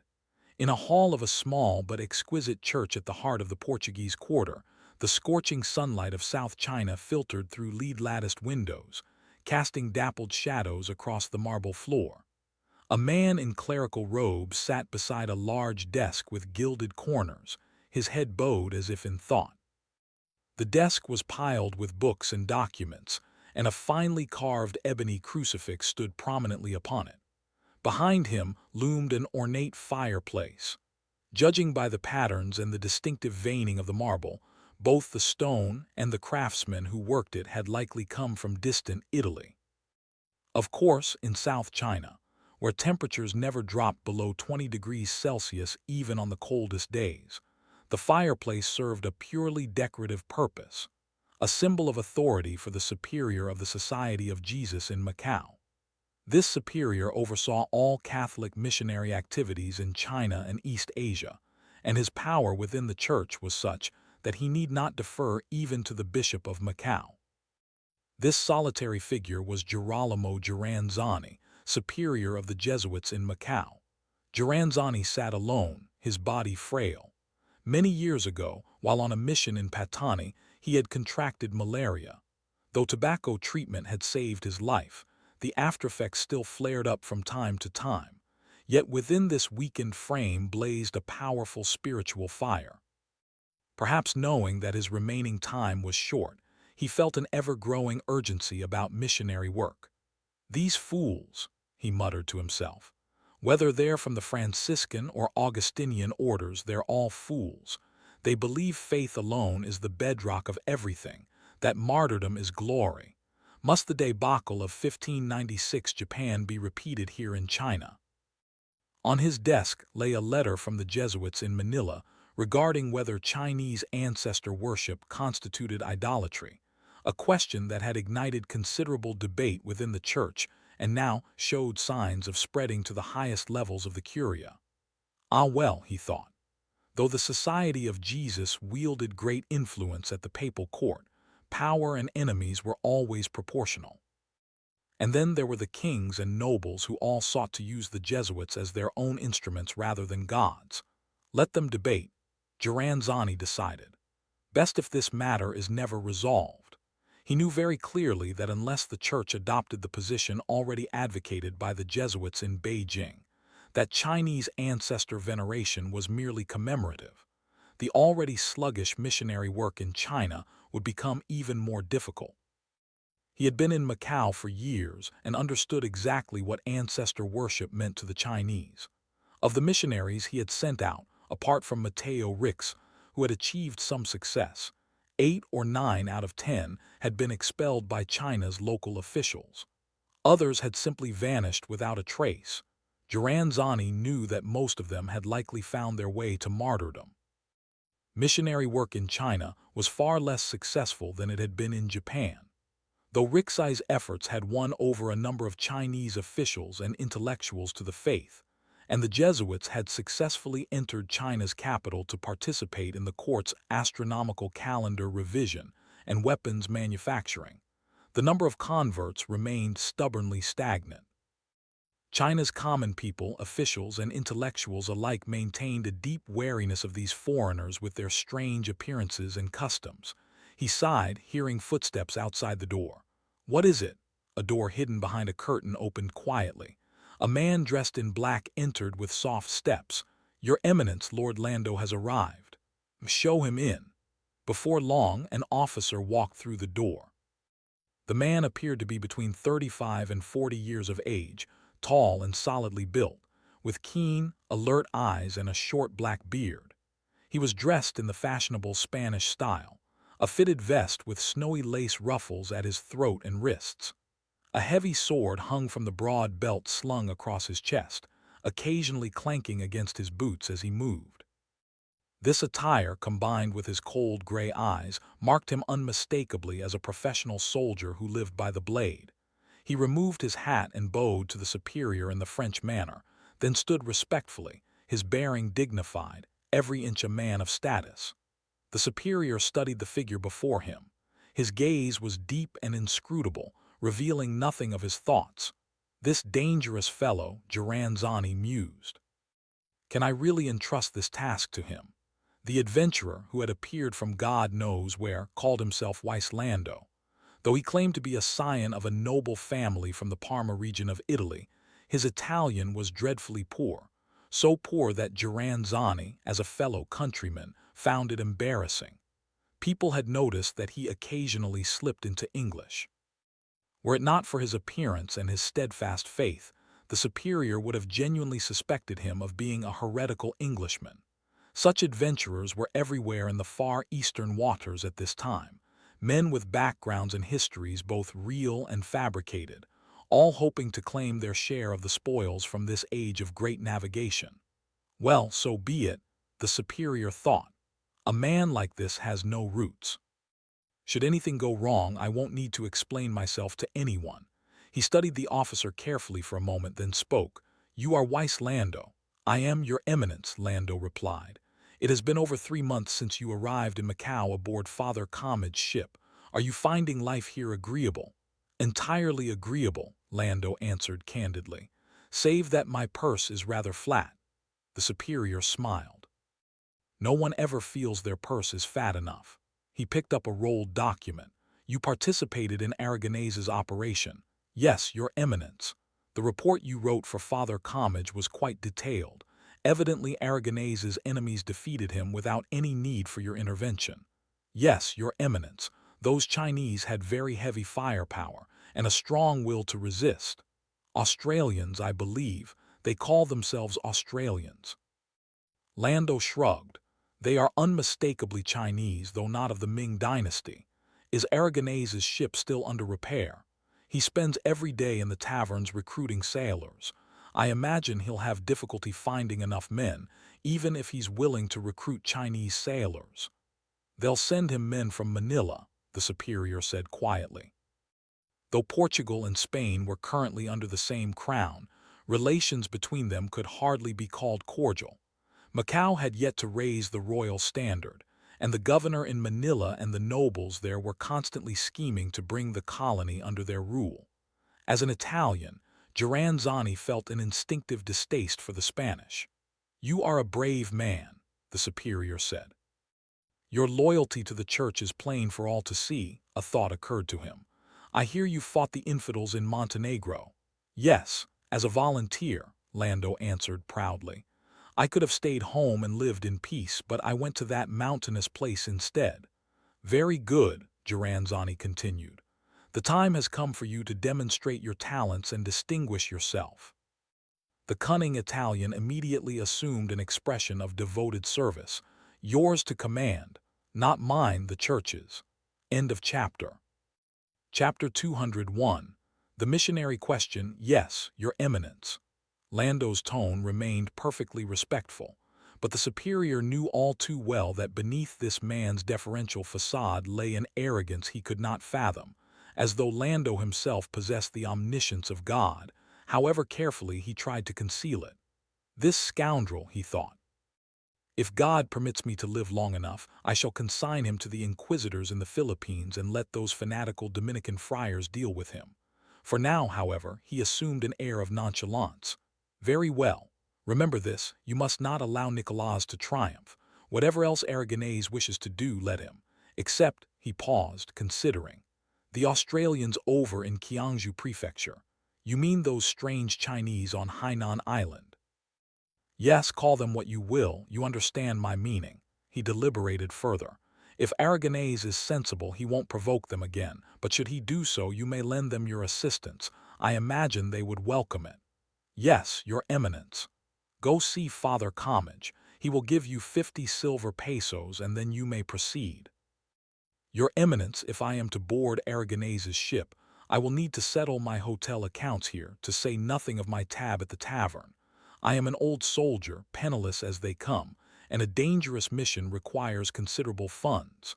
Father Comage gave you 100 silver pesos last time. That money is already spent. You know I have no savings here. Merely surviving has put me in debt. Giranzani pondered for a moment, then walked reluctantly toward a Chinese lacquer cabinet inlaid with mother-of-pearl and secured with 3 locks.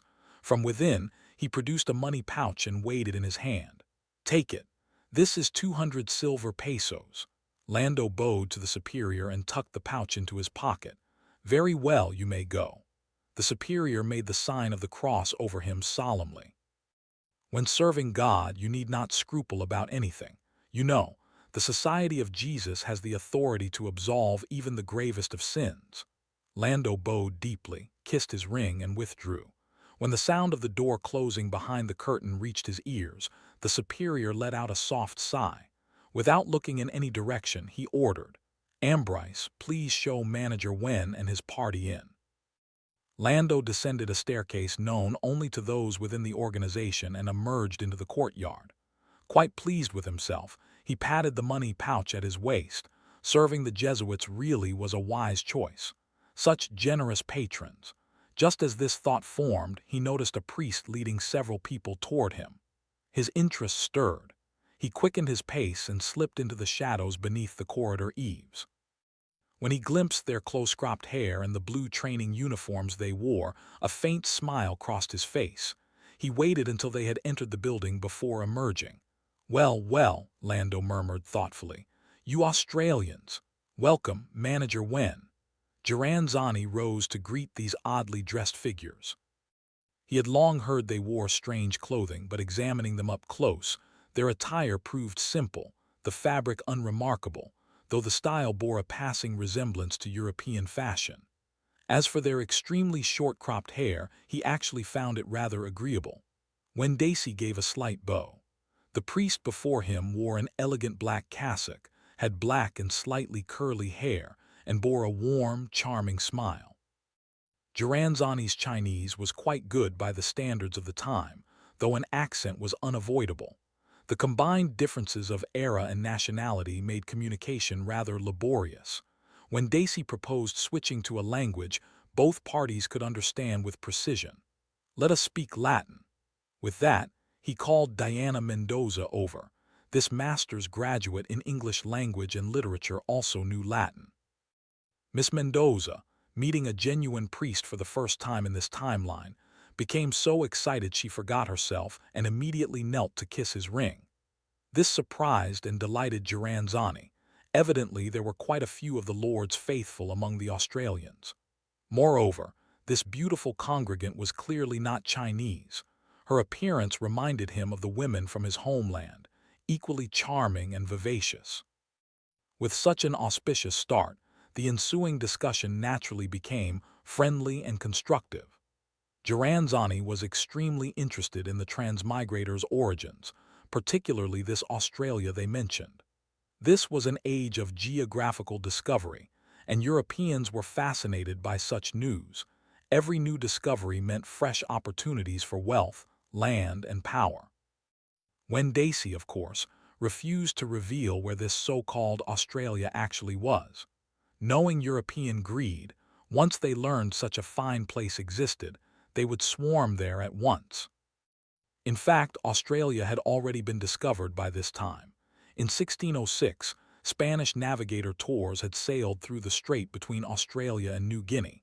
That same year, the Dutchman Willem Janszoon aboard the Dijfken had touched Australian shores, earning it the name New Holland. However, these discoveries had produced no significant impact. The discoverers considered New Holland barren and worthless. It was not until 1770, when British navigator Captain Cook discovered the fertile East Coast, that Australian colonization truly began. Naturally, in this timeline, the transmigrators had claimed Australia as their exclusive future territory. Wen Dacey not only spoke vaguely but even performed a geographical sleight of hand, relocating Australia to the vast center of the Pacific Ocean. If the Jesuits were interested, they could sail around in circles searching for it. As for their national history, it was simply the story from the captive's handbook. Unexpectedly, this fabrication aroused the superior's intense interest. He pressed question after question, forcing Diana Mendoza to frequently pause and think before translating into English, when Dacey could understand English well enough. As it turned out, the man had taken Australia for the lost continent of Atlantis. Then came more questions. Where had Australia's church come from? Who was its leader? Where had its scriptures originated? Was the Australian church aware of the Curia's existence? Since the Australian Bible had been translated into Chinese, who had done the translation? This barrage of inquiries nearly made Wen Dacey roll his eyes. The superior's thirst for knowledge was truly insatiable. Fortunately, Baitu had not completely lost his bearings and talked nonsense, Wen Dacey thought. Otherwise, after his rambling, I would have had no way to spin my tale. Baitu at least knew what was important. When speaking with the priest, he had claimed humble status with little knowledge of national affairs, deflecting every question with professions of ignorance. Wen Dacey had not prepared much for fabricating the transmigrators' religious system, but he did not want to leave the Jesuits with the impression that they were enthusiastic about the Catholic Church. Though many people, himself included, hoped to use Catholicism to develop an entirely new religious system to replace the beliefs in their future territories. Since cooperation might follow, he should set his price high. You want to conduct missionary work? Fine, but you shall pay an adequate price. Having decided on his approach, Wen Dacey said the church had always existed in Australia, but as for when it had arrived and the origins of its scriptures, even the local church itself could not say. As for more details about the church, he himself did not really understand them either, since he was not a believer. His casual description clearly disappointed the superior. Giranzani had originally thought this country that had appeared out of nowhere might be a lost Christian nation like the legendary kingdom of Prester John. He had not expected that those in power were not Christians at all. Looking at the 7 or 8 visitors, apart from Baitu and the Latina woman before him, there probably were not many believers among them. The subsequent conversation focused mainly on the transmigrators' presence in Hainan. Wen Dacey did not conceal their intentions on this matter, only making their strategic objectives sound smaller. Their purpose in occupying Lingao was to use the location's geography for trade with the Ming Dynasty. He specifically pointed out that the Transmigrator Collective had goods the Ming people loved, sufficient to exchange for large quantities of silver and other commodities. Some products might also appeal to Southeast Asians and Europeans, but they lacked sufficient ships and sailors, so they hoped to find foreign agents in Macau. Wen Dacey was careful to conceal the transmigrators' ambitions regarding foreign trade routes.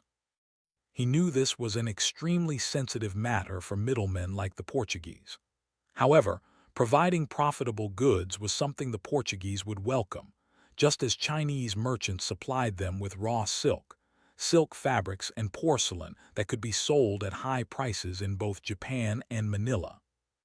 He was not certain to what extent the Jesuits were tied to Portuguese commercial interests, but undoubtedly some entanglement existed between them. Giranzani thought the Australian's appearance had given his missionary work an entirely new opportunity. Though Australia was not the Christian nation he had imagined, judging from these people's attitude, they not only had considerable knowledge of the church but were tolerant and approving of it. If these Australians could gain power over Hainan Island, the Lord's flock on this eastern island would greatly increase. Better yet, if the Jesuits could persuade their leaders to be baptized, perhaps someone here would become Hainan's Saint Stephen, King of Hungary, who after baptism made his realm a Christian nation. Hainan Island was no unfamiliar place to Jiran Zani in Macau. As early as 1560, Father Gogo had ventured onto the island. In 1563, 3 Jesuit priests had not only entered Hainan but even penetrated into the government's forbidden territory, the Li minority regions.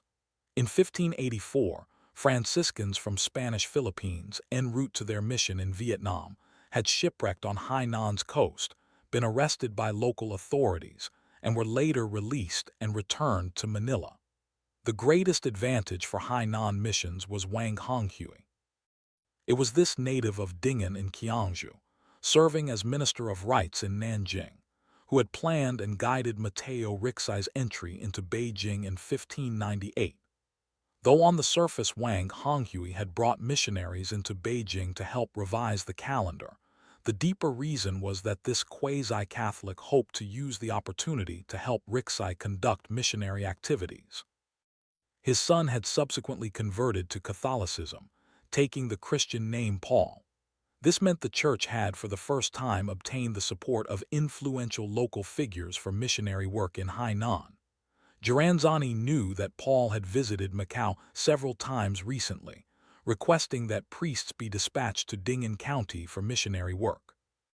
If they could also obtain such powerful missionary support in Lingao County on Hainan's northwest coast, this would be nothing less than a major breakthrough in Eastern missionary activities. The prospect elated Jiranzani.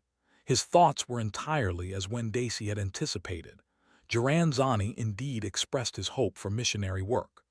Wendaci, following his mental script, said this was not something he could decide on his own. According to our system, such important matters must be decided by a vote of the 500. A parliament of gentlemen then, precisely. Wendaci thought that while there were certainly some among the 500 who had come with communist ideals, most of them still just wanted to be lords over others. "You have 500 gentlemen in Lingao," Jiranzani exclaimed. "Portugal does not have that many gentlemen in all of Macau." Wendaci smiled modestly in response. "Since your polity constrains such decisions, I am willing to await the result. However, before you reach the correct conclusion, might you permit me to send a servant of God back with you? I assure you, he will not engage in missionary work until he receives formal permission."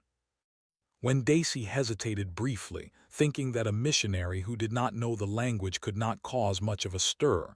They could simply assign someone to keep an eye on him. Besides, you make your offer and I will make mine. Let us have an equal exchange.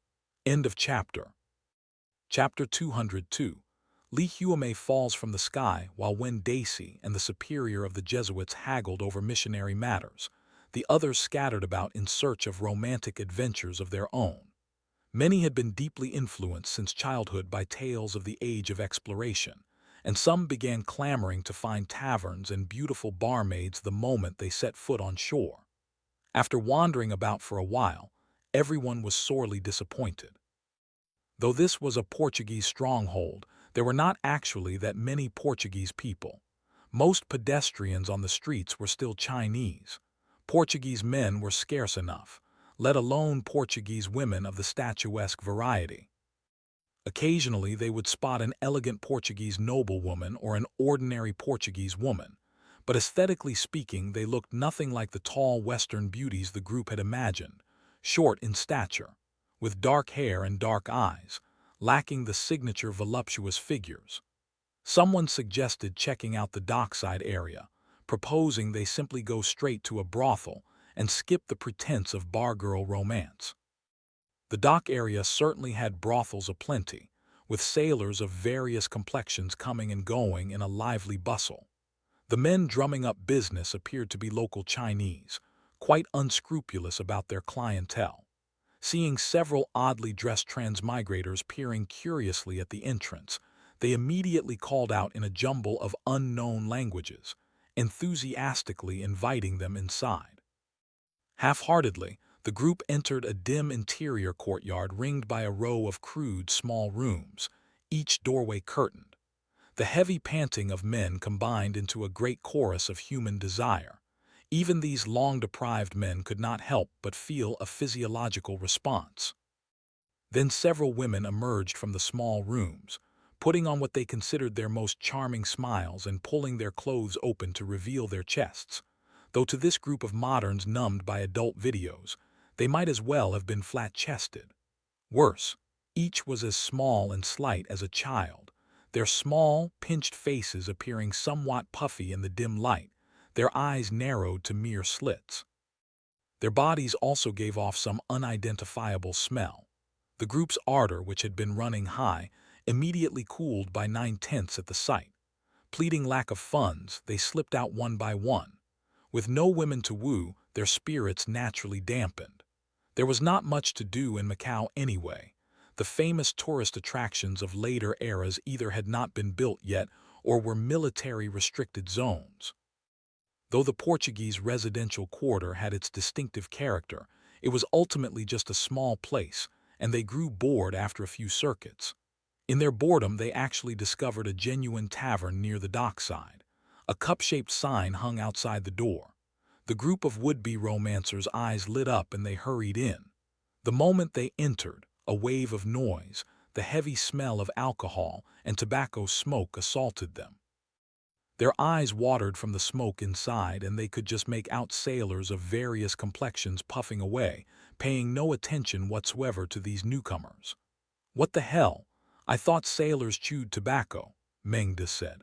"That's because they cannot have open flames on ship, so it's a substitute. Once they're ashore, don't you think they'd want to smoke properly?" Li Huamei was unimpressed. He was here as a representative for the agriculture department. He had just made a circuit of the market and had not found any varieties they did not already have. In fact, all of Macau's supplies came from local Guangdong, so naturally there was nothing special. Li Huamei had been instructed to try to find out if there were potatoes available locally, but the market clearly had none. There were some sweet potatoes, though. "Speaking of tobacco, when will the tobacco you're growing be ready?" The speaker was Ma Jia. This person had been quietly blending into the crowd until now. He had graduated with a law degree specializing in international economic law, a skill set that was essentially useless for the transmigrators, who obviously were not in any hurry to establish international economic law. He had only managed to join the Macau expedition by waxing eloquent about the importance of maritime law in his application, thereby weaseling his way into the delegation. His purpose was to investigate international maritime law. Behind his unremarkable office worker appearance lay an ambitious plan to become the future chief of the maritime court and personally draft an entirely new maritime code and maritime commercial law. "Tobacco needs to be planted in spring. It's not something you can plant and harvest immediately," Li Huamei said dismissively. "Besides, the curing process is a technical challenge. If you want to smoke, the earliest would be year's end. Why not just buy some tobacco?" As they talked, the group sat down and someone immediately ordered a bottle of rum. Drinking this was true seafaring spirit.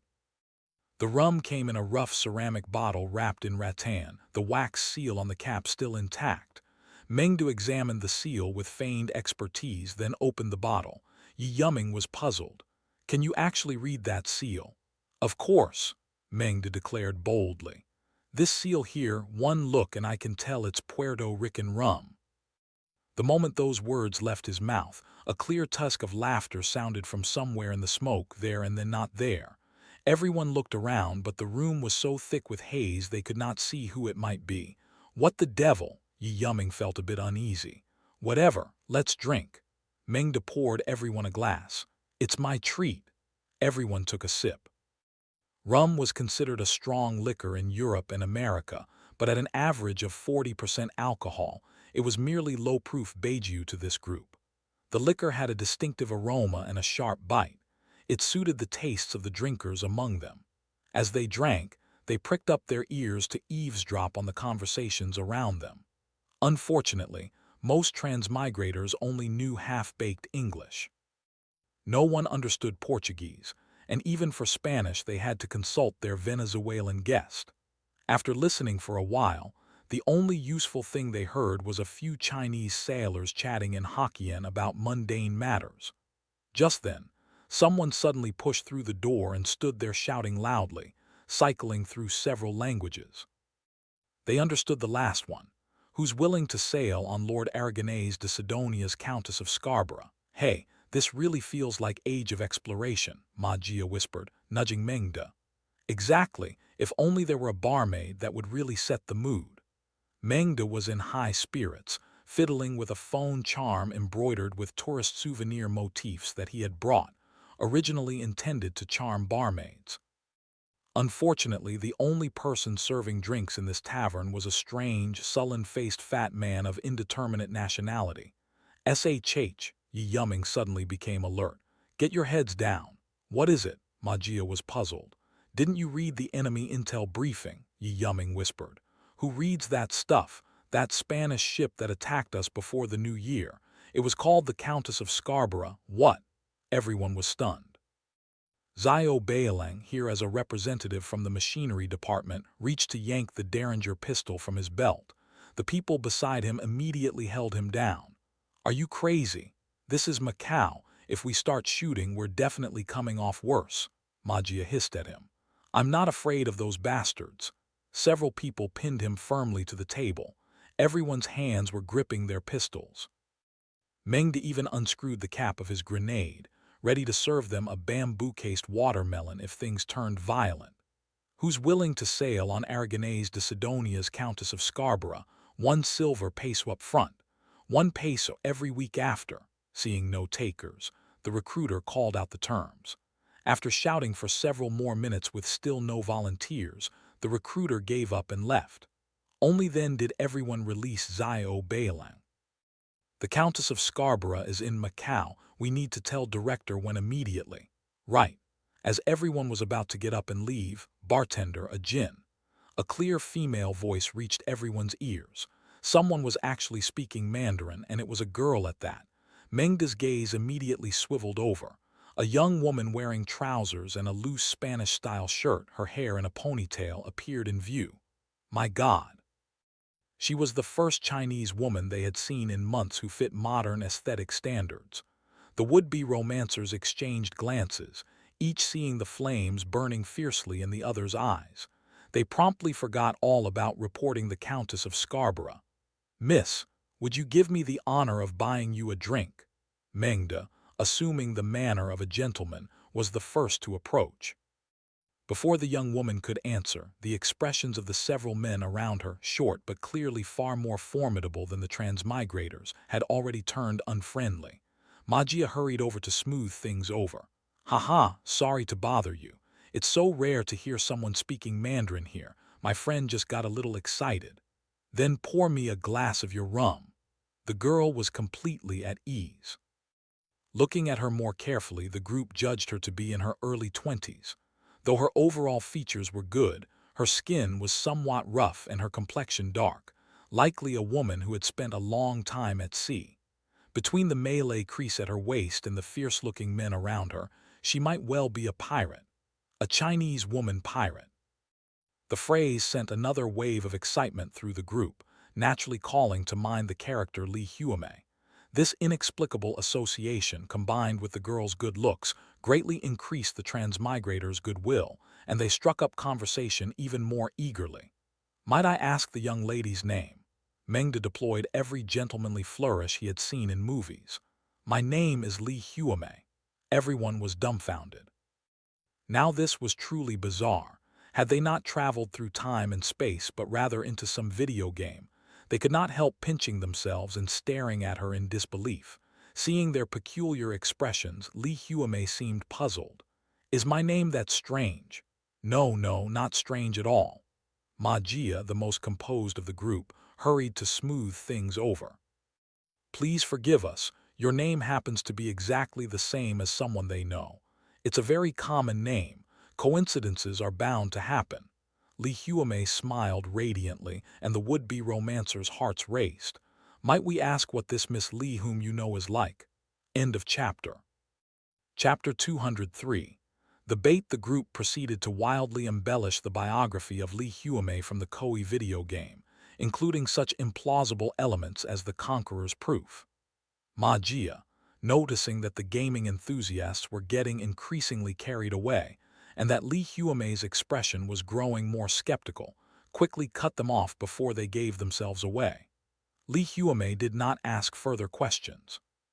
Through their conversation, they learned that this Li Huamei was currently running trade routes between Goa, Macau, and Taiwan with a twin-masted clipper. She had come to Macau to see if there was any suitable navigational equipment she could acquire. This excited everyone. Here was a genuine professional seafarer. They introduced themselves in turn, claiming to be descendants of the Southern Song who had returned from Australia and were now temporarily residing on Qiangzhou Island. She seemed somewhat skeptical of their story, though whether she believed them or not hardly mattered. Now that they knew she was a professional navigator, and such a beautiful young woman at that, several of the Navy crowd began entertaining thoughts of recruiting her as a foreign instructor. After all, there were so few people who understood Western sailing techniques. Director Wen might know a great deal, but he was essentially a theorist. When Mengda put forward this request, Li Huamei only smiled without answering, while contemptuous looks appeared on the faces of the men around her. These looks greatly stung the transmigrators. Mengda, ignoring Yi Yuming's attempts to restrain him, raised the offered salary to 500 taels of silver per year, already seriously exceeding the budget, but still received no response. Mengda then deployed his trump card, the modern plastic trinkets that had proven irresistible to local women in Lingao. Li Huamei showed no interest whatsoever. In the end, everyone retreated in defeat. Only then did Li Huamei laugh. "You lot must be first-timers at maritime trade, aren't you?" Being seen as greenhorns was not a pleasant feeling, but they had to admit that was exactly what they were. "Oh, you people." Li Huamei laughed so hard her shoulders shook, and the group's hearts fluttered. To be honest, by modern standards Li Huamei was merely average-looking, but these fellows had been starved for months. After nearly half a year since landing, the women they saw most often were dark and thin. Having a woman who actually met modern tastes suddenly appear before them naturally set their hearts racing. She drained a glass of wine boldly. "You cannot even tell the difference between Puerto Rican rum and Batavian rum, and you want to recruit me as your captain." She flicked the bottle lightly. "Do you know how much I make on a single Goa-Macau run? Do you know how much I had to spend to get a trading permit from the governor of Goa?" The Navy crowd was thoroughly humbled, their faces showing a mixture of shame and indignation. Ma Jia and Yi Yuming, who had not been particularly keen on recruitment in the first place. After all, that was the executive committee's prerogative, and acting without consulting leadership was inexcusable no matter how you looked at it, hurried forward to smooth things over. Coming from an office background, Ma Jia was far worldlier than Mengda, who had only recently graduated and started working. Given their current lack of strength, it was no wonder she looked down on them. If they truly became the overlords of China's coastal waters, would she dare refuse to help as an instructor? When Zhang Zhilong had demanded navigation taxes from the Dutch and English, had any of them dared refuse? That was the embodiment of real power. Fortunately, this was precisely the time when they were broadly cultivating relationships in all areas. Even if they could not employ her, they could still discuss cooperation. Business deals might fall through, but goodwill remained. After hearing Ma Jia and the others out, Li Huamei nodded. She asked several more times whether they were really Australian merchants. Upon receiving an affirmative answer, she nodded noncommittally without expressing any opinion. Then her gaze suddenly shifted to their waists. "Are those firearms?" "Of course." These Derringer-style single-shot percussion-cap pistols had been manufactured by the Missionary Department late last year, intended to equip officers and sergeants of the new army. The barrels of the first batch were made from the same boiler steel tubes as the Mini-A rifles, top-quality work. Because this operation carried certain risks and they wanted to minimize the chance of losing modern weapons, aside from a small reserve of SKS rifles stored on the ship, very few modern handguns had been brought along. Most people had switched to these Derringer-style single-shot pistols. Flintlocks. The group thought Li Huamei certainly had a keen eye. Seeing the guns had no match cords, she immediately made the association, clearly someone well-versed in firearms. Little did she know these guns were far more advanced than flintlocks. So small, what good are they? The young woman asked skeptically. Got her, Ming De thought. What navigational equipment in Macau could compare to their firearms, which were over 100 years ahead of their time? With this in mind, Meng De said mysteriously to Li Huamei, Miss, these are actually more powerful than matchlocks. If you don't believe me, let's find somewhere to test them. All right. Li Huamei was just as direct. After paying the tab, everyone headed out together to find a place to test the guns. This era's Macau had plenty of open land. It had not yet reached the point of later centuries where land reclamation was necessary. Walking not far along the coastline from the docks, they came to the end of the harbor district. Though still within range of the city walls and fort, this was an expanse of barren tidal flats. Several broken-down small boats and some scrapped ship materials lay on the beach, perfect for use as targets. After firing several shots into a derelict hull, Li Huamei had an extremely direct sense of the weapon's superiority. Thick oak planking was punched through effortlessly, even blasting away a second layer of wood behind it. The gun's accuracy was beyond her imagination. At 100 paces, Meng De could easily hit a target no more than 3 feet across. By 1629 standards, this was almost inconceivable. She asked if she might try it herself. Meng De agreed immediately, which made Yi Yumming frown. Even if the other party had no ill intentions, this was their first meeting, and casually demonstrating their main weapon to someone and even letting them try it seemed rather unwise. Meng De taught her how to load the weapon and seat the percussion cap. Li Huamei watched and listened, secretly impressed. Everyone said Australian goods were exquisite, and sure enough, even such a small firearm was made to perfection. Loading ammunition alone was vastly faster than the matchlock she normally used. In combat, setting aside accuracy and power, the firing rate advantage alone would be enough to kill. After a few trial shots, she had mastered the essentials of shooting and loading. Unable to resist, she examined and caressed the small, exquisite weapon repeatedly, clearly reluctant to let it go. What a fine gun! Since you like it, before Meng De could finish, Ma Jia cut him off. These guns are quite good. Perhaps we will make more in the future. If you are interested, miss, you are welcome to come to Lingao to purchase some. Seeing their awkward expressions, Li Huamei understood the item was quite valuable. She did not take offense, simply smiling faintly and returning the gun to Meng De, then going over to examine the results of the shooting. Meanwhile, Yi Yumming said quietly to Meng De, Have you lost your mind, just casually giving away guns? Meng De looked reluctant. But she's Li Huamei. Li Huamei, you think you're playing Age of Exploration or something. Yi Yumming glanced at the woman. We don't even know who this woman really is, and you're giving her guns. Do you want to be finished when we get back? Only then did Meng De realize how inappropriate that had been. His head cleared a little. Ma Jia sighed to himself. These video game addicts were always unconsciously equating reality with games. Perhaps wanting to liven up the atmosphere after that awkwardness, Li Huamei invited them to come see her ship, which was moored right at the dock. Let's take a look, Ma Jia suggested. Although he was not entirely comfortable with Li Huamei, his curiosity was strong. Just as long as we don't go aboard, Meng De muttered. He seemed somewhat dejected, as if some illusion had been shattered. Everyone stay alert.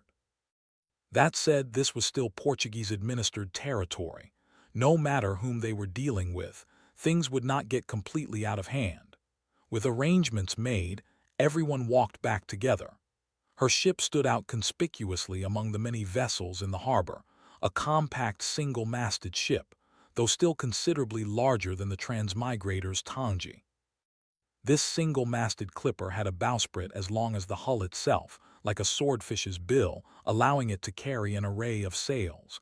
It was even more maneuverable than twin-masted ships. With a fair wind, it could reach 11 knots, an excellent vessel for smuggling and piracy. "This is my Hangzhou, beautiful, isn't she?" Li Huamei was clearly attached to her ship. Mengda estimated the vessel at about 100 tons, with a fairly deep draft. One side of the hull had 5 closed gun ports, and adding the swivel guns visible on deck, there were about 14 cannons in total. As for crew and cargo capacity, he could not estimate. His knowledge of European sailing ships was limited. Everyone joined in with murmurs of appreciation, though their understanding of ships was even less than Mengda's. While this group was admiring the ship at the dock, one of the short sailors who had been accompanying Li Huamei had disappeared at some point. Now this man appeared near the warehouses behind the dock district, quickly ducking into a rather shabby alley.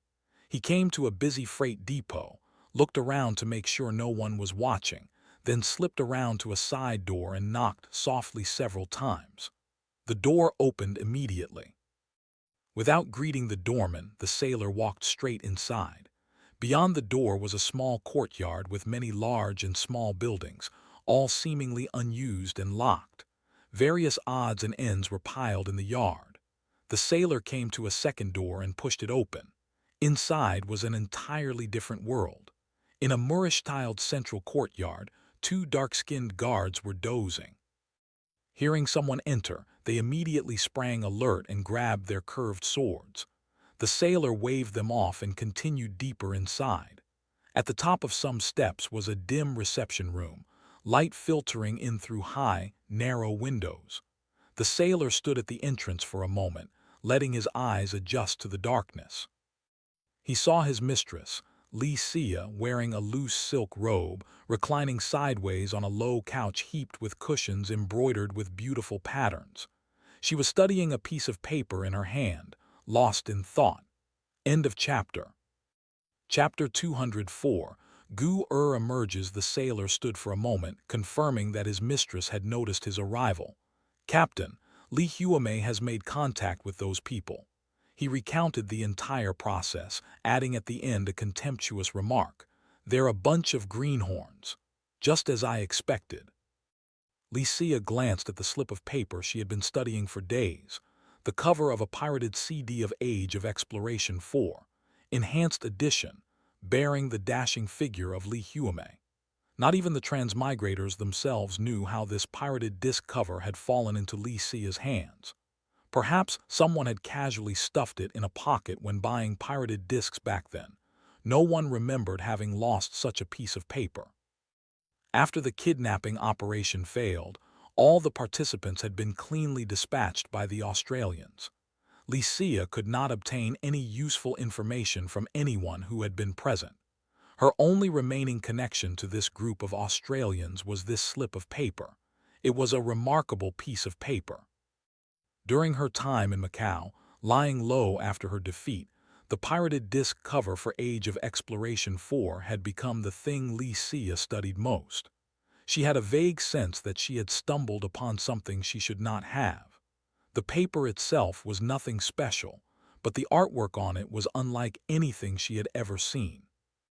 Judging by the technique, it should have been a European work, yet the content puzzled her greatly. The sea, a 3-masted galleon, a beautiful woman pirate, and inexplicable explanatory text. Age of Exploration, she understood, but why add a Roman numeral 4? What did Enhanced Edition mean? As for the proof of the 7 Seas Conqueror, that was another mystery entirely. Most baffling was that the word Koi appeared multiple times. Li Huamei was glorious, but regardless, since Manager Wen carried this picture so carefully on his person, Li Huamei was obviously an extremely important figure among the Australians, perhaps a legendary historical figure. The Australians clearly held her in great respect, as was evident from the text on the image. This sparked a new idea in Li Xia's mind. Originally, after her failed adventure with Aragonese, she had become somewhat wary of the Australians. She had lost both times she faced them. Though technically speaking it was her employers who suffered each loss, she already sensed that this bunch of Australians were exceedingly difficult to deal with. But the words "seeking the proof of the Seven Seas Conqueror" on the cover rekindled her interest. Although she did not know what this thing actually was, any object obtained by a person so revered by the Australians must surely be a priceless treasure. Li was not short of money. Piracy and trade merely satisfied her craving for adventure. And so she had a new goal in life: obtain the Conqueror's proof. The problem was that she had no idea what the Conqueror's proof actually was. The picture provided no description or illustration, and she did not even know where to begin inquiring. It seemed the only avenue was the Australians themselves. After much deliberation, she finally decided to infiltrate the Australians from within. From intelligence she had gathered, she knew the Australians had already sent people to Guangzhou, where they had opened a jewelry store to sell their goods. Clearly they were working hard to expand their network of relationships here. Li plan was straightforward. As newcomers, the Australians would inevitably seek local partners. To attract collaborators, they would spare no expense, offering high prices so their partners could make substantial profits. Gouju was a good example. Cooperating with the Australians now would certainly yield enormous profits. Cooperation would earn their trust, and eventually she could glimpse their secrets. Even if she did not obtain the Conqueror's proof, there was still plenty to be gained from the Australians. No matter how she calculated it, she would not come out the loser. Originally, being an adventurer at heart, she had planned to take on the role of infiltrator herself.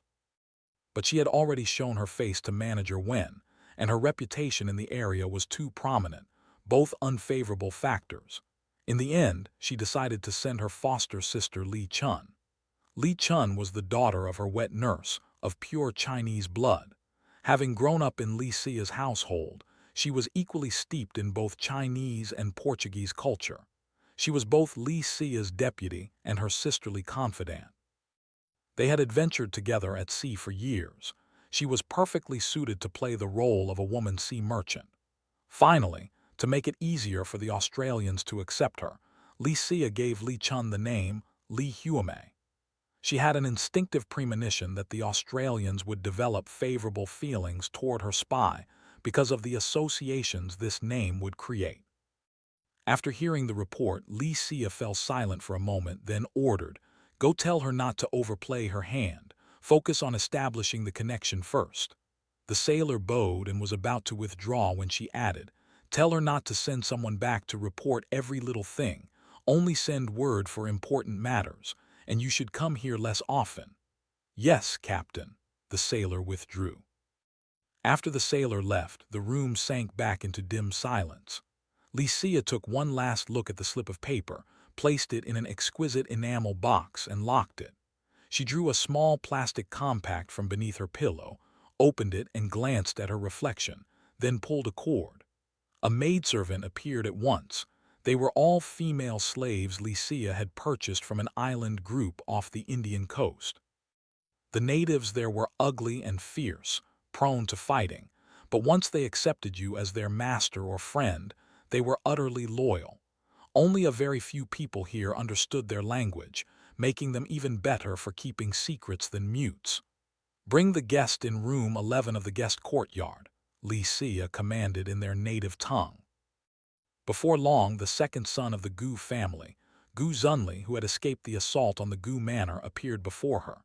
Seeing Li Xia's loose, semi-transparent silk robe, his eyes lit up lewdly, his gaze greedily roaming over her curved figure. "Had a good look," Li Xia suddenly spoke, startling Gou Er. "Foreign women truly have no shame," he cursed inwardly. "Dressed like that and she dares say that." Of course, such thoughts could not show on his face. Ever since the Gou manor was destroyed, Gou Er had become a homeless dog.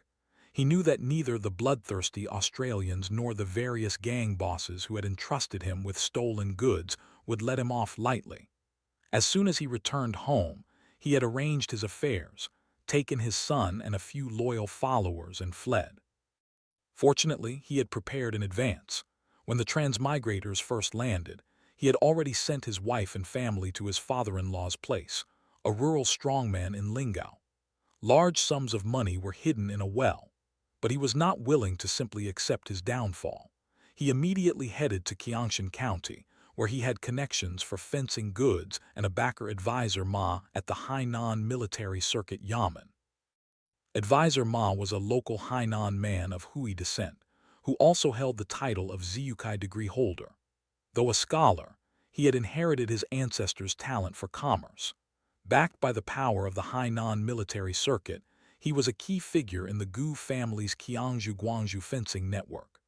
Gou Er hoped advisor Ma could pull some strings and persuade garrison commander Tang in Qiangzhou to send troops to suppress the bandits. Besides, the Gu family still had several thousand taels of silver stored with him from fencing operations. To his surprise, the moment he met with advisor Ma and explained the situation, the advisor was scared half to death. Losing Chief Zhu's goods, that was asking for death. Forget about interceding on his behalf. The advisor would not even return the fencing money, saying he needed to have something to account for when Chief Zhu came asking questions later. Having failed to get his money, Gou Er was unwilling to accept defeat. He slipped into the Guangzhou area to survey the situation, hoping his activities might attract official attention and bring in troops to suppress the bandits. Only upon reaching Guangzhou did he discover that the connections he thought he had in Qiangshan County amounted to nothing there. His son Gu Chengshuan's Ziyukai degree was laughably insignificant. Gou Er, who had always fancied himself a local emperor, someone even the county magistrate had to treat courteously back in Lingao, had never felt so small. A doorman at a provincial governor's advisor's residence had dismissed him as some country bumpkin from who knows where, simply because his gift to the doorman was too meager. Whether writing petitions to the authorities or making calls to curry favor, nothing worked. Father and son became laughingstocks because of their incomprehensible Lingao dialect. They spent several thousand taels without getting anything of substance, just a few empty words. When troubles rain, they pour. His frequent activities in Guangzhou naturally drew the attention of Zhu Cailao's men. If he had not been a tough character with some fighting skills and a few loyal followers at his side, he would have been captured long ago and delivered as a gift. Worse still, various other sea and land outlaws were also eyeing him. In the end, the cornered Gou Er had no choice but to accept Li Xia's proactive recruitment and flee to Macau. "Master Gu, the Australians have arrived in Macau," Li Xia said. Gou Er was also a man who could keep his composure. He quickly cupped his hands in respect. "I owe my life to the chief's protection. Gu Zunli and the Australians are sworn enemies. Whatever orders the chief has, just give them. Return to Lingao as soon as possible." Li Xia did not waste time with pleasantries. As she spoke, she watched Gou Er's reaction closely. If he showed the slightest hint of fear or hesitation, he would be useless to her. She could hand him over to Zhu Cailao or to the Australians, depending on who offered the better price. Gou Er's heart trembled. He did not dare meet Li Xia's eyes, which glowed like a cat's in the dim light. In that instant, he knew exactly what Li Xia was thinking. Suppressing his intense fear, he said in a steady voice, "I will leave at once." "What are the chief's orders once I arrive? Do you still have a network in Lingao?" "Yes, I have made arrangements. I have people in both the county seat and the countryside." Wanting to demonstrate his influence, Gou Er added, "At the chief's command, I can mobilize 200 men at any time. Let us keep that 200 of yours on standby for now." Li Xia resumed her languid pose, reclining against the pillows. "Where do you plan to set up base?"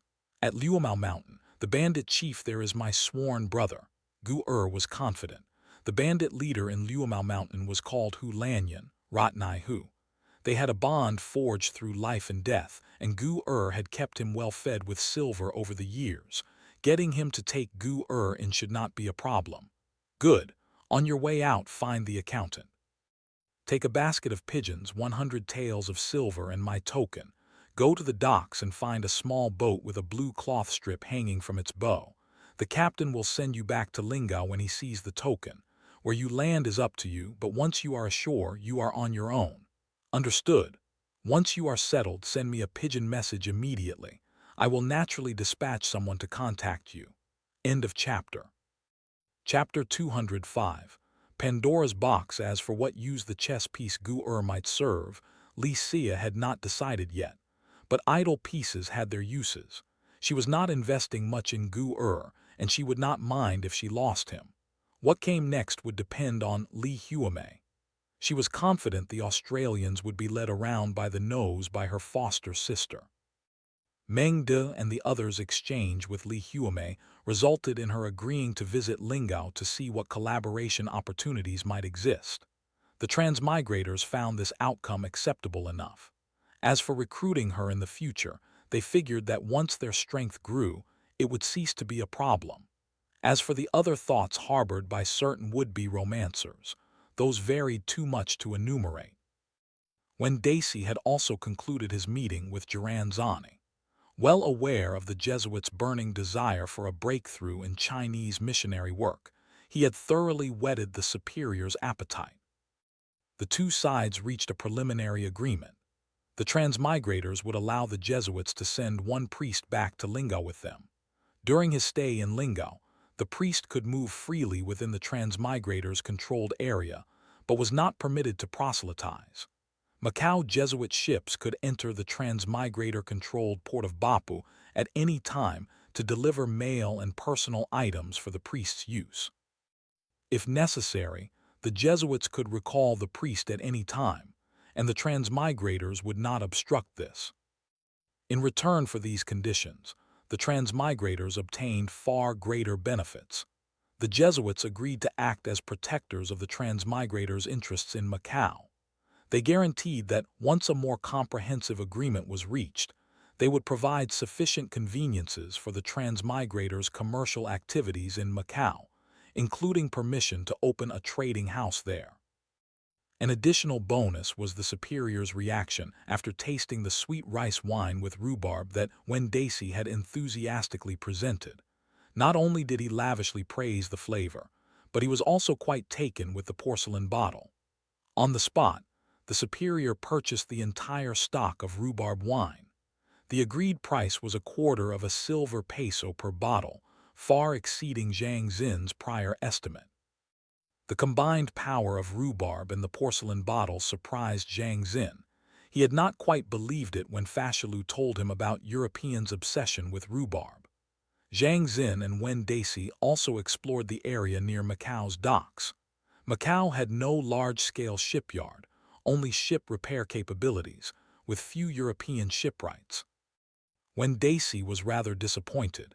He had originally hoped to recruit some craftsmen who knew European shipbuilding techniques here. However, now that they had the Jesuit connection, hiring craftsmen even from Europe should not be a problem. The delegation also purchased many urgently needed industrial metal materials in Macau: copper ingots, pig iron, and lead. Zhang Xin also bought large quantities of jute, which the merchant said was the finest Indian stock.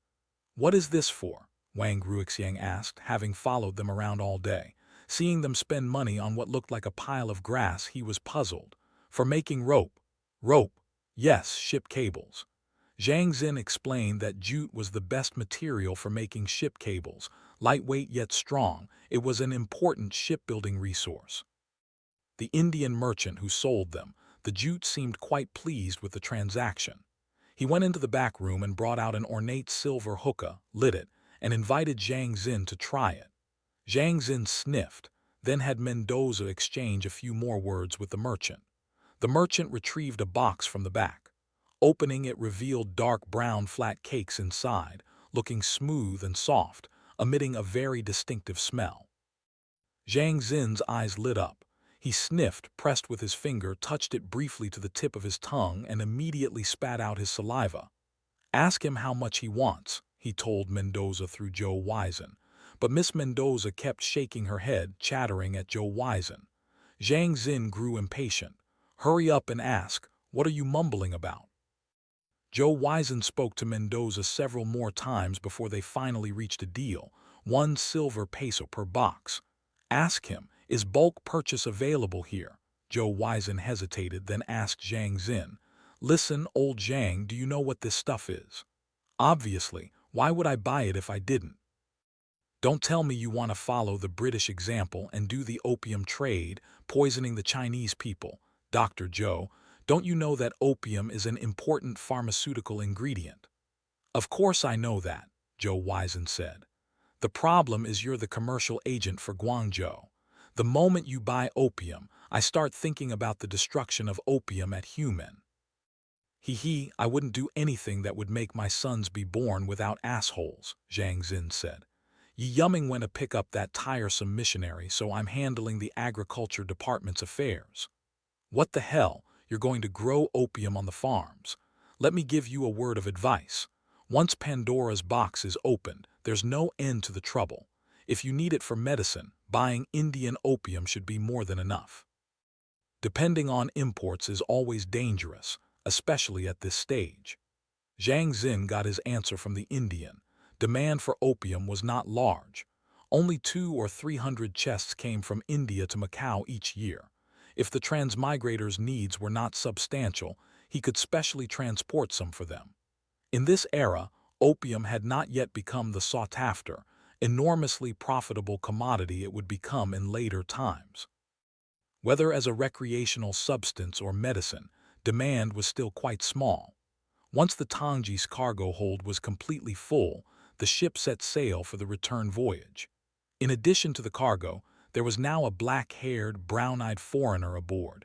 His Chinese name was Lu Ruohua. He was a Frenchman from the south in his early 30s, who had only recently arrived in Macau from France. They chose him because no one among the transmigrators knew Italian, but quite a few knew French, making communication easier. Like all Jesuit missionaries who came to evangelize in East Asia at that time, Lu Ruohua had studied a specialized skill before beginning his mission: astronomy, medicine, engineering, or art.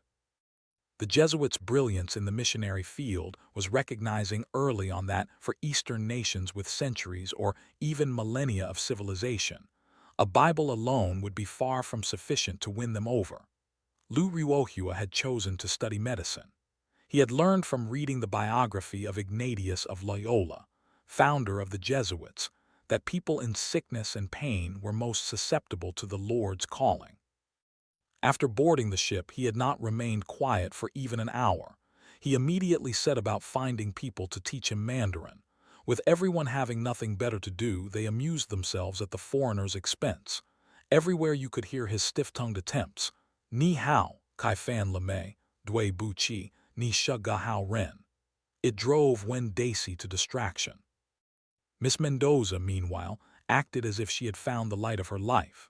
She set Zhou Weiss aside and showered father with solicitous attention, bringing him food and water.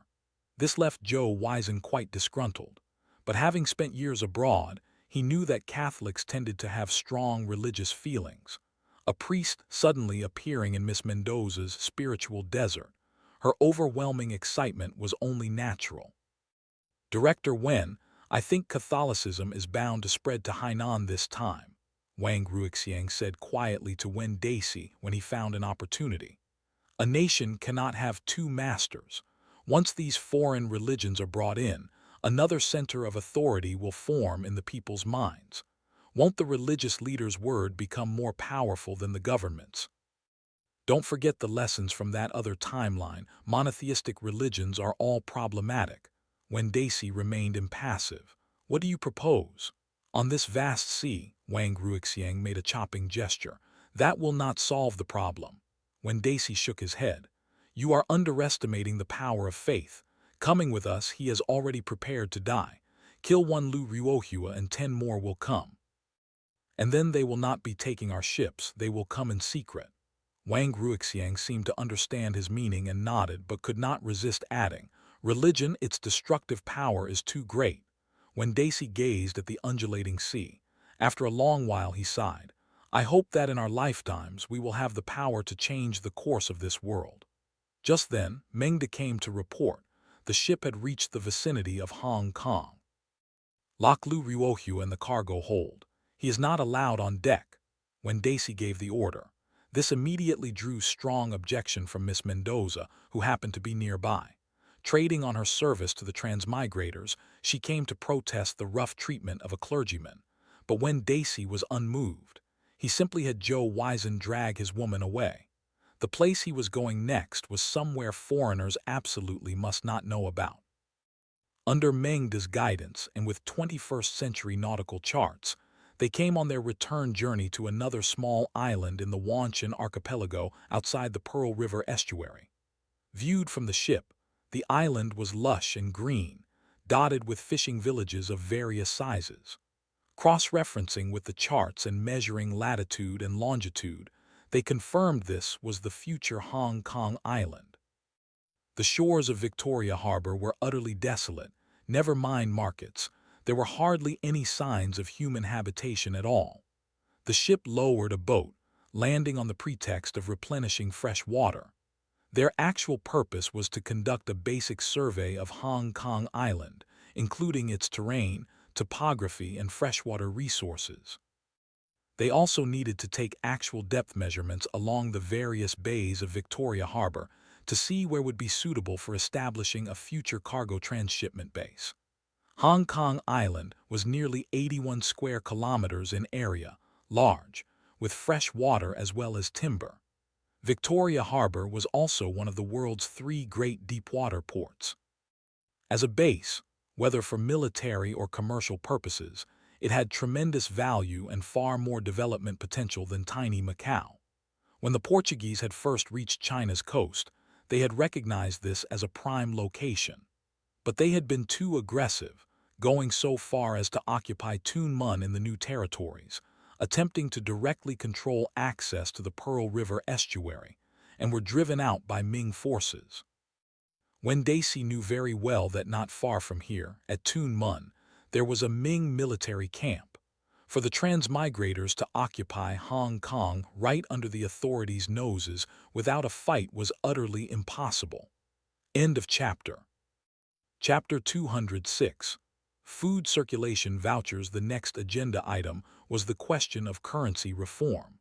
Thanks to the modern internet, this group of modern people from all walks of life almost all had some smattering of economics, and these smatterings came from different economic theories.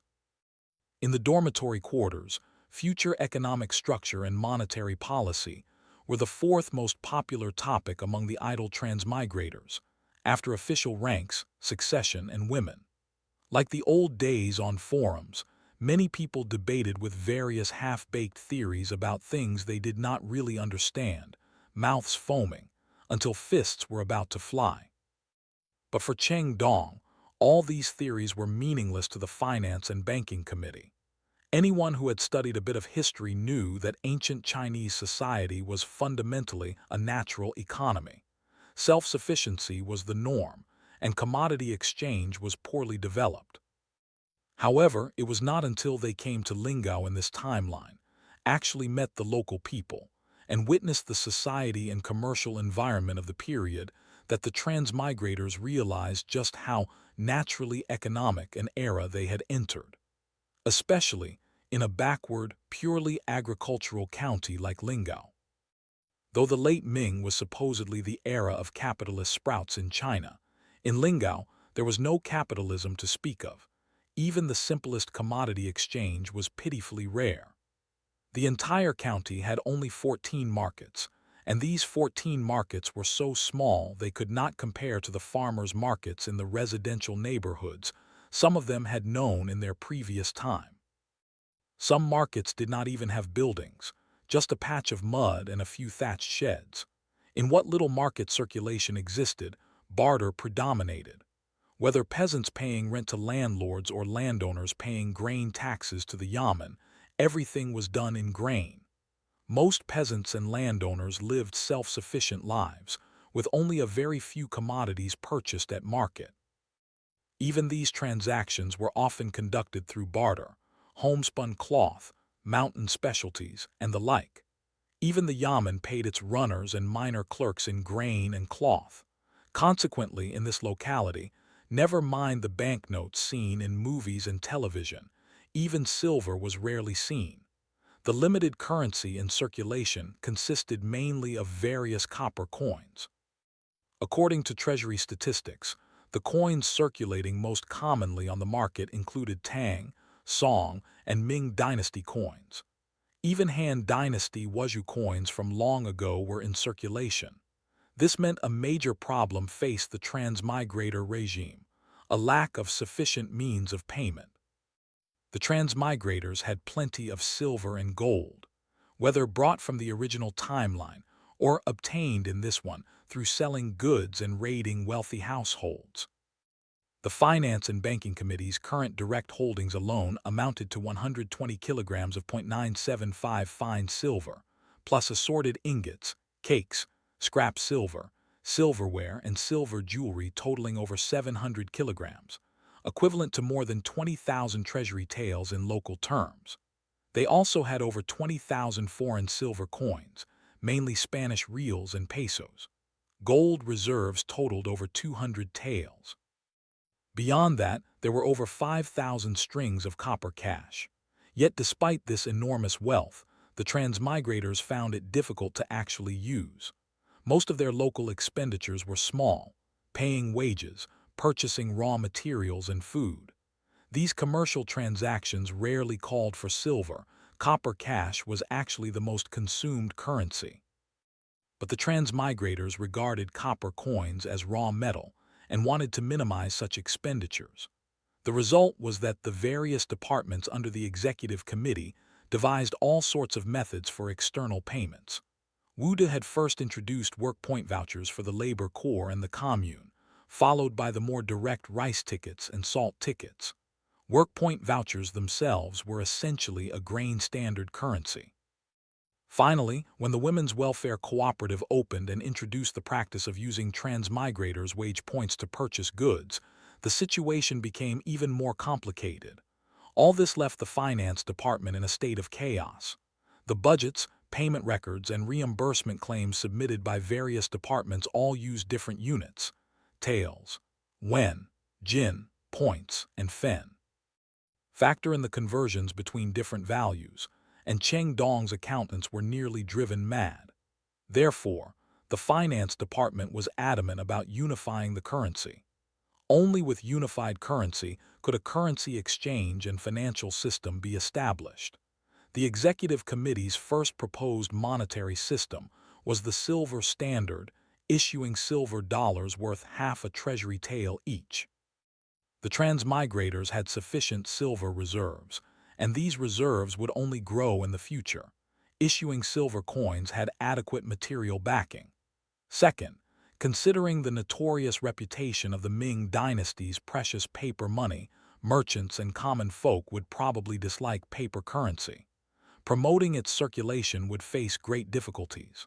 From this perspective, a silver dollar system seemed suitable.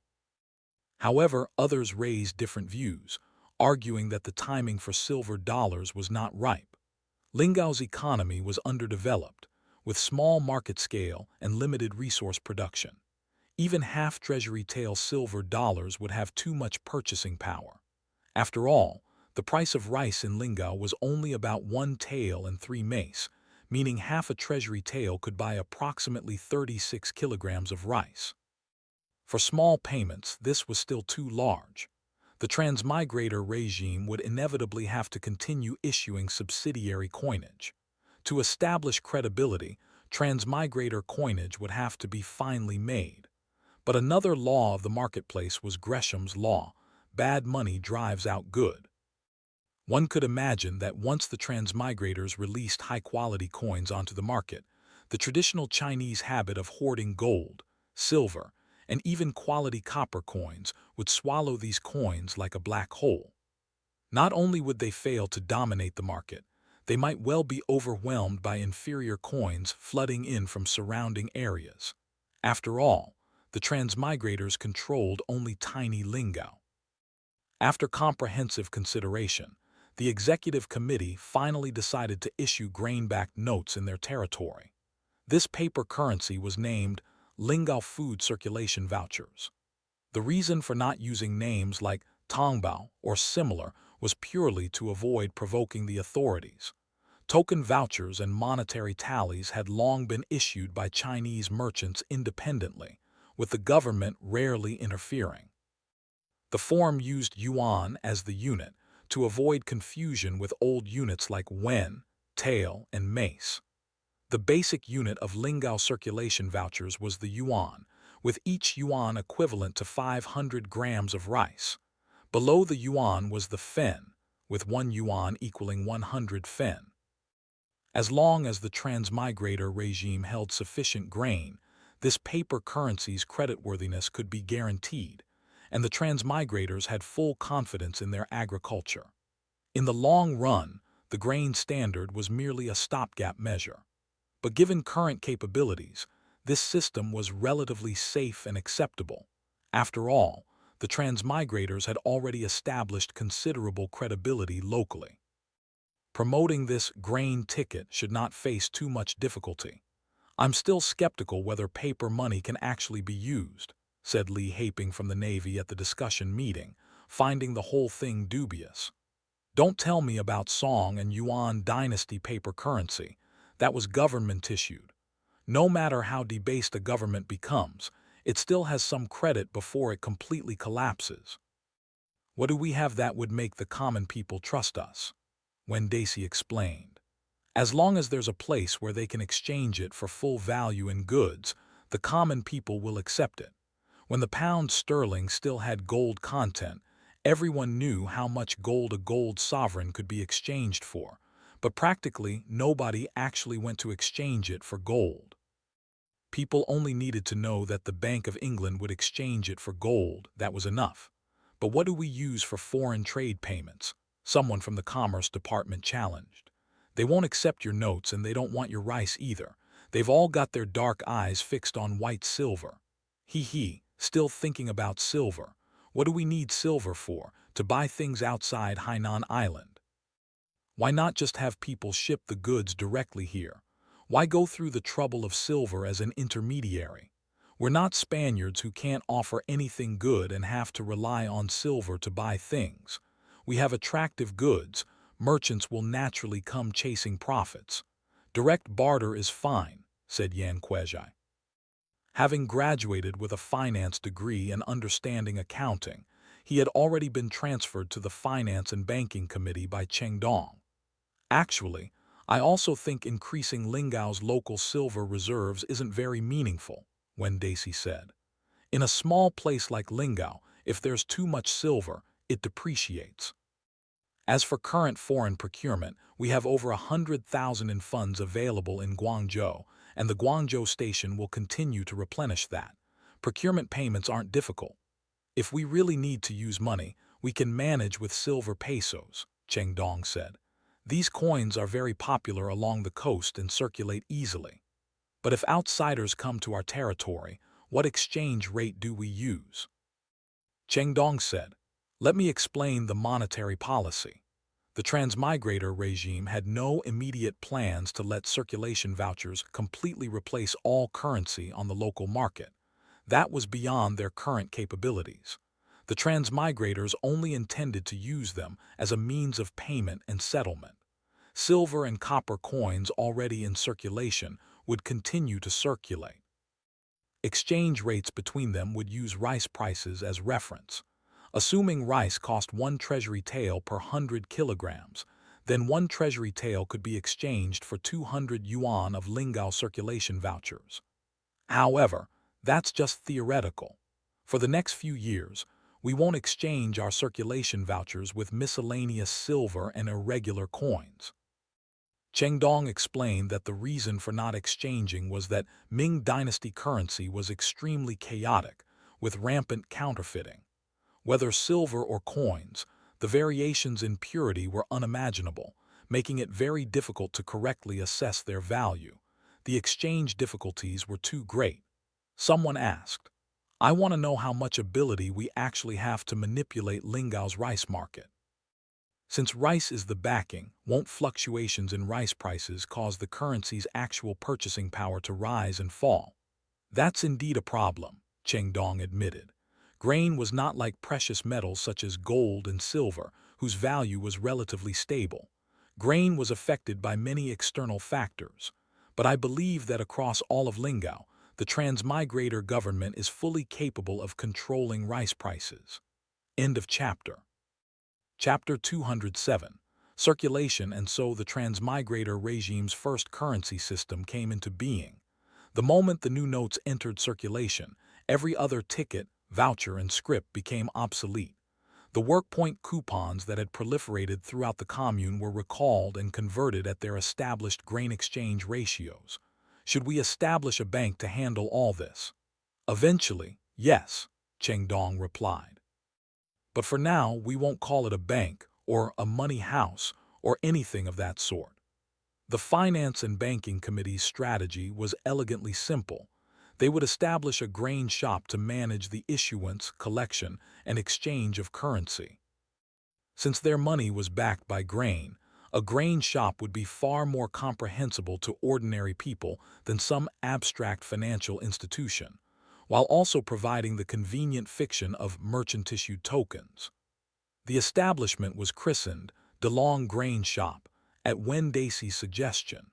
Its headquarters would occupy a prime location in Eastgate Market. To project the gravitas of a major, credit-worthy institution, the executive committee approved the construction of a new two-story building to serve as its business premises. The new banknotes would be printed by the printing plant under Zhou Dongshan's propaganda department. As the transmigrator's inaugural currency, these notes could not be as crude as the makeshift work point vouchers, rice tickets, and salt tickets that had come before.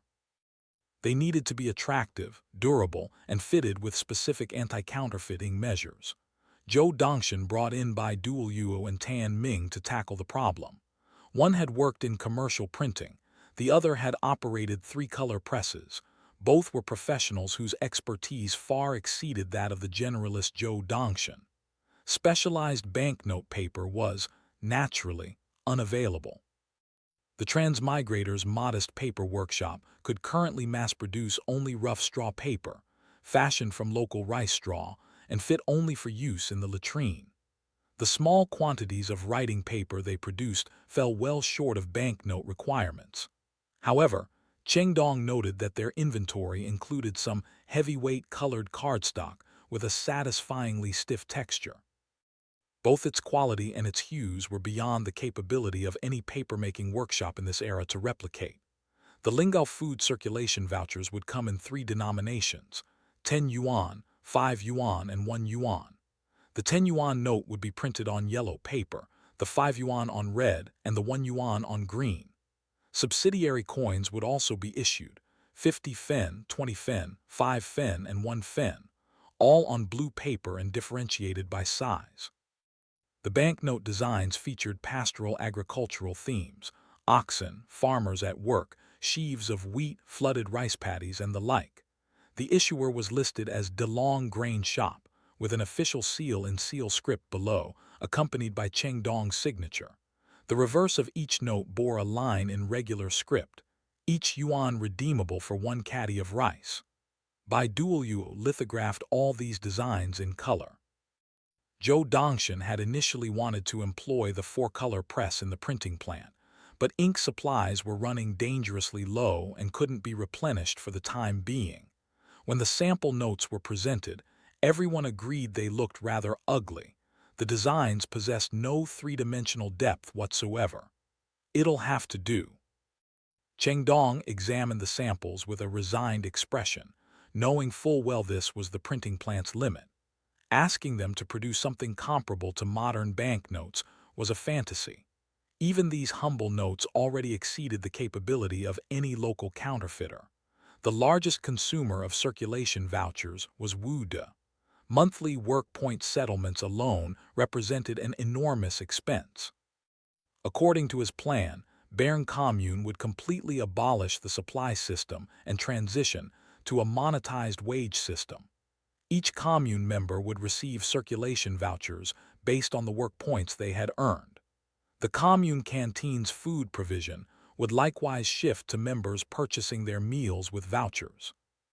For outside laborers belonging to the labor corps, those without Bern commune household registration, free meals would continue to be provided according to their labor intensity standards, but their wages would now be paid in circulation vouchers. In practice, the transmigrators had already been paying these workers with rice tickets and salt tickets for some time, and the system had been accepted without complaint.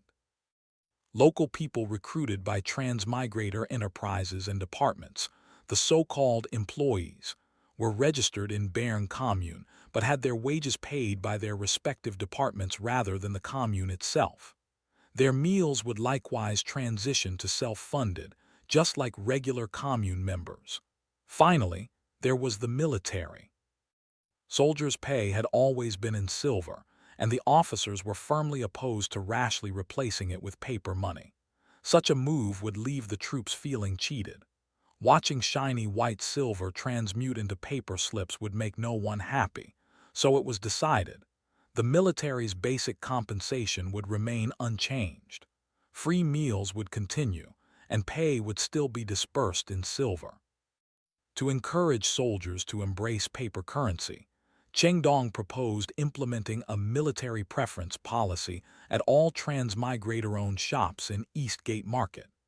Military personnel purchasing goods with circulation vouchers would enjoy a 5% discount. To give them access to this benefit, the grain shop established exchange offices within the military camps to collect and convert their silver, a privilege exclusive to new army soldiers. Just open an office right in the garrison compound, Zai Yazhu suggested to Chengdong. For the past 2 months, the soldiers have been hiding their silver all over the barracks. Recently, there have even been losses and thefts. These men are far from home with nowhere safe to store their money. Set up a deposit service. Even without interest, they'll be grateful. Soon, DeLong grain shop offices were established in both the Bern and Bopu garrison areas. These so-called offices were simply repurposed rooms within the compounds, each containing a wooden counter and some paper, brushes, and ledgers. The Finance and Banking Committee certainly lacked the personnel to provide daily service to the military, so the offices operated only on Mondays and paydays. Services offered included silver-to-voucher exchange, savings deposits, and valuable storage. The current savings service, however, paid no interest whatsoever. DeLong Grain Shop's savings service was less a bank account than a coin locker.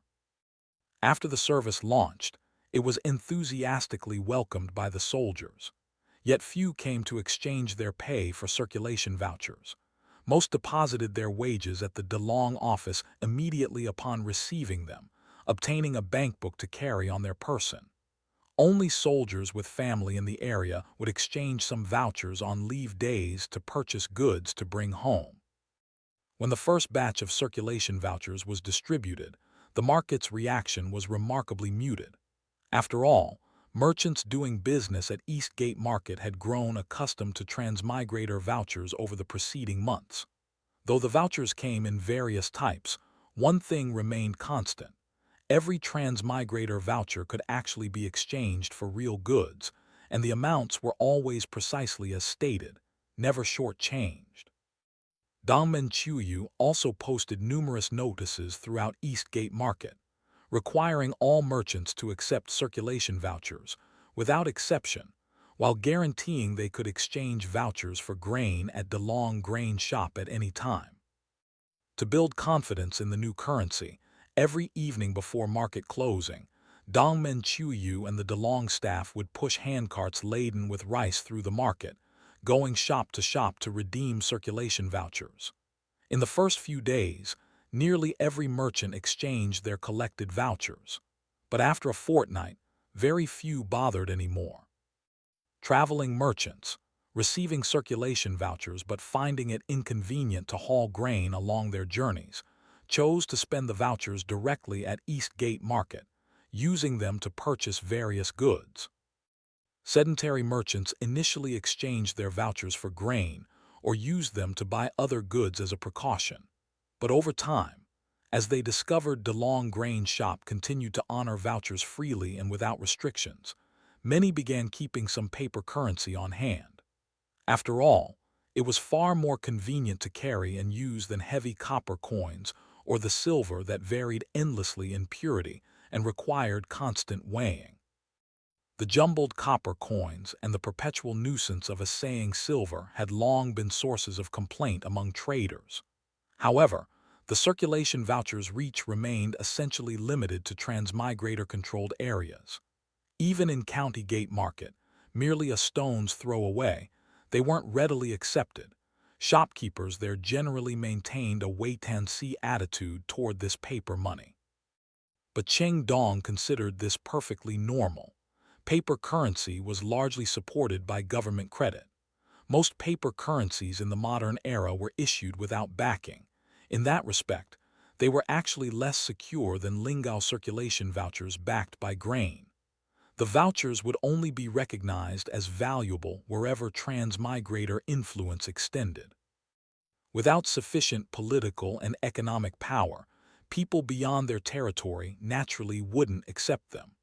The final matter requiring resolution was the transmigrator's own internal currency. The point vouchers prescribed in the Transmigration Covenant as the unit for distributing benefits among themselves. Though during the operation of the Women's Cooperative Enterprise, point vouchers had entered circulation as a form of capital and been used for consumption, they remained an essentially virtual currency. Transmigrators making purchases at the welfare cooperative paid with point vouchers through a signature and bill system, with receipts noting the date and amount. During financial settlement days, accountants from the finance department would manually deduct the points from personal accounts in the computer system. Not only was the procedure cumbersome, but it was also prone to error.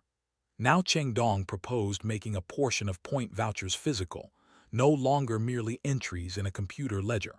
Transmigrator salaries, hazard pay, and bonuses could all be dispersed in physical point vouchers. These vouchers were restricted to purchasing special goods and services, with external circulation strictly forbidden.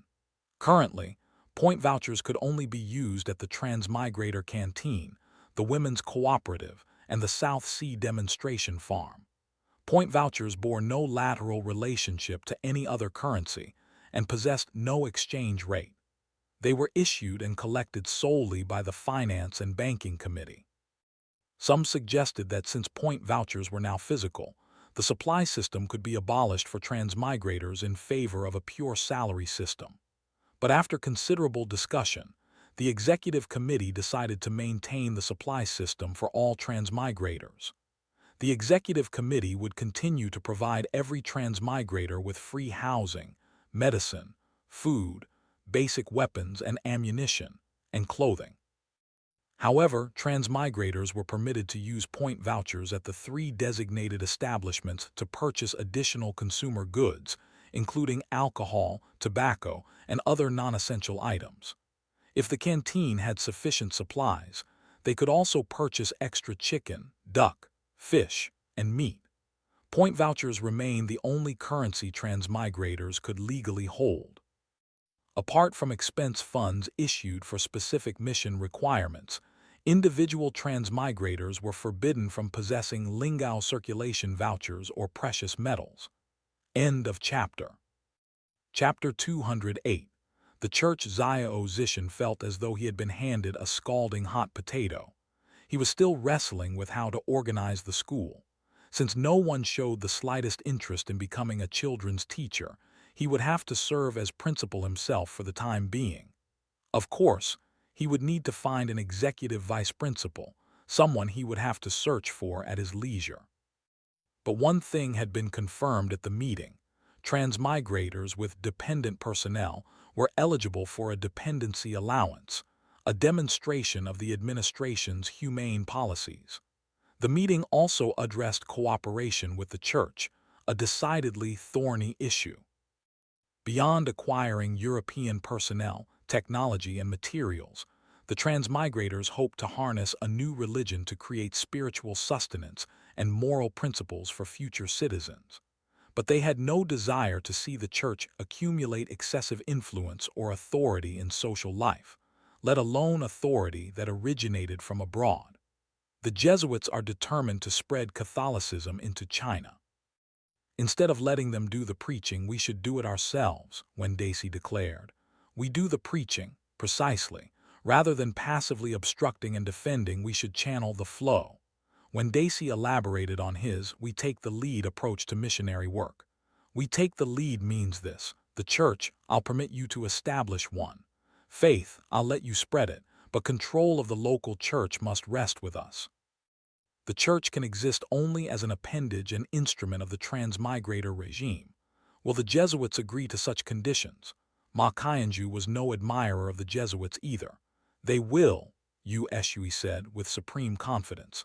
The Jesuits have always been famous in church history for their accommodation policy. They're far more flexible than those fanatics who know only how to make human barbecue. I have no objection to that. But how exactly do we take the lead? Wendaci chuckled. Are you familiar with the term fait accompli? Baitu had just gotten off his shift at the printing plant when he was summoned to Wendaci's office. Little Bai, are you willing to contribute your strength to the organization? Wendaci intoned solemnly from behind his desk. Baidul's scalp prickled and his legs trembled. In the Chinese experience, when a leader asked such a question, nothing good ever followed. Might I ask what this is about?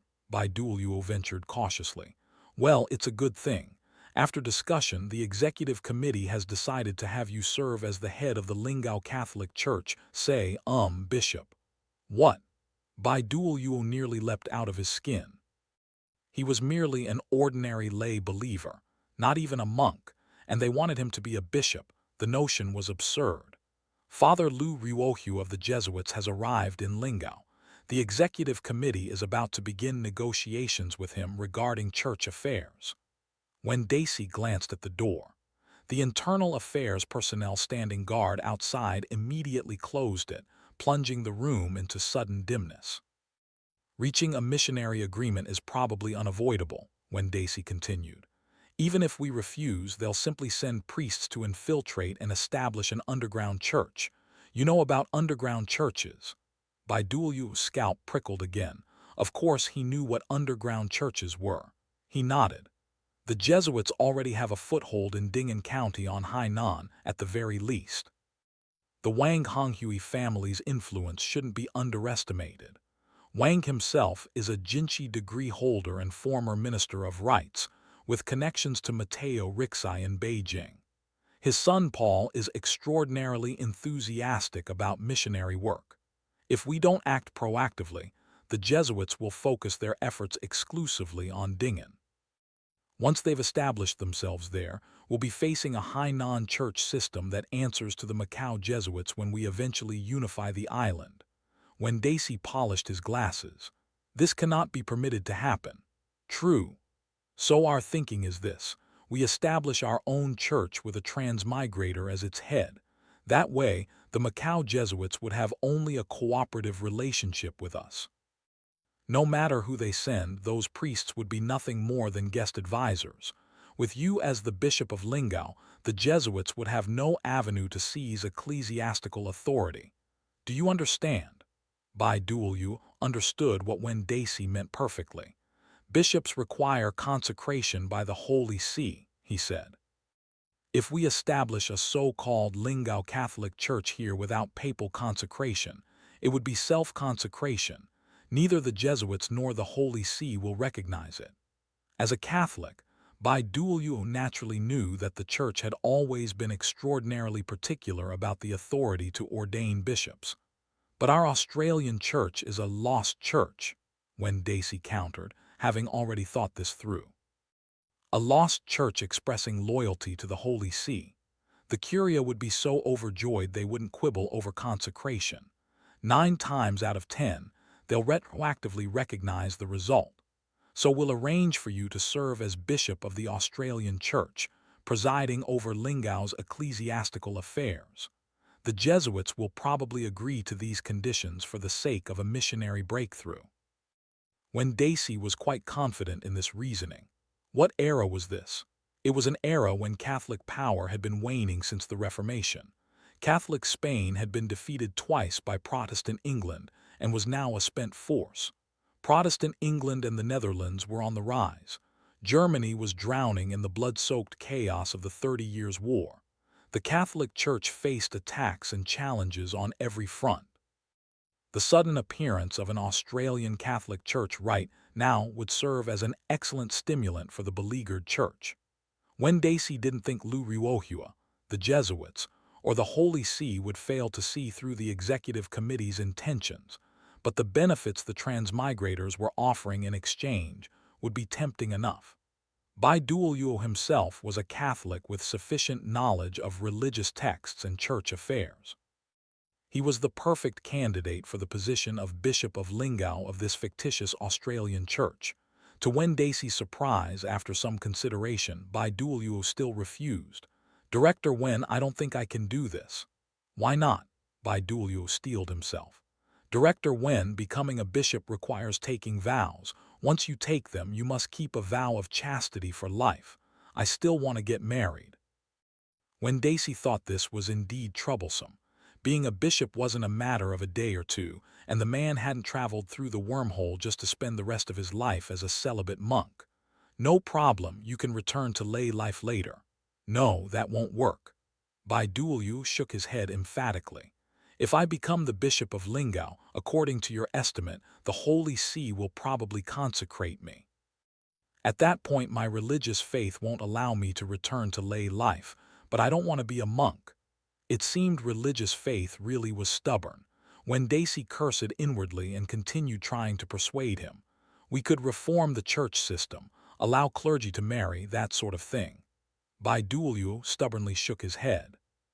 "You could call that the Chinese Catholic Church or some other Chinese Jesus Church, but it wouldn't be Catholicism anymore. Though my faith isn't terribly strong, I'm not willing to take false vows." It seemed this Catholic was of no use after all.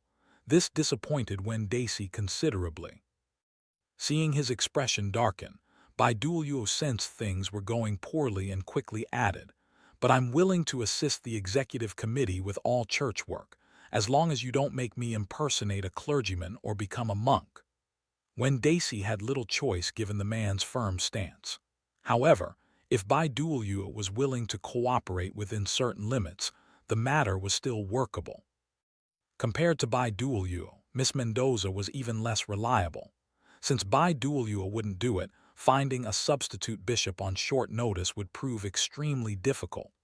In truth, having Baitu impersonate a bishop would have been a stretch anyway. He was no theologian, and most people here had never even read the Bible.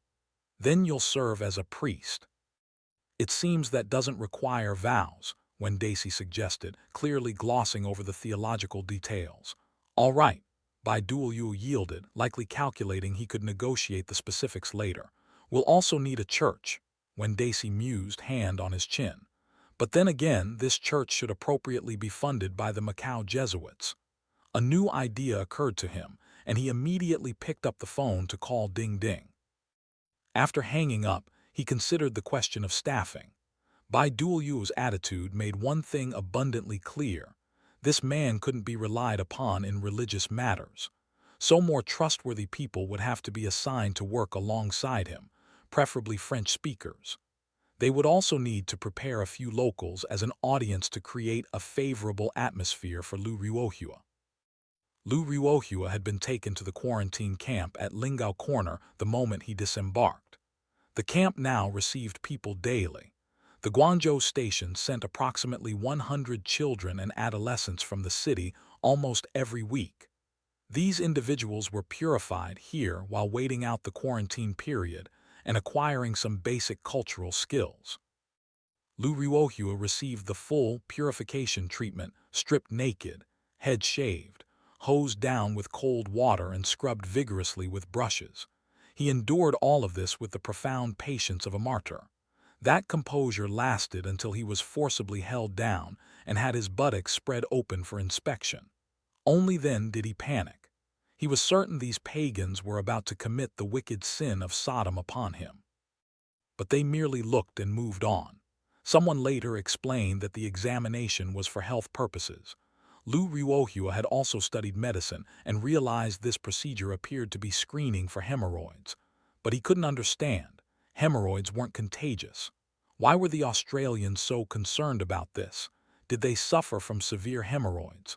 The quarantine camp staff treated him quite courteously.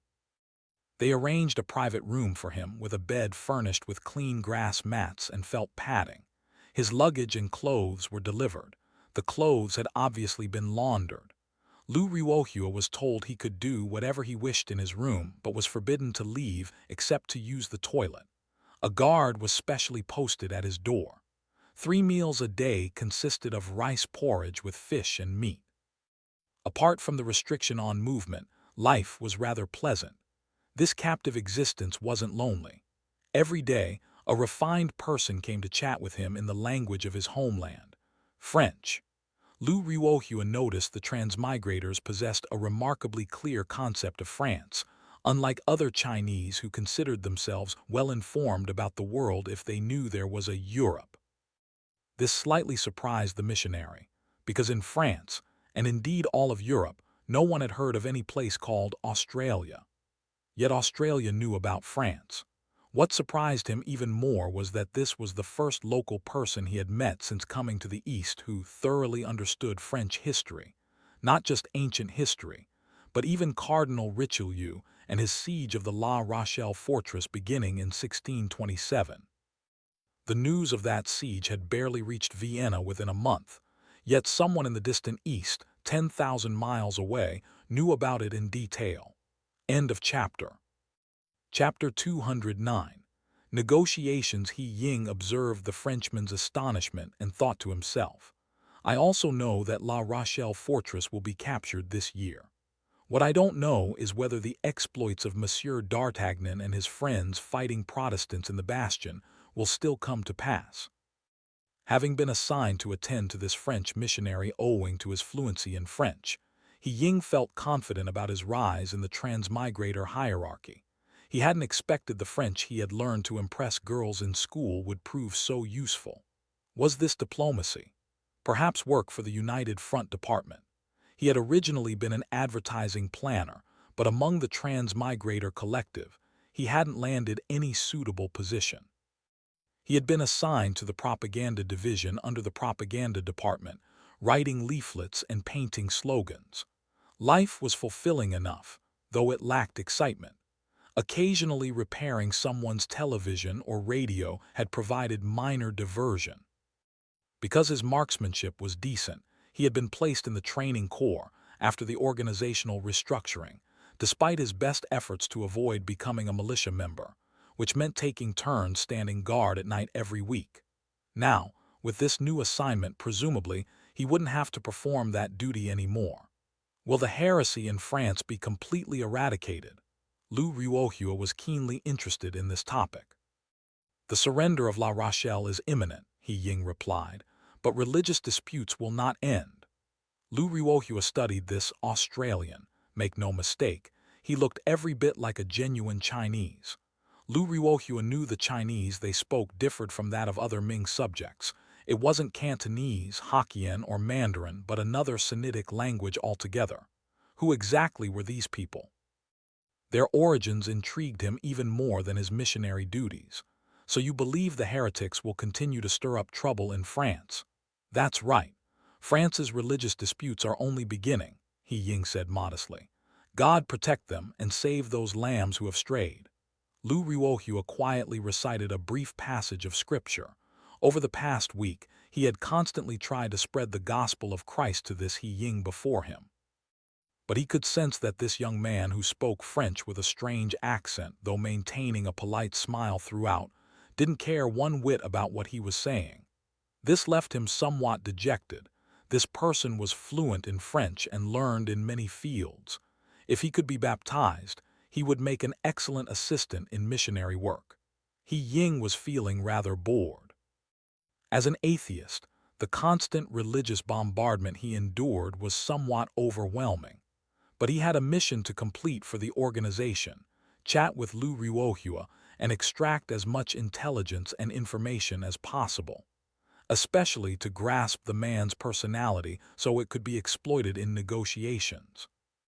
After days of conversation, Ying had ferreted out everything about his family: how many people, how much land, how many cattle grazed in the fields, but he still couldn't discern the man's true character.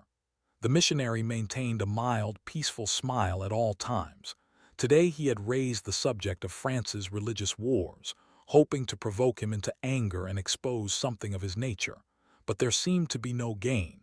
"Fine, you wretch." A real old fox, Ying knew he couldn't push any further. Fortunately, Director Wen's backup plan was ready. "Where there are people, there will be disputes. Father, let us go. Chairman Wen wishes to see you today." To reflect the political nature of the regime, he referred to Wen Daisy as chairman rather than using his commercial title of manager. "Very well. Please allow me to change my clothes," Lu Ruohua said solemnly. Lu Ruohua was not wearing a black cassock, but a long robe tailored in imitation of Ming Dynasty fashion. It looked quite peculiar on such a bearded foreigner, especially when topped with a square scholar's cap. Jesuit missionaries had long understood the principle of, when in Rome, do as the Romans do. Not only did they learn Chinese, but they also mastered local dialects and dressed as much like the locals as possible. The vehicle that came to receive them was a new model four-wheeled carriage. This was the first large modern product from the machinery department, the fruit of nearly 20 days of collective effort. Its core component, the shock-absorbing spring, was made from 0.6% carbon steel processed with heat treatment technology, wound around a steel pillar. The heat treatment step alone had taken nearly 10 days. The performance of these springs was mediocre, insufficient for critical artillery components, but they served adequately enough as carriage shock absorbers. However, making wheels proved difficult. In ancient times, both Chinese and Western wheelwrights possessed specialized crafts. The transmigrators couldn't master wheel manufacturing for the time being, so they simply used wheels scavenged from the wheeled carts in their inventory. The ball bearings in the axles were self-made. Through building this carriage, the machinery department had successfully trialed the production of standardized hardware, bearings, and chains, the most fundamental industrial components. The carriage body was constructed from local timber. The seats were genuine leather over spring cushions stuffed with dried seaweed. The windows were glazed, and the emblem on the carriage front depicted a red flag waving in the wind. This red flag model carriage had been manufactured to reduce reliance on automobiles. More and more important visitors were calling on the transmigrators these days. While ferrying them about in jeeps could shock them tremendously, the fuel consumption and wear on irreplaceable parts were all too real. Lu Ruohua was helped into the carriage. The carriage itself was nothing remarkable, but when he sat down, the comfort was exceptional. Not the simple softness of thick wool padding, but a sensation of support that was soft yet firm. The interior decoration was plain, just a coat of Chinese lacquer, but the cabin was spacious and the ride smooth. It didn't bounce on the road. Looking out the window, he saw the carriage traveling on a flat, straight road paved with some kind of consolidated black material mixed with gravel. The surface looked solid, free of ruts or tracks. The center was slightly raised, with drainage ditches on either side. The design was clearly well considered and the construction excellent. He was inwardly impressed. He hadn't seen such fine roads in all his travels across half the world. The thoroughness of the roadside facilities also exceeded anything he had ever heard of. Every quarter of a league or so stood a stone milestone. Every intersection bore stone signposts. Along the route stood small forts protected by trenches, low walls and barricades fashioned from iron wire. The forts were equipped with cannons, manned by fully armed soldiers keeping watch. Clearly, travelers on this road need not fear bandit attacks. In the open areas outside the forts, small open-air markets had spontaneously formed. Each market featured an identical covered pavilion containing a well and stone troughs for watering livestock. The carriage would rest briefly at these markets to water the horses. Inside each pavilion, a large wooden barrel stored boiled water that had cooled, apparently infused with some kind of herb. Lu Ruohua found it rather bitter to drink but cooling and thirst-quenching. Along the roadside, saplings had been newly planted, presumably to shade the road in years to come. But great wooden poles also stood along the route, firmly buried in the ground. Some were even stayed with ropes, suggesting these poles served some important function. Yet on closer inspection there was nothing mounted on them. They were empty. Perhaps they were objects of Australian worship, like the natives on Southeast Asian islands who venerated wooden poles, but these poles bore no decoration whatsoever. Each was simply a pole coated in black wood tar. "Are all these arrangements yours?" Father Lu asked once they were underway again. "Yes. Lord, this is the finest road system I've ever seen. Does it cover all of Lingao?" "Not quite," He Ying replied, knowing the transmigrator's formidable engineering capabilities and human-centered design invariably left a profound impression on everyone who traveled this road. "As you know, such roads are very expensive." "Indeed," Lu Ruohua nodded, "and not just the roads, all those facilities, so thoroughly considered. We call this people-centered." "People-centered," Lu Ruohua pondered. "Centered on people's needs.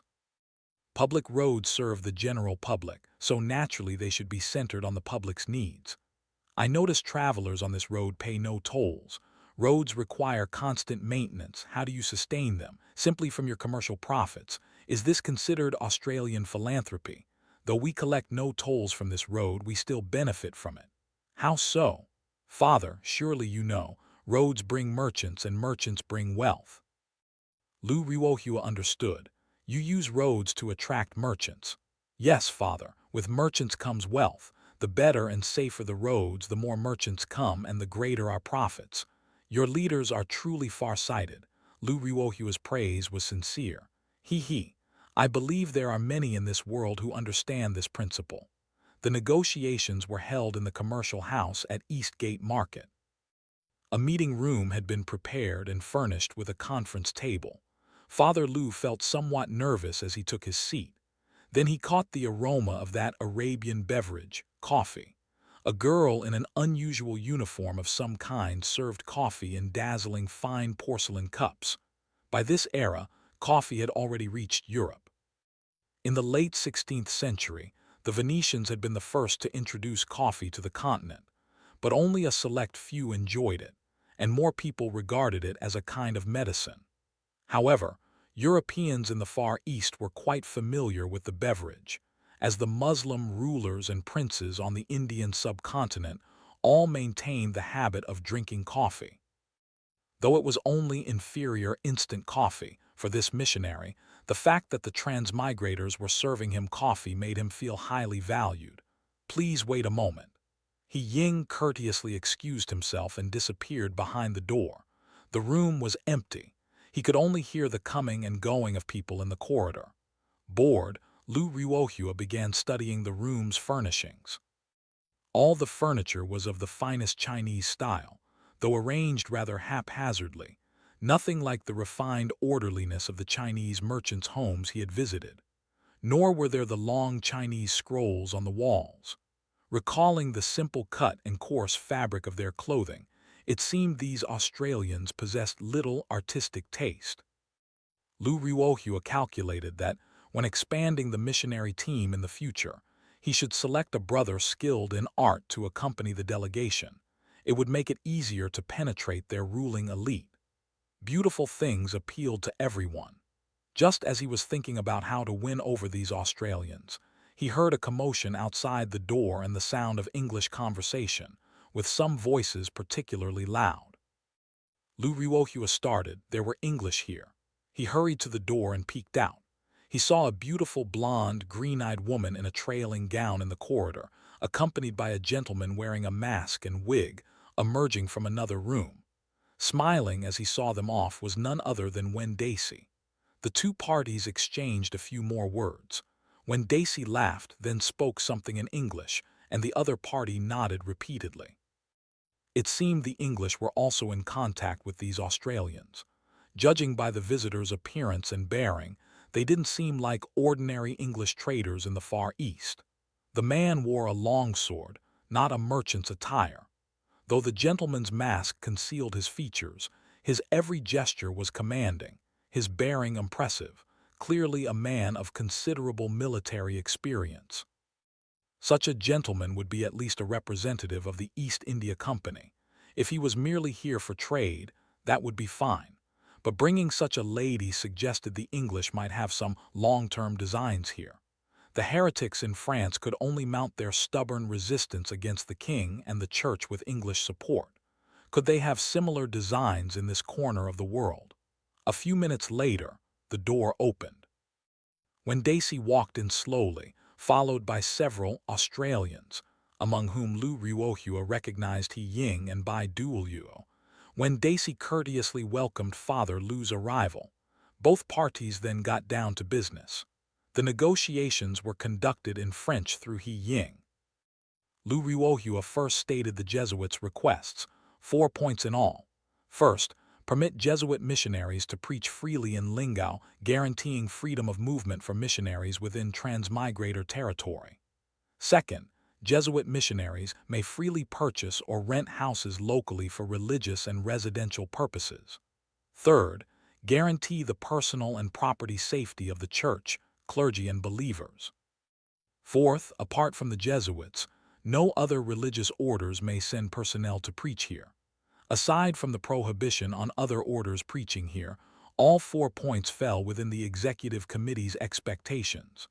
When Daisy didn't directly answer whether they were acceptable, but first made a solemn statement, Australia had a Catholic church. Although no bishop or priest had accompanied their return to the Central Plains, a representative had come to handle church affairs. This is Father Baitu. Though he is a lay brother, he is most loyal to your religion and church. Baitu bowed awkwardly. And this is He Ying, when Daisy continued his introductions. He is your translator and also the executive committee's religious affairs officer. All matters concerning the Lingao church can be negotiated with the executive committee through him. He Ying bowed slightly. At your service. We agree to the missionary request, but when Daisy emphasized this final word, but, Lu Ruohua of course knew that what came after but was the crucial part. He held his breath and listened intently to He Ying's translation. End of chapter. Chapter 210. The agreement when Daisy likewise had 3 conditions. First, all missionary affairs in Lingao must be presided over by the Lingao Church under the Australian Church. The Jesuits were welcome to come as brethren to provide support, but they could not establish independent operations. All ecclesiastical matters must be handled only after consultation and agreement with the Lingao Church. Second, the church must accept supervision by the religious affairs officer dispatched by the executive committee. Third, freedom of religious belief. Believers possess the freedom to believe, the freedom not to believe, and the freedom to change their beliefs. Aside from a slight objection to the third point, Lu Ruohua agreed to everything. However, he insisted with iron determination that the transmigrator regime grant the Jesuits exclusive rights to missionary work in Lingao and refuse entry to all other Catholic orders. On this point, his stance was absolutely unyielding. When Daisy hadn't anticipated that the Jesuits would harbor such fierce hostility toward other orders within the same denomination, so he asked Lu Ruohua to explain his reasoning. Lu Ruohua concealed nothing and recounted the causes and consequences of the great persecution of Catholics in Japan in 1596. The first expulsion and persecution of Catholics by the Japanese shogunate in 1596 had many causes, but one major factor was the reckless competition among multiple Catholic orders. In their zeal to seize control of the Japanese church, they had undertaken purification of the faith without any regard for consequences. The Jesuits keenly felt that many orders knew far too little about Eastern nations, acting out of sheer fanaticism and a fundamentalist sense of superiority. This had produced chaotic results and generated intense resentment from the shogunate and the daimyos, causing the complete collapse of Japanese missionary work. Therefore, the Jesuits were determined never to repeat this mistake and to keep missionary rights firmly in their own hands. but different popes favored different orders, and this preference became entangled with power struggles within the Roman Curia and between the Curia and the churches of major Catholic nations. France, for instance, had long aspired to be the protector of the Chinese Catholic Church. Though the Jesuits claimed to be trusted by successive popes, they couldn't completely control the situation. Thus, they hoped to rely on local secular powers to suppress their competitors. "I see. Father, you're quite candid," when Daisy nodded approvingly. "Pointless disputes have caused too much damage." Though a devout Catholic, Lu Ruohua was thoroughly disgusted by the fanaticism of certain factions, when Daisy proceeded to propose many more detailed restrictions. Having witnessed the English infiltrating here, Lu Ruohua agreed to everything he reasonably could. They had to establish a foothold before those English heretics did. Besides, restricted preaching was infinitely preferable to clandestine preaching. Ultimately, the two sides reached an agreement on church affairs. The transmigrator regime agreed to allow Jesuit priests to conduct missionary activities in Lingao and guaranteed their safety within transmigrator-controlled territory. The transmigrators guaranteed they would not permit other Catholic orders to enter their territory to preach. Lu Ruohua had originally wanted to push further and demand a ban on all heresy, that is, Protestant missionary activity, but when Daisy refused on grounds of their nation's principle of religious freedom. "Of course, this doesn't mean we welcome them to preach, only that their opportunities are equal to yours." Lu Ruohua could only make the sign of the cross. "Lord, these Australians' thinking was truly extraordinary." Both parties confirmed. Jesuit missionary activities must be conducted with the support of the Lingao Church. Private preaching was forbidden. The missionary delegation would accept the transmigrator regime's religious affairs officer as their protector, serving as the coordinator and liaison between both parties, and submit to his supervision.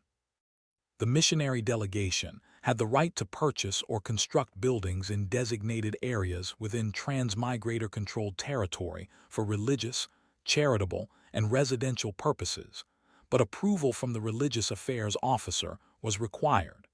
Baptism of believers must take place in designated churches.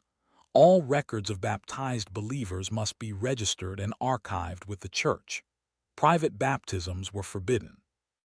Missionary delegation personnel could move freely within transmigrator-controlled territory, but were not permitted to enter government offices, military facilities, or schools without explicit authorization. Personnel could hire servants through the Lingao Church, but not privately. Without permission, the delegation could not bring additional personnel into Lingao from outside. Religious books and documents needed for missionary work required individual declaration and approval. Unauthorized imports were forbidden. The missionary delegation was not permitted to establish monasteries or accept monks or nuns. Such institutions should be operated by the Lingao Church. Any addition of clergy by the Jesuits required approval from the Lingao Church and the religious affairs officer.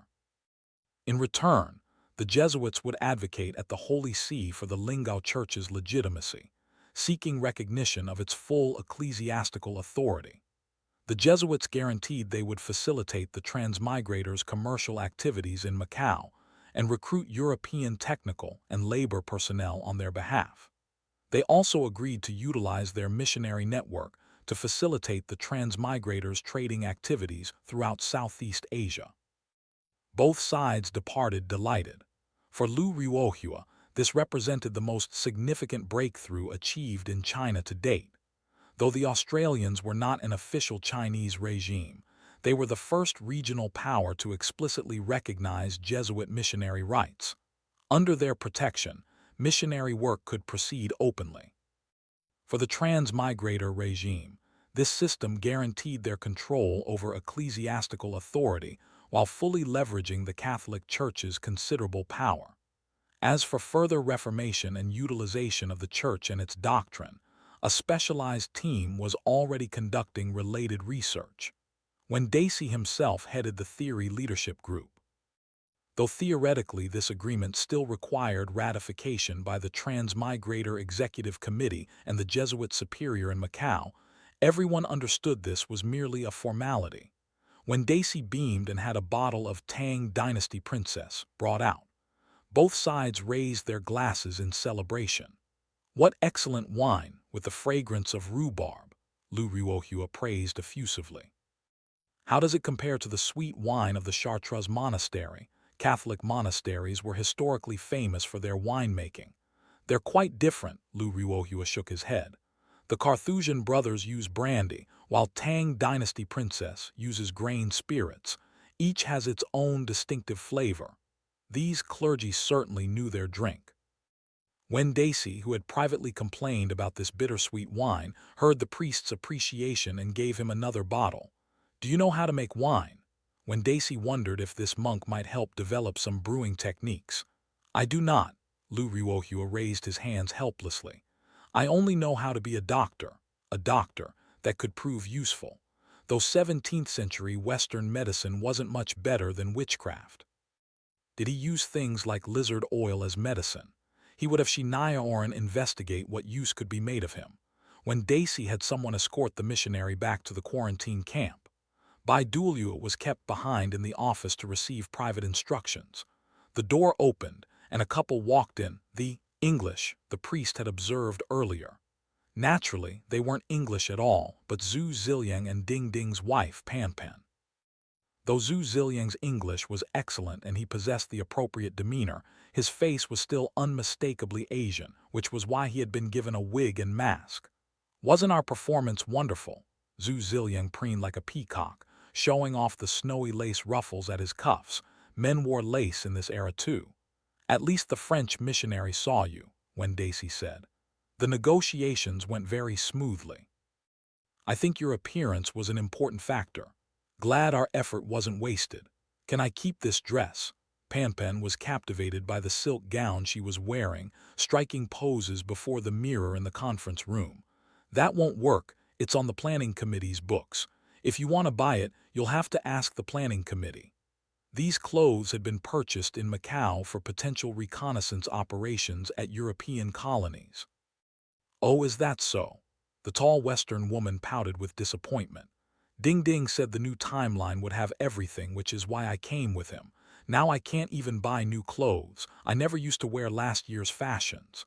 But Zhu Ziliang interjected, "Director, when does the executive committee have plans for winemaking?" "Yes, the Guangzhou station is already working on it.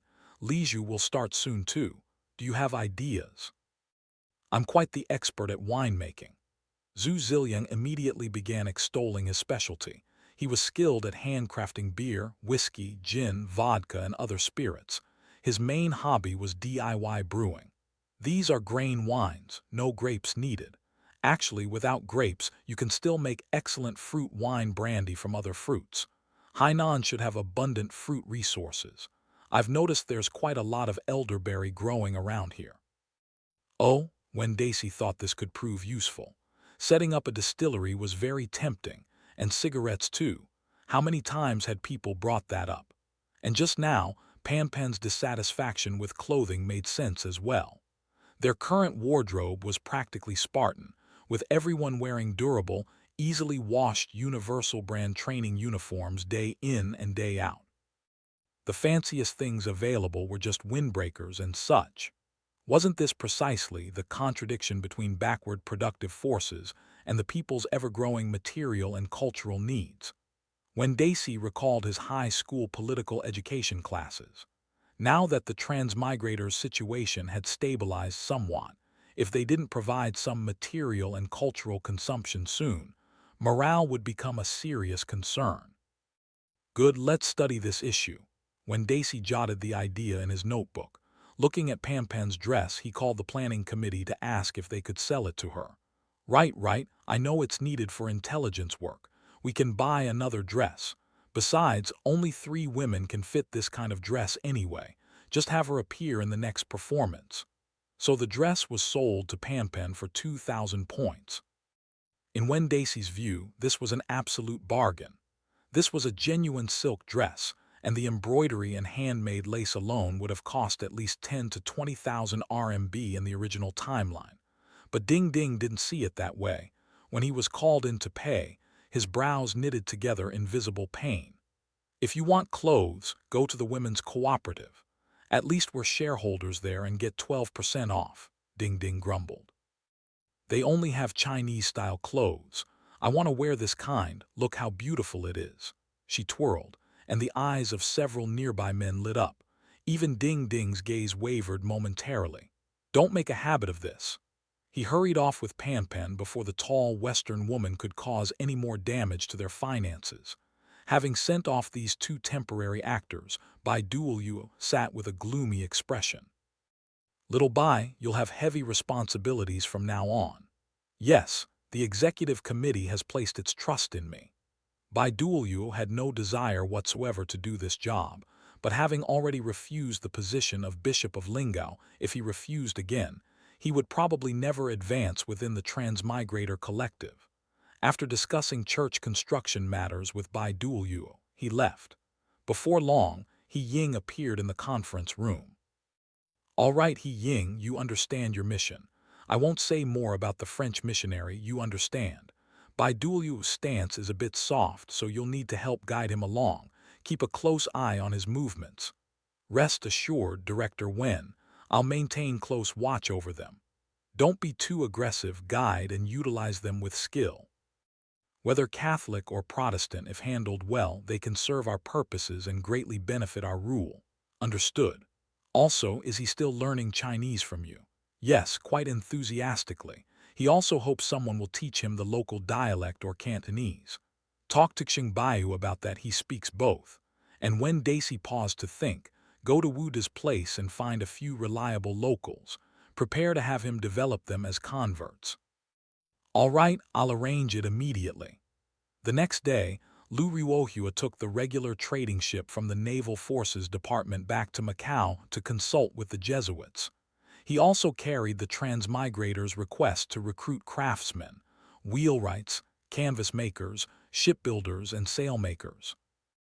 These were all urgently needed technical workers, though the industrial department personnel understood the most advanced mechanical manufacturing. They knew nothing about making these old-fashioned things. Meanwhile, preparations for the Militia Joint Defense Conference were also underway.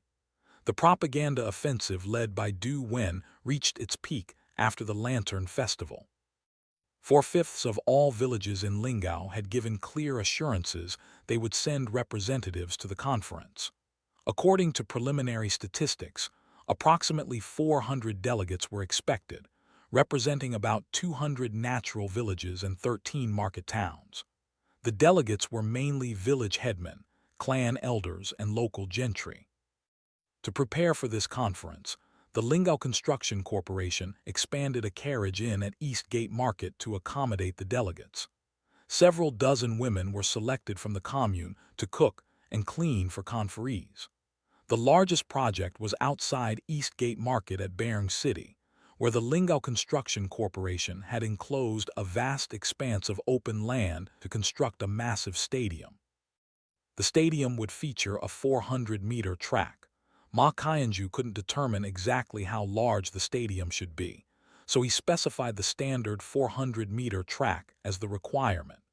In reality, neither the transmigrators nor the native people of Lingao would need such an enormous athletic facility for the next 5 years. The stadium's true purpose was to prepare for Ma Qianju's beloved mass movements.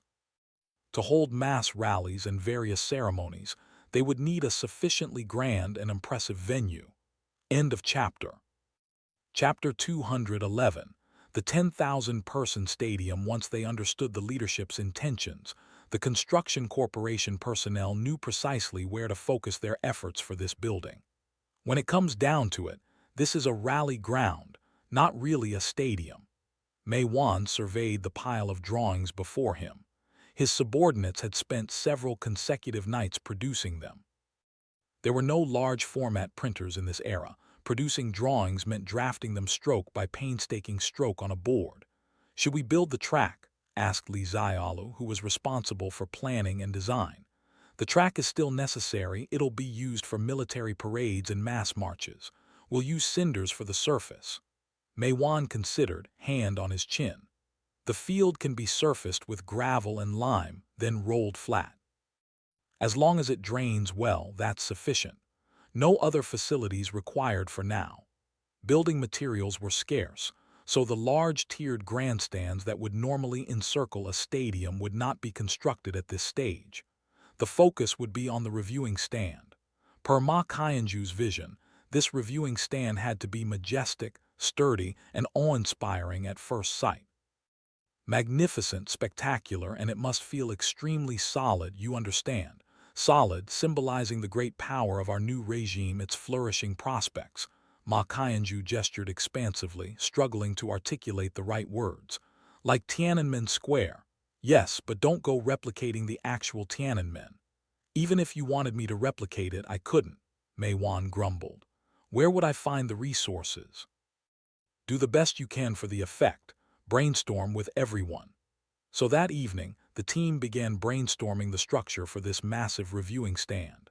The initial concept was a typical stadium reviewing stand, a central high platform flanked by lower seating wings, sheltered by a canopy. While practical and traditional, this design was far too ordinary. Obviously, it couldn't satisfy Ma Qianju's grand vision. However, once word of the project spread, many architecture enthusiasts descended upon the construction corporation, offering ideas and suggestions. Renderings of every imaginable variety emerged.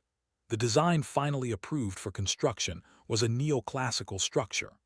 A monumental stone stairway, 300 meters long and 12 meters high, would dominate the space, with its uppermost step supporting a colonnade running the entire length.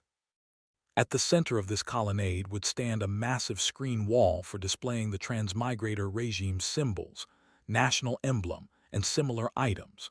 Distributed evenly along the colonnade would be 12 smaller rectangular screen walls for hanging flags and other displays. At either end of the stairway, square platforms resembling beacon towers would be set. According to the design, 2 massive torch baskets would be installed there. A model of this design was crafted and presented at an executive committee meeting. The moment the plaster model was unveiled, an awkward silence fell over the room. Everyone present had seen films of the Nuremberg rallies and immediately recognized this as a replica of the Zeppelin Field grandstand designed by Albert Speer. Everyone carefully avoided mentioning the original blueprint for this structure. In truth, all of them secretly admired its spectacular aesthetic, but they feared that acknowledging it might force them to abandon the design out of collective shame. Very impressive, Ma Qianju agreed. But isn't the structure a bit too large? It's acceptable. Based on the stadium's scale, we could design the steps to be 24 meters high. Mei Wan pointed at the rendering on the blackboard. Currently, the steps are only 12 meters, half that height. When Daisy also liked this design, it was undeniably impressive enough. He could already imagine himself standing on the reviewing stand for military parades and delivering speeches. In my opinion, 24 meters would be better. At this length, 12 meters seems rather squat. The main constraint is limited materials and labor, so we had to reduce the scale somewhat, Mei Wan explained. I don't think that's a problem. This is a 100-year project. Greater investment will only prove beneficial, Wen Daisy said. That's right, just increase the height. Ma Qianju was generous on this point. What about building materials? The rendering looks like stone. How many cubic meters of stone would that require? A purely stone structure is impossible. We don't have enough stonemasons. Though quarrying with black powder is now efficient, shaping and cutting still requires extensive manpower.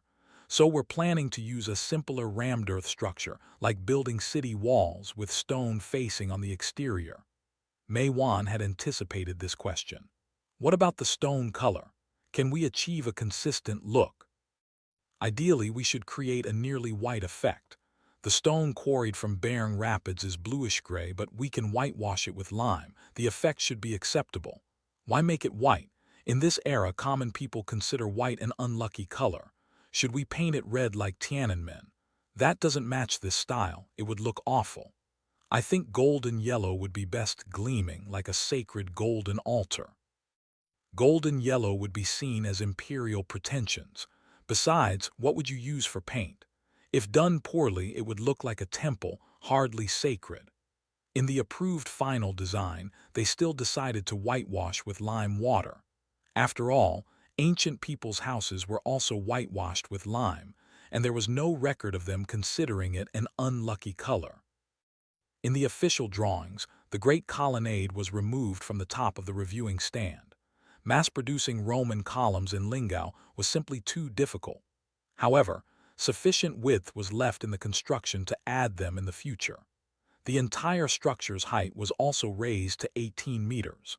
Though the colonnade wouldn't be built immediately, the screen wall for displaying emblems still appeared in the official drawings.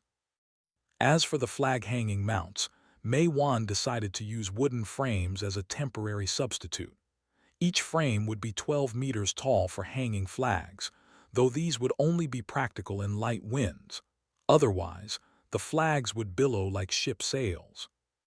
Considering that typhoons would arrive in late summer and early autumn, these wooden frames were designed to be detachable, capable of being taken down and stored inside the structure when not in use. Though the interior was rammed earth, some rooms and passages had been carved out within. After the design was approved, Mei Wan commenced construction.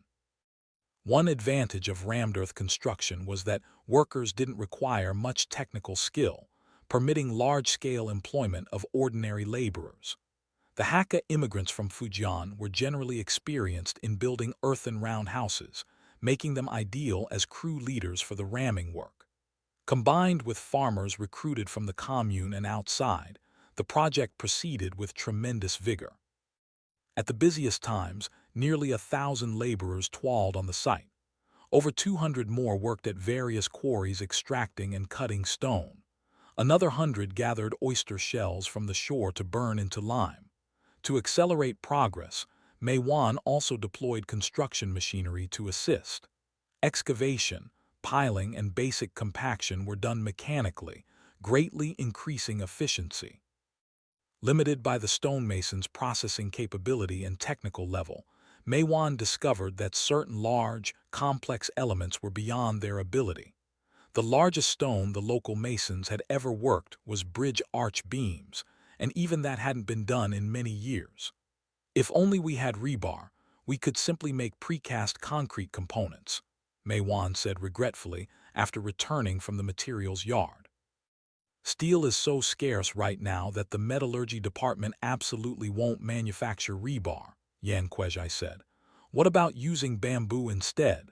Asked Mei Lin. Having started as a basic construction worker, he served only as junior technical staff in the expert-filled Lingao Construction Corporation. BambooReinforced concrete, Mei Wan thought for a moment. He had indeed heard of this technique, using bamboo instead of steel rebar for precast structural elements. It had been popular in the 1930s and 40s, and during the Great Leap Forward, it had been tried for a time in China to address material shortages. That won't work. Bamboo's yield strength is nowhere near steel's, Bing Feng quickly objected. He specialized in steel frame structures and had of course heard of this unconventional method. But it had been long abandoned by the construction industry for failing to meet standards. How would we know without trying? Mei Wan thought if the experiment succeeded, it would be major good news for both the construction corporation and the transmigrators. No more wasting vast quantities of timber on beams, columns, and floors. Boss, precast concrete components. If they fail, people die, Bing Feng earnestly warned. Hadn't the tofu dregs construction scandals of the original timeline caused enough trouble? Were they going to import those problems to this new era? Technician Bing, if we look at this from the overall perspective, rigidly adhering to the safety standards of our original timeline is impractical, Mei Lin said. What? Safety standards differ between modern and past eras. Bing Feng was furious. Mei Wan intervened. Let's not get angry. This is a technical issue, we can discuss it together. He turned to ask Li Xiaolu, who was drawing the general structural plans nearby. About this, you all decide, Li Xiaolu said, carefully rendering his drawing. I studied urban planning and environment. I don't understand structural engineering.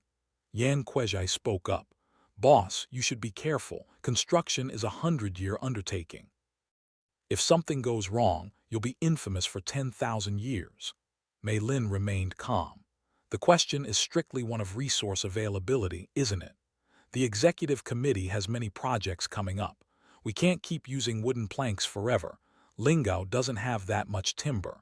We'll definitely need precast panels. Since when the metallurgy department can produce enough rebar is still unknown, trying bamboo isn't a bad idea. If it succeeds, everything afterward becomes much easier. These words convinced Mei Wan. The temptation was simply too great. He made his decision.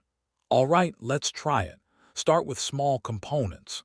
Most people in the Lingao Construction Corporation had construction backgrounds and knew something about bamboo-reinforced concrete. Bamboo as a replacement for steel rebar had long been a tempting topic. After all, bamboo grows quickly, is cheap, and easy to process. If it could be used successfully, it would save enormous costs. But bamboo had never been able to truly replace steel. The main reason was that its tensile strength was far inferior. The best bamboo material reached only about 80% of steel's level, and most achieved only 50%. Moreover, bamboo's elastic modulus was only 1/10 that of steel. This flaw was quite fatal. Bamboo-reinforced concrete also had problems with rot, insect damage, and difficulty bonding to concrete. It wasn't nearly as simple to use as it initially seemed. First, they needed to find suitable bamboo. There were many bamboo species, but those usable for bamboo-reinforced concrete were mainly bitter bamboo, moso bamboo, and Henan bamboo. Of these three, bitter bamboo possessed the best tensile performance. The Japanese had conducted extensive bamboo-reinforced concrete tests during World War II and concluded bitter bamboo was the most suitable material. Bitter bamboo was widely distributed in China. Though it wasn't everywhere on Hainan, it wasn't hard to find. They immediately contacted the Forestry Division under the Agriculture Committee. You want bitter bamboo? No problem. I'll send people to harvest tomorrow, Wu Quanming said over the phone. No, later we'll send the harvesting requirements to your OA. You must explain clearly to the harvesting crew that they must follow our specifications exactly, or the bamboo will be useless. The raw bamboo for reinforcement was extremely particular. First, it couldn't come from overly fertile soil. Bamboo from such soil had thick, soft walls lacking elasticity. The nodes would easily blacken and crack after harvesting, and the nodes were precisely the part of the bamboo with the highest tensile strength. According to Japanese experience, bamboo for reinforcement should ideally be harvested from mountain areas where it grew mixed with cedar and other trees. Such bamboo had tall, straight culms, short nodes, thin walls, and good elasticity. Harvesting should be done on dry, moonless nights, because bamboo harvested on moonlit nights contained more moisture. The sap would taste sweet and attract insects. The bamboo should be 5 to 6 years old. Younger bamboo was too soft. Older bamboo gradually lost its natural oils and became insufficiently elastic. Even the harvesting itself required specific techniques. Examining the materials Luo Duo had retrieved from the Great Library, Mei Wan smiled ruefully at Mei Lin. This stuff isn't simple at all. Mei Lin wasn't confident either. Seeing how thick this bamboo-reinforced concrete manual was, he felt a twinge of nervousness, worried that the complexity might make him the one held responsible if something went wrong. But since work had already begun, he couldn't show weakness. He had to maintain a confident front. Complex procedures mean it actually works. Otherwise, what would be the point of writing this book? This is experience accumulated by our construction predecessors. Only the sections from 2 to 21 nodes above the root could be used for reinforcement, requiring dense, even nodes with no rot or insect damage. The harvested bamboo was sent to the timber processing plant at Bopu, where it first underwent moderate drying and dewatering, not dried too thoroughly, retaining some moisture. Then at the Bopu chemical plant, it received anti-rot, waterproofing, and alkali resistance treatment. Due to bamboo's special plant properties, it absorbed water and expanded when concrete was poured, then contracted and hardened as the concrete dried because it lost moisture. Bamboo contracted more and faster than concrete, so before long the bamboo would relax and separate from the concrete, destroying their bond. Besides the deutering problem, bamboo reinforcement also faced alkaline corrosion. Japanese tests before World War II demonstrated that untreated bamboo reinforcement lost all strength after 6 months in concrete due to alkaline erosion. End of chapter. Chapter 212. BambooReinforced concrete. The solution lay in treating the bamboo reinforcement. The Bopu chemical plant had already mastered the production of wood tar and coal tar, two staples of industrial chemistry with histories stretching back centuries. A simple distillation apparatus could extract numerous chemical products from these tars. Lately, to meet steelmaking demands, the metallurgy department had been coking at Bopu, accumulating substantial reserves of coal tar. This viscous, black sludge had found various uses. The chemical plant fashioned it into incendiary tar bombs, slathered it on telegraph poles lining the roads, and waterproofed ship hulls with it. Yet much of it still languished in ceramic jars, awaiting further purpose. Alongside the coal tar, the chemical plant had received vast quantities of wood tar, a byproduct of the timber processing plant's charcoal production. The stuff was piled everywhere in temporary warehouses. Jiqi had yet to install the distillation tower, and the distilled products would require acid and alkali washing, so processing remained impossible for now. But having so much material heaped in the sheds, to say nothing of the stench, meant someone had to stand guard. Both locals and transmigrators had designs on these stores. The natives' intentions were relatively harmless, mostly schemes to burn it as fuel or smear it on boats for waterproofing. The transmigrators, however, each harbored their own wild schemes, and some of their half-baked chemistry experiments were sufficiently reckless to give Jiqi cold sweats. When Mei Wan came asking for help, Jiqi expressed enthusiasm. Better someone put the stuff to use than let it sit. Coal tar was among the most fundamental of preservatives. Using it to treat bamboo reinforcement was more than adequate. Mei Wan first soaked the prepared bamboo strips in wood tar. This wasn't merely to coat them. He hoped the dried bamboo would absorb the creosote, rendering it water-resistant while protecting against rot and insects. After soaking for several days, once the bamboo reinforcement was confirmed to be fully saturated, it was removed and brushed evenly with coal tar. In the original timeline, of course, this process would have been far more sophisticated. But given their limited chemical capabilities, the transmigrators could only resort to the simplest methods. Even after treatment, the bamboo reinforcement required physical modification before it could serve as suitable material for bamboo-reinforced concrete. Bamboo's overly smooth surface presented a critical drawback. Not only was it difficult to secure when tying the reinforcement framework, but concrete adhered poorly and was prone to shifting and bubbling. The solution was to alter the bamboo's shape by cutting notches into it. Another approach was wrapping wire around the reinforcement. Fortunately, though the metallurgy department's steel reserves couldn't supply rebar, 18-gauge iron wire was readily available. Wire processing was straightforward. Wrought iron rods placed in steel dies and drawn multiple times with powered machinery.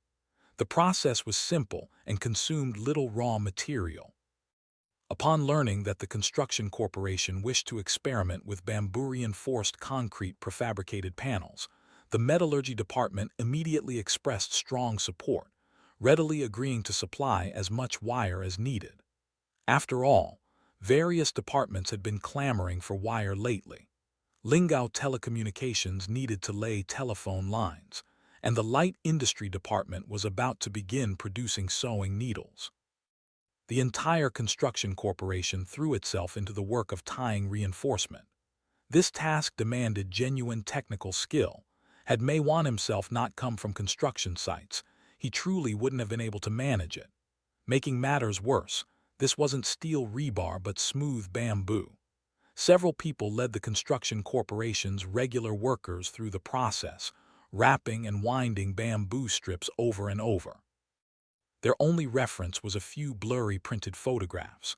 None of the transmigrators had done this work before, and it wasn't long before someone drew blood and earned an honorable wound. Lord above, this is far more trouble than steel rebar, Yan Kuei complained. Bing Feng nodded. Saves materials but not labor, and the strength is compromised. If this were truly as good as they claim, why wasn't it widely adopted? Meiwan felt a twinge of regret by now, but he couldn't show it. Right now, it's a matter of having something versus having nothing. We're even mixing our own concrete. Back in the day, we'd have called a commercial concrete company to send over a few mixer trucks and been done with it. The first prefabricated panel underwent testing after 3 days of curing. It proved fully usable as a lightweight floor panel, an encouraging result. That said, believe it or not, I still wouldn't use this stuff for load-bearing components. Bing Feng remained apprehensive. True though that was, the substitute went immediately into production. Bering City was experiencing a new construction boom, with buildings rising everywhere. Having prefabricated concrete components was an enormous convenience for the construction corporation. Meiwan immediately conducted comprehensive training for the native construction workers, teaching them to tie reinforcement and make prefabricated panels. Soon, the first batch of cement floor panels went into the construction of New Countryside and the stadium. Thanks to the machinery, the project progressed at a remarkable pace. A single excavator's hourly output equaled a full day's labor from dozens of workers. For tamping, Meiwan employed a combination of steamroller compaction and manual ramming, with construction continuing through the night. After dark, over a dozen gas lamps and countless torches lit the construction site bright as day. All personnel worked in 2 shifts, day and night blurring into one continuous effort. The site rumbled with machinery and buzzed with voices around the clock. This project really has the atmosphere of a great campaign, Bing Feng remarked. He had just finished supervising a section and dragged his exhausted body back to the construction headquarters tent. Though the outside temperature remained below 10 degrees C, he wore only a dirtan dust-covered t-shirt. Having slept only 4 or 5 hours a night for 3 or 4 consecutive days, his eyes were rimmed red. Have some Gonglao cat. Yan Kuei brought over a large plastic bottle filled with herbal tea made according to Wu Nanhai's personal recipe. Though the transmigrator canteen had been transferred to the general office, it was still the original agriculture department staff who did the work. I'd rather drink plain boiled water than that stuff. Bing Feng shuddered at the herbal tea smell. This wasn't like the canned version from the other timeline, which at least had sugar and flavoring added. Though it tasted peculiar, it remained tolerable. Bing Feng gulped down the lightly salted saline water specially prepared by the health department, wiped his sweat with a towel, and let out a long breath. I dream of drinking Coca-Cola, he lamented. The small pleasures of the other timeline had become remote and unattainable. Sometimes he truly regretted coming here. Wasn't this the same as before? No, worse than before. At least back then he could drink as much Coke as he wanted. Face each completed section with stone immediately. Don't wait for other sections. Meiwan directed at the site every day, eyes red, voice hoarse from shouting. Manager Mei is really giving it his all, Bing Feng said to Zhu Tianmin. The latter didn't respond, looking worried and distressed. He hadn't been home in 3 days. Though he'd entrusted his son to Wu De's household, he still felt uneasy. Yan Kuei spoke up. I just don't understand, why is the chairman so eager for this thing? Is it really needed right now? The military parade, brother. Military parade. That's right, for the natives coming to the conference. A demonstration of power. Bing Feng had recently been busy finishing the Army Club project, and knew the army had been drilling formation since the new year. Wasting money and manpower, Yan Kuei said disapprovingly. If you ask me, wouldn't expanding the hydroelectric plant be more urgent? The cost of building this massive reviewing stand would be enough to build 2 big dams on the Wenlin River. You have no idea how much the executive committee has invested in this. Bing Feng pulled a cigarette from his pocket. Want one?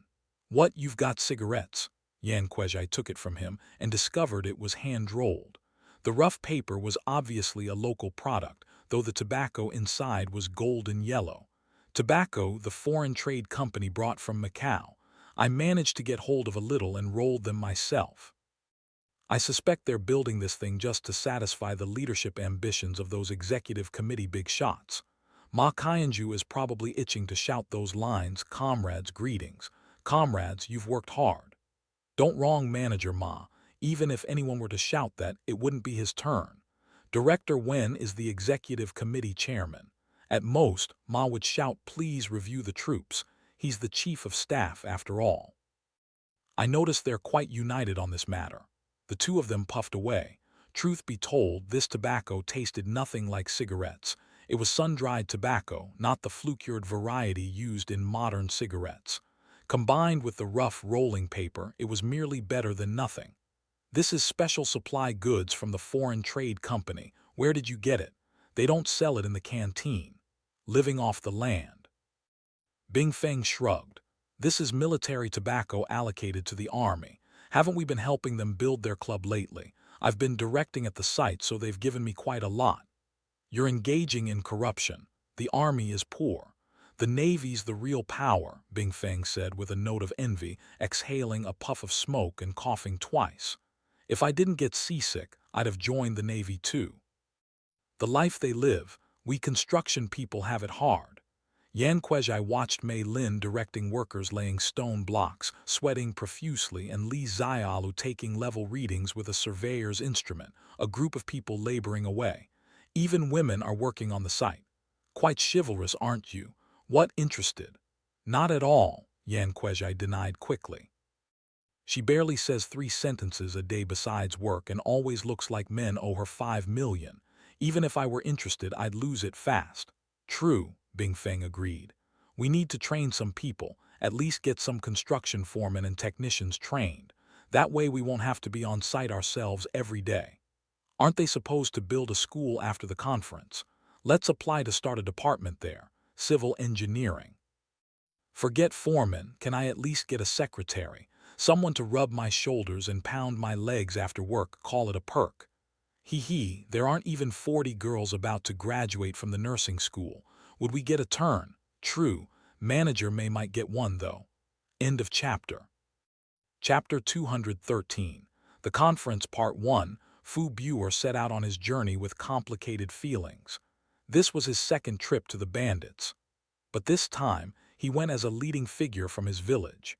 In Meiyang Village, the largest landowner and most authoritative voice belonged not to Fu Buer but to his clan uncle, Fu Yaosun.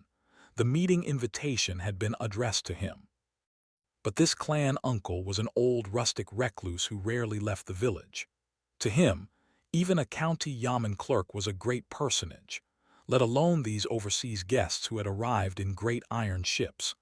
Having heard that the bandits were enormously formidable, he imagined them as demons with green eyebrows and red eyes, and he absolutely refused to go, even if it killed him. With no other choice, the clan sought help from Fu Buer, the only person among them who had actually dealt with the bandits. Fu Yaosun's concubines and sons all came weeping and kneeling in his hall, begging him to go on their behalf, and they presented him with many valuables. Though somewhat apprehensive, Fu Buer had after all been a prisoner of the bandits and knew these people, while formidable, were not evil. They were reasonable and could distinguish right from wrong. Now they were holding some consultative conference, probably just a matter of levying grain and assigning labor. He joined the suppression force back then and been captured, yet they hadn't killed him. Attending a meeting now was even less likely to cost him his life. His former farmhand Ma Peng was said to be working for the short hairs too, and had even brought his old mother to live there. A gang that allowed subordinates to support their elderly mothers couldn't be all bad. Besides, he couldn't resist the temptation of the valuables Fu Yaosun had sent, nor his clansmen's desperate pleas. He readily agreed. When Fu Buer's wife learned he was going to the conference, she made quite a scene in private, refusing to let him go. Last time, he'd insisted on joining that Huang fellow in the fighting and gotten himself injured. Thank goodness they'd spent money to ransom him. Now he was going to walk right into the trap again. She made such a fuss that Fu Buer had no peace for days. In the end, he still set off for the conference with a young servant. Fu Buer's village actually lay not far from Bering Rapids, counting the winding route rather than the straight-line distance. It was about 40-some li. In ancient society, that was already considered quite distant. Even with good roads, an ordinary person would need 4 or 5 hours on foot, let alone in a remote county with terrible road conditions. Winter was the season for long journeys in Lingao. Temperatures were pleasant, with neither typhoons nor prolonged rains. Roads stayed dry and easy to travel. Most rivers had dropped low enough to wade across, eliminating the need for long detours to find fords or bridges. Still, venturing out wasn't easy. Hainan had no donkeys or mules, unless you were gentry rich enough to keep sedan chairs or the even rarer horses. Whether landlord or farmhand, everyone traveled on 2 feet. Fu Buer's advantage over ordinary peasants lay in having a household servant to carry his luggage. The 14 or 15-year-old lad, hearing he could accompany his master to Eastgate Market, was far more enthusiastic than his elder. He'd packed everything the night before. Traveling in ancient times was difficult. Inns were rare. Unlike the ubiquitous lodging houses in martial arts stories, real accommodations could only be found in larger market towns or cities, and you couldn't dashingly demand a first-class room. Even single rooms were uncommon. Even when single rooms existed, inns didn't provide bedding. Travelers had to bring their own. Food and water couldn't be secured without passing through larger market towns either. So food, bedding, utensils, clothing, everything had to be brought along. Packing all this made for a substantial bundle. Setting out from the village after walking several hours, they encountered others from various villages also going to attend the meeting. The representatives sent by each village varied. If not clan elders, then wealthy households, Bayagia headmen, or local gentry. Some villages sent their resident Ziyukai or Tengsheng. These people at least had some worldly experience. Everyone traveled together for company and courage. Most were quizzing each other, trying to learn what other villages were prepared to offer to appease the Baldies. Everyone figured that judging by this group's conduct, they probably didn't care for money, making labor levies more likely. The gentry traveling in sedan chairs or on horseback with large retinues naturally wouldn't mingle with these commoners. A few poor Ziyukai without sedan chairs trotted alongside the gentry's conveyances, panting as they conversed, eager to demonstrate their superior status over the mud-footed peasants beside them. Amid the chatter, they arrived near the Wenlin River bank. This was already Baldi territory. The roads became wide and level, stirring up no dust underfoot. By the roadside stood a wooden shed with a soldier in gray uniform and leather belt, holding a black musket, standing ramrod straight. Seeing the gleaming blade fixed to the muzzle, Fu Buer couldn't help shivering. Months ago, he'd watched that kind of blade pierce the chest of a dying militiaman from a neighboring village as easily as cutting tofu. Inside the shed were several tables, the kind only the wealthiest local households used. Behind the tables sat several people handling business. They wore clothes similar to the soldiers, just without weapon belts. Outside the shed stood a signboard with writing.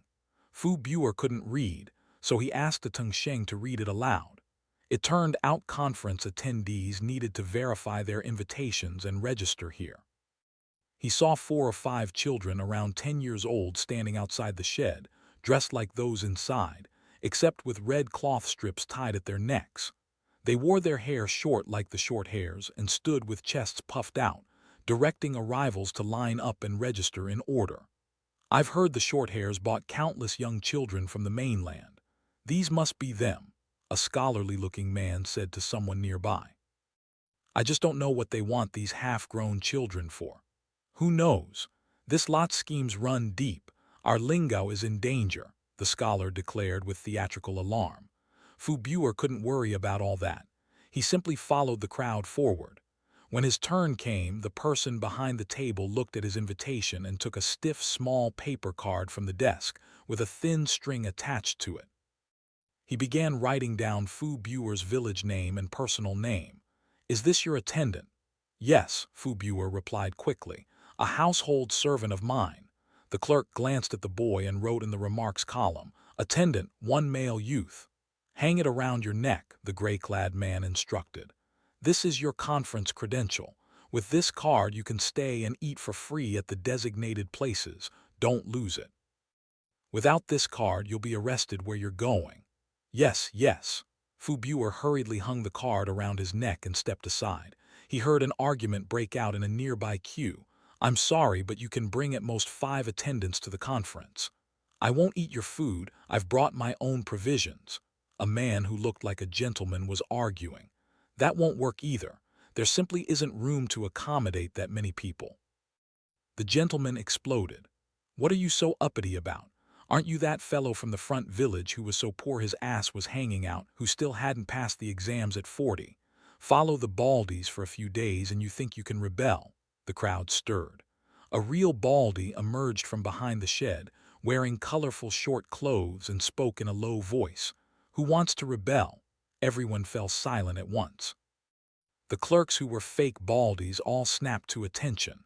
Someone called out, "Reporting, Chief." "No need for reports." Dugu Kiyuhan's gaze swept over the gentleman at the table. "You want to rebel?" Having dealt with locals at Eastgate Market for so long, though Dugu Kiyuhan couldn't speak the Lingao dialect, he'd picked up a fair amount of the local Hainan Mandarin. The gentleman naturally understood him. Seeing this real Baldy emerge, his courage had already shrunk considerably. Questioned like this, he nearly wet himself with terror. He stood there speechless. Someone nearby hastily interjected, "Chief, nobody's rebelling. We're all good people, good people." Dugu Kiyuhan heard someone call himself a good person and felt rather awkward. It made him feel like a Japanese devil from the movies. He waved his hand. "Continue registering." The gentleman was helped aside. Sycophants fanned him and brought water. After a good while he recovered. His bluster had naturally vanished. He meekly registered his 5 attendants and went on. Fu Buer watched this little drama with some satisfaction. In the past, these gentry all had their eyes on top of their heads. Before the Baldies, weren't they just as deflated? Look at the state of the world today. A sour-faced scholar passing by was about to say something when someone grabbed his arm. "Do you want to die?" Fu Buer didn't understand what this meant and walked on by himself. Bering Rapids was somewhere Fu Buer had stayed a while. As a prisoner, he'd spent dozens of days in the thatched sheds inside the wire enclosure outside the bandits' fortress. Coming back now, he couldn't recognize anything. Houses had gone up everywhere, all built with red bricks and red tiles. Though the style differed quite markedly from local buildings, they looked both sturdy and attractive. Compared to them, his clan uncle Fu Yaosun's manor seemed positively crude. The market streets were paved with bricks and stones, and there were quite a few shops along the way. The streets were crowded with people, some from various places coming to trade, mixed with many real and fake Baldies walking and talking. Fu Buer looked around with fresh eyes. When he asked a shop clerk what this place was, the clerk looked at him like he was an idiot. "This is Eastgate Market, of course. You came here without knowing." So this was the famous Eastgate Market. Fu Buer knew of this place. He'd even sent his farmhands here to sell grain and have rice milled. From them he'd learned that this place was flourishing, with cheap salt and many fine goods to buy, plus buildings bigger than he'd ever seen. While looking around, someone approached and asked, "Are you a conference delegate?" Yes, I'm from Meiyang Village." Fu Buer quickly pulled out the paper card on his chest to show him. "I'll take you to your lodging." The person was very polite. He was taken to an inn newly built, an impressive 2-story red brick building. Inside, the many corridors and staircases left him dizzy, especially the doors in the corridors. He couldn't even count them. He was assigned a double room with 2 beds. The room even had candlesticks ready, quite thoughtful and convenient. End of chapter. Chapter 214. The Conference Part 2. The reception staff also gave Fu Buer a stack of meal tickets, explaining that he could eat at designated food stalls with them. Warmth spread through Fu Buer's chest. These baldies were considerate and thoughtful. Compared to the county yamen coming to collect grain taxes, this was like heaven and earth. After setting down his luggage, the household servant wanted to explore the market. Fu Buer felt the same urge, so he locked the door and went out. Every room here had a padlock, and one could simply lock up and leave the key at the front desk. East Gate Market's area had doubled since the previous year. Originally planned to extend 300 meters westward from the moat outside Beirng City's East Gate Street was now complete. The first cross street had also extended 30 meters in each direction, north and south. The buildings on the cross street had all been constructed in batches and rented cheaply to merchants. Because the prices were low, it was actually livelier than the main street. Traveling vendors continued to set up tents on the open ground along both sides of the streets. Dong and Chuyu didn't interfere. The two walked along the streets, finding everything fresh and novel. Many people were about, yet the road surface was clean and neat. Rows of small trees had been planted on both sides. They would provide pleasant shade in the future. Fu Buer had been to the county seat, but even the main street before the yamen was filthy with sewage, mud, and garbage piles. Secluded corners and alleys were littered with human and animal waste, reeking to high heaven. But he quickly discovered the secret here. Every dozen-odd Zhang along the street stood a large rattan basket where pedestrians threw their trash. There were also several dedicated cleaners wearing uniform blue cotton robes, holding large bamboo bristle brooms, constantly sweeping the road surface. Looking closely, they were country women. Fu Buer found this both novel and admirable. Who had devised such a clever system? Never mind this bustling marketplace full of merchants and travelers. Even in their own village, where everyone was family, they couldn't manage something like this. Compared to his gawking servant boy, Fu Buer's mind worked more shrewdly. He differed somewhat from other local landlords who only worked the land and squeezed money from farmhands and tenants. He knew that farming alone would never amount to much, and he couldn't curry favor with the authorities. The only path to real wealth was trade, but he'd never done business and didn't understand it, so he'd never dared try casually. Now, walking around Eastgate Market, he sensed the opportunities here should be quite good. So he kept staring at the largest shops, wondering what goods might be worth selling. While looking around, he heard a commotion ahead. People were crowding around. Loving a spectacle is a traditional Chinese virtue, and Fu Buer was no exception. He saw 2 people arguing up front. One appeared to be a small vendor. The other wore a rattan hat and a short hairstyle black stand collar jacket with wooden buttons, a wide leather belt at the waist, white leggings on his calves, and straw sandals. A short wooden baton with a side handle hung from his hip. His sleeve bore an embroidered shield-shaped patch with designs and characters Fu Buer couldn't comprehend. The strangely dressed person was saying, "From the first day you set up your stall at Eastgate Market, someone told you, no littering here and absolutely no relieving yourself in public. There are toilets along the street. Yet you still defecated wherever you pleased. What punishment do you deserve?" The vendor pleaded repeatedly, insisting he really had diarrhea and couldn't wait to reach the toilet, so he'd relieved himself in a corner. He begged the police lord to show mercy, but the policeman wouldn't relent, insisting on a fine of 20 wen or 10 fen. Some onlookers sympathized with the vendor and jeered. The vendor bowed and pleaded, saying he truly had no money.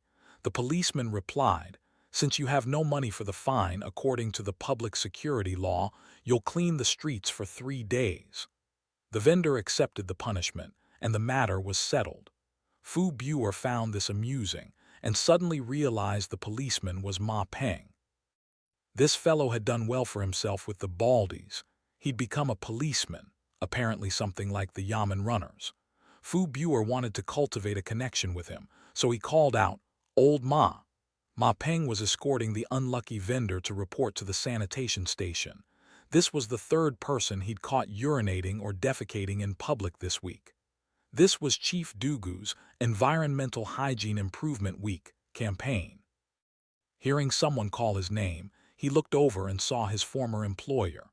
Though class differences had existed between Ma Peng and his employer, and Fu Buer had never done him any particular favors, they bore no grudge either. They had, after all, squatted together in the Shorthair's prisoner camp, one of those 3 experiences said to forge true brotherhood.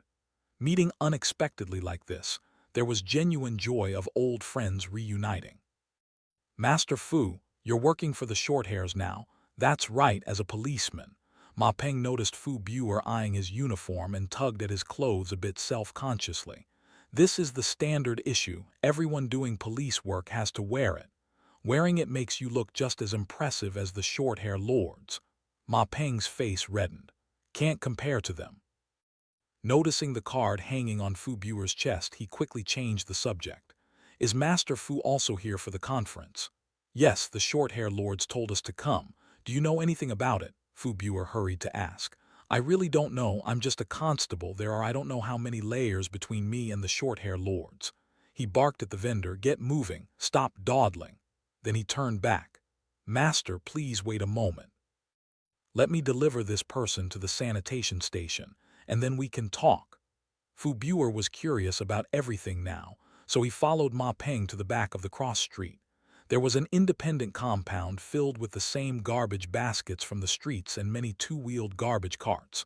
People were using iron rakes and shovels to sort garbage and load it onto carts. "Why are they sorting garbage?" Fu Buer asked. His impression was that village garbage was simply thrown directly into the ditch outside the village.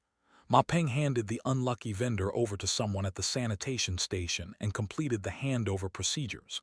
"The paper and rags inside get sent to the paper mill. Dead branches and leaves, horse and donkey manure, vegetable peels, all that goes into the biogas pit." "Biogas pit? I don't understand it either," Ma Peng admitted. "It's behind the public toilet, a pit with a big cover. You dump this garbage in there. After some days it turns into fertilizer. The farm people come and haul it away." "Doesn't that reek to high heaven?" Fu Buer thought of the smell from the foul ditch behind his village and frowned.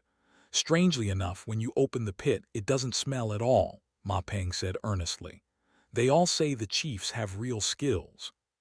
The people farming at the farm say the fertilizer from those pits doesn't smell and is very rich. Everything grows well with it." Fu Buer remained skeptical. "That magical," Ma Peng laughed. "When it comes to farming skills, the chiefs are no worse than our local farmers.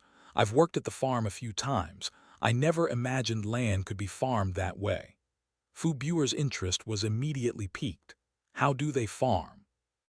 Ma Peng shook his head, still laughing. "It's no use asking me. The chief's farming methods, not only can't you learn them, master, even the biggest local landlords couldn't learn them. There's too much in there that I don't even recognize."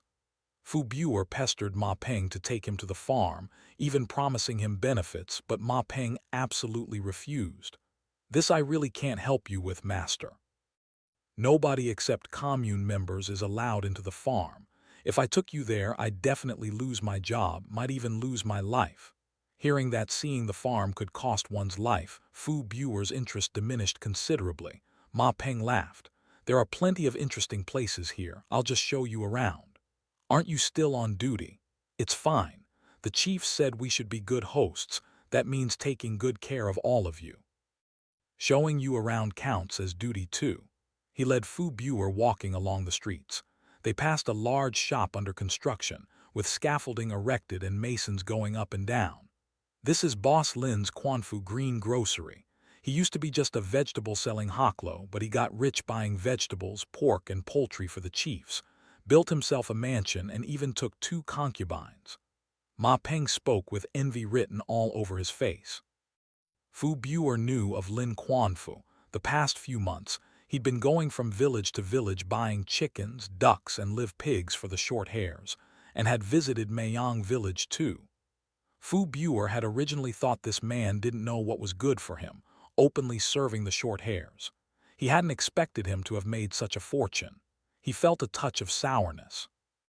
Walking on, they came to a large 5-bay storefront with many people going in and out. This is the women's cooperative, opened by the chief's womenfolk as partners. Female short hairs are opening shops. Fu Buer was taken aback. Yes, run by a matron. All the clerks inside are women too. It's considered one of Eastgate Market's sites. Lots of people come just to gawk. Ma Peng smiled. Would master like to take a look inside? The goods are complete and the prices are cheap. Just as they reached the entrance, a middle-aged woman in a clean, neat blue cloth dress approached with a smile. What would the gentleman like to buy? Ma Peng grinned. This is Master Fu Buer from Meiyang Village, a conference delegate. He's just looking around. A conference delegate. The proprietress said all conference delegates with credentials get a 5% discount and receive a gift whether they buy anything or not. As she spoke, she copied down the string of crooked symbols on Fu Buer's chest card, then had him sign for receipt. Fu Buer couldn't read, so he could only make a mark. He received a rough paper bag.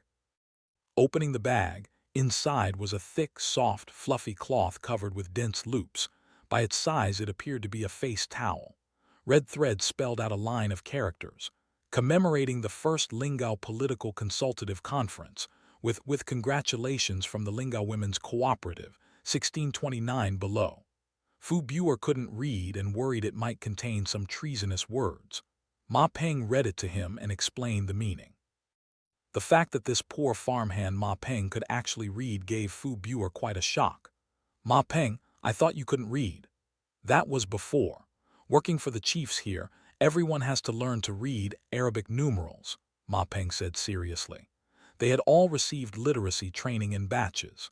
Everyone working for the short-hair chiefs knew numbers and recognized 300 or 400 characters, enough to read newspapers and notices. End of chapter.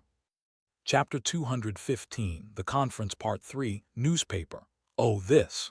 Ma Peng took a large sheet of paper from the cooperative's newspaper rack. It was covered with printed text. What does it say? Various news items from Bering City, Eastgate Market, and the whole county. Lately, there's even commercial news from Guangzhou Prefecture. He turned it over. These pages have serialized novels, ballads, and such. Very entertaining. Fu Buer couldn't read and naturally couldn't appreciate its appeal. Still, he would bring it back for the literate people in the village to look at. It was a rare novelty. To be safe, he asked, there aren't any seditious words in here, are there? Certainly not. This newspaper is even sent daily to the county yamen. If you want one, take a copy, free to conference delegates, the female clerk said. Only then did Fu Buer relax. He took a copy, carefully folded it, and tucked it into his clothes. Walking around the shop, he saw some excellent silks and foreign cloth and decided to buy some to bring back. The cooperative accepted copper coins, silver pieces, and circulation vouchers. Fu Buer bought several bolts of foreign cloth and had his servant boy carry them. He noticed the clerk writing symbols in the account book similar to those on his own card, and the same markings appeared on the towel. Remembering that Ma Peng had said these were called Arabic numerals and were more convenient for accounting than Suzhou numerals, he became interested and watched for a long while, chatting with the clerk. It turned out this woman had only learned to read in the past few months and had learned arithmetic too. Now she could not only use an abacus but also keep accounts. The proprietress is truly kind-hearted. The clerk was obviously quite satisfied with her situation. Room and board are covered, and she teaches us skills. I even get around 100 yuan in sales commission each month. Fu Buer saw that this shop was impressively organized, with well-mannered clerks who all seemed literate and numerate. He couldn't help being moved. He still had several 10-year-old household servants at home who did nothing but cut pigweed and herd cattle. Why not send them here as apprentices? Once they learned these skills, they'd be of great help to him. He immediately asked Ma Peng if they took apprentices here, saying he'd like to send several children to apprentice and would even pay for their meals. "I don't know about that," Ma Peng said. "After the conference, you can ask the chiefs yourself. If you want to send people here to study, I'd say it's almost certainly possible." Leaving the cooperative, Fu Buer followed Ma Peng around East Gate Market several more times. Not only were the streets clean and tidy, there wasn't a single beggar or ruffian in sight. Even the streetwalkers soliciting customers stood properly beneath dedicated yellow wooden posts. Though they continuously called out enticements, none of them physically grabbed at passers-by. Policemen dressed like Ma Peng could be seen on the streets from time to time. They seemed to be patrolling constantly.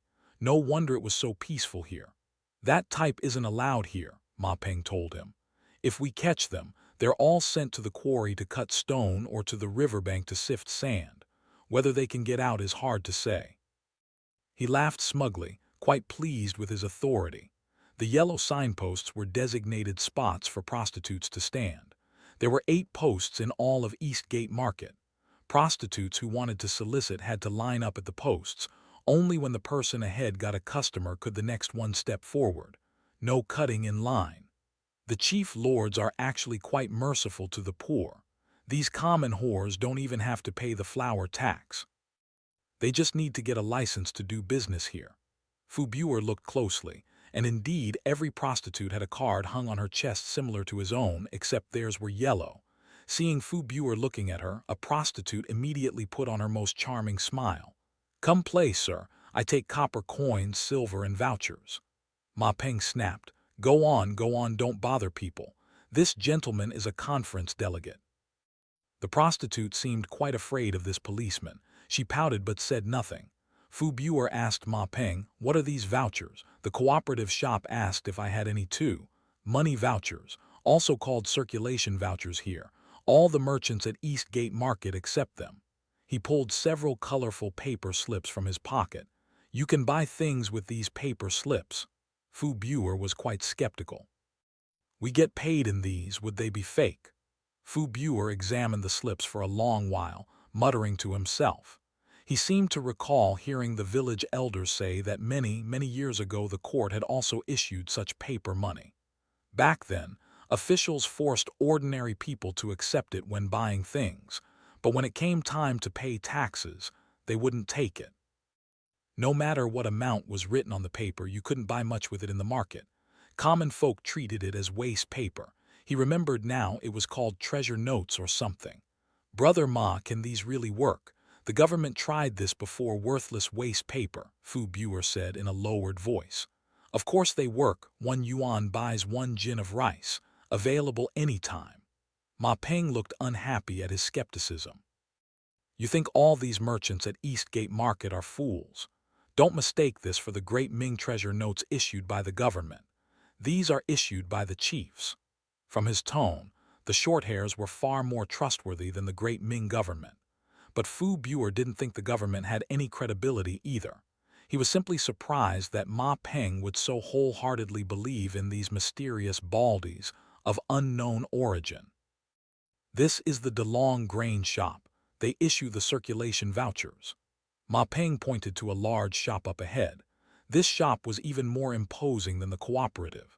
A 2-story brick building sitting atop 3 steps, its wide windows lavishly fitted with decorative cast-iron railings.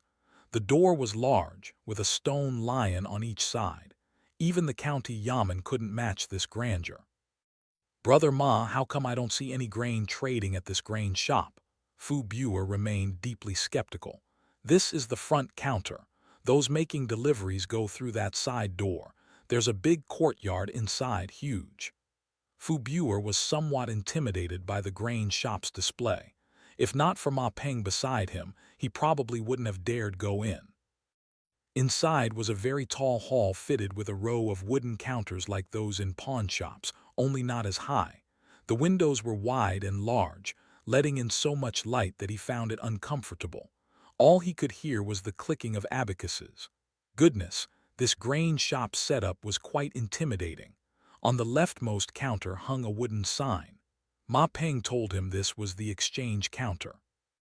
If merchants received circulation vouchers but didn't want them, they could bring them here to exchange for grain tokens, which could be directly traded for rice in the courtyard. 1 yuan exchanges for 1 big jin. Ma Peng showed a green voucher. The so-called big jin was the 500-gram jin, which was heavier than the jin used in this era, hence the name. Fu Buer knew a bit about the big jin. When he'd sent his farmhands to sell grain, they reported that the shorthairs didn't use measures but weighed everything directly with scales. At the time, to help locals understand exactly how much a big jin was, every large household that came to sell grain received a standard 1 big jin stone weight. Fu Buer still had that stone thing at home, ready for selling grain next year. After examining Ma Peng's vouchers for a long while, Fu Buer still didn't quite understand how these fancy paper slips could be spent. He vaguely sensed that the key was that these papers could be exchanged for grain here. That was why merchants were willing to accept them. Truly eye-opening. Fu Buer became even more determined to send some household servants here as apprentices. Setting everything else aside, these shorthairs simply had more tricks up their sleeves than anyone else. But then he thought, if his servants all became clever, what about his sons? Could they still outmaneuver them? If something happened to him, wouldn't the family property be at risk? The clansmen weren't necessarily reliable either, but he really couldn't bear to send his own sons here as apprentices. Leaving the grain shop, they toured Eastgate Market extensively. Everything was fresh and fascinating. He secretly felt that coming to this conference had been the right choice. These experiences alone would give him enough to boast about for 3 to 5 years. Seeing the sky filling with red clouds as evening approached, he wanted to return to the inn. But Ma Peng insisted on treating him to dinner. "Master Fu, I ate plenty of your food in the past. This time it's on me." Fu Buer thought this poor fellow had gotten a bit ahead in life and naturally wanted to show off to his former employer. He'd just go along with it. Besides, there were things he needed to discuss that were better said over dinner. He agreed and sent the servant boy back to the inn first. The far end of the cross street off Eastgate Street was farther from the market center, already approaching the outskirts of Eastgate Market. There weren't many pedestrians. It was quite secluded. Here were small shops serving the commune members and laborers from Bering City. There were several small eateries and taverns, all lit up now. After Ma Peng got off work with nothing to do, he and his colleagues would often drink and chat here. Sometimes Chief Dugu would join them too. He'd become acquainted with this establishment's proprietor and staff. It was a small eatery, quite modest, with only 6 tables. On the wooden counter by the entrance, dishes of cold appetizers were displayed, mostly local seafood, covered with bamboo domes. There was also a jar of salted boiled peanuts, all drinking snacks. Ma Peng entered the shop and had the waiter find them a seat in the back. He ordered 4 dishes, a pot of wine, and 2 bowls of fish congee. After several rounds of toasting, Fu Buer got to the point. "Now that you're one of the Shorthair's men, life must be pretty good." "Sure is. Much better than being a farmhand," Ma Peng said. "We just had currency reform recently. A constable like me gets 200 yuan a month, enough to buy 200 big jin of rice. My mother and I both eat our fill, and we can even buy a new piece of clothing now and then." He took a sip of wine. "Ma Peng started working as a farmhand at 12. I thought I'd spend my whole life as a poor laborer. Never imagined I'd have today. This life, it's like a dream." "Indeed, indeed." Fu Buer wanted to learn the inside story of the conference, so he kept plying Ma Peng with wine and dishes, saying many flattering things. When the atmosphere seemed warm enough, he asked, "Brother Ma, what do you suppose the short-hair chiefs want, summoning people from all the villages to this conference?" Ma Peng shook his head. "How would I know? The chiefs think deeply we don't understand." Fu Buer was somewhat disappointed. He deliberately tried to provoke him. "Don't the short-hairs ever let slip a word or two? You count as one of their trusted men." "Trusted man?" "Not even close," Ma Peng laughed. "Take our chief, for example. Even among the short-hairs, he's no big shot. I hear he doesn't even get to attend the leadership meetings." He took a sip of wine. "But the chiefs are taking this conference very seriously. They specially built some big reviewing stand. and they told us to take good care of the village delegates. Anyway, they want to make you all satisfied." Seeing an opening, Fu Buer pressed, "Can you at least guess something?" Ma Peng thought for a moment before speaking. "Probably about cooperation." "I don't know what cooperation means exactly, but from what the chiefs have said, it seems they want the villages to jointly organize militia and train together. There are also other benefits they want to give to the villages. As for what benefits, I don't know. They didn't mention levying grain or labor." Fu Buer didn't care about so-called benefits. If the short hairs didn't squeeze them too hard, that would already be heaven's mercy. "I haven't heard about that, but they're very short of manpower here. Organizing militia also takes people, so they'll probably ask villages to supply labor at the meeting. As for grain, I don't think they need it. There's plenty here." That was manageable. Fu Buer thought if it was just labor, he could send the impoverished outsiders from the village. It wouldn't damage the village's core. Fu Buer took out a silver ingot and secretly passed it to Ma Peng under the table. "Brother Ma, this is just a small token. Please look after our village in the future. We're all neighbors after all." The ingot weighed 1 liang. Though not lavish, it was no small sum for ordinary folk. The village council had allocated 20 liang of silver for him to use for making connections at Bearng City. Ma Peng hurriedly refused. "This won't do, this won't do. Master Fu, you're trying to harm me. Take it back quickly." Fu Buer thought he was just making a show of declining, but seeing Ma Peng's panicked expression, he clearly wasn't pretending. He had to take the silver back. Ma Peng quickly looked around. Seeing no one was paying attention, he continued in a low voice, "Master Fu, the short hairs hate this most of all. If I took your silver, I'd lose my job at the very least. Quick, put it away." Fu Buer said, "What's there to fear? Heaven knows, earth knows, I know. The problem is the chiefs know everything." Ma Peng, shivering with fear, told him something. One of the policemen at the station had taken silver from a few shopkeepers. The very next day, Chief Dugu knew about it. Then the man disappeared. Word was he was now doing hard labor at the quarry. The strange thing is, at the time there was no one else present except them. Everyone says the chiefs have supernatural powers. I wouldn't dare do such a thing. Fu Buer felt a chill down his spine too. Thinking of the short hair's many strange things, he felt somewhat unsettled. Just then the waiter brought the fish congee, along with a plate of thin crackers to go with it. Since Ma Peng still had half a shift after dinner, he didn't press for more drinking. He wolfed down the congee. Fu Buer said he was full after the wine. When dinner was done, Ma Peng paid the bill. Fu Buer thanked him repeatedly. The two left together, disappearing into the lamplight and crowds of dusk. Over at the eatery, after the waiter cleared the table, Gu Bueli rose from behind the counter and slipped into the back office. From a locked cabinet, he took out a sheet of paper, a bottle of ink, and a quill pen.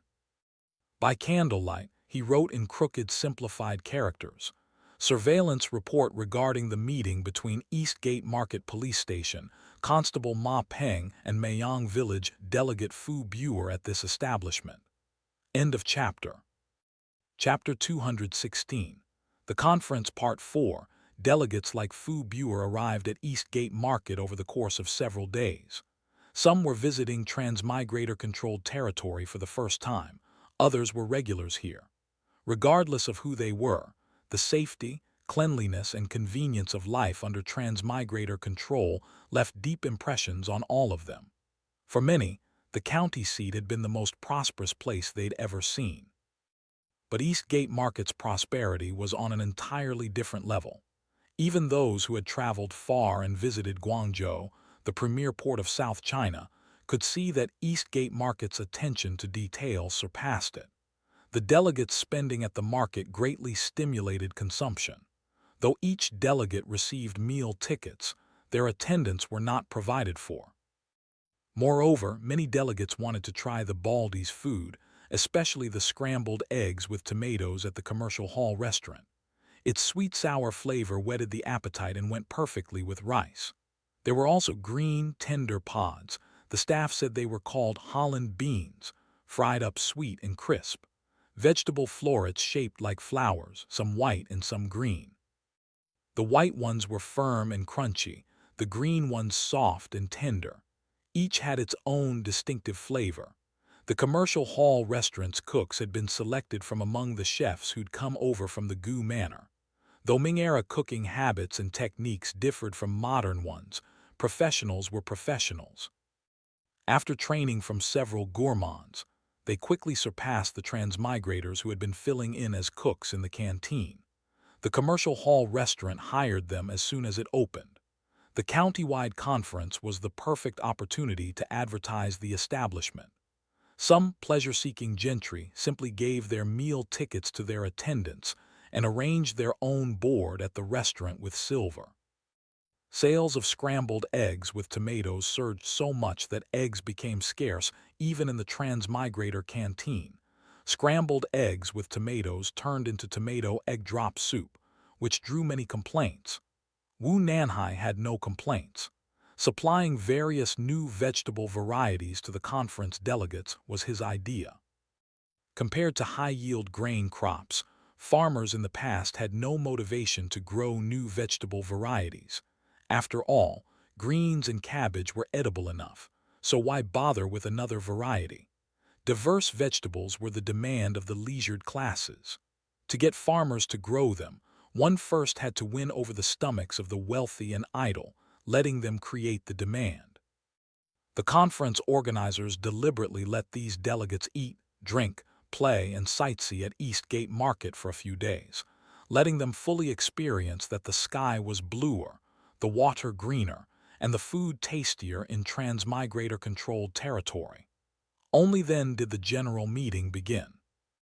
The county-wide militia joint defense conference, or as later histories would call it, the first Lingao Political Consultative Conference, officially convened on the second day of the second month, the day the dragon raises its head.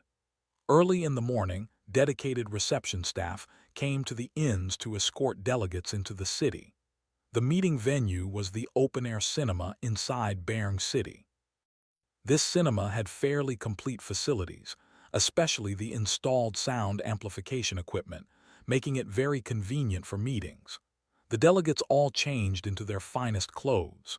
When they came out, they saw the reception staff were young men and women.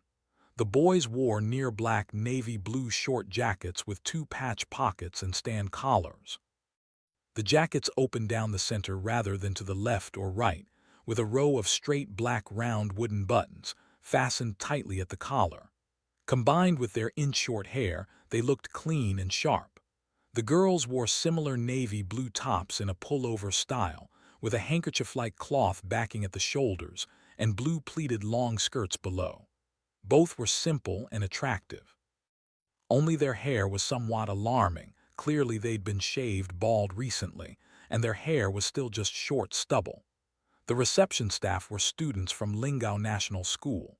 These children, originally purchased from Guangzhou, had received over 2 months of education, learned literacy, and been repeatedly subjected to ideological conditioning.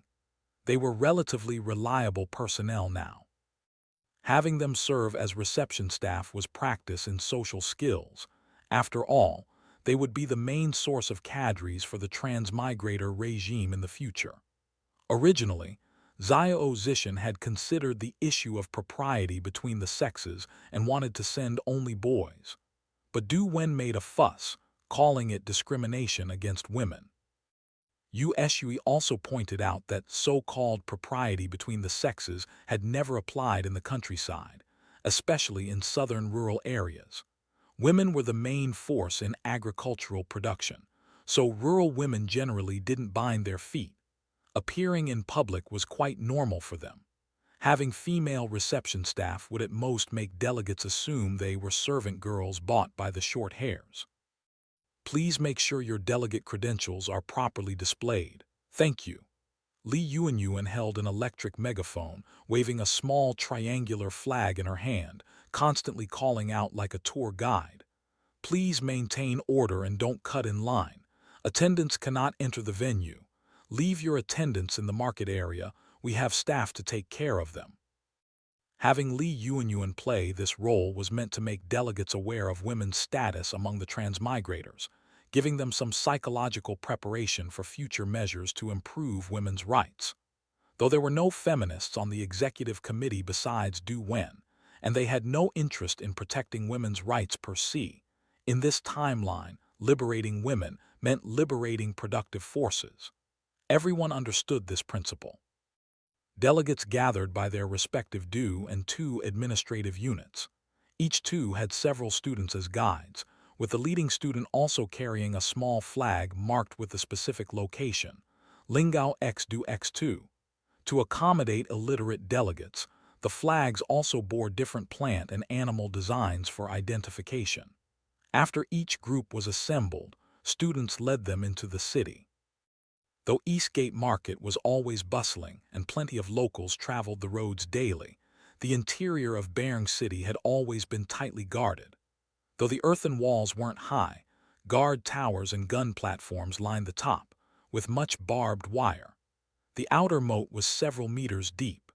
Even police and new army soldiers trained by the transmigrator regime rarely had the chance to enter this forbidden zone within forbidden zones. Rumors about what lay inside had proliferated throughout the county. Some said it was like a fairy realm, others compared it to the Buddhist hell of Avasai. Opinions varied wildly, so delegates were intensely curious about Bering City's interior. Now, with the chance to see it for themselves, everyone felt rather eager. Once inside, everything was indeed different from outside. The streets were paved with brick and stone like Eastgate Market, with trees planted on both sides. Black-painted wooden poles lined the roadside, topped with white porcelain caps. Below the caps were glass balls, their purpose unknown. The buildings here were different from outside too. Outside, buildings were either red or blue-gray brick, but inside, all were blue and white striped houses, perfectly square and extremely orderly. The delegates suddenly realized these buildings' walls and roofs were entirely made of iron. This discovery was simply sensational. Iron wasn't valuable per se, but in Lingao it was absolutely rare. All iron products here were imported from the mainland. The whole county had only one blacksmith in the county seat who could repair farm tools and make simple daily iron implements. Larger items like proper farming tools were beyond his capability. These overseas visitors not only arrived in great iron ships, but even their houses were made of iron. This alone was enough to inspire awe. "It's glass," a delegate suddenly exclaimed in amazement. Not white window paper, not the mica sheets used by wealthy households, but large sheets of glass, gleaming in rows on the buildings, reflecting Lingao's winter sunlight. A low but utterly amazed gasp escaped from the crowd of delegates. Huang Bingkun walked along with the group, inwardly acknowledging defeat. No wonder his father, leading forces assembled by old Master Wu from across the county, couldn't breach this fortress. The quantity of iron inside alone was enough to terrify anyone. Huang Bingkun hadn't participated in the attack on Bering Fortress. After returning, his father Huang Xiaodong wouldn't say a word about the battle. But from the militiamen who barely escaped with their lives, he learned that the enemy's firearms were devastatingly powerful. Their side couldn't even withstand a single exchange. He'd thought the militiamen were exaggerating, but now he saw they'd actually underestimated these baldies. He thought about how he and his elder brother had originally argued against attending this conference, not only leaving third brother's death unavenged, but having to flatter the killers. Thinking of his third brother killed by the baldies, Huang Bingkun still felt irrepressible resentment, but his father had firmly insisted he attend. It seemed father understood the baldies' true strength best. For now he could only bide his time, observing the baldies' situation, waiting for the imperial armies to someday come and suppress them. Then he'd have his revenge. With this mindset, he observed more carefully than others. He noticed that the buildings here seemed scattered at first glance, but on closer inspection, their layout followed certain principles. Few buildings stood alone, most were arranged in clusters.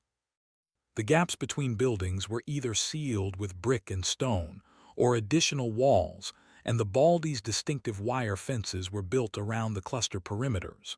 Thick, High bastions defended each corner. Each cluster had only one entrance, guarded by a small, sturdy guardhouse. The clusters were connected by roads, with various watchtowers and gun platforms at staggered heights. Even without firearms, archery could seal off the approaches very effectively. Though Huang Bingkun was a Ziyukai, influenced by his father and with practical experience repelling bandits, he understood military matters quite well. With the Baldi's tight defenses, government troops couldn't break through without 5,000 or 6,000 men and Western cannons. Huang Bingkun's spirits sank further. Huang Xiaodong's instructions to his son had been simple. Right now, no one in the county had the strength to oppose them. Hard resistance would definitely lead to no good outcome. The Baldis are playing a game of chess in Lingao, Huang Xiaodong had said during the briefing before his departure. How large this game is, I still can't see, but they're playing like masters, move by move pressing forward. Our little Huang family village can't resist them. The only strategy is to delay. The Baldi's ambitions are plain for all to see, but the gentry and wealthy households still harbor thoughts of using bandits to control bandits, Huang Xiaodong continued. Since the Baldis have occupied this county, they naturally won't tolerate other bandits encroaching, so they'll certainly go all out to suppress bandits and repel pirates. Our county has long suffered from bandit troubles, and most gentry are short-sighted. They'll find it hard not to be tempted. The general trend is what it is. We can't swim against the current. Fortunately, this county has 200 or 300 villages, with at least 300 people attending the conference. Levying grain and labor involves tangled and complex interests. Even officials find it thorny, let alone a few overseas Baldis. As long as you subtly prompt those wealthy households in small matters, there'll naturally be those who raise objections. The more discussion, the more complications, the more talk, the more delay. Huang Bingkun thought his father's delay strategy was sound, but when it came to actual implementation, how should he proceed? He was pondering this when 2 sedan chairs approached from behind. One was an official sedan with its curtain raised, carrying the county vice magistrate Wu Ya. He couldn't see who was in the second chair, but he guessed it was probably old Master Wu's secretary Wang Jiamin. Even these 2 key figures from the county yamen had come. These Baldis certainly commanded respect, but this only increased his sense of pressure. The yamen sending representatives meant old Master Wu had reached some sort of agreement with the Baldis, not just tacit acceptance, but possibly even support for their actions. These officials, good for nothing but making things worse, Huang Bingkun thought bitterly, probably bought off with the Baldis' silver. They just serve their term and leave, leaving endless troubles for the local people. Arriving at the shell-shaped tiered cinema, the delegates found it quite novel, but soon, guided by the male and female students, they took their seats by Do and 2 districts. On the central stage were some strange, shiny objects trailing long black leather cords. A short-hair walked up and put his mouth to one. Suddenly, a booming "way, way" sound filled the entire venue, startling everyone. Thus began the first consultative conference. The executive committee had spent several weeks preparing for this meeting. Of course, the so-called consultative conference wasn't really about consultation. It was about notification. The goal was to make the local villages preliminarily accept transmigrator rule. Following the principle of slowly boiling the frog, the transmigrators' first step goal was simple: levy grain and labor from the villages. The transmigrators weren't fairy godmothers who could endlessly pour silver into this land. That would only cause inflation, and the transmigrators currently lacked the light